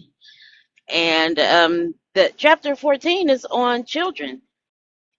And the author of this book, has conceptualized through the teachings of Augustine that children in utero, a fetus, can be demon possessed. Wow. You cutting out, Quan. Uh, okay, hold on. Give me a second. Little bit. Okay, am I clear? Yeah.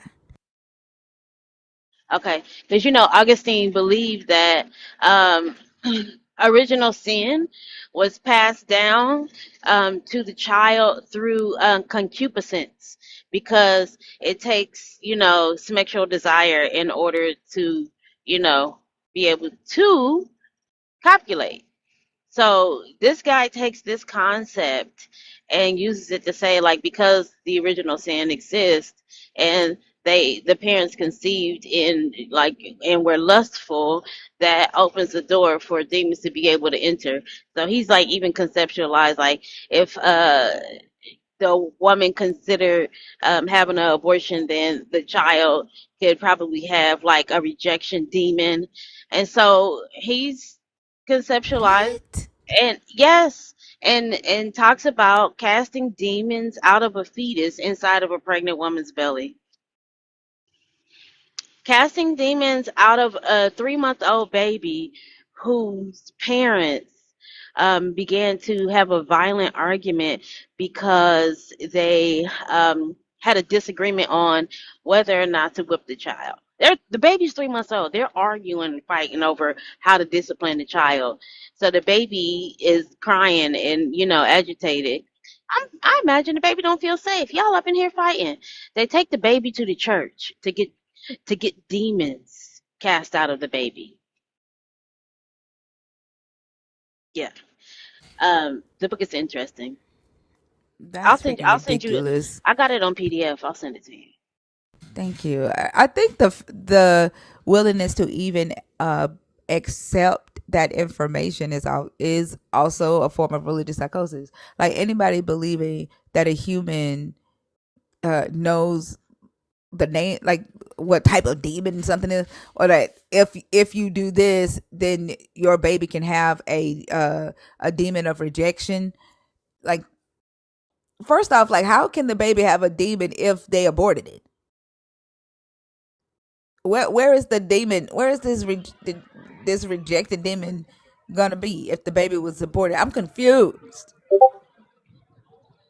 Yeah, Like well, that should be saying. because she Oh, my- considered it, but she still was pregnant. Like she considered it. Yeah. If anybody's interested, his name is Frank Hammond, and like Deliverance Ministries do circulate this book. So those churches where they got all the tissues in the little garbage can up there by the front, in case you on the altar and you start purging, though that's what this is the teaching. I think they don't want religious psychosis in the DSM-5 because they know religion would follow. Because I don't, and to Thinker's point, like what does that even mean to have a demon inside of a baby? Like what does it even mean to know the name of a demon? Did they send you like their business card? How would you determine that? And I think they don't want that power structure and that system of control that they have over so many people to be scrutinized. And so if you put religious psychosis in there, I mean, the qualifier there is religious. That's the adjective. So what protects that institution in and of itself from additional scrutiny? I think that's probably a lot of the reason too, even if it's not explicitly stated, it's definitely implied. Yeah, because they've demonized psychology, mental illness, therapy, right? They've demonized that, so religious people stay away from it. If they were to put religious psychosis legally in the SM5, that would then demonize religion and add shame to religion because people would be like, you know what I'm saying? Like, you are you? They be start saying, "Are you crazy? Are you sick? Are you okay?" If people are religious, that's why they don't want them. That's why they don't want it in there. I think the irony of ignoring religion and all of the SA it causes, because we know for a fact it does way more. I mean, you can't have a church without having the insurance to cover those type of incidents because of how common it is, right? Like ignoring the religion part to demonize the psychology part based on an experience that you claim to have with your family members. Again, I'm not discounting it or saying it's fake. It's just a claim until you can prove it, right? Like I think that's an interesting tell on where his head is at. Because although he doesn't claim to be spiritual or hold any beliefs, he's clearly protecting religion. And it could be that he's protecting his dad because his dad is a pastor, and he don't want his dad to be seen, um, be uh taken advantage of in the system. Um, Batman, like we're literally talking about mental illness. What the hell does your God and the hierarchy of your God and man have to do with that? Like you're not listening. Like this is what we're talking about. Like y'all will ignore the problems that your belief system causes. We're having a whole conversation about that, and the only thing you care about is whether your God is seen as the Almighty. And that's what I'm talking about, right? Like he felt like a valid response to us discussing religious psychosis is to ensure that we recognize the hierarchy of God. That's why I said, tell God to hop in the box. Tell him to hop in this box and have this discussion about where he is positioned above me. I think, and that's an example. Their default is I believe it, therefore it must be true. So what are we talking about? They can't even engage in these conversations without that delusion. Yeah, they're not okay. Look, it's simple. These people worship the devil before Christianity because we say you need mental health. Yes, the devil said you need mental health. Like, listen to yourself. You are literally calling medical attention the devil. And the need for humans to move within the confines of reality, the reality that we share, is problematic. That's probably one of them black people we need to leave at the wayside. But and then they'll say, "Don't do it because of white supremacy." That's white supremacy working right there. You are literally saying that you having the access to heal your mind is the devil. That is what you were taught, right? By white supremacy. Like this stereotype, this ideology, this belief that you don't deserve medical attention. And like I just said, how psychology has been weaponized against the black community is by them outpricing it so you don't get it. They did not want your minds to be healed. Thinker, they engage in the same practices and with in protection of Christianity when it comes to cults. So, like, one thing about me, I love a good cult, okay? Because I'm interested in how they convince these people to believe this stuff. So, I watched a cult expert. His name is Rick Allen Ross, and he was on the Nature Boy trial. And during that trial, they were going through the requirements for the defense attorney was so smart that after this man got finished explaining what a cult is, he asked that man if Christianity was a cult. What you think he said? No. What? He absolutely said no. Yeah. What was his reason for that, though? Did he explain why? He didn't explain why. He just said no. Now, mind you, the trial happened in Atlanta. And we know that they Christian, and we know that jury was Christian as hell. So if he had said yes, Christianity was a cult, that would have swayed the whole jury, and that man would have got off. And that's the thing. I'm like, the crazy part about it is like, even using that courtroom analogy, you can see where special exemption is given to religion. Because say you've got a witness that says, I swear to tell the truth, aliens told me to do this. The whole jury would be like, what the actual fuck? But if they say God told me to do it, it's going to be viewed differently. And both are equally unprovable. Both are equally unfalsifiable. But religion's claims are seen as more rational, even though they're not. Religion gets this free pass in places where other claims would get more questioning or even be dismissed immediately. But because of this reverence religion has, and then the fact that it's proliferated so much across this globe and people have been given the license to make up any shit whatsoever, which we see in these conversations on a daily basis, we've got folks in here asking us if we recognize a hierarchy of a God that nobody has ever seen. Makes no sense. Not to mention that it's okay to claim religious psychosis when you kill your children and you're white, right? That part. And then the jury says, "Oh, don't Don't give them the death penalty, or don't give them life in prison. Send them to a mental hospital because they were suffering from religious psychosis. They heard God tell them to do that. They were not well, right? Why do you think the guy was hiding butt ass naked with the Bible in his hand when he shot them people in Target? Exactly. And then you got So that they somebody. could say he had religious psychosis, right? I saw a video of a black woman who in 2023, like, she's just now getting her life back to, like, back on track. Well, not back on track, but like being able to walk and all this stuff. A white man shot into her car 13 times, where she was homeless, and her kids was living in the car. They were asleep. He shot into the car 13 times. She lost her son. She was 9 months pregnant at the time. And guess what? Ask me if he's in jail. No. Nope. Because mental illness.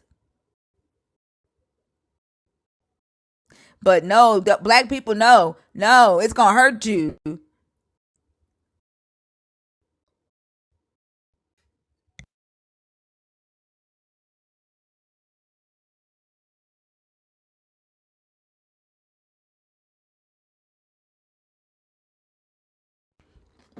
Like, that's crazy.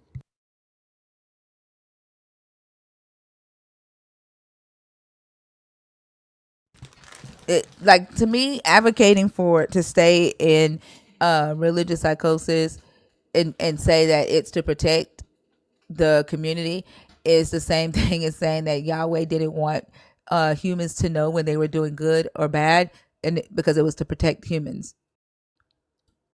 And the same thing. Or any other harmful institution.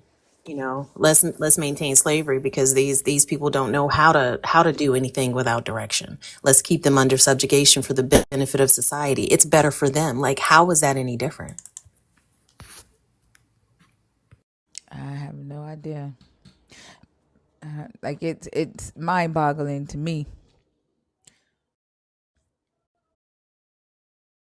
Well, Thinker, I can't wait to participate in that because, I be on the mental health stuff just because I'm interested. And in regards to the damage that happens to the prefrontal cortex, and me saying that you can heal it by learning. Go learn something new. You got pick up a craft, do puzzles, do crossword puzzles, do word searches, pick up a language, you know, engage in thought provoking conversation to help heal your PFC. Can you also, if you're gonna pick up a language, can you start with English so people will stop talking about My healing God. their mind? HEEL. Y'all over here donkey kicking people in the side of the head, talking about this is mental health. Can we just start with English? B, why would you say that? Also, like, stop stealing shit. Learn what black fatigue is first before you fucking start using it. I get tired. Oh my goodness, y'all. I was trying to leave on a good note. Now y'all got me laughing. But thanks for letting me up. I appreciate you for letting me You're welcome, participate. Quam. Come on the feed and Optimus. And oh yeah, also uh I love you too, Juan. free pressure. Free pressure. Right. Y'all have a good morning. I'm still Have a good here, one, you man. know it. um, Somebody said they have Christ fatigue. For real. Look, I'm gonna show y'all something. Hold on.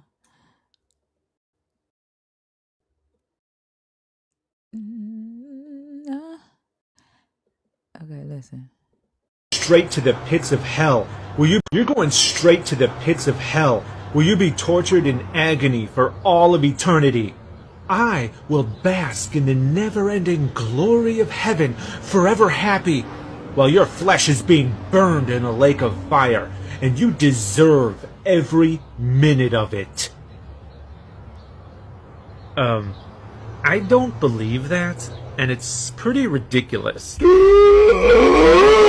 That's hate speech, you bigot! Oh my god, are you for real? Is this real life? I mean, is this actually happening right now? That's incredibly offensive! We have to boycott something. We have to write to our congressman. Somebody call Fox News. This is America, you commie! So either stop expressing your nonconformist views or get out! This is the same kind of religious persecution that led to the Holocaust! I tell you what, mister, you stay away from me and my family. I'm blocking you on Facebook and Twitter. Why are you oppressing me? Jesus said we would be persecuted. Why won't you respect my belief that you deserve death and torture? Why? That is Christian fatigue right there. Like, let me tell you that you're gonna die. I deserve the right to come into your DM and say that I'm gonna save your soul because I want to save everybody. And you're so rude because you won't let me keep coming in your life and get on your stage and center myself. You won't let me talk over you. You're persecuting me. That's what it feels like. You ain't never lied. And it's crazy because they don't, it's almost like when you say no, blind obedience and suppression of truth is not something I'm going to sign up for. They're like, persecution, religious persecution. You're not letting me be Christian. No, be Christian. Just stop trying to tell me and convince me that I see shit that I don't see. Stop trying to convince me to pretend to have a conversation with someone I cannot hear. Stop trying to convince me to pretend that the fact that I go to work every day and pay my bills is only because of your God. Don't do that. And I don't know why that, I don't know. It's just a weird thing. And then to respond in the way that they do when we point out these things that are in plain sight, it is wild. Did you see the spiritual atheist most recent TikTok? I think it was a recent one where she was talking about the fact that the cognitive dissonance that happens and the pushback that you get from people when we get them to that part of the conversation where they know what they're saying doesn't comport with reality. No, I didn't see it, but I'm pretty sure it matches what we experiencing here. I mean, to a T. Yeah, when you get a second, check that out because it's so spot on. There is a creator who came into my comments yesterday and was like, let me break this down for you, Old Testament style. You can't see it because you ain't chosen, and not everybody is chosen to be saved, and you're not one of them, and you're going to go to hell and blah, blah, blah. And so I just said, okay. Good, cool. And I said, I go live in 30 minutes. How about you come and stop by and break it down for me, Old Testament style? And then she came back and was like, you so rude. I was, no, she came back. She was like, you're so rude, but yeah, you ain't got to believe, but girl, your skin is pretty and blah, blah, blah. And I said, if you scared, just say you scared. Like if you're a keyboard warrior, just say you're a keyboard warrior. And she was like, how dare you? I'm literally agreeing with you and complimenting, giving you compliments. Girl, please.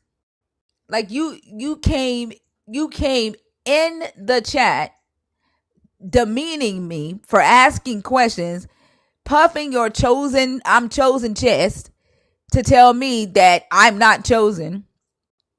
And that I'm going to hell. And when I don't give a damn, now all of a sudden you're the victim? Because I didn't let you gaslight me? She wanted you to be scared about it. She wanted you to push back about it. And I think that's such an effective response. Like, you're going to burn in hell forever. Okay. That's cool.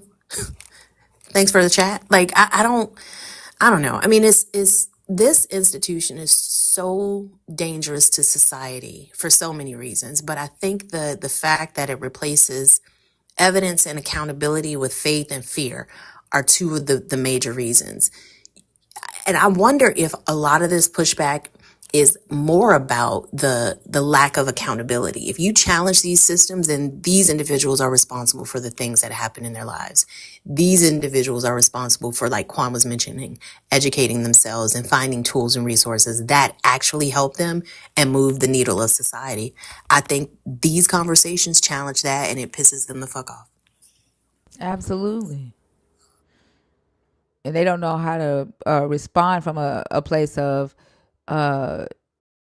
uh, biblical uh, evidence to defend their stance or defend their belief.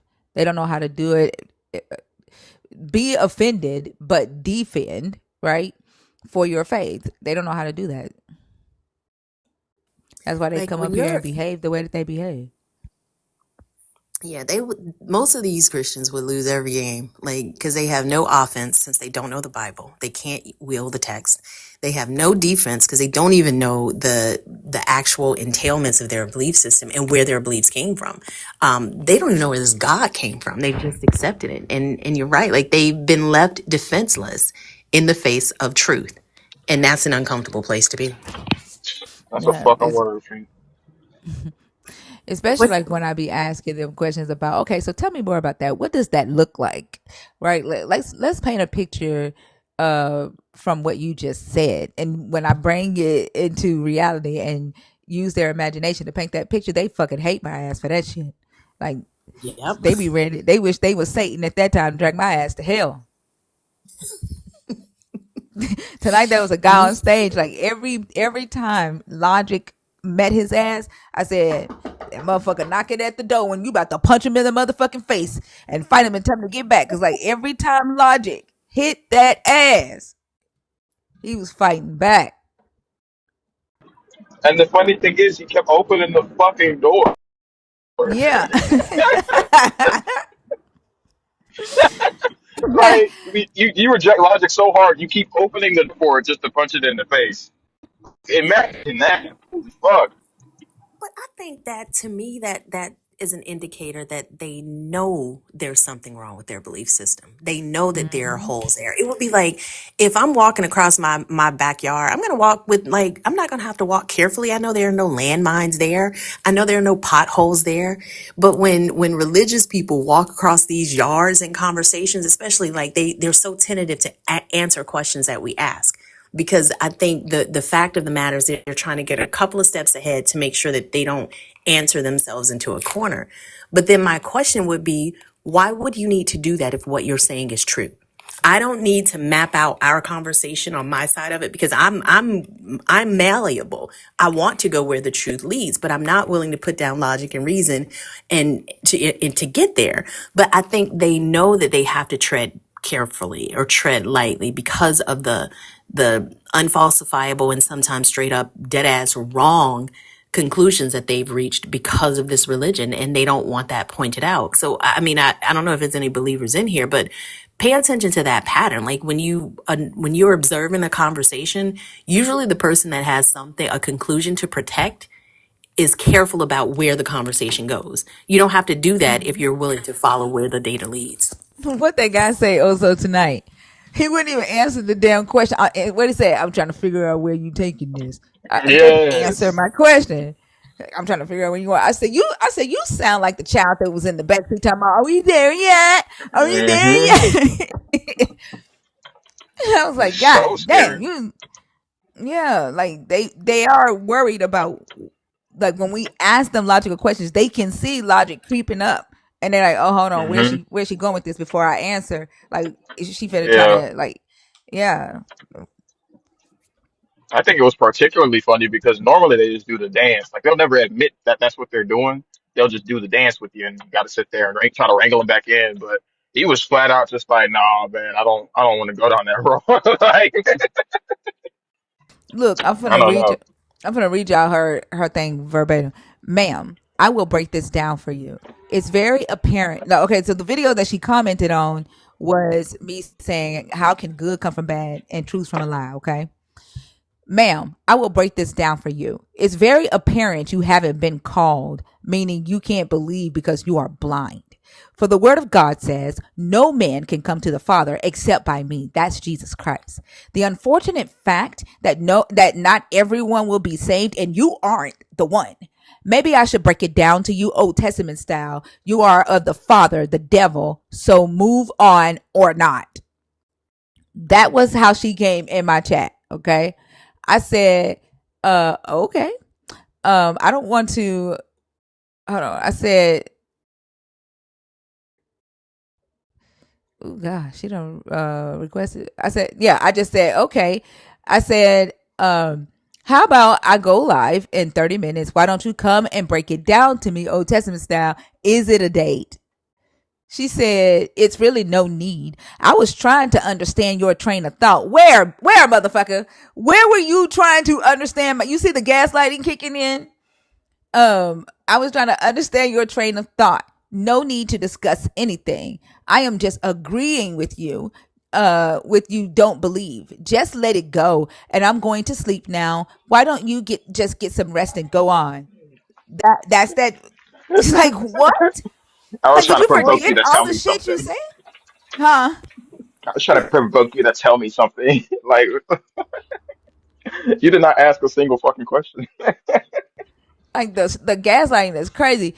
Then I said, no, you weren't. You came in here with a superiority complex, screaming you're chosen and demeaning me for asking questions. You did exactly what your savior did anytime someone asked him logical questions or rejected what he was saying.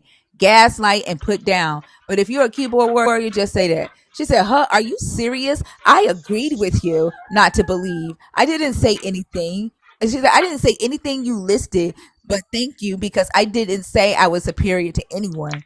I force nothing on no one. I debate no one. And you have every right not to believe. How about some skincare videos and clothing because one of those hats you wore was cute like Mario Brothers?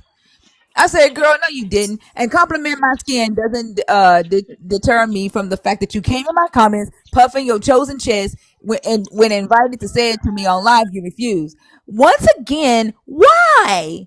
I agree that you don't have to believe. Don't lie to yourself.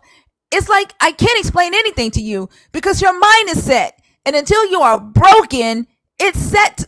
So feel free and go to sleep, ma'am. In the meantime, what's your skincare regimen? Your skin is beautiful. Seriously. Like, what the fuck kind of gaslighting is this? That is insane. But I think that's probably her way of bowing out because she knows she has nothing to stand on. And I think that's why the believers don't come up here. They're usually, it seems that they are accustomed to like these pre-mapped conversations. Like I say this, you say that. God is good all the time. Won't he do it? Yes, he will. Like they're used to these pre-mapped conversations. Even when I've observed them, like sometimes I'll sit in the hallway in a Christian live just to hear like their thought process.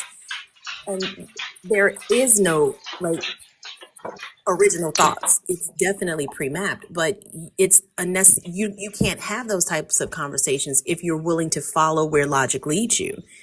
Because using logic, you have both direction and flexibility. So you can there may be an unexpected turn in the conversation, but if you're stuck on being consistent and rational, you can navigate that, and it leads to like an exchange of thought and information.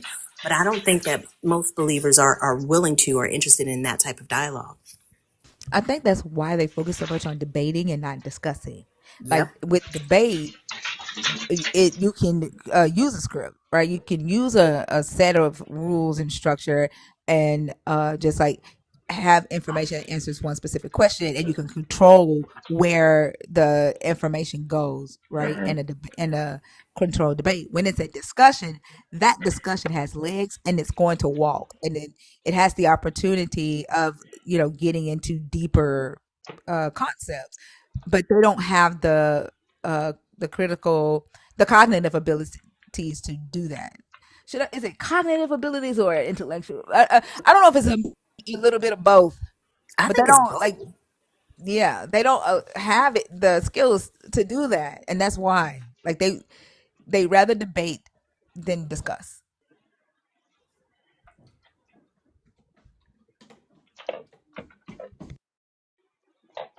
But if you are a believer, we still got the same two people in the guest room box. Kill Bill, are you in there on purpose or on accident, love bug?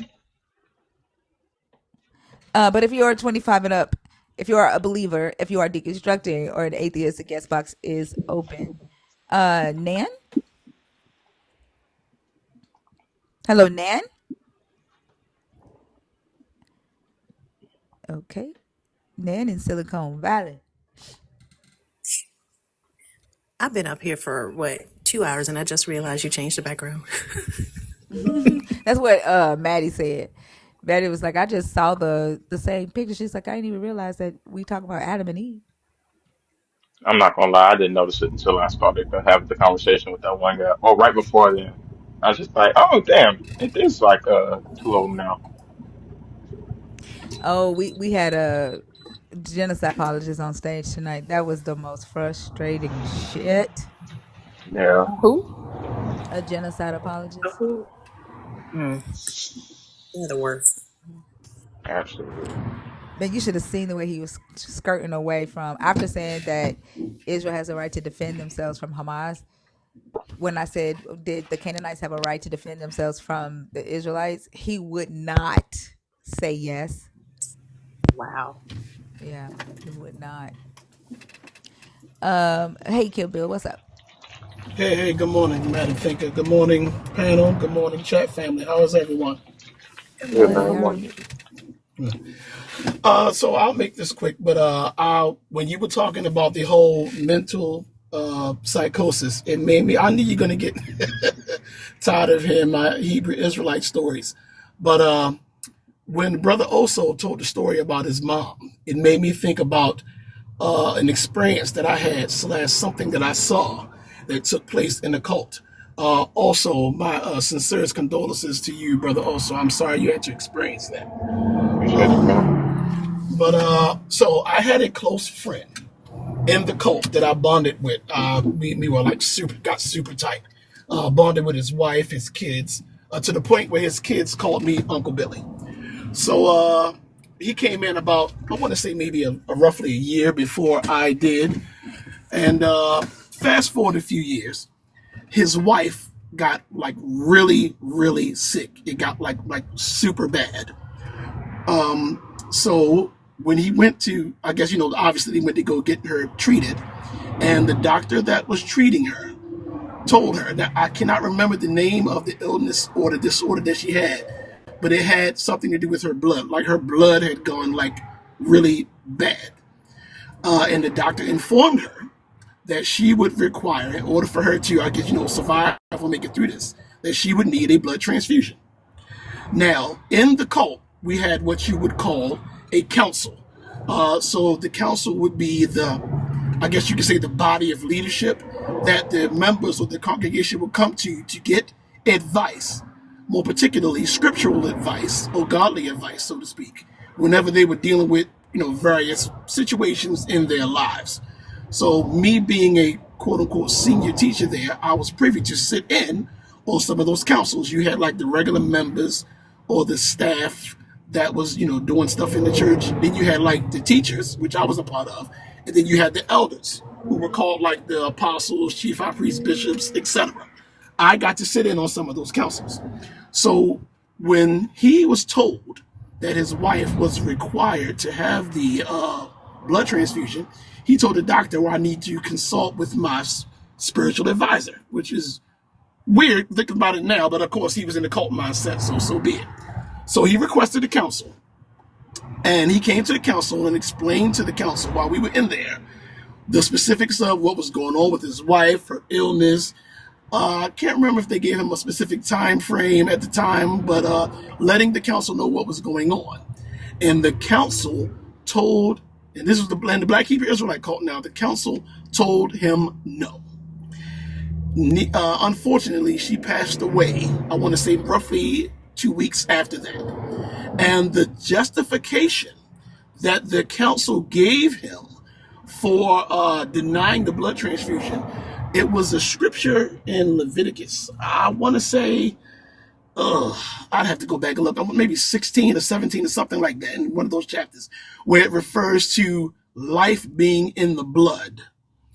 So with her illness being what it was, her denying the proper medical treatment because of her religious belief or the family's religious belief, it led to her demise. And when hearing the things that I heard today on the live as I was listening, it brought that back to my remembrance. And it kind of, hit me in a bad way, because he was one of the people I was referring to earlier that is is currently receiving, mental health help, and he says it's helping him a great deal. You know, um, Wow. I'm just a truck driver, but my wife is a medical professional. She's an FNP. She is currently taking classes right now for her psych FNP. For those of you who are working in the medical field, I'm sure you guys know what that is. So even her, she's an atheist as well. She's more of like a soft agnostic type, but I know she doesn't believe. And even with her, me and her having discussions every once in a blue moon. She'll ask me like, "Babe, you good? You need to talk to somebody? You all right?" It just makes me think like how important, even when dealing with that type of mental trauma, so to speak, the mental health of a person is just as your brain's health or your mental health is just as important as the health of any other part of your body. Please, y'all, if necessary and if need be, seek professional help. I have had friends who were in the cult that have unalived themselves. One, he was what you would call excommunicated from the cult and told he was going to hell, so he unalived himself. I had one that pewed himself for the same reason. Mental health, dealing with these religious traumas, is very, very real. And I'm saying this as a former Black Hebrew Israelite. Please get the necessary help. That is. I was thinking about the Jehovah's Witness uh, rule or doctrine that says that you can't get blood transfusions. Right. Using that scripture, yeah, um, and it's caused a lot of people harm. But it also like reminds me of what happened to my niece and how they believed that a laying on of hands would be better than taking children to the doctor, than taking her to the doctor.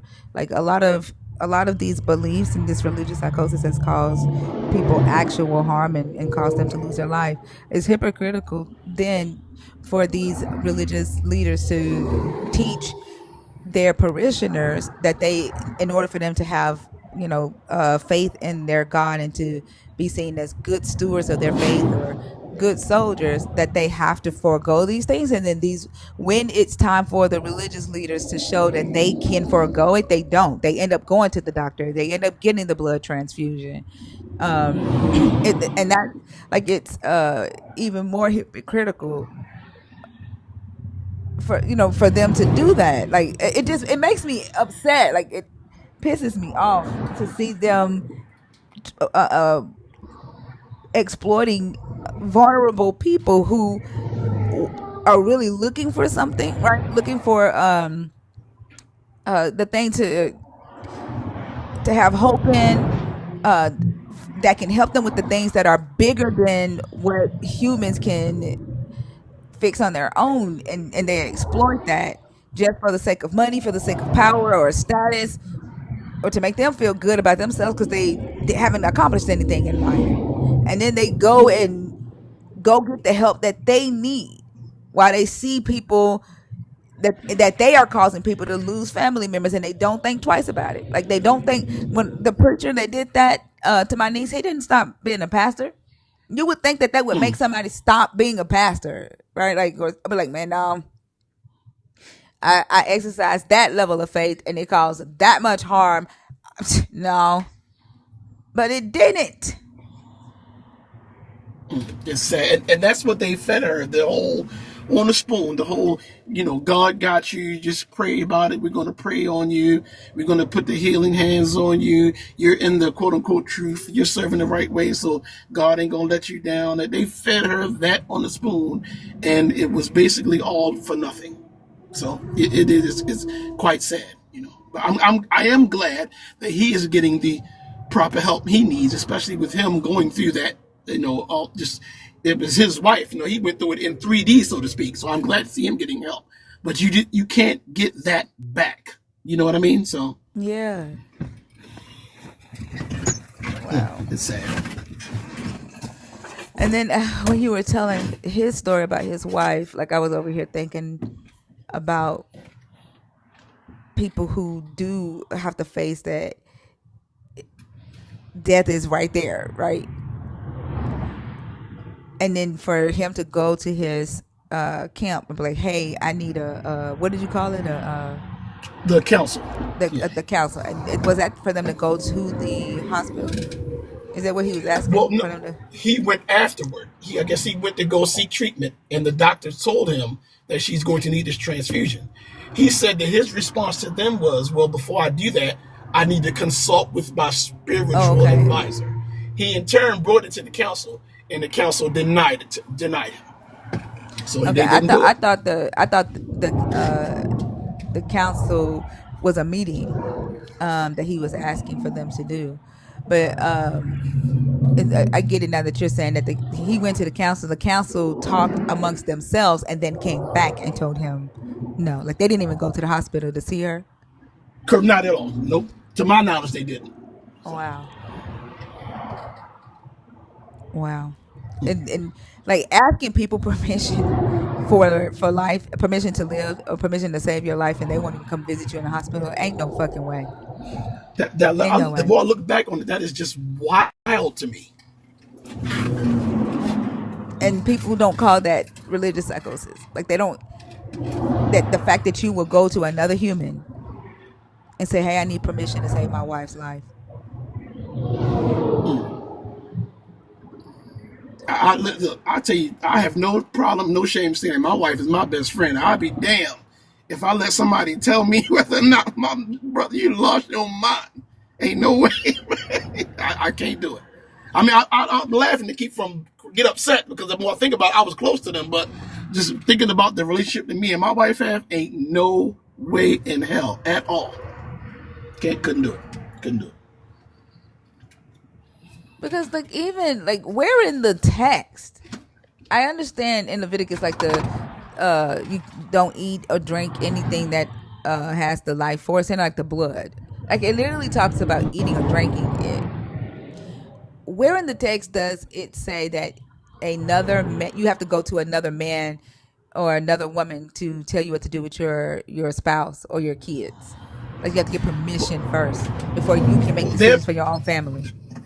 they're programmed in there to not make any major decisions or any major life decisions without consulting with the council first, because that's fear. They are programmed, or I can say we were programmed to think that if we make the wrong decision, that the decision will have us doing something that is quote unquote against God. And I also think a lot of it is pride too, not wanting to seek the help, because I guess I can say more particularly in our community, they don't want to be looked upon as the person who needs that type of help, or the negative aspect of being looked at as the, so to speak, crazy person. And that's prideful. Like that's not the time to be prideful. If you need help, seek it, get it. But again, like you mentioned, that religious psychosis is the brick wall so that you can't go through to get the necessary help. And I think cults like BHI and JWs, they do a really, really thorough job of convincing you that you cannot, that you are not equipped to make decisions about anything in your life. There was a friend of mine who went to the elders because her husband wanted to have oral sex, and she needed to get their permission to do that. And they told her no. They told her that was an abomination to God. Using any, toys or anything like that was abomination to God. Like that's not what's supposed to happen. And she went because she wasn't getting satisfied. It was frustrating for her. She was being honest about it, but she went to a group of human men to discuss with these men what she can do and cannot do with her own husband in their private bedroom. Like it is so all encompassing, and not all Wow. JWs go to that extent. Like there are some who are, more on the periphery, like, this is my business, ain't none of yours. But you have those fundamentalists who are so indoctrinated, they will not make a move. They won't even make a decision on what they think without consulting the elders. Special K came up and told us a similar story where when he had just joined, like I think the elders, like, and a woman had given her husband oral sex. They called her in. She had to sit in front of the elders and explain how she did it. Like she literally had to say, "I took his penis in my hands, put it in my mouth." Like she had to explain to this Wow. group of elders how she did it so that they could determine whether or not she had like sinned or something. Like, yeah, They ask a lot of questions. I never had like a judicial meeting, but I have several friends who had, and they told me about the questions that they asked, like who touched who first, like who, like walk me through step by step. And if they, depending on the elders, because some of them were just freak ass niggas, 69 gods. Like I think they just wanted to be like voyeurs vicariously or some shit like that. But they had to go into great detail, and they say that detail is required to determine who initiated it, or who, who was the person that was more interested in it. It's just disgusting. But you don't realize that none of this shit is required. None of this shit gives them any sort of authority. The only authority they have is what you give them and what that they assign themselves. It's ridiculous. this is why I say a lot of them hold on to the belief that sexual immorality in the Bible means what later theologians made it to mean. And like they get so upset with me when I show them what pornea actually meant. And we were talking earlier tonight, like, why do they fight so hard against that information?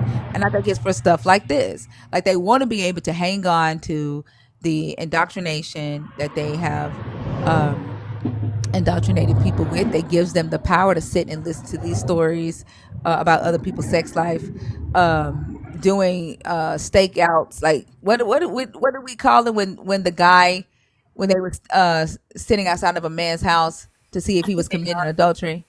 I think the Special K called it a spiritual stakeout. Yeah, a spiritual stakeout to see if, like, you like, why are you responsible for seeing if another man is committing adultery? Why are you responsible to see if another man is eating his wife out? Like, that is some crazy shit. But I think they reject information simply because without the teaching that a God said oral sex is sinful, or sex before marriage is sinful, they won't be able to convince people to give them that power. Yeah, I mean that's got to be it. And then I mean, you think about like specifically like the culty ones. Most people that are in that were born in it, and those that choose it are probably, they normally have some sort of deficiency from a mental perspective, or they're going through something very traumatic. That's the only reason I think a normal, logical, healthy, mentally healthy person would turn over their independence and their identity and their lives to a group of men they don't know with no credentials. Like, these are not trained individuals. There's no requirement to be an elder or sit on a judicial committee. These are folks who are just regular, everyday people. And the organization encourages you not to go to college. So they don't have specialized training in anything. But you're going to them to ask them questions that they have no, yeah, nah. And this is what the conversation that I've been trying to have all night. Back, just taking it back to that. Like, it requires a human to agree to reject their own ability to determine for themselves what is good and what is evil, and give that ability to another human, to God through another human, right? And then you just obey. That's what a lack of knowledge of good and evil entails. Like, that's the result. A humans allowing another human to tell them, no, your wife can't get a blood transfusion, you just have to deal with it, let her die. That's that pre Adam and Eve result. I mean, pre-tree Adam and Eve result right there. That mindset. Yep. The crazy part about it is they don't realize that if God were truly protective, he wouldn't need to withhold information or threaten killing people just out of curiosity. That wouldn't be necessary. If If you're worshiping a God who's there to protect you, then why are these additional layers of insulation between this God and you even required? And where exactly do you draw the line with what is your personal business and what is collective business of the religion? If there is no line, chances are you're in a cult. If you're being told every single thing you do, every decision you make needs to be filtered through this particular lens, especially if that lens is three other humans who don't know shit, yeah, you're in a cult. Miss Unpopular Opinion, like your comment has been muted. You cannot type in all caps in my comments. Okay. If you want us to read your comment, be like everybody else and use lowercase. Okay. I'm sorry, man. I think I have to go. I have to get ready to go clock out. But it was all as usual. It was a pleasure talking to you all. I hope you and everyone in the chat family have a great day. Be safe Thank you. out Same there. to you. Absolutely. Thank you. The way they love free will too is just it's like a kink or some shit. Like, and I don't think that they understand that they're saying that their God is subject to free will, which means that their God is subject to them, which means that they are their God's God. And like, if your free will is that fucking important to your God, you own that motherfucker. Like, you own your God because you've And made free will that important to it. right. And they're saying ultimately that they have a power their God doesn't. Like they say their God can't sin. Their God can't do anything wrong. But he's imbued you with the power to do so. He's made you more powerful than he. You have a capability to do something that your omnipotent God doesn't. Make that make sense. And because y'all asses abuse your free will and continue to sin, y'all are abusing your God. Y'all will go to your God when you need something, and then when you get what you got, what you wanted, you go back to abusing your free will. So the God used to abuse you, and you learned from your God, and now you are abusing it because you have been told that your God loves you so much that he would kill for you. He would kill his own kid for you. He values your free will so much. And you like, oh, okay. I got that motherfucker. But why is it only free will when it's bad shit? Like if it's free will for bad things, then it's free will for good things, which means your God isn't doing shit and you are your God. They credit the God for the good things and completely erase the free will component out of that decision making process. But it's free will for bad things. What? Because if they were to give themselves credit, then the negative free will wouldn't matter anymore. You know what I'm saying? Like, if they were to say, yeah, like there's no need for the negative free will for them to be like talking about the negative free will so much. If they were to give themselves credit for the good, because then they're taking credit for both, and then there's no need for the God.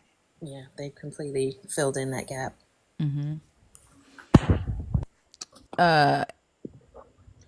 Yeah, good Eso, is morning. it Eso? Ikoyesho. The S is pronounced sh. Oh, Ikoyesho. Yes. Can you say it one more time? Okay. Ikoyesho. That's pretty. Thank you. Yeah, thank you And very it's much. not show, it's Shaw. Shaw, Ikoyesho. yeah. Okay. The O has the dot beneath it, which signifies O, not O. So it's pronounced O. Okay. Ikoyesho. Yeah. Ikoyesho. Okay. Can I get your age and then let me know if you are a believer, if you're deconstructing, or an atheist? Uh, I am neither any of those. I am not a believer. I am not disconstructing, and I am not an atheist. I Okay. I only talked to those three. no, Okay. hold on, wait, please, please. No, I don't. Oh, I I only. apologize. Yeah, I'm sorry. I only Well, talk we've to spoken before, and believers. there's a reason why I say that. I'm sorry. I was a And Christian. I was born right, a but you're not. Christian. I have this con. Okay, go ahead. Yeah. So the conversations that we have on the stage are very intentional. I only talk to current believers, people who are in active deconstruction, and atheists. I guess I can say I am disconstructing. Yeah, So you are deconstructing. yes, I am. Okay. So just a minute ago you said you were not. Yeah, the reason why I say that is that my form of belief system is quite different from Christian theology and ideology, so it's not the same thing. And Right. So you're not deconstructing from Christianity. I mean, from the God of in the Bible. I did that a long time ago. Right. So you're not in active deconstruction from the God of the Bible. No, Okay. I So you understand from don't. the concept of God in its entirety. Okay. So yeah. So that doesn't fit the conversation that we're having in here. So I am gonna have to take you down. Although you have a All very right, no beautiful problem. name, but I do have to take you down. Okay. All I right. hope you have a great day. Okay.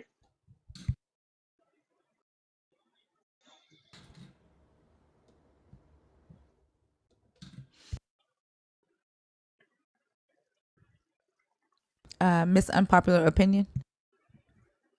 Good morning. Good morning. How are you? Good. I apologize. I wasn't aware of the channel rules, so I'm just uh I don't know if you recall speaking with me before. I was raised as Jehovah Witness, so I'm just pretty passionate about the subject, so that's why I got excited. But I will be sure to remember not to speak in all caps or comment in all caps in your post. So. Thank you so much. I appreciate that. You see how easy that is to the religious men that come on stage? Like it's really easy to say, I apologize for doing something that goes against the space and then we can move on. I don't remember speaking to you before. I do talk to a lot of people, so I apologize about that. Um, are you in active deconstruction or are you a believer or an atheist? I have deconstructed from that particular denomination. I do not really consider Christianity is not necessarily general. So you, I, for me, they're not all the same, right? So a lot of people can claim Christianity, all the different sectors and denomination, but if you have spoken to, like, for example, a Well, Jehovah's hold on. I don't want you Witness. to get into a discussion on that. I just need to know, do you like where you are right now? So do you fit the conversation? Are you a current believer in the God of the Bible? Are you deconstructing I, from I that do. God or are you an atheist? I believe in the God of the Bible. I do. Okay. All right. So what are your thoughts on the topic on the board? Um, did God lie to Adam and Eve to protect them or to control them? Yeah, and let me say Uh, I don't want to get stuck on whether he lied or not. I know a lot of people will stop there. The what I'm actually asking is he is was the command for Adam and Eve not to acquire the knowledge of good and evil uh a good thing? Like it was it to protect them or was it to control them? That's what I'm really asking. I don't want to get stuck on whether he lied or not. I believe it was to give them choice. Well, that's not what I'm asking. I'm asking, was it to protect them or to control them? Like you could, even if you said that it was to give them choice, was that choice for it to protect them or to control them? I believe it would be in time in sync with free will. So you So have there's two to options up there that I'm choose. trying to discuss: protection or control. Which one do you think that that falls under his decision? I do believe God wants to protect. Wanted to protect Adam and Eve. I would lean towards protection over control. Although, uh, again, I believe more so that it was giving them a choice. Yeah, I'm not asking if it like giving them a choice uh does not negate the fact that he says I don't want you to have the knowledge of good and evil. If you say, oh, the reason why he did that is because he wanted to give them a choice, well, then did he want to give them a choice because he wanted to protect them, or did he want to control them later on? He wanted him to choose them so he could control them later on. That question is still going to be there. Regardless if you say, oh, it's free Right. will, right? Well, it's Like, I'm not. not asking about free will. I'm not Okay. asking about why they disobeyed. We're talking about the knowledge of good and evil and whether having that knowledge is a good thing or a bad thing. That's what we're talking about. Um, again, I would say protection because God does not control men, so I would Okay. probably And lean towards that option. okay. And so if we look at the knowledge of good and evil, that means if it was for protection, you would have to believe that humans having the knowledge of good and evil leads to bad things, and that's what the God was trying to protect them from. Um,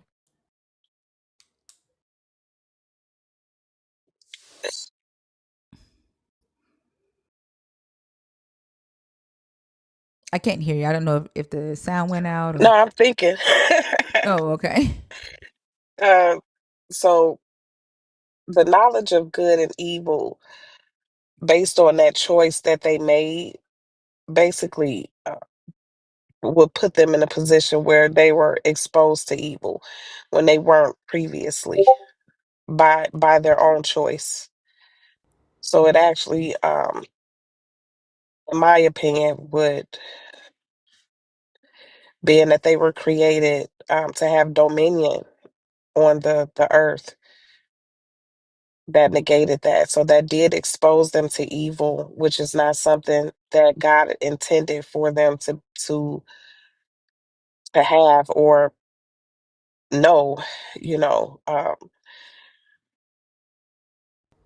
Before, Naturally, as our sorry, you go ahead. children, like when we have children now, we have to teach them right from wrong. Because it's almost a nature for them to, as children, unknowingly to do things that could potentially harm them or put them in danger. So that's why we want to teach them uh, in a way, like you said, which would be to protect them, not just to control them, but to make sure that they're safe. So a kid don't know you're playing, your ball goes in the street, you don't want to just chase the ball, cars are coming, you can get hit by a car. Do I want to control my child? Do I just want to keep them from harm's way? So I look at the God of the Bible like a parent, so to speak, to a degree. Hmm. So it would fall in line for that for me, in my opinion. So Okay. Is the serpent in the garden a good thing or a bad thing? um, And I don't want you to give like a long answer to that. Is the serpent good or bad? Some people the believe the serpent, serpent is the Satan. Some people don't believe the serpent is Satan. Like yeah, the it. serpent is not good. So Okay, is it Satan in your belief or no? yeah, yeah, Okay, so Adam and Eve was exposed to the serpent prior to them gaining the knowledge of good and evil. Correct. yes. So gaining the knowledge of good and evil did not expose Adam and Eve to evil.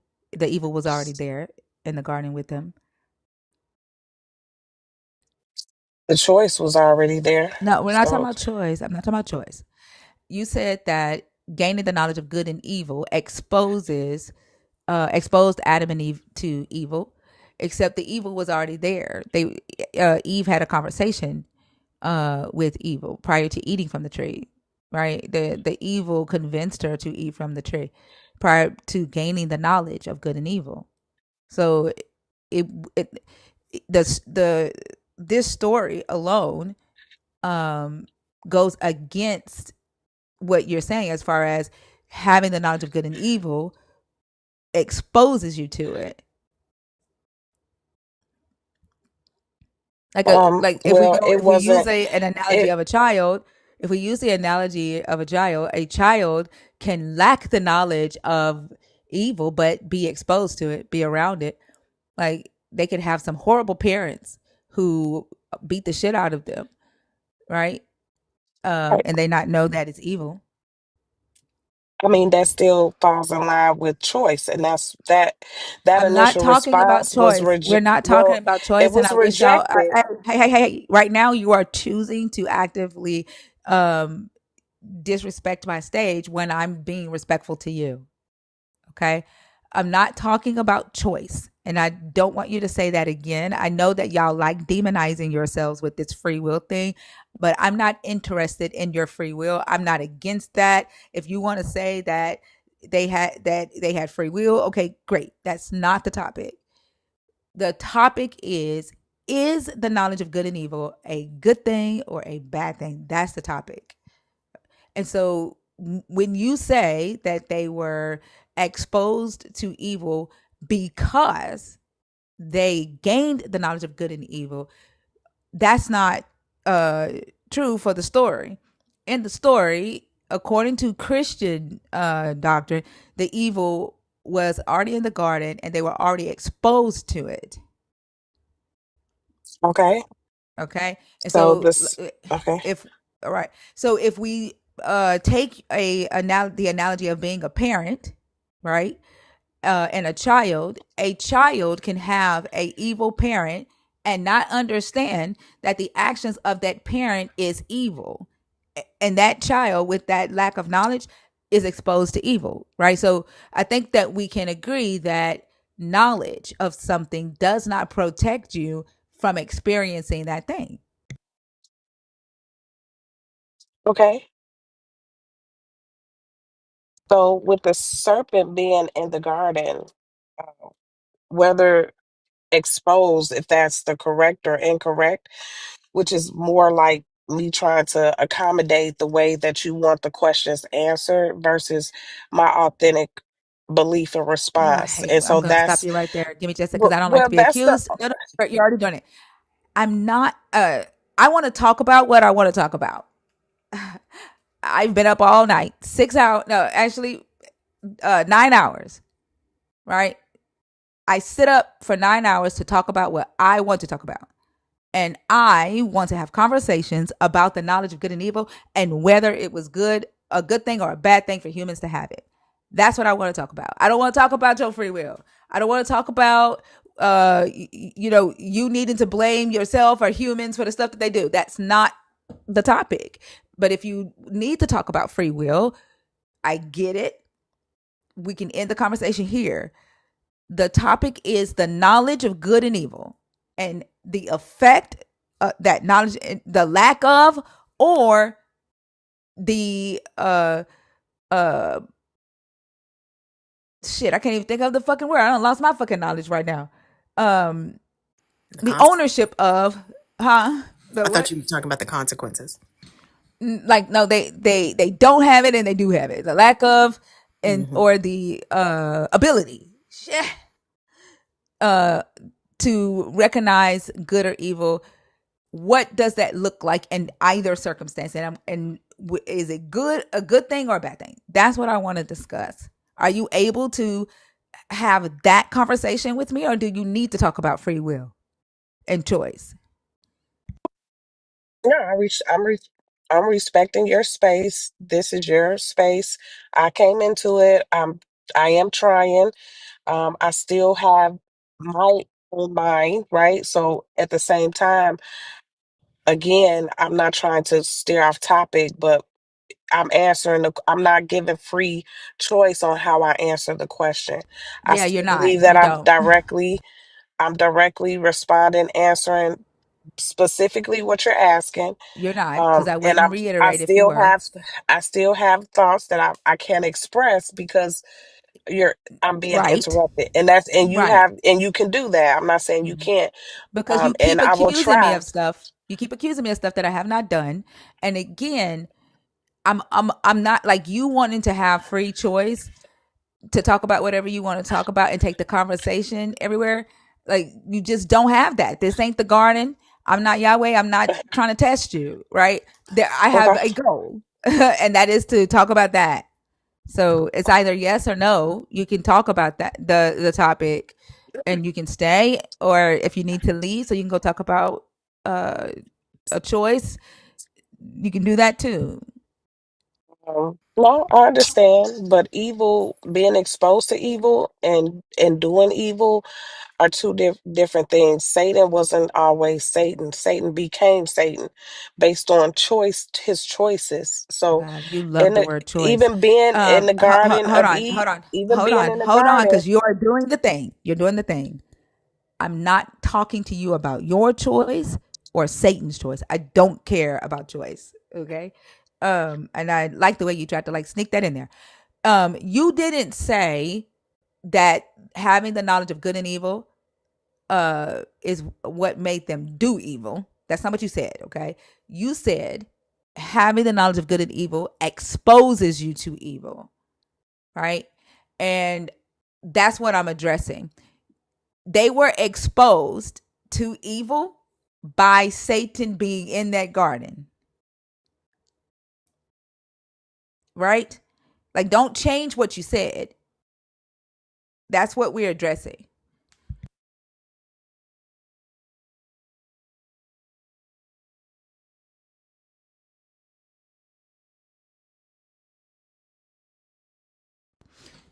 You're on mute. It must be lagging. I don't even see her microphone is muted on this side. okay. Yeah, I would like for you to So, address what so you actually said, not something different.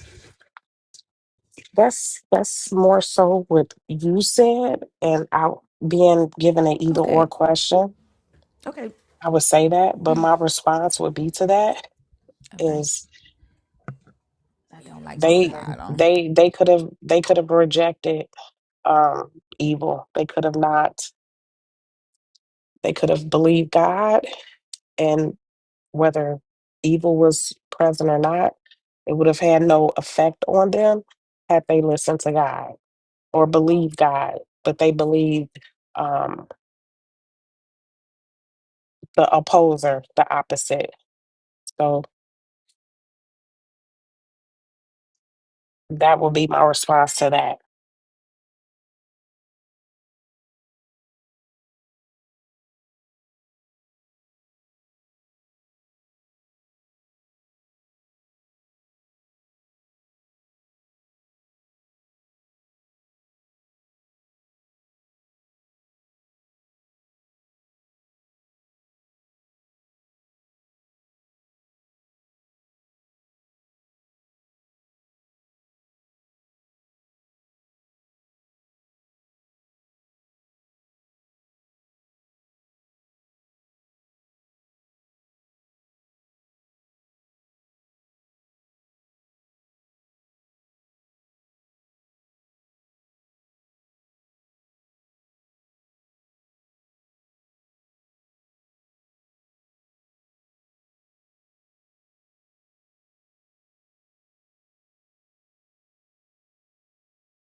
Again, I believe more so that it was giving them a choice.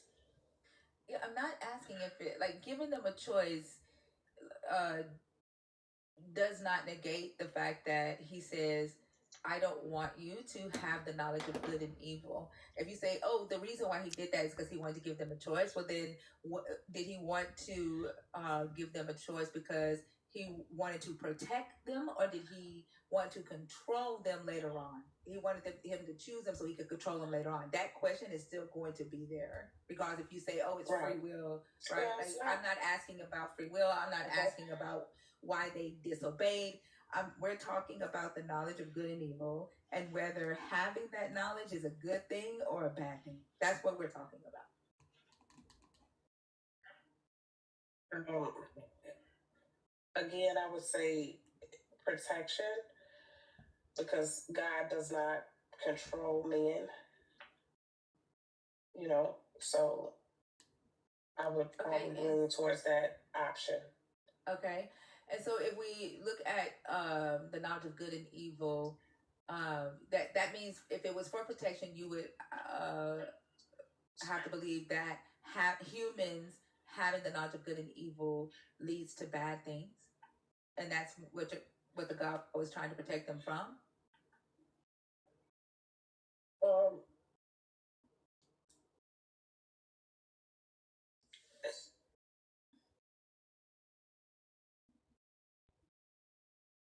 I can't hear you. I don't know if the sound went out. Or... No, I'm thinking. Oh, okay. So the knowledge of good and evil, based on that choice that they made, basically will put them in a position where they were exposed to evil. Did you hear yourself say that? Did you hear yourself say it puts them in the position where they are exposed to evil? Okay. Yeah, that was the Siri. I thought I was lagging, but yeah, no, that was a playback. Okay. Yeah, you said I said it, right?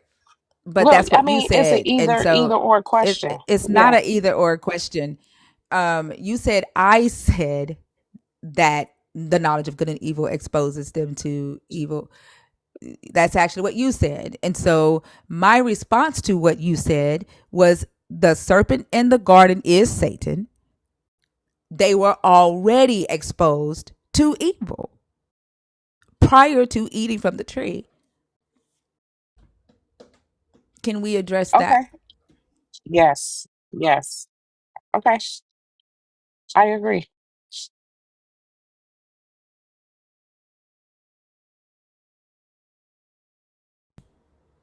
Okay. You agree what? That they were already exposed to the evil with the serpent. Right. So the knowledge of good and evil doesn't expose you to evil.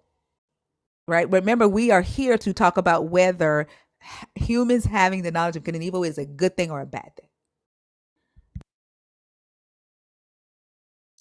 I still would lean towards it's a bad thing because it was still defying God's commandment. Okay. So that means that you believe that something that could be a good thing, like educating your child, as you stated, on why playing in the street with a ball is not a good thing, like not having that knowledge, right? That lack of knowledge um, is still seen as a good thing as long as you obey, right? Like acquiring the teachings of not playing in the street with a ball is a bad thing if a God says, do not teach your children how dangerous it is to play in the street with a ball. And you say, I'm not teaching my kid that because God said no. And that's good.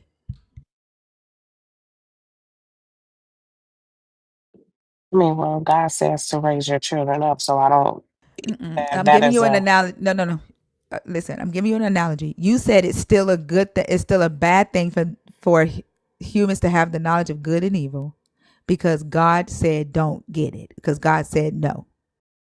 Right? God commanded them not to get it. So it's bad that they got it because God said don't get it. And so I'm giving you an analogy. You have already stated, God said don't. God's. hello. Here you go again, exercising your free choice in a space that I've already told you you don't have that. You don't have the free choice to interrupt me, right? You gave an analogy of a parent teaching a child not to play in the street with a ball and said that that knowledge is a good thing to teach your child because that's how you protect your child, right? That is analogous with the knowledge of good and evil. You, as a parent, would give your child the knowledge of good and evil. But you also follow a God who did not want you as a human to have that knowledge. And so if your God says, do not give your child the knowledge of good and evil, and do not teach your child that it is bad to play in the street with a ball, by what you just said, you would not teach your child not to play in the street with a ball because your God commanded you not to. Is that what I'm understanding from you? No, that's Okay, so the simply not knowledge. true. Okay, so And the reason we're why, hold on. see, We're gonna go back to because you're not you're saying something different than what you just said. Is the knowledge of good and evil a good thing?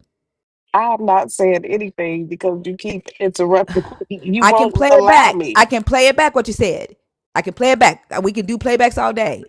That's not what God said. God just No, simply oh my said, "Do gosh. not eat from the tree." Right, that's what you Now, said. So is period. the Don't knowledge eat of good from it. and Period. oh my gosh, y'all are so I understand you want to God did defend your not God. say, This story is not this conversation is not about defending your God. I know y'all like to preach.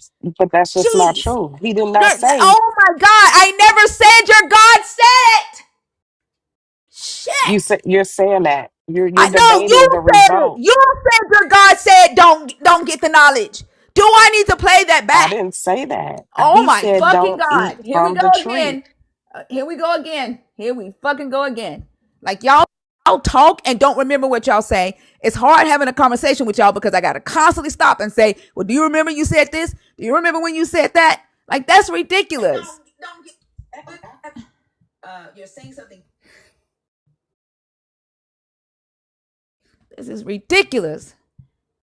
Like, I just want to have a conversation. Is that what I'm understanding from you? Not teach your child, give your child the knowledge of good. Knowledge is a good thing to teach your child.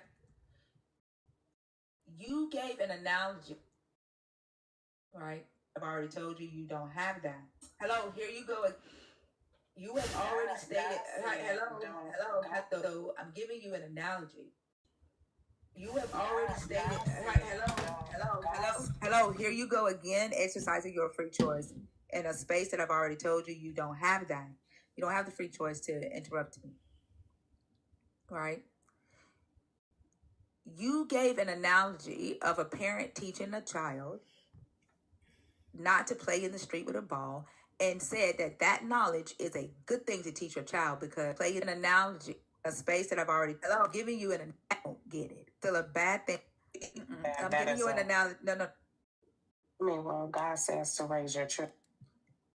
Might get that because God's to play in the street, teach your playing in the right, like they're still seen as a good act of knowledge. Like not having because I don't want the live to get flagged again like you did before. It's not a good thing in your child. Okay, so that here we go. I still it's a bad thing because I still would lean towards it's a bad thing because it was still defying God's commandment. If I still would lean. Or humans having the knowledge of good and evil is a good thing or a bad thing?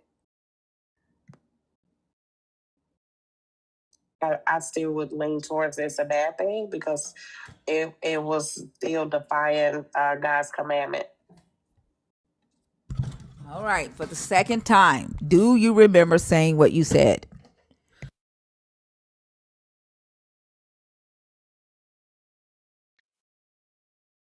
Yeah, and see, when you box people in to answer things with your either or choices, that's what happens. But God, you said you were talking about the result of and not the command. So I've been told you God simply I'm not said, talking about the "Don't command. do I it." don't care.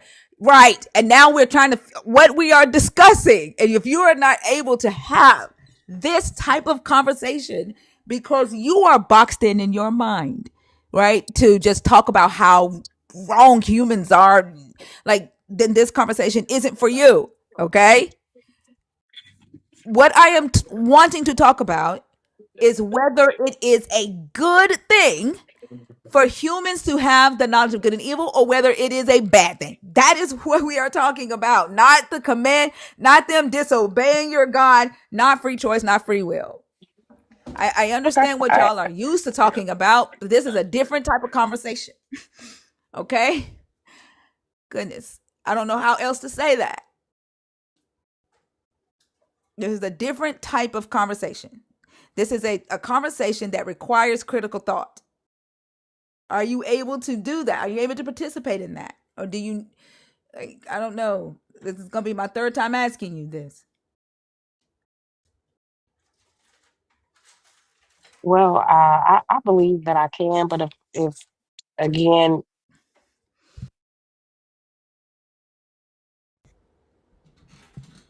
You okay, I'm going to try one more time. You I just played back to you saying that you still believe that the humans acquiring the knowledge of good and evil is a bad thing because your God commanded that you don't acquire it. Are we at the same place right now so I can continue?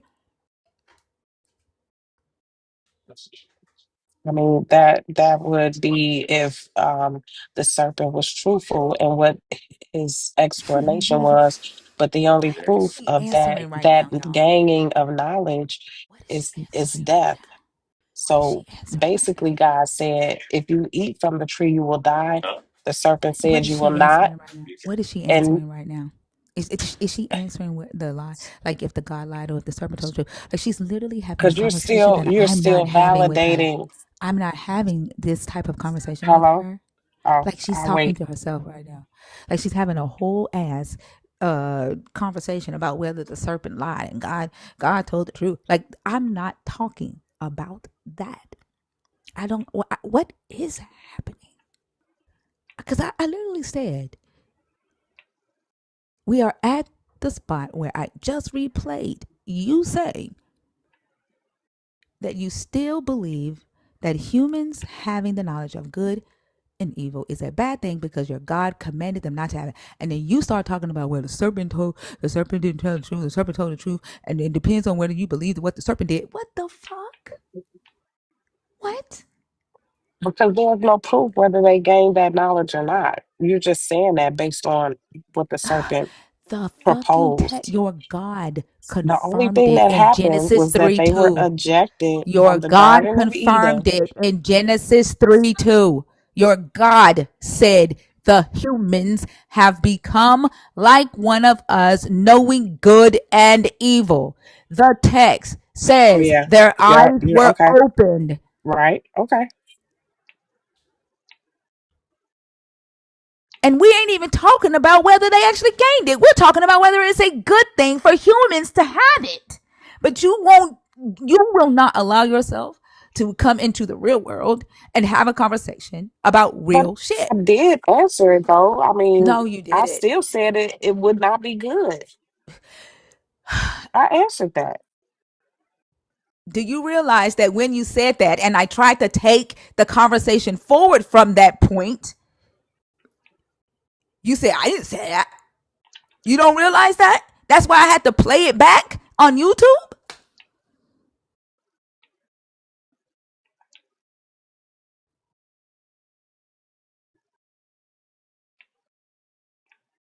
Do you realize that when you said it's still a bad thing because God commanded them not to have it? And I said, okay, it's analogous to you saying that the knowledge of good and evil is like a parent teaching their child not to play in the street with a ball. And because you love your child and protect them, you're going to teach them, you're going to give them that information.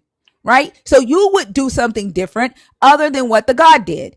And then because the God said, don't have the knowledge of good and evil. If your God says, do not give your child the knowledge of good and evil, don't teach your child that it's evil or bad to play in the street with a ball, you wouldn't do it because he commanded you not to, even though you yourself have said it's a good thing to have that knowledge. That is the logical entailment of what you are saying. Do you realize that?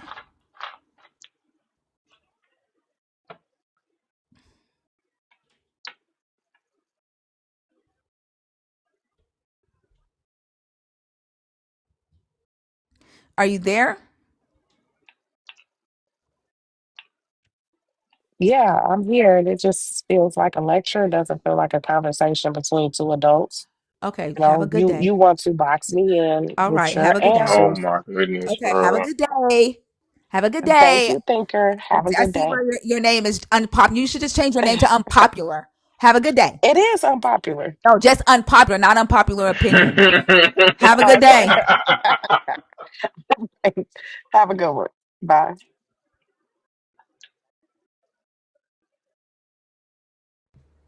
You don't know how to get down?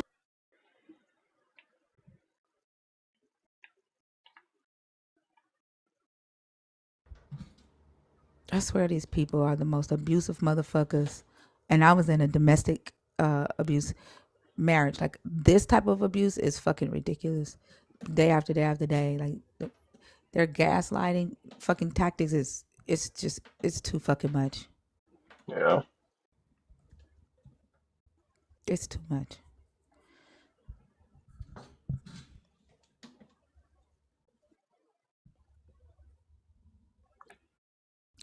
And it ain't like the fact that it's like any motherfucking body. It ain't just one specific gender that's doing the shit. It ain't just one specific race. It's all of their asses that believe in this God that want to protect the fucking stories that they have been told. And these motherfuckers that continue to tell these oral stories, knowing this shit ain't in this book, like they are responsible for all of these gaslighting ass, narcissistic ass motherfuckers that are out here in the world abusing people.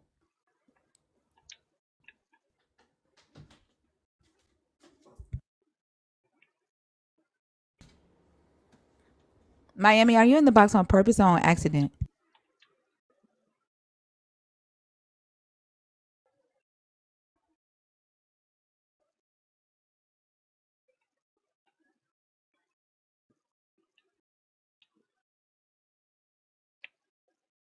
And then I just remember, is that the girl from Christina's Live that I was calling Utopia? I think so, yeah. Actually, yeah. I knew she likes I knew she was familiar, I just couldn't place it. Like that. Was she like that on Christina's Live? I can't remember. Was Absolutely. she was flaky like that on Christina's Live? Yeah. I only remember people that well, not only, but I distinctly remember people that I think to myself, man, I do not want to have a conversation with them. She says she's been in here before, but I don't remember having a conversation with her. How did the We definitely conversation touched on go? Thinker or Oh, on Christina Christina Live. Live. I remember that because I kept calling her Utopia. But baptized on Bottler. How was the? You said the conversation was different the last time she was in here. Was it a good conversation? Baptized on Bottler.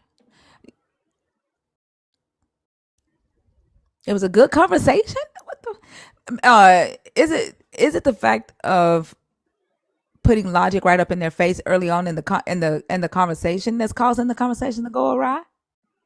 Because we haven't been able to get off the fucking front porch, and none of the conversations tonight.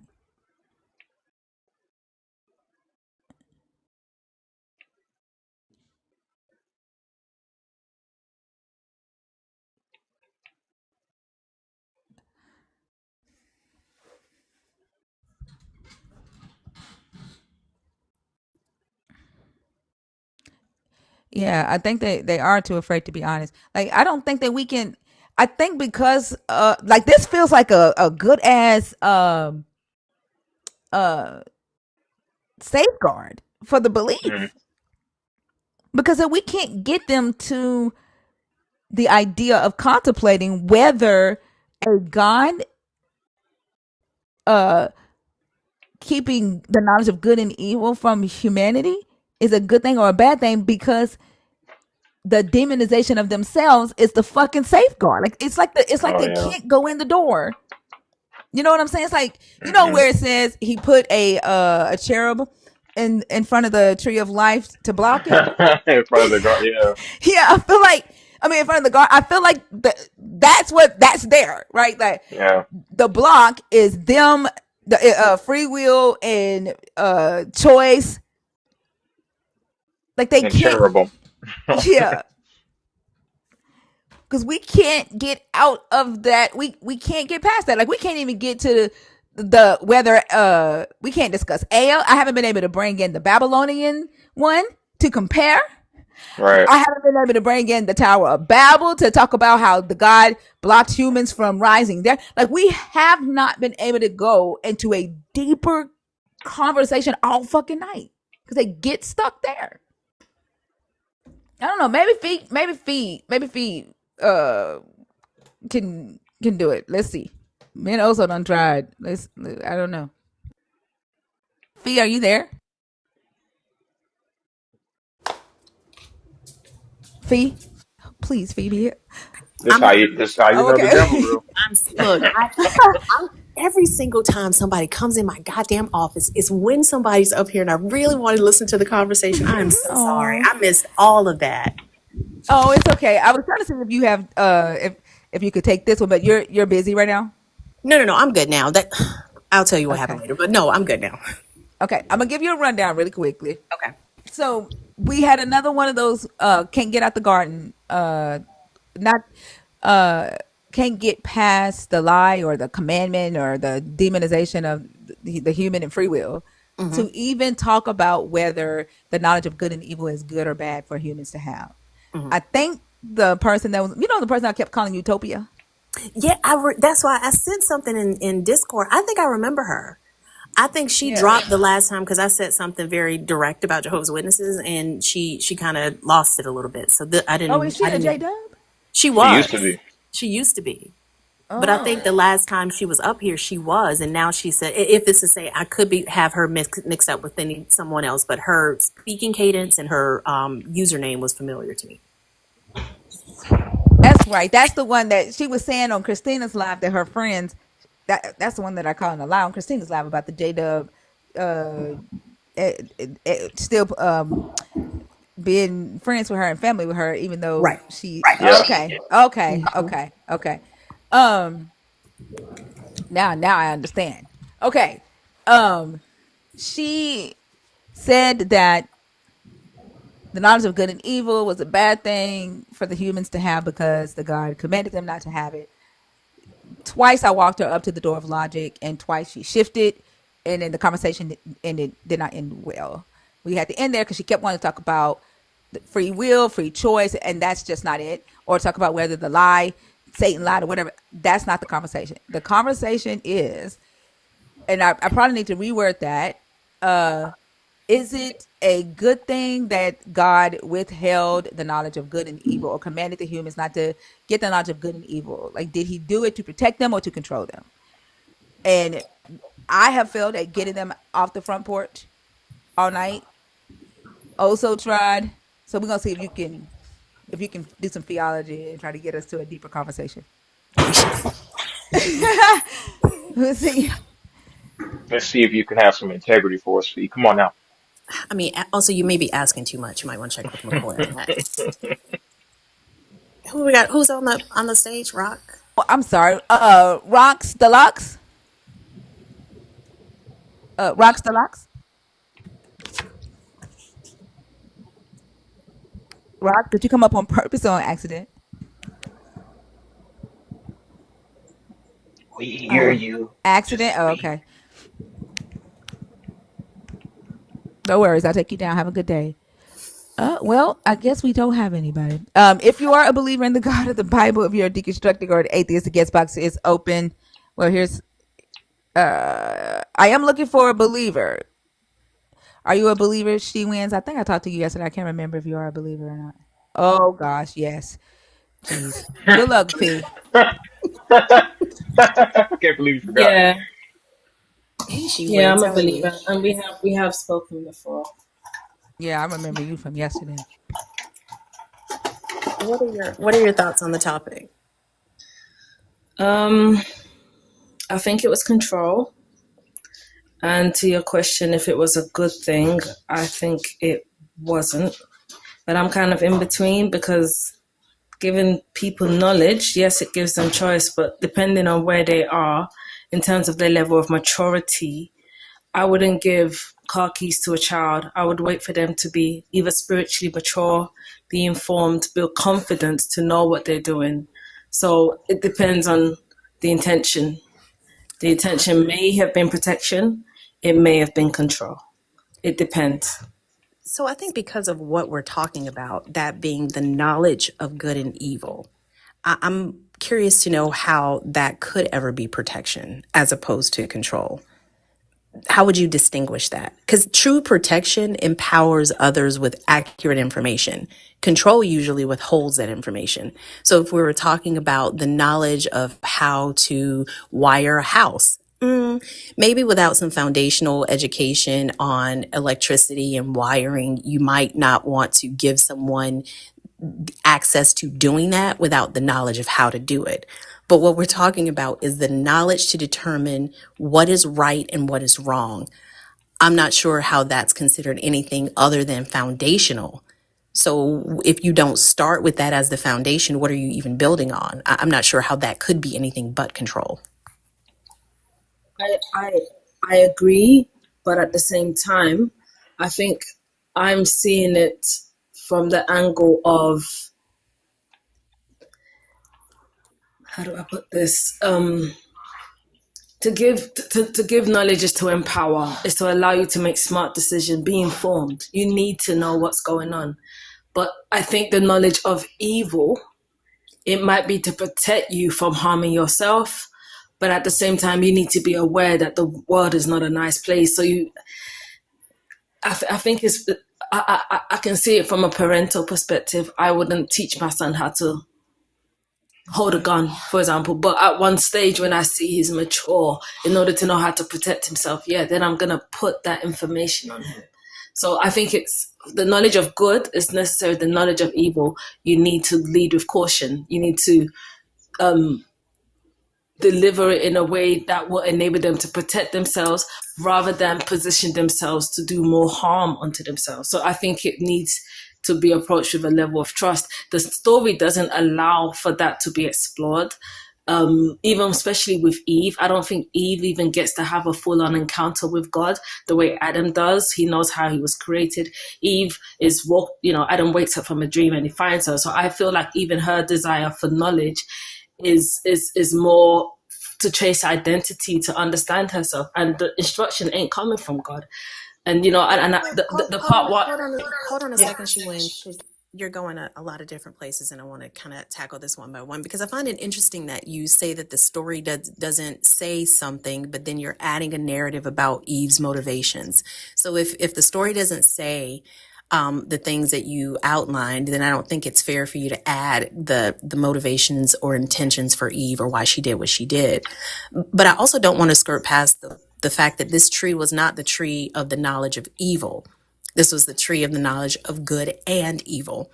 And going back to what I was saying, if the purpose at any point is to empower, if the purpose at any point is to educate, then it has to start with the foundation of understanding. And it's this understanding that this God seemingly did not want them to have. What he expected was obedience, blind obedience. And it has to be blind if you don't know the difference between right and wrong, if you don't know the difference between good and evil. So if you're saying that it seems to you that it's for the purpose of control, then I think my next question would be why? Does it mean that your God prefers ignorance over growth? What kind of parent punishes their children for wanting to understand? And if what you're saying, I think what you mentioned before, because like I said, you were saying a lot of things, I was trying to write them all down, but you mentioned maybe some future plan. Why not say that so that this ambiguity would not be there?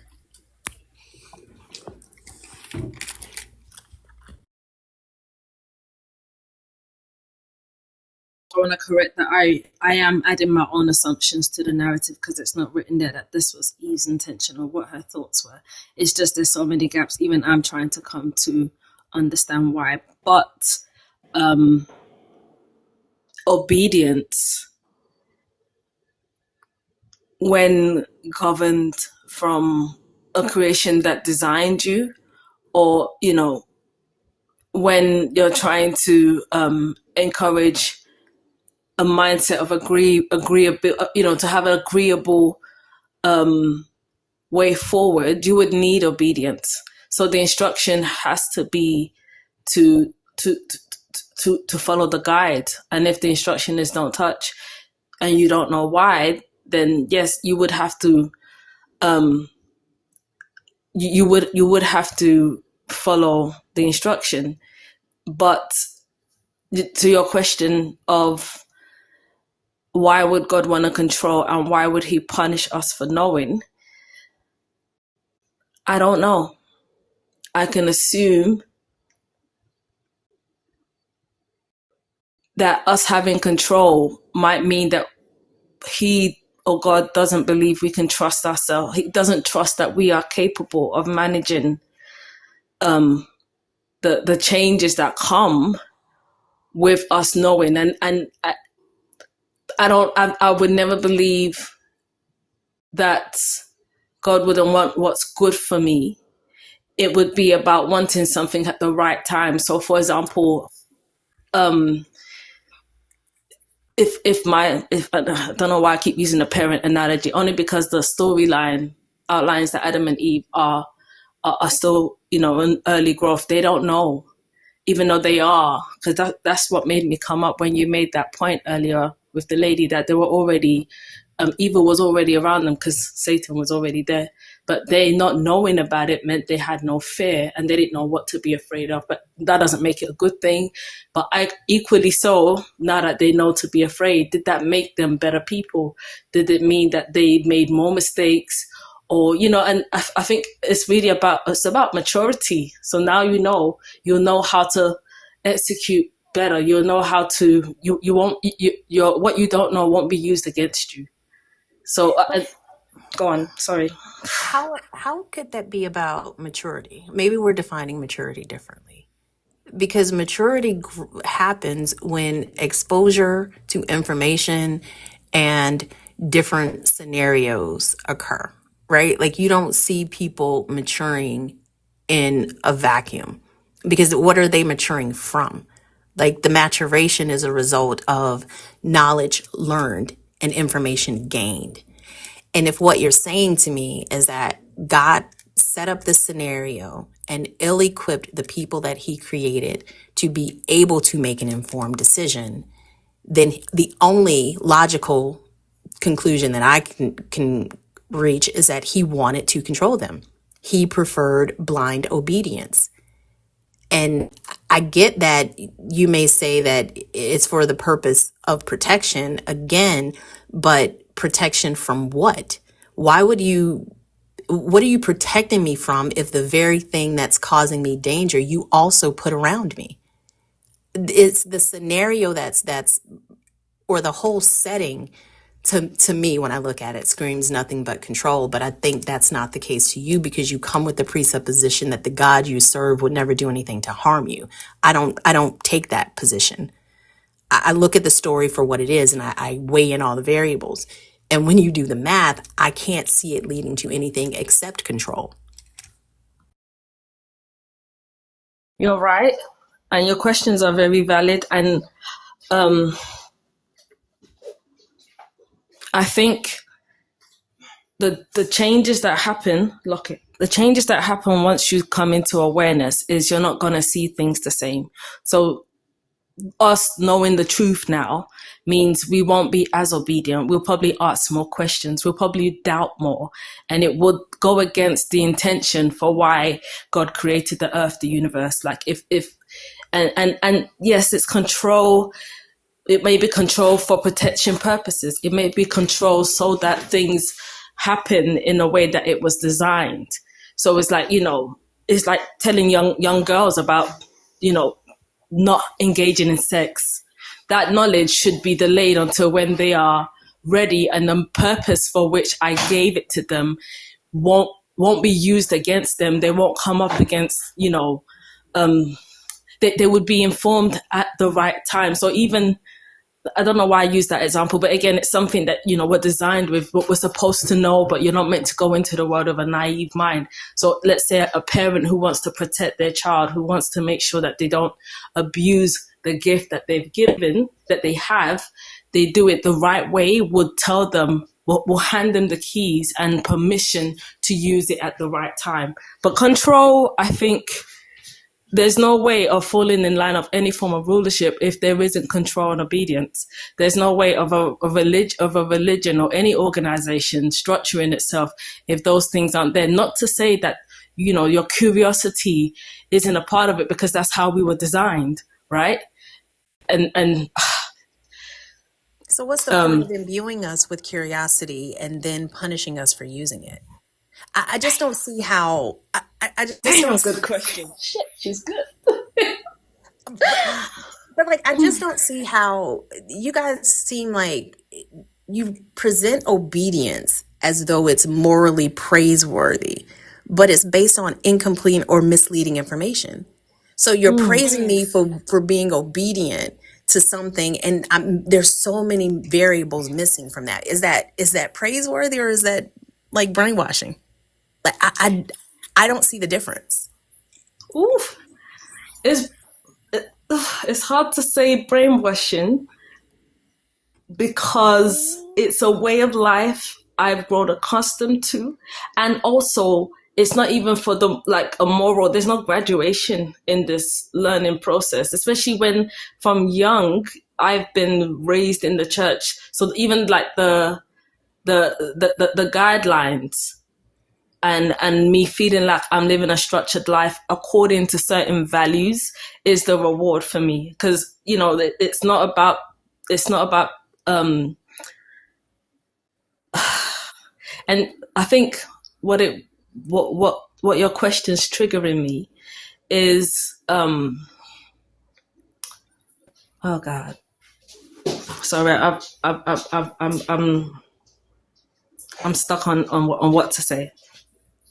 I mean, It has a motive for a purpose, and that purpose is what God's design for your life should be. Doesn't mean you don't have a right or the will to refuse it, to go against it.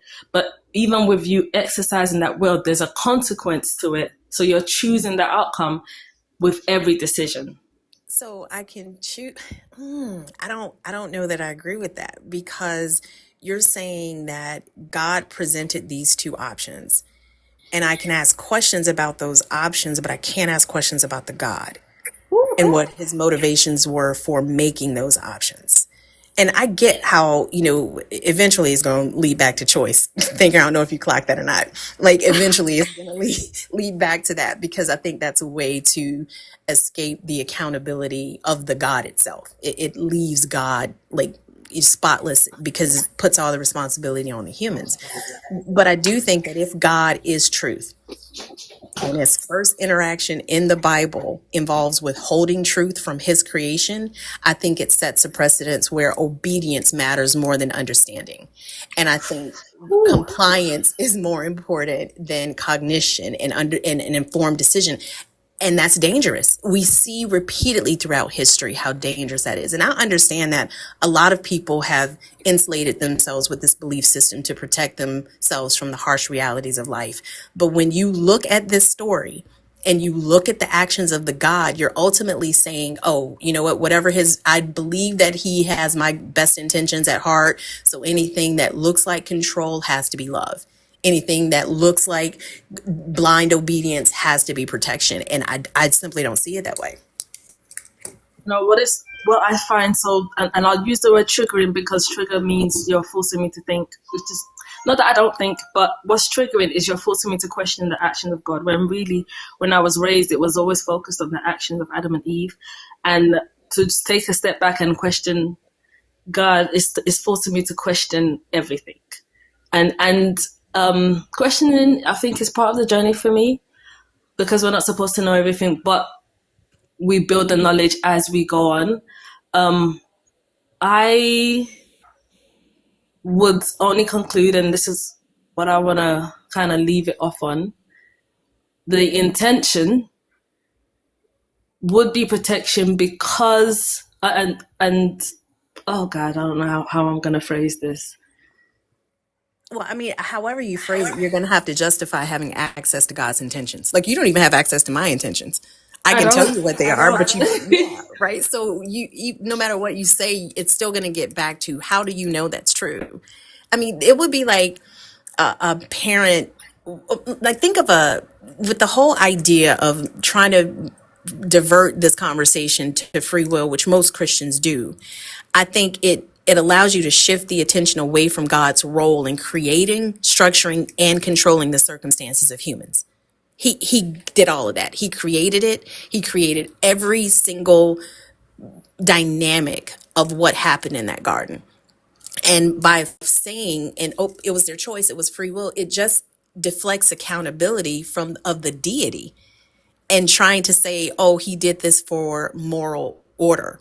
One, you don't know why he did it. You're assuming why he did it because you believe he's good and you don't have access to his intentions. So Yes. his intentions are more of a reflection of your preferences and your theology. But it would be like if an architect built a bridge that collapsed and then you blame the pedestrian for choosing to walk on the wrong part of the bridge. Well, you built it. Like, this was a design flaw. How are you blaming me for walking on the left side when you should have built it in a way that it held up people? You knew what the purpose of this bridge was. The same thing with God. If his purpose was to allow humans to make the choices, which y'all tell us that now every single day in every conversation. Yeah, you got to choose God. Well, he didn't give Adam and Eve that choice, and making that choice or even the ability to make that choice was problematic to this God. So either it was a tool that he's using to filter out the good humans from the bad, or it's just some theological backfill to make this story make sense, and it just doesn't work. I don't think I can say I understand the mind of God. I'm trying to learn it. What your question kind of triggers, I don't know why that word, it's just what it is. You ruffle the feathers by saying God lied to Adam and Eve rather than God instructed. But, you know, again, to question God is to question everything. And that comes with knowledge. So more knowledge means that you won't trust as much, because now you'll have all these other perspectives. So you're right, to control the direction of how you activate the choice you've been given, which is Can I ask a Bill? question? Oh, I'm sorry. Go ahead, Thinker. I just want to ask a question. Like, you say that you cannot know the mind of your God, but if you study the text and study the things that your God does and says, what upsets him, what makes him pleased, you can roughly get a idea of his characteristics, right? yes. So then you can know the mind of your God to some degree. But this is a God. I'm a human being. I didn't create earth, wind, sun, sky, blue. And also I think I'm sorry. I with just the, want to make sure that did I ask did I ask no, God you that didn't. I question? just implied that because you're But comparing me to a why? God. Oh, I no, did you're not saying that compare I know you the to a mind of God. God. No, no, I did no. You're not saying that compare. you're saying based on what I've read, this should tell me who God I is. said And I don't think that's right. enough. You should know be able to know his characteristics, right? And there, you said yes, and I said, and therefore, you know the mind of the God to some degree, Based on the actions. Yes.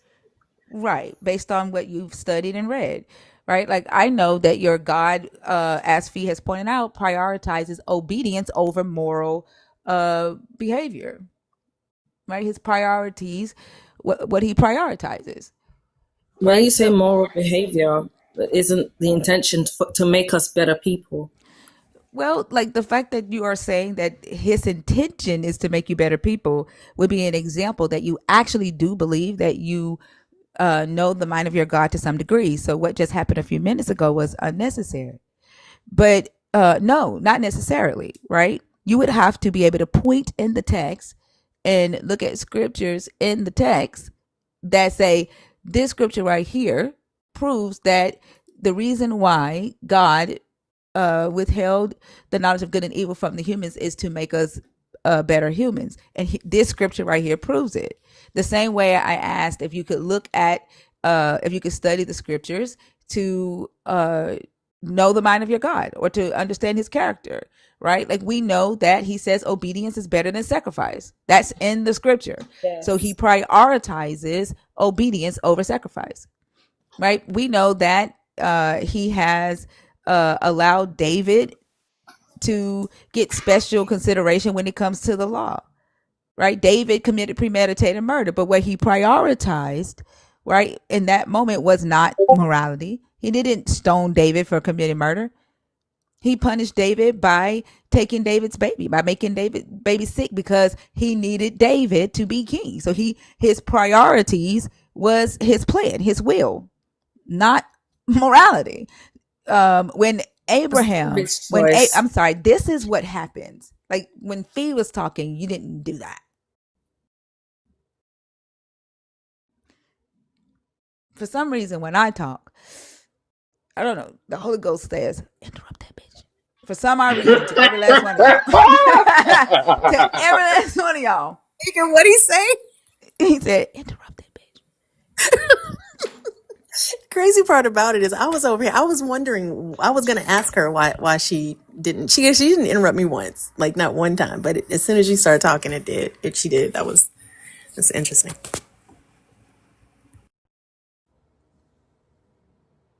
bitch. Was it to interrupt my train of thought?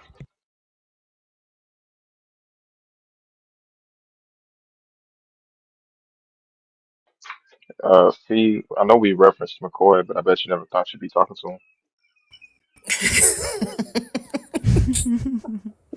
100%. 100%. She win. Are you there? Oh yeah, I'm here. As I was saying, we know when Abraham deceived the Abimelech and did not tell the Abimelech that Sarah was his wife. He only told her that she was his sister.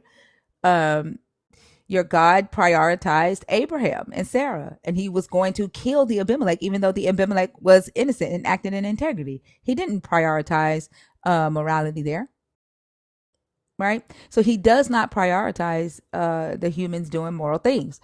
And this is why this conversation is important to me, right? Because you used an analogy about teaching your child how to hold a gun and waiting until your child is mature enough to receive that information, because it could be a bad thing to teach your child too early how to hold a gun. But the information of teaching your child how to hold a gun isn't the knowledge of good and evil. It's you being able to decide whether giving that information to your child is good or evil. That's the knowledge of good and evil, right? And you being able to say to a God that says, go into your son's room and exorcise the demon out of him, put him in a tub filled with milk and cow blood, and exorcise the demon out of him. And whether you would say, wait, this information sounds nuts, this is not good, I'm not doing that, God, or whether you say, okay, God, and just obey because he prioritizes obedience. Does that make sense?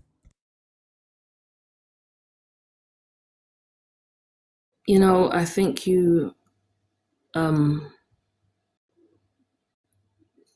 came up with another interpretation of the narrative. Abraham lied about his wife being his sister to protect her, because that would include the man would This is try what and happens. They start defending the text when I open my damn mouth. I intentionally did not use the word lie. I intentionally used the word deceived the Abimelech, and I didn't give an interpretation of that. All I did was quoted it. He deceived the Abimelech. Your God protected Abraham. Your God was going to kill the Abimelech. You trying to justify why your God did that is not me misquoting the text. That's you wanting to keep your God clean. And I'm not focused on that. What I'm talking about is your God's priorities.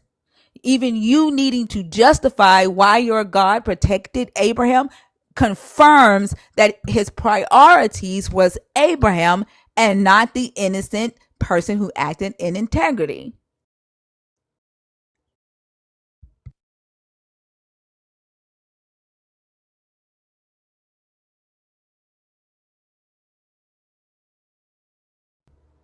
But I did ask a question, right? The knowledge of good and evil is you having the ability to say, no, God, I'm not putting my son in a tub full of milk with cow's blood.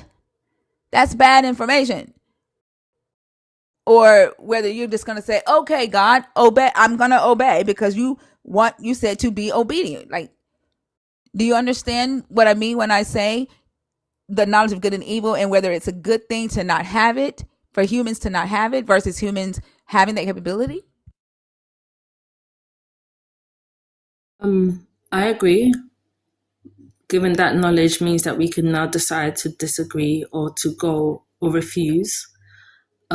I'm sorry, thinker. I'm gonna leave because I can see in the chat that it's more of a bullying, not really a conversational You're atmosphere. not conversating with people in the chat. You're conversating with Yeah, me. but Why are you blaming me for what they're doing in the chat? because their commentary is making me uncomfortable. I thought Turn this was your a healthy, comments off. safe. Put your finger on the screen, hold it down, and turn your comments off. You're not conversating with them. You're conversating with me and Fee.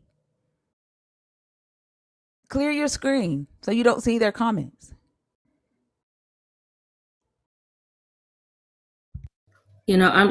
I'll stay in and listen because I like the way you question. Your question trigger me to think. I like where it's going, but I don't appreciate the bully of the audience. Maybe if this was a group chat where I could air out some of my own curiosity because I see what's open in me, but I don't. Yeah, I am running because I don't appreciate the comments and it is Yet you're disrespectful. continuing to read them. It's crazy. Either block them off or get off the stage because you repeating the same thing over and over does nothing. Agree. I think maybe I'll come at another time. But I've enjoyed this conversation. I didn't really get to get where I wanted to go with it, and I yeah I'm gonna leave. I think maybe I might be the Holy Ghost because motherfuckers be running like a motherfucker from my ass. Like literally, what the fuck? Whole tone changed. Whole vibe changed. Everything changed. It's not the comments. The comments was the convenient excuse. Because if it was truly the comments, you could turn the comments off and have the conversation. You didn't care about the things of the people in the comments when you were in the comments, right? You didn't care about the people opinion of the conversation when you were talking to Fee. But as soon as thinker time ends, any excuse to get on out of here. That's fucking crazy. And like I even approached her like with a very soft, like it's ridiculous. And like I don't know. And I think like the thing is like they want to, when you, I don't even think it's me. I think it's using the Bible. They want to defend the God. Like if we bring up something in the Bible and say like your God did such and such, right? They rather focus on defending the God than what the so-called moral lesson out of that could be. They can't focus on their own morality because they have been fucking militarized to defend this God, to defend this idea.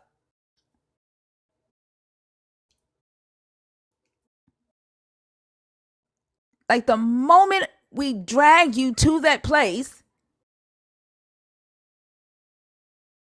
y'all turn into soldiers for Christ. And it ain't even like soldiers for Christ for good. It's like y'all King James soldiers saying, I'm on the battlefield for my Lord. Uh, some of them turn into Switzerland and bow out.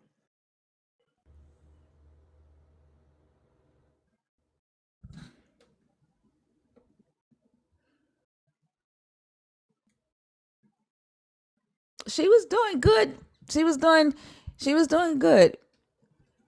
But I was taking notes while she was talking, and she had made a statement um that the purpose of the control, that the God had a motive to do what was designed for you and for what your life to be. And she told Fee that she couldn't know the mind of God. And I'm like, well, and then my mom like, well, maybe she hasn't thought about it like this. Like if when you're studying the text and you learn the God's ways, what the God prioritizes, what he likes, what he dislikes, that is understanding the God. That is knowing the characteristics of the God, and to some degree, you know the mind of the God.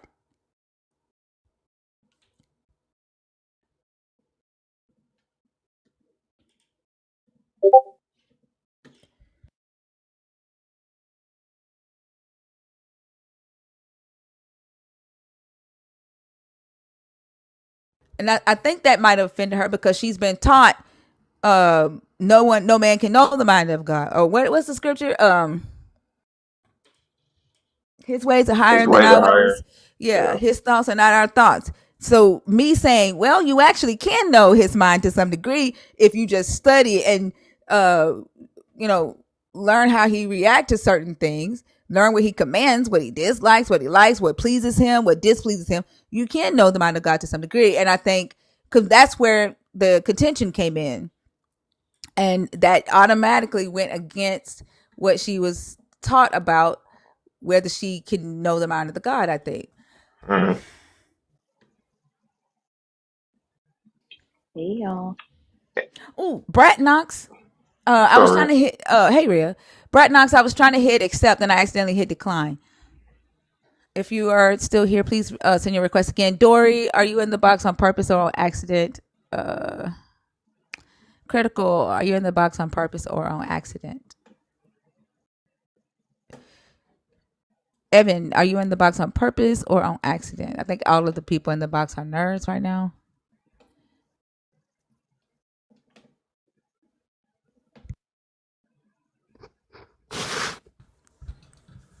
Hey, Critical.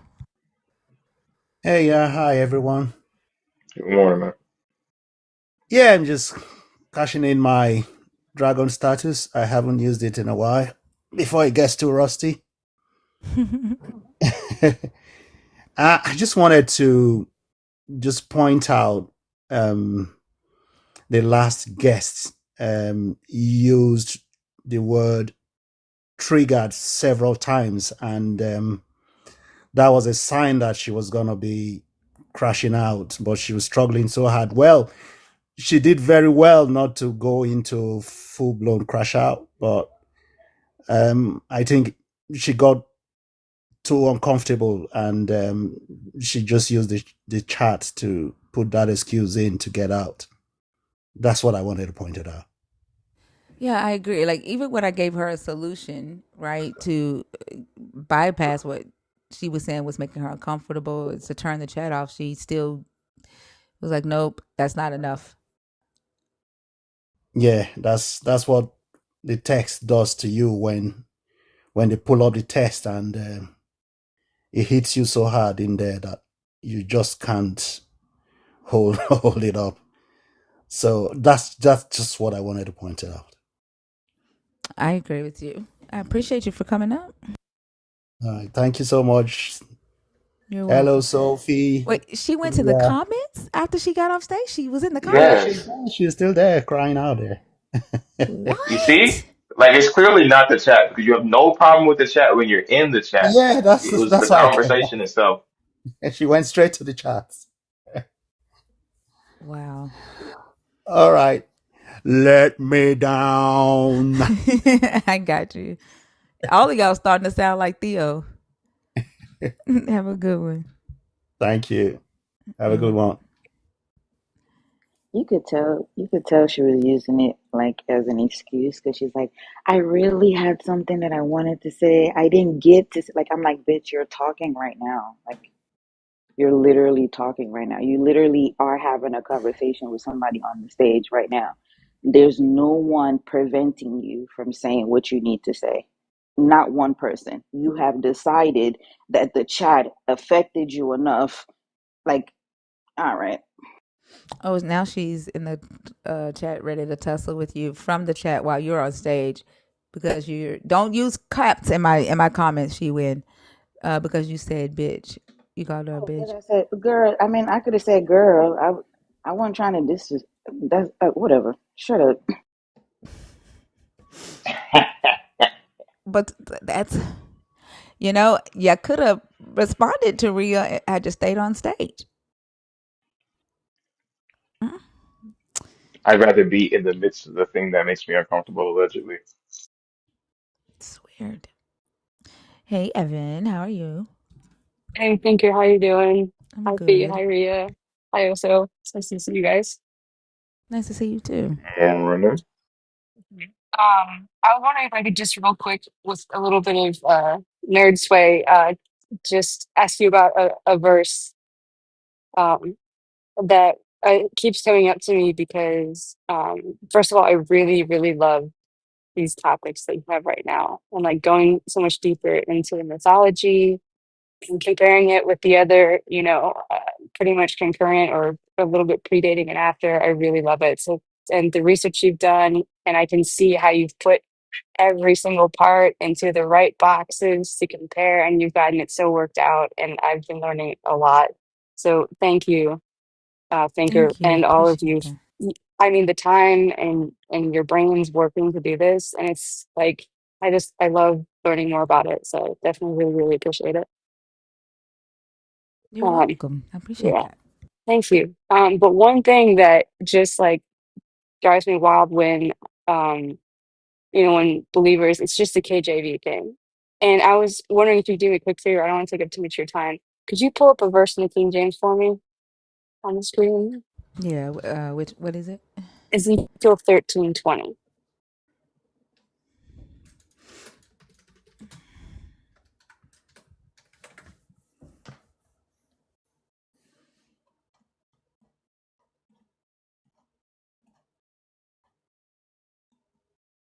What about it? Shit. Okay. Your psyche is like, I know. Because like goodness, I don't know what happened tonight. I feel like I done been like affected or some shit. Okay, wherefore thus saith the Lord God, behold, I am against your pillows, wherewith ye there hunt the souls to make them fly, and I will tear them from your arms, and will let the souls go, even the souls that ye hunt to make them fly. So I just want to point out how the King James is the only clear word of You God. said what? This is why the King James is the only authoritative version of the Word of God, because there's flying pillows that are enchanted in this verse. And and I only noticed this one time because I was reading a book from Bob Barker, and he was just like, "Yeah, I don't think they knew how to interpret this, and they went with like flying pillows that uh, hunt souls." And this just comes to my head every time somebody's like, "Oh, I only read the King James." I'm just like, could you help me with this then?" I have never uh, seen this. Let me see what the NRSVUE says. Hold on. Never paid attention to that. Hold on.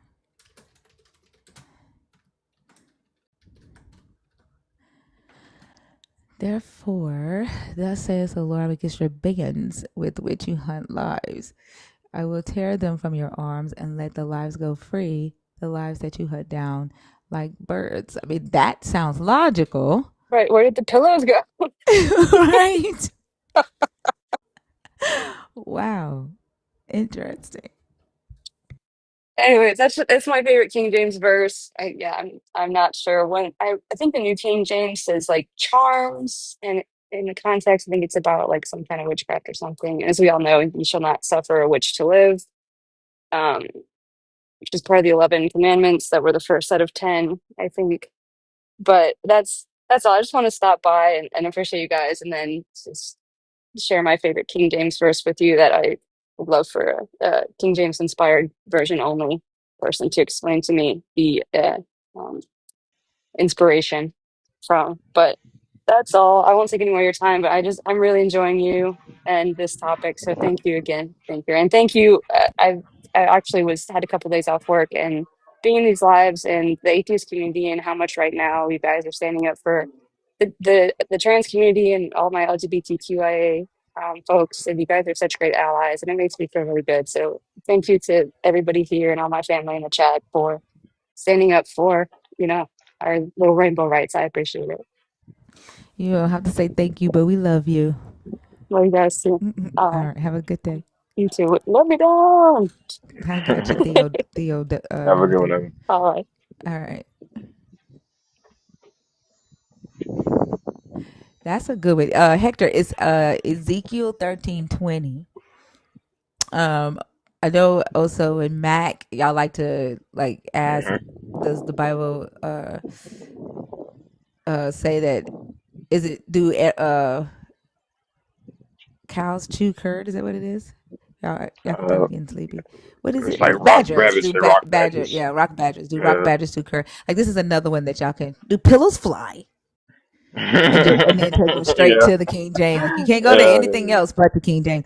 And then like it would be really funny to see if those that are so beholden to the King James start like um Thinking explaining how pillows fly. pillows fly. Yes. Right. Like you never know. Back then they might. Well, you think about it, they probably used bird feathers as their cushioning, you see. Okay, so that when the spirit get a hold of it, what else it gonna do? Fly. Like So, you ever seen the movie Aladdin? Carpet fly. motherfucker, I think you think my I God think ain't more powerful than a genie? you know what I'm hearing? I'm hearing he's God. He can do whatever he wants. So he Yep. can make pillows fly. He can make you fly, nigga. In the spiritual way. Oh my gosh. Charmin, bitch. No.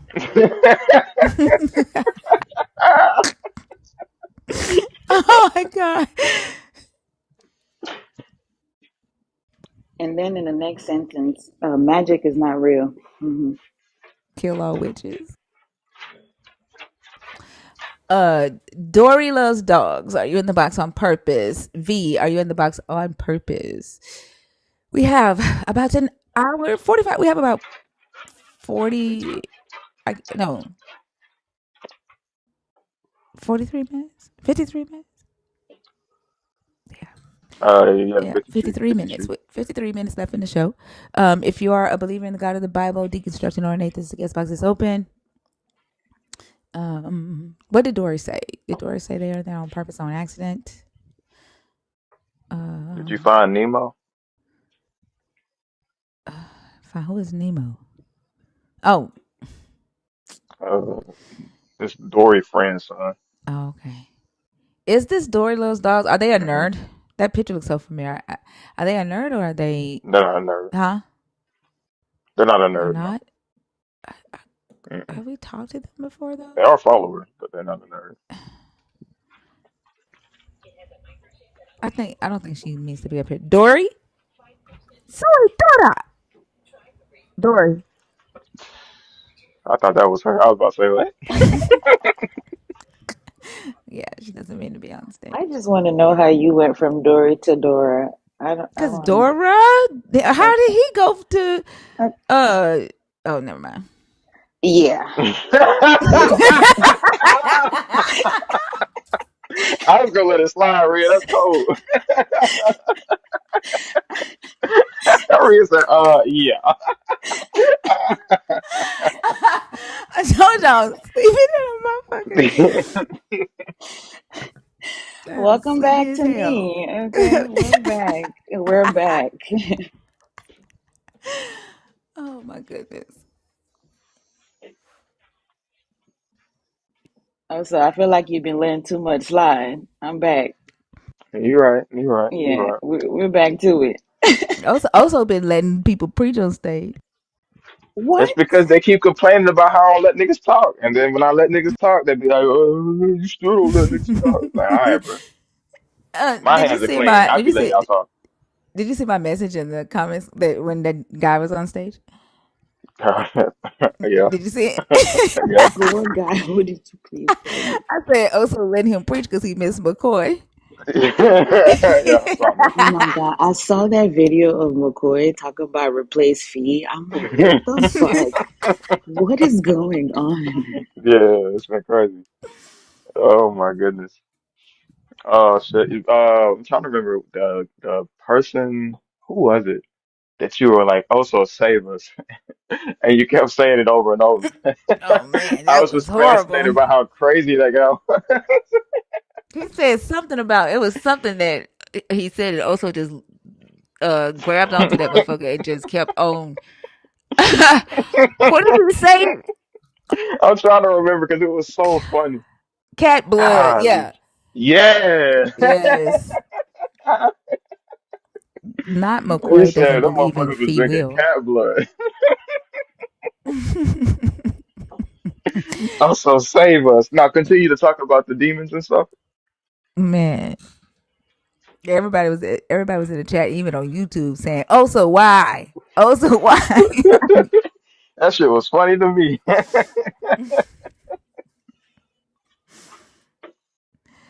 All right, Joe. If let's get a conversation up there. If you're here, hop in the box. That's a good question, PT. Is McCoy blocked? Mm, no, Interesting. I can't remember. I don't know. I'm lying. I have no idea. I know I blocked him one time, and then I unblocked him, but I don't know if I blocked him back. Because he did come in here, and I remember saying, "This is why you got blocked the last time." So I don't Yeah, know. I don't remember.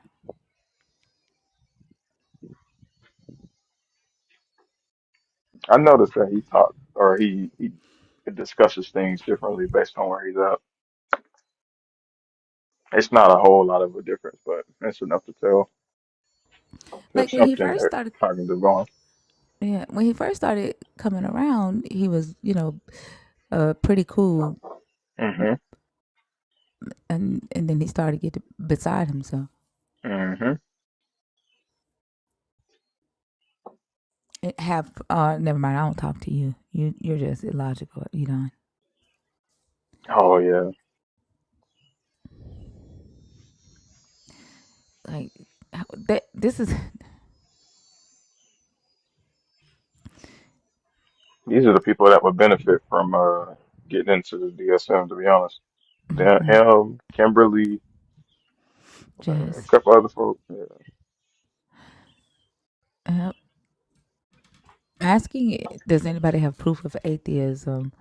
Why there's 4 atheists on stage is fucking wild. You mean There's five? proof.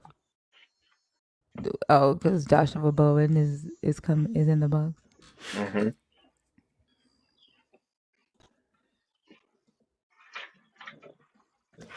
Here's proof that atheism exists. Dr. Bowen wrote a book about it. But here it go. Nice. How y'all doing? Hey, Dr. B. Pretty well. How you doing? Right. I came up here because there's a individual named Saint in the chat that said I'd have a conversation with him.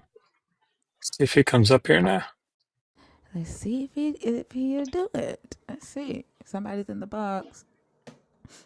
Nope, that ain't him. Eweezy, are you in the box on purpose or on accident? Saint, are you gonna come up and talk to Dr. B?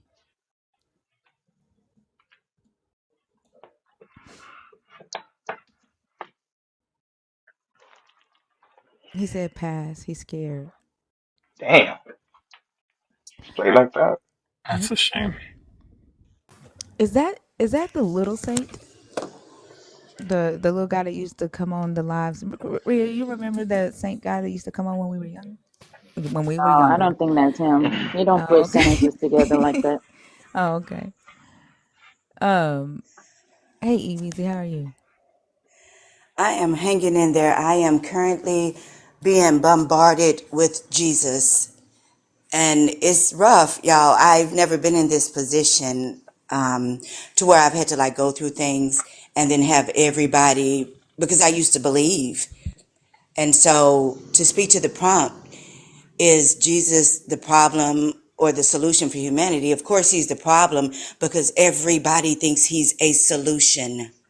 The number of times I've had people tell me, Jesus gonna fix it. Jesus gonna heal your sister. Jesus gonna vindicate her. And I want to pull my hair out. But I understand that they're indoctrinated. But it's still hard because it's literally every 5 minutes I get hit with Jesus something. It's either a comment or a family member.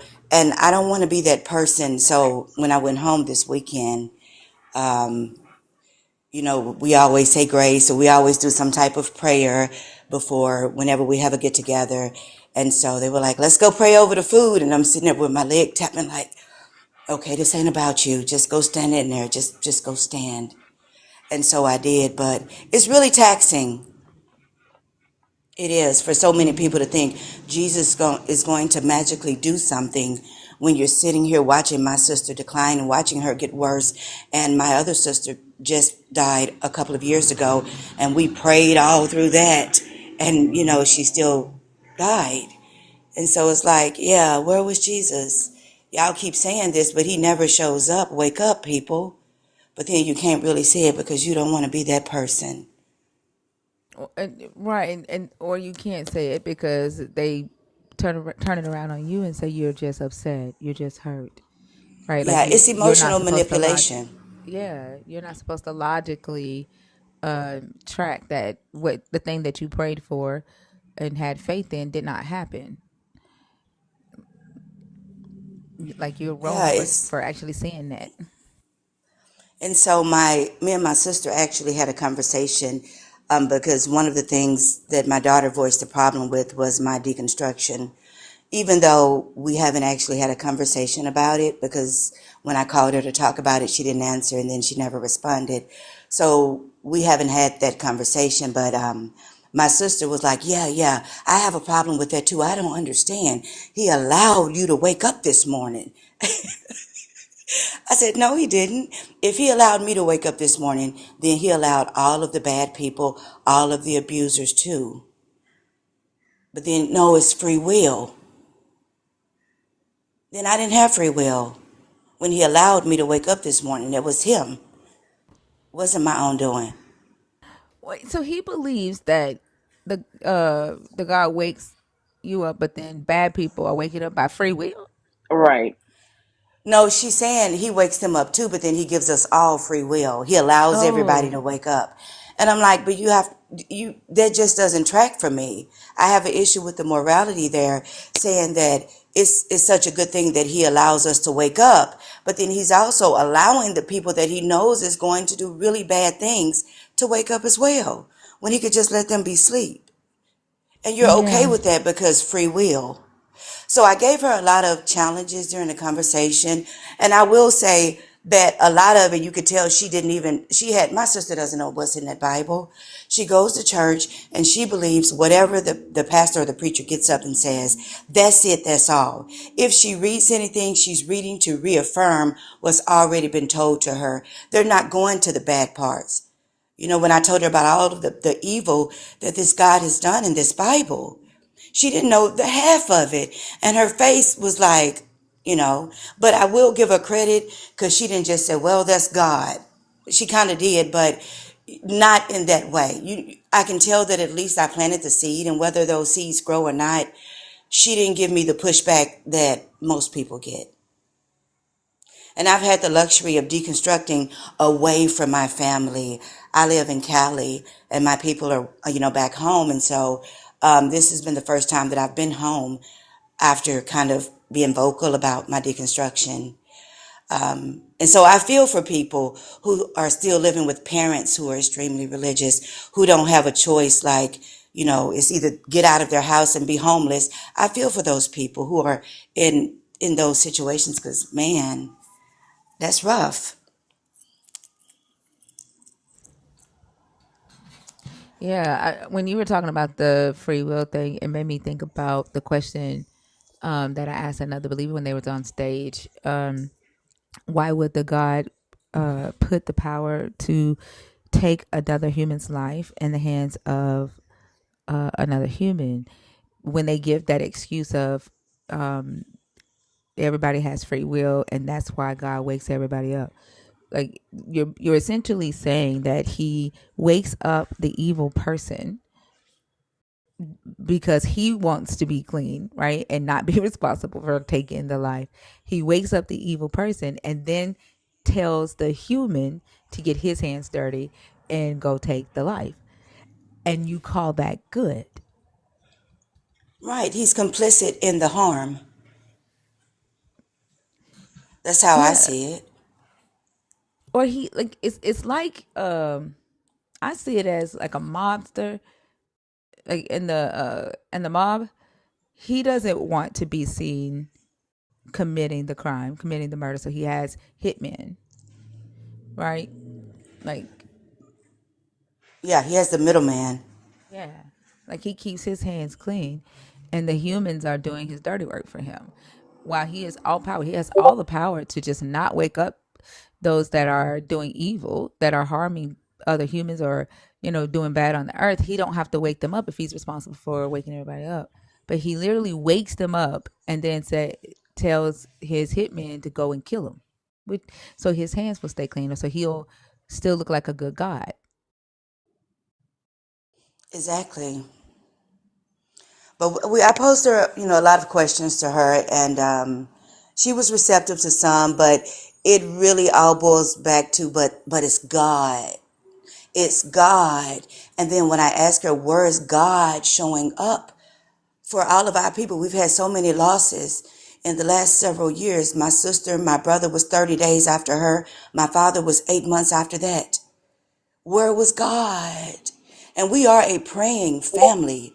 We are gospel singers. Whenever we're together, well, before my sister passed, we sang and we worshiped and we cried and sang, all felt all the feels, but yet, where was he? Sorry to hear that. And that's not church hurt. That's just the reality that, no matter how hard we pray, how hard we believe, nature's going to take its course. If those kidneys are failing, they're going to fail. If the sepsis is unmanageable, then the body will fail. Somebody asked me, have I ever seen a person who was dead come back to life? Yes, I have. The body wasn't done.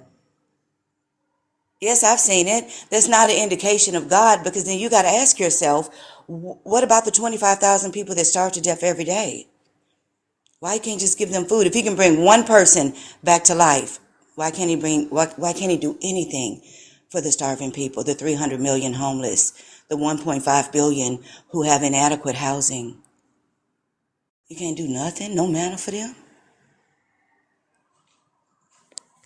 So yes, I'm angry, because I'm angry that I allowed myself to believe this for so long, even as a fully functioning, rational, intelligent adult that read the Bible. But I read it through indoctrinated eyes, cover to cover, read all of it, the atrocities. And when it didn't sit right with me, I did the apologetics and didn't even know it. Took me 35 years. Over 35 years to wake up. And now that I see it and I see the impact of what it does to society, humanity, my people, yes, I'm angry. That makes me angry. But it's not church hurt. People may have driven me from the church, but it was reading the Bible that drove me from God, because my morals don't align with him. But that's all. You can let me down. Thank you for coming up. And I agree with everything that you said. And again, you have my condolences. Not, I know that it was years ago, but I can definitely understand praying and not the God not coming and then having to deal with that grief. But I appreciate you for coming up, Love Bug. Thank you so much. Y'all have a great day. Love y'all. Thank you. You too. Love you back.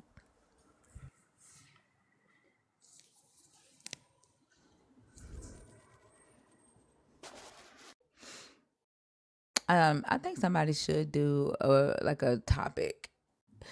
Let me And down. Think of let me down. I thought I did. It didn't work. Um, I think somebody should do a topic that talks about the God, like God keeping his hands clean. Like, I don't want to. I know the head of the mafia is called like the boss or the don or something like that. Ooh, that might work though. Saying God is the don. God is a boss. Hmm.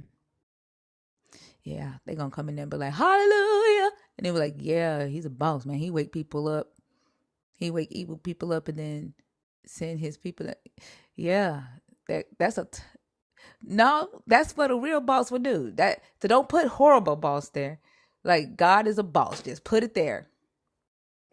God is a boss, and then they're gonna come in there and they're gonna be like, I know that's right. Thank you, Jesus. And then you start like talking about how good of a boss he is, and just start letting it out like what bosses do.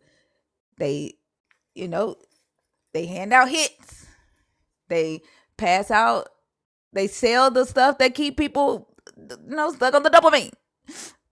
It's a good ass topic. What's her name? The Finder, the Pearly Gates Mafia, the Finder. Okay,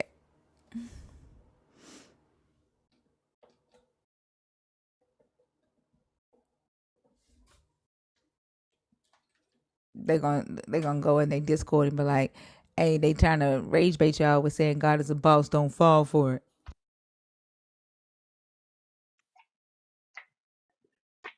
Huh. If you see it on LO Soul Live, don't fall for it. I always say, I always say God. I always say God is a mafia boss when a believer tells me he gave me chronic pain so he could heal me when I turn to him. Wow. But that ain't that what a mafia boss would be? Hmm. They be saying the most fucked up shit.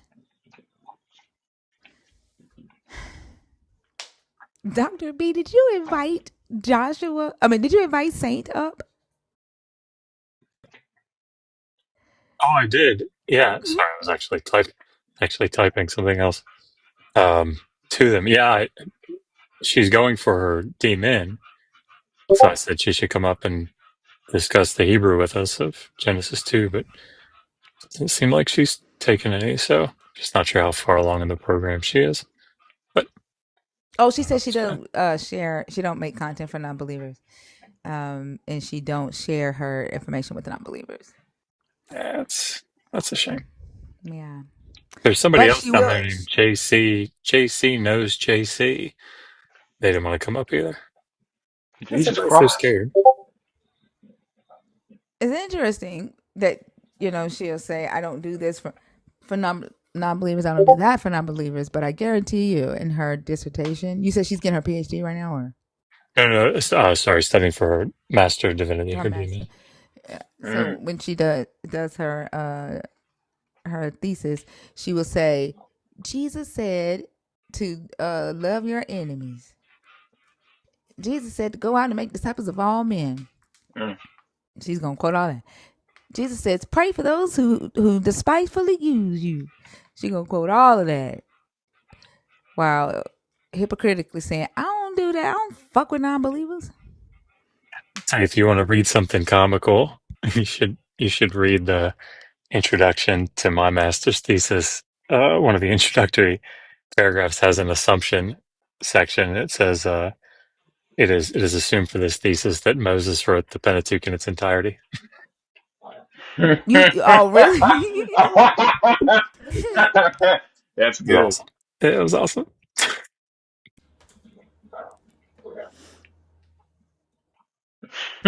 uh, all right, y'all. We have 30 more minutes. 30 more minutes, and then we'll be back on Thursday. So if you want to come up now, Saint, now will be the time because we won't be back for 48 hours.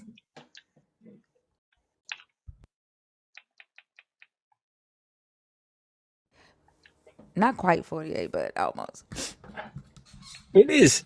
Sorry, and I won't talk about this anymore. But it is crazy, like that. I could know so little, comparatively speaking, about biblical studies to write that. But then the rest of that dissertation has a fairly extensive analysis, at least, of some Sumerian and Akkadian lexemes. It's just, it's just such a, how you can know an awful lot about one thing and then like so little about another. And then appear that you know a lot about everything. Hmm. Hmm. Mhm. Stolen fucking valor. Oh my God, Preaching Dr. to the B, choir. do you see what Saint said? They baptized people in blood, Dr. B. What? That'll preach. Huh? That'll preach. Y'all baptizing people in blood, But Saint? do you see how funny that is though? Is like you see this in the comments, you're like, oh my gosh, that's so weird. And then you go into church on Sunday morning and say, I was washed in the blood, right? And there's power in the Mhm. blood. That's all normal. Oh, now she's blaming it on witchcraft. So let me ask you a question, Saint. Is it okay to be baptized in the blood of Jesus and not okay to baptize in the blood of a witch? Not the blood of a witch, but for a witch to baptize in blood. So like I'm trying to figure out is it okay to baptize in Jesus' blood?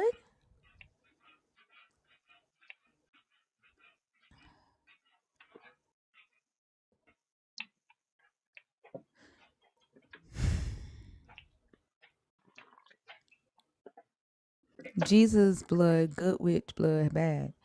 Jesus' blood, good, witch blood, bad. Yeah, I mean, I think Saint recognizes that there's power, wonder working power in the In the precious blood of the Lamb. blood Mm. of the Lamb. Oh, there is power, power. Did y'all sing it that way too, Dr. B? Wonder working power Well, in the we didn't have precious blood. anywhere near that kind of talent. Oh. We sang it Gregorian chant style. How did y'all sing it, Dr. B? uh, in a let's see, yeah, and yours had some feeling behind it. Ours was I'm trying not to say it, but we sang it very much like YT people would sing it. So it was just really Was it boring. like I don't power, know. No, we didn't. power? Like I can't. I don't even know if I can do it without having some Yeah, feeling yeah. behiund it. Hold on. Without having some talent. Yeah, it's Yeah. hard. Let me see. You have to be like me to be able to do it without talent. That's the key. No, there are white people that can sing with soul. No, I know, it's just not me. I'm trying to figure out. Let me see. What's a?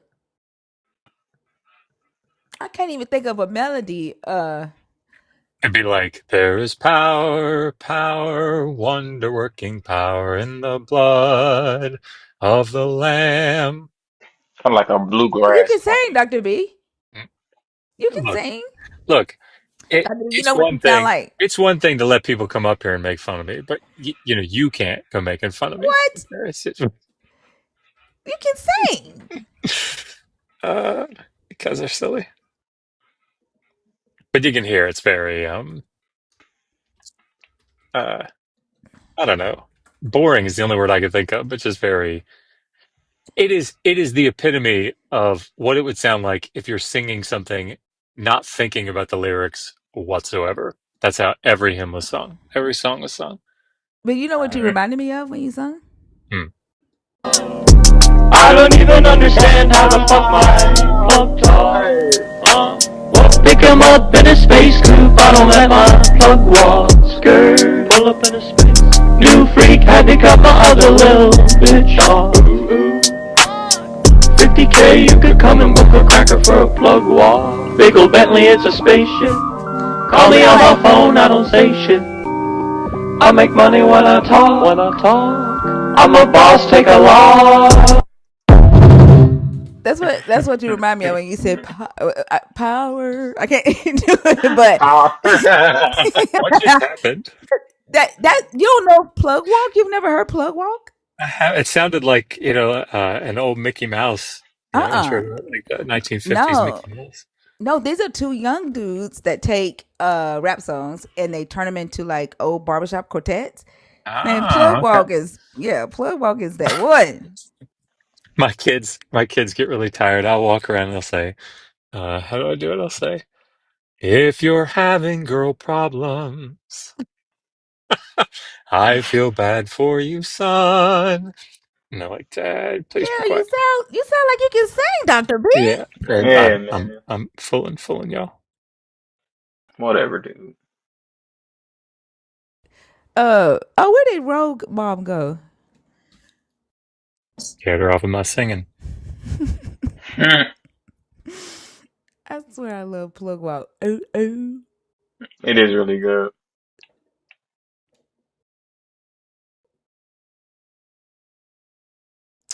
What did y'all hear the song that I did tonight? The new song, Blame Eve. Did y'all hear the new song Blame Eve? Um, uh trying to look, remember. this is the new. I Blame started. Eve.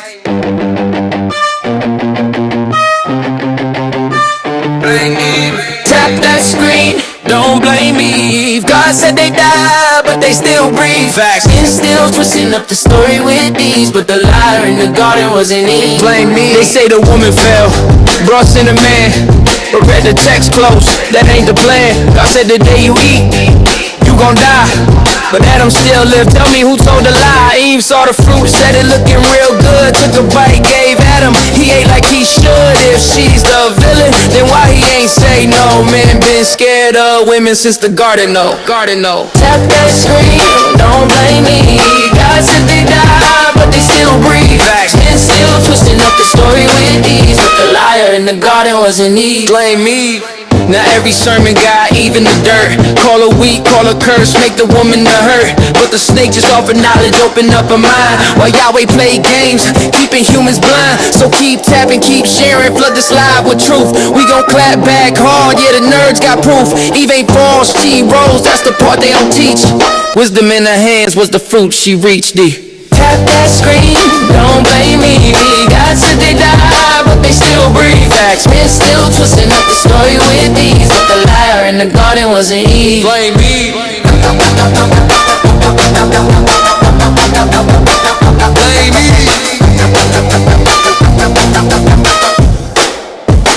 Blame me.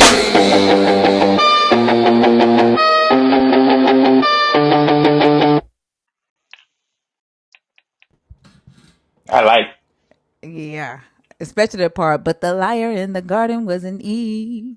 That's my part. Whose song is that? Who's that? It's a song I made using AI. Thinker been going bananas lately. Oh, You should play the Jezebel song. Oh yeah, real. You Yeah, like Thinker this been one? going bananas lately. Hold on. Oh, I moved it. Did I move it over here? Yeah. Oh, you'll like this one, real. You know how they come in here and call us Jezebel? mm-hmm.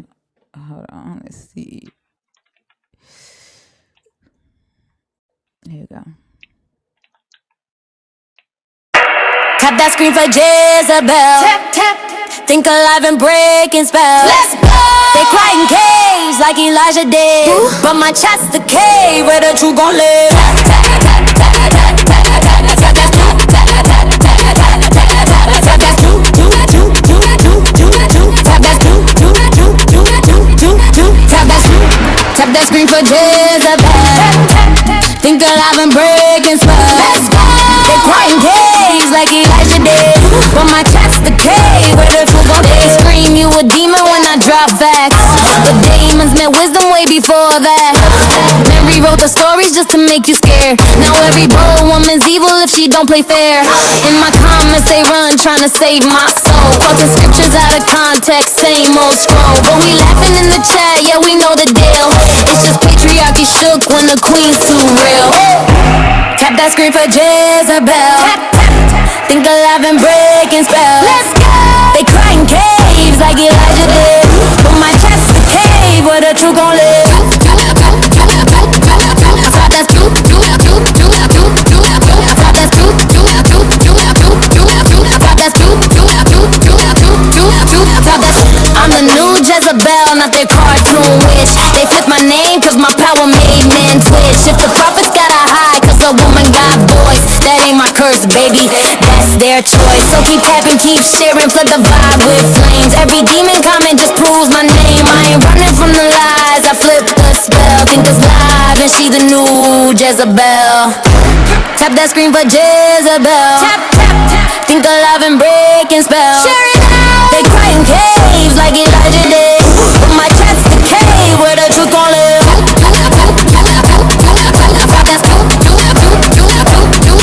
Tap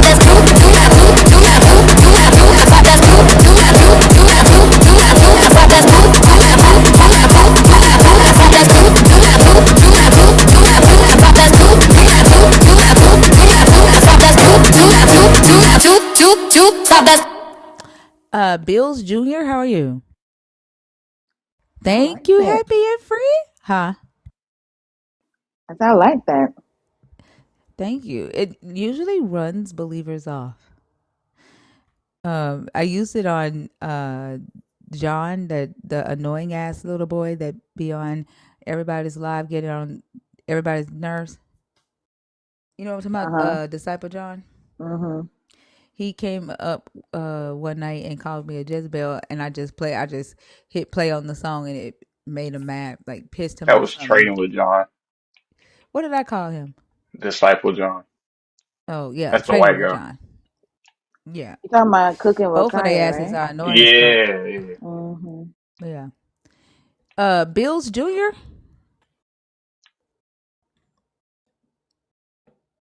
Bills Jr. is my dad. Call me Bills Jr. the third. Okay. Bills Jr. the third. Yeah. All right, he's not there. All right, y'all. 15 minutes, and then the live is done.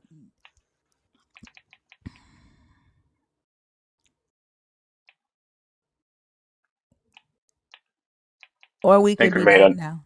Huh? no. I said Thinker made a no scrub song too. Yeah, that shit go crazy. She made a who now? No scrub song. Oh boy, yesterday was like, man, that's fine. At first he was scared, like, what is a scrub? he's he's like, that's fine. I want that song. I want to hear, please. Hold on. I accidentally made a song for the Christians.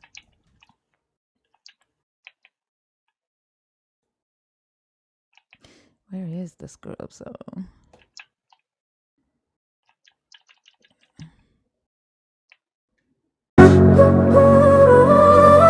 Yeah. Uh-huh. Yeah, yeah, yeah. Scrub is a guy who thinks he's God. He's also known as a liar. Always preaching about the Holy Ghost, but he broke and still begging for tithes, bruh. So, no, I don't want your fruit word. And no, I don't wanna follow you. And no, I don't wanna get your number. And no, tell me, is your God outside of time? I don't want no scrub. Scrub is a guy that believes in magical trees, hanging out the passenger side in his chariot ride, trying to indoctrinate me. I don't want no scrub. Scrub is a guy who can think critically through, quoting out the book with pride, but can't justify why his God stays ghosting me. So what if you read Paul? He gaslit y'all, now you gaslight me. Saying doubt is a sin, but question is where the truth begins. You just mad cause I broke free. Keep your altar calls, keep your guilt trips and your threats of fire, cause the same old song is tired, it's played, and I ain't buying your eternal life flyer. Yeah, I don't want no scrub. Scrub is a guy that believes in magical trees, hanging out the passenger side in his chariot ride, trying to indoctrinate me. I don't want no scrub. A scrub is a guy who can think critically, writing out the book with pride, but can't justify why his God stays ghosting me. Y'all, tap the screen for Thinker. If you tired of these scrubs trying to save us, share this live out. Let everybody know we ain't following no broke ass theology. I don't want no scrub. A scrub is a guy that believes in magical truth, hanging out the passenger side in his chariot ride, trying to indoctrinate me. I don't want no scrub. A scrub is a guy who can think critically, putting out the book with pride, but can justify why his God stays ghosting me.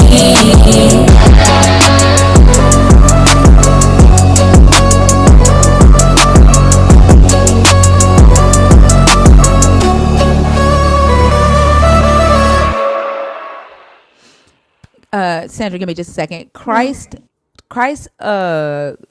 healed him. Yes, ma'am. Are you a believer, deconstructing, or an atheist? I'm a believer. I just wanted to be brief and say one thing. No, if you're not here to have a conversation about the topic, we'll have to wait until Thursday. Okay? Okay. Can I have a conversation about the topic? Yeah, just give me just 1 second. Let me talk to my friend really quickly. Okay. Okay? All right. Hey, Sandra. Hey y'all, Fee Also Real Thinker. Uh, I can't believe you turned that into a song. This is amazing. I need to Yeah. know what program. I have so many random lyrics and shit in my head that I need to get out. It's called app Sumo. Hold on. Um, Suno. Suno.com. Suno dot com. Suno.com. I took what you and Yala did and kind of mixed it up. I know. I was like, she Yeah. turned this into a song. Oh my god, it's amazing, amazing. I like Quan has this. You know, y'all know Quan loves to sing, and she be coming over random shit too. We have this like godless gospel choir with little plays on different songs and shit. And I'm like, this will take it to a whole new level. This is hilarious. Thank you for sharing that. I just wanted to get that before you hopped off. Thank you for the gifts, y'all. You're so welcome. Okay, go ahead and go. We don't want. Oh God, hold on. Don't leave. Don't leave right quick. Christ, I know you're in a hurry. Okay. Like I asked you if it was okay if I speak to my friend, and then you, for some odd reason, got in the comments and decided that you need to pray for us. And then typing in all caps.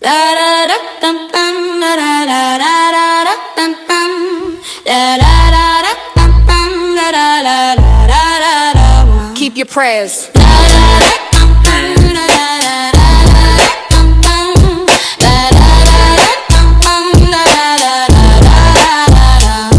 Keep your prayers. We ain't asked for that. Consent before you drop it in the chat. Facts. Good vibes, only you can tap, tap, tap. But your holy germs, yeah, we send them right back. They type I'm praying for you like it's sweet, but it's shade in disguise. We see the deceit. If your God's so strong, let them text me direct. Otherwise your prayer just a flex for respect. Learn consent. Don't lay hands online. I ain't signing for your altar call line. We laughing, we learning. That's the nerd vibe. You can keep your prayers. Just tap and share live. Keep your prayers. We ain't asked for that. Consent before you drop it in the chat. Yup. Good vibes, only you can tap, tap, tap. But your holy germs, yeah, we send them right back.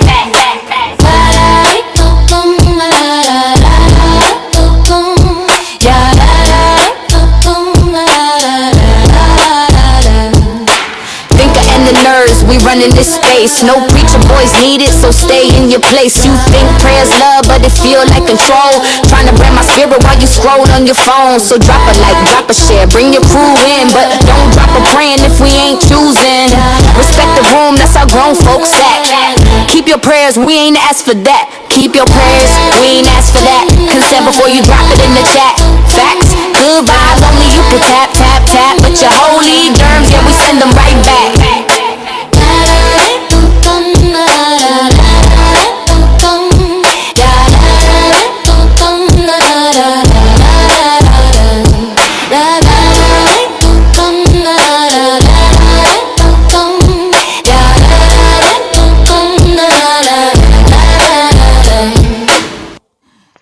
I hope that you will like not just pray for people without their permission. Okay, like we don't know who you are, and there's no reason for you to assume that we would accept your prayers or need them. Okay, and I understand that you have to go. So I appreciate you for coming up, and we'll be live again on Thursday night. Okay. can I respond? To what? Yeah, first of all, I'm a Christian. I thought you were a Christian, so I was just praying for your ministry. They're not holy germs. I love you, and I wish all. Yikes. Goodness. It's like I'm gonna pray for you anyway. Like they're not like I they're not germs. Like why are you Yucky. wearing a mask?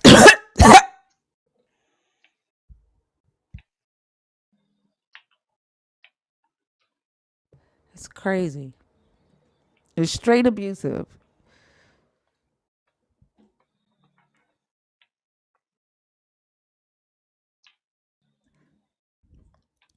All right, y'all.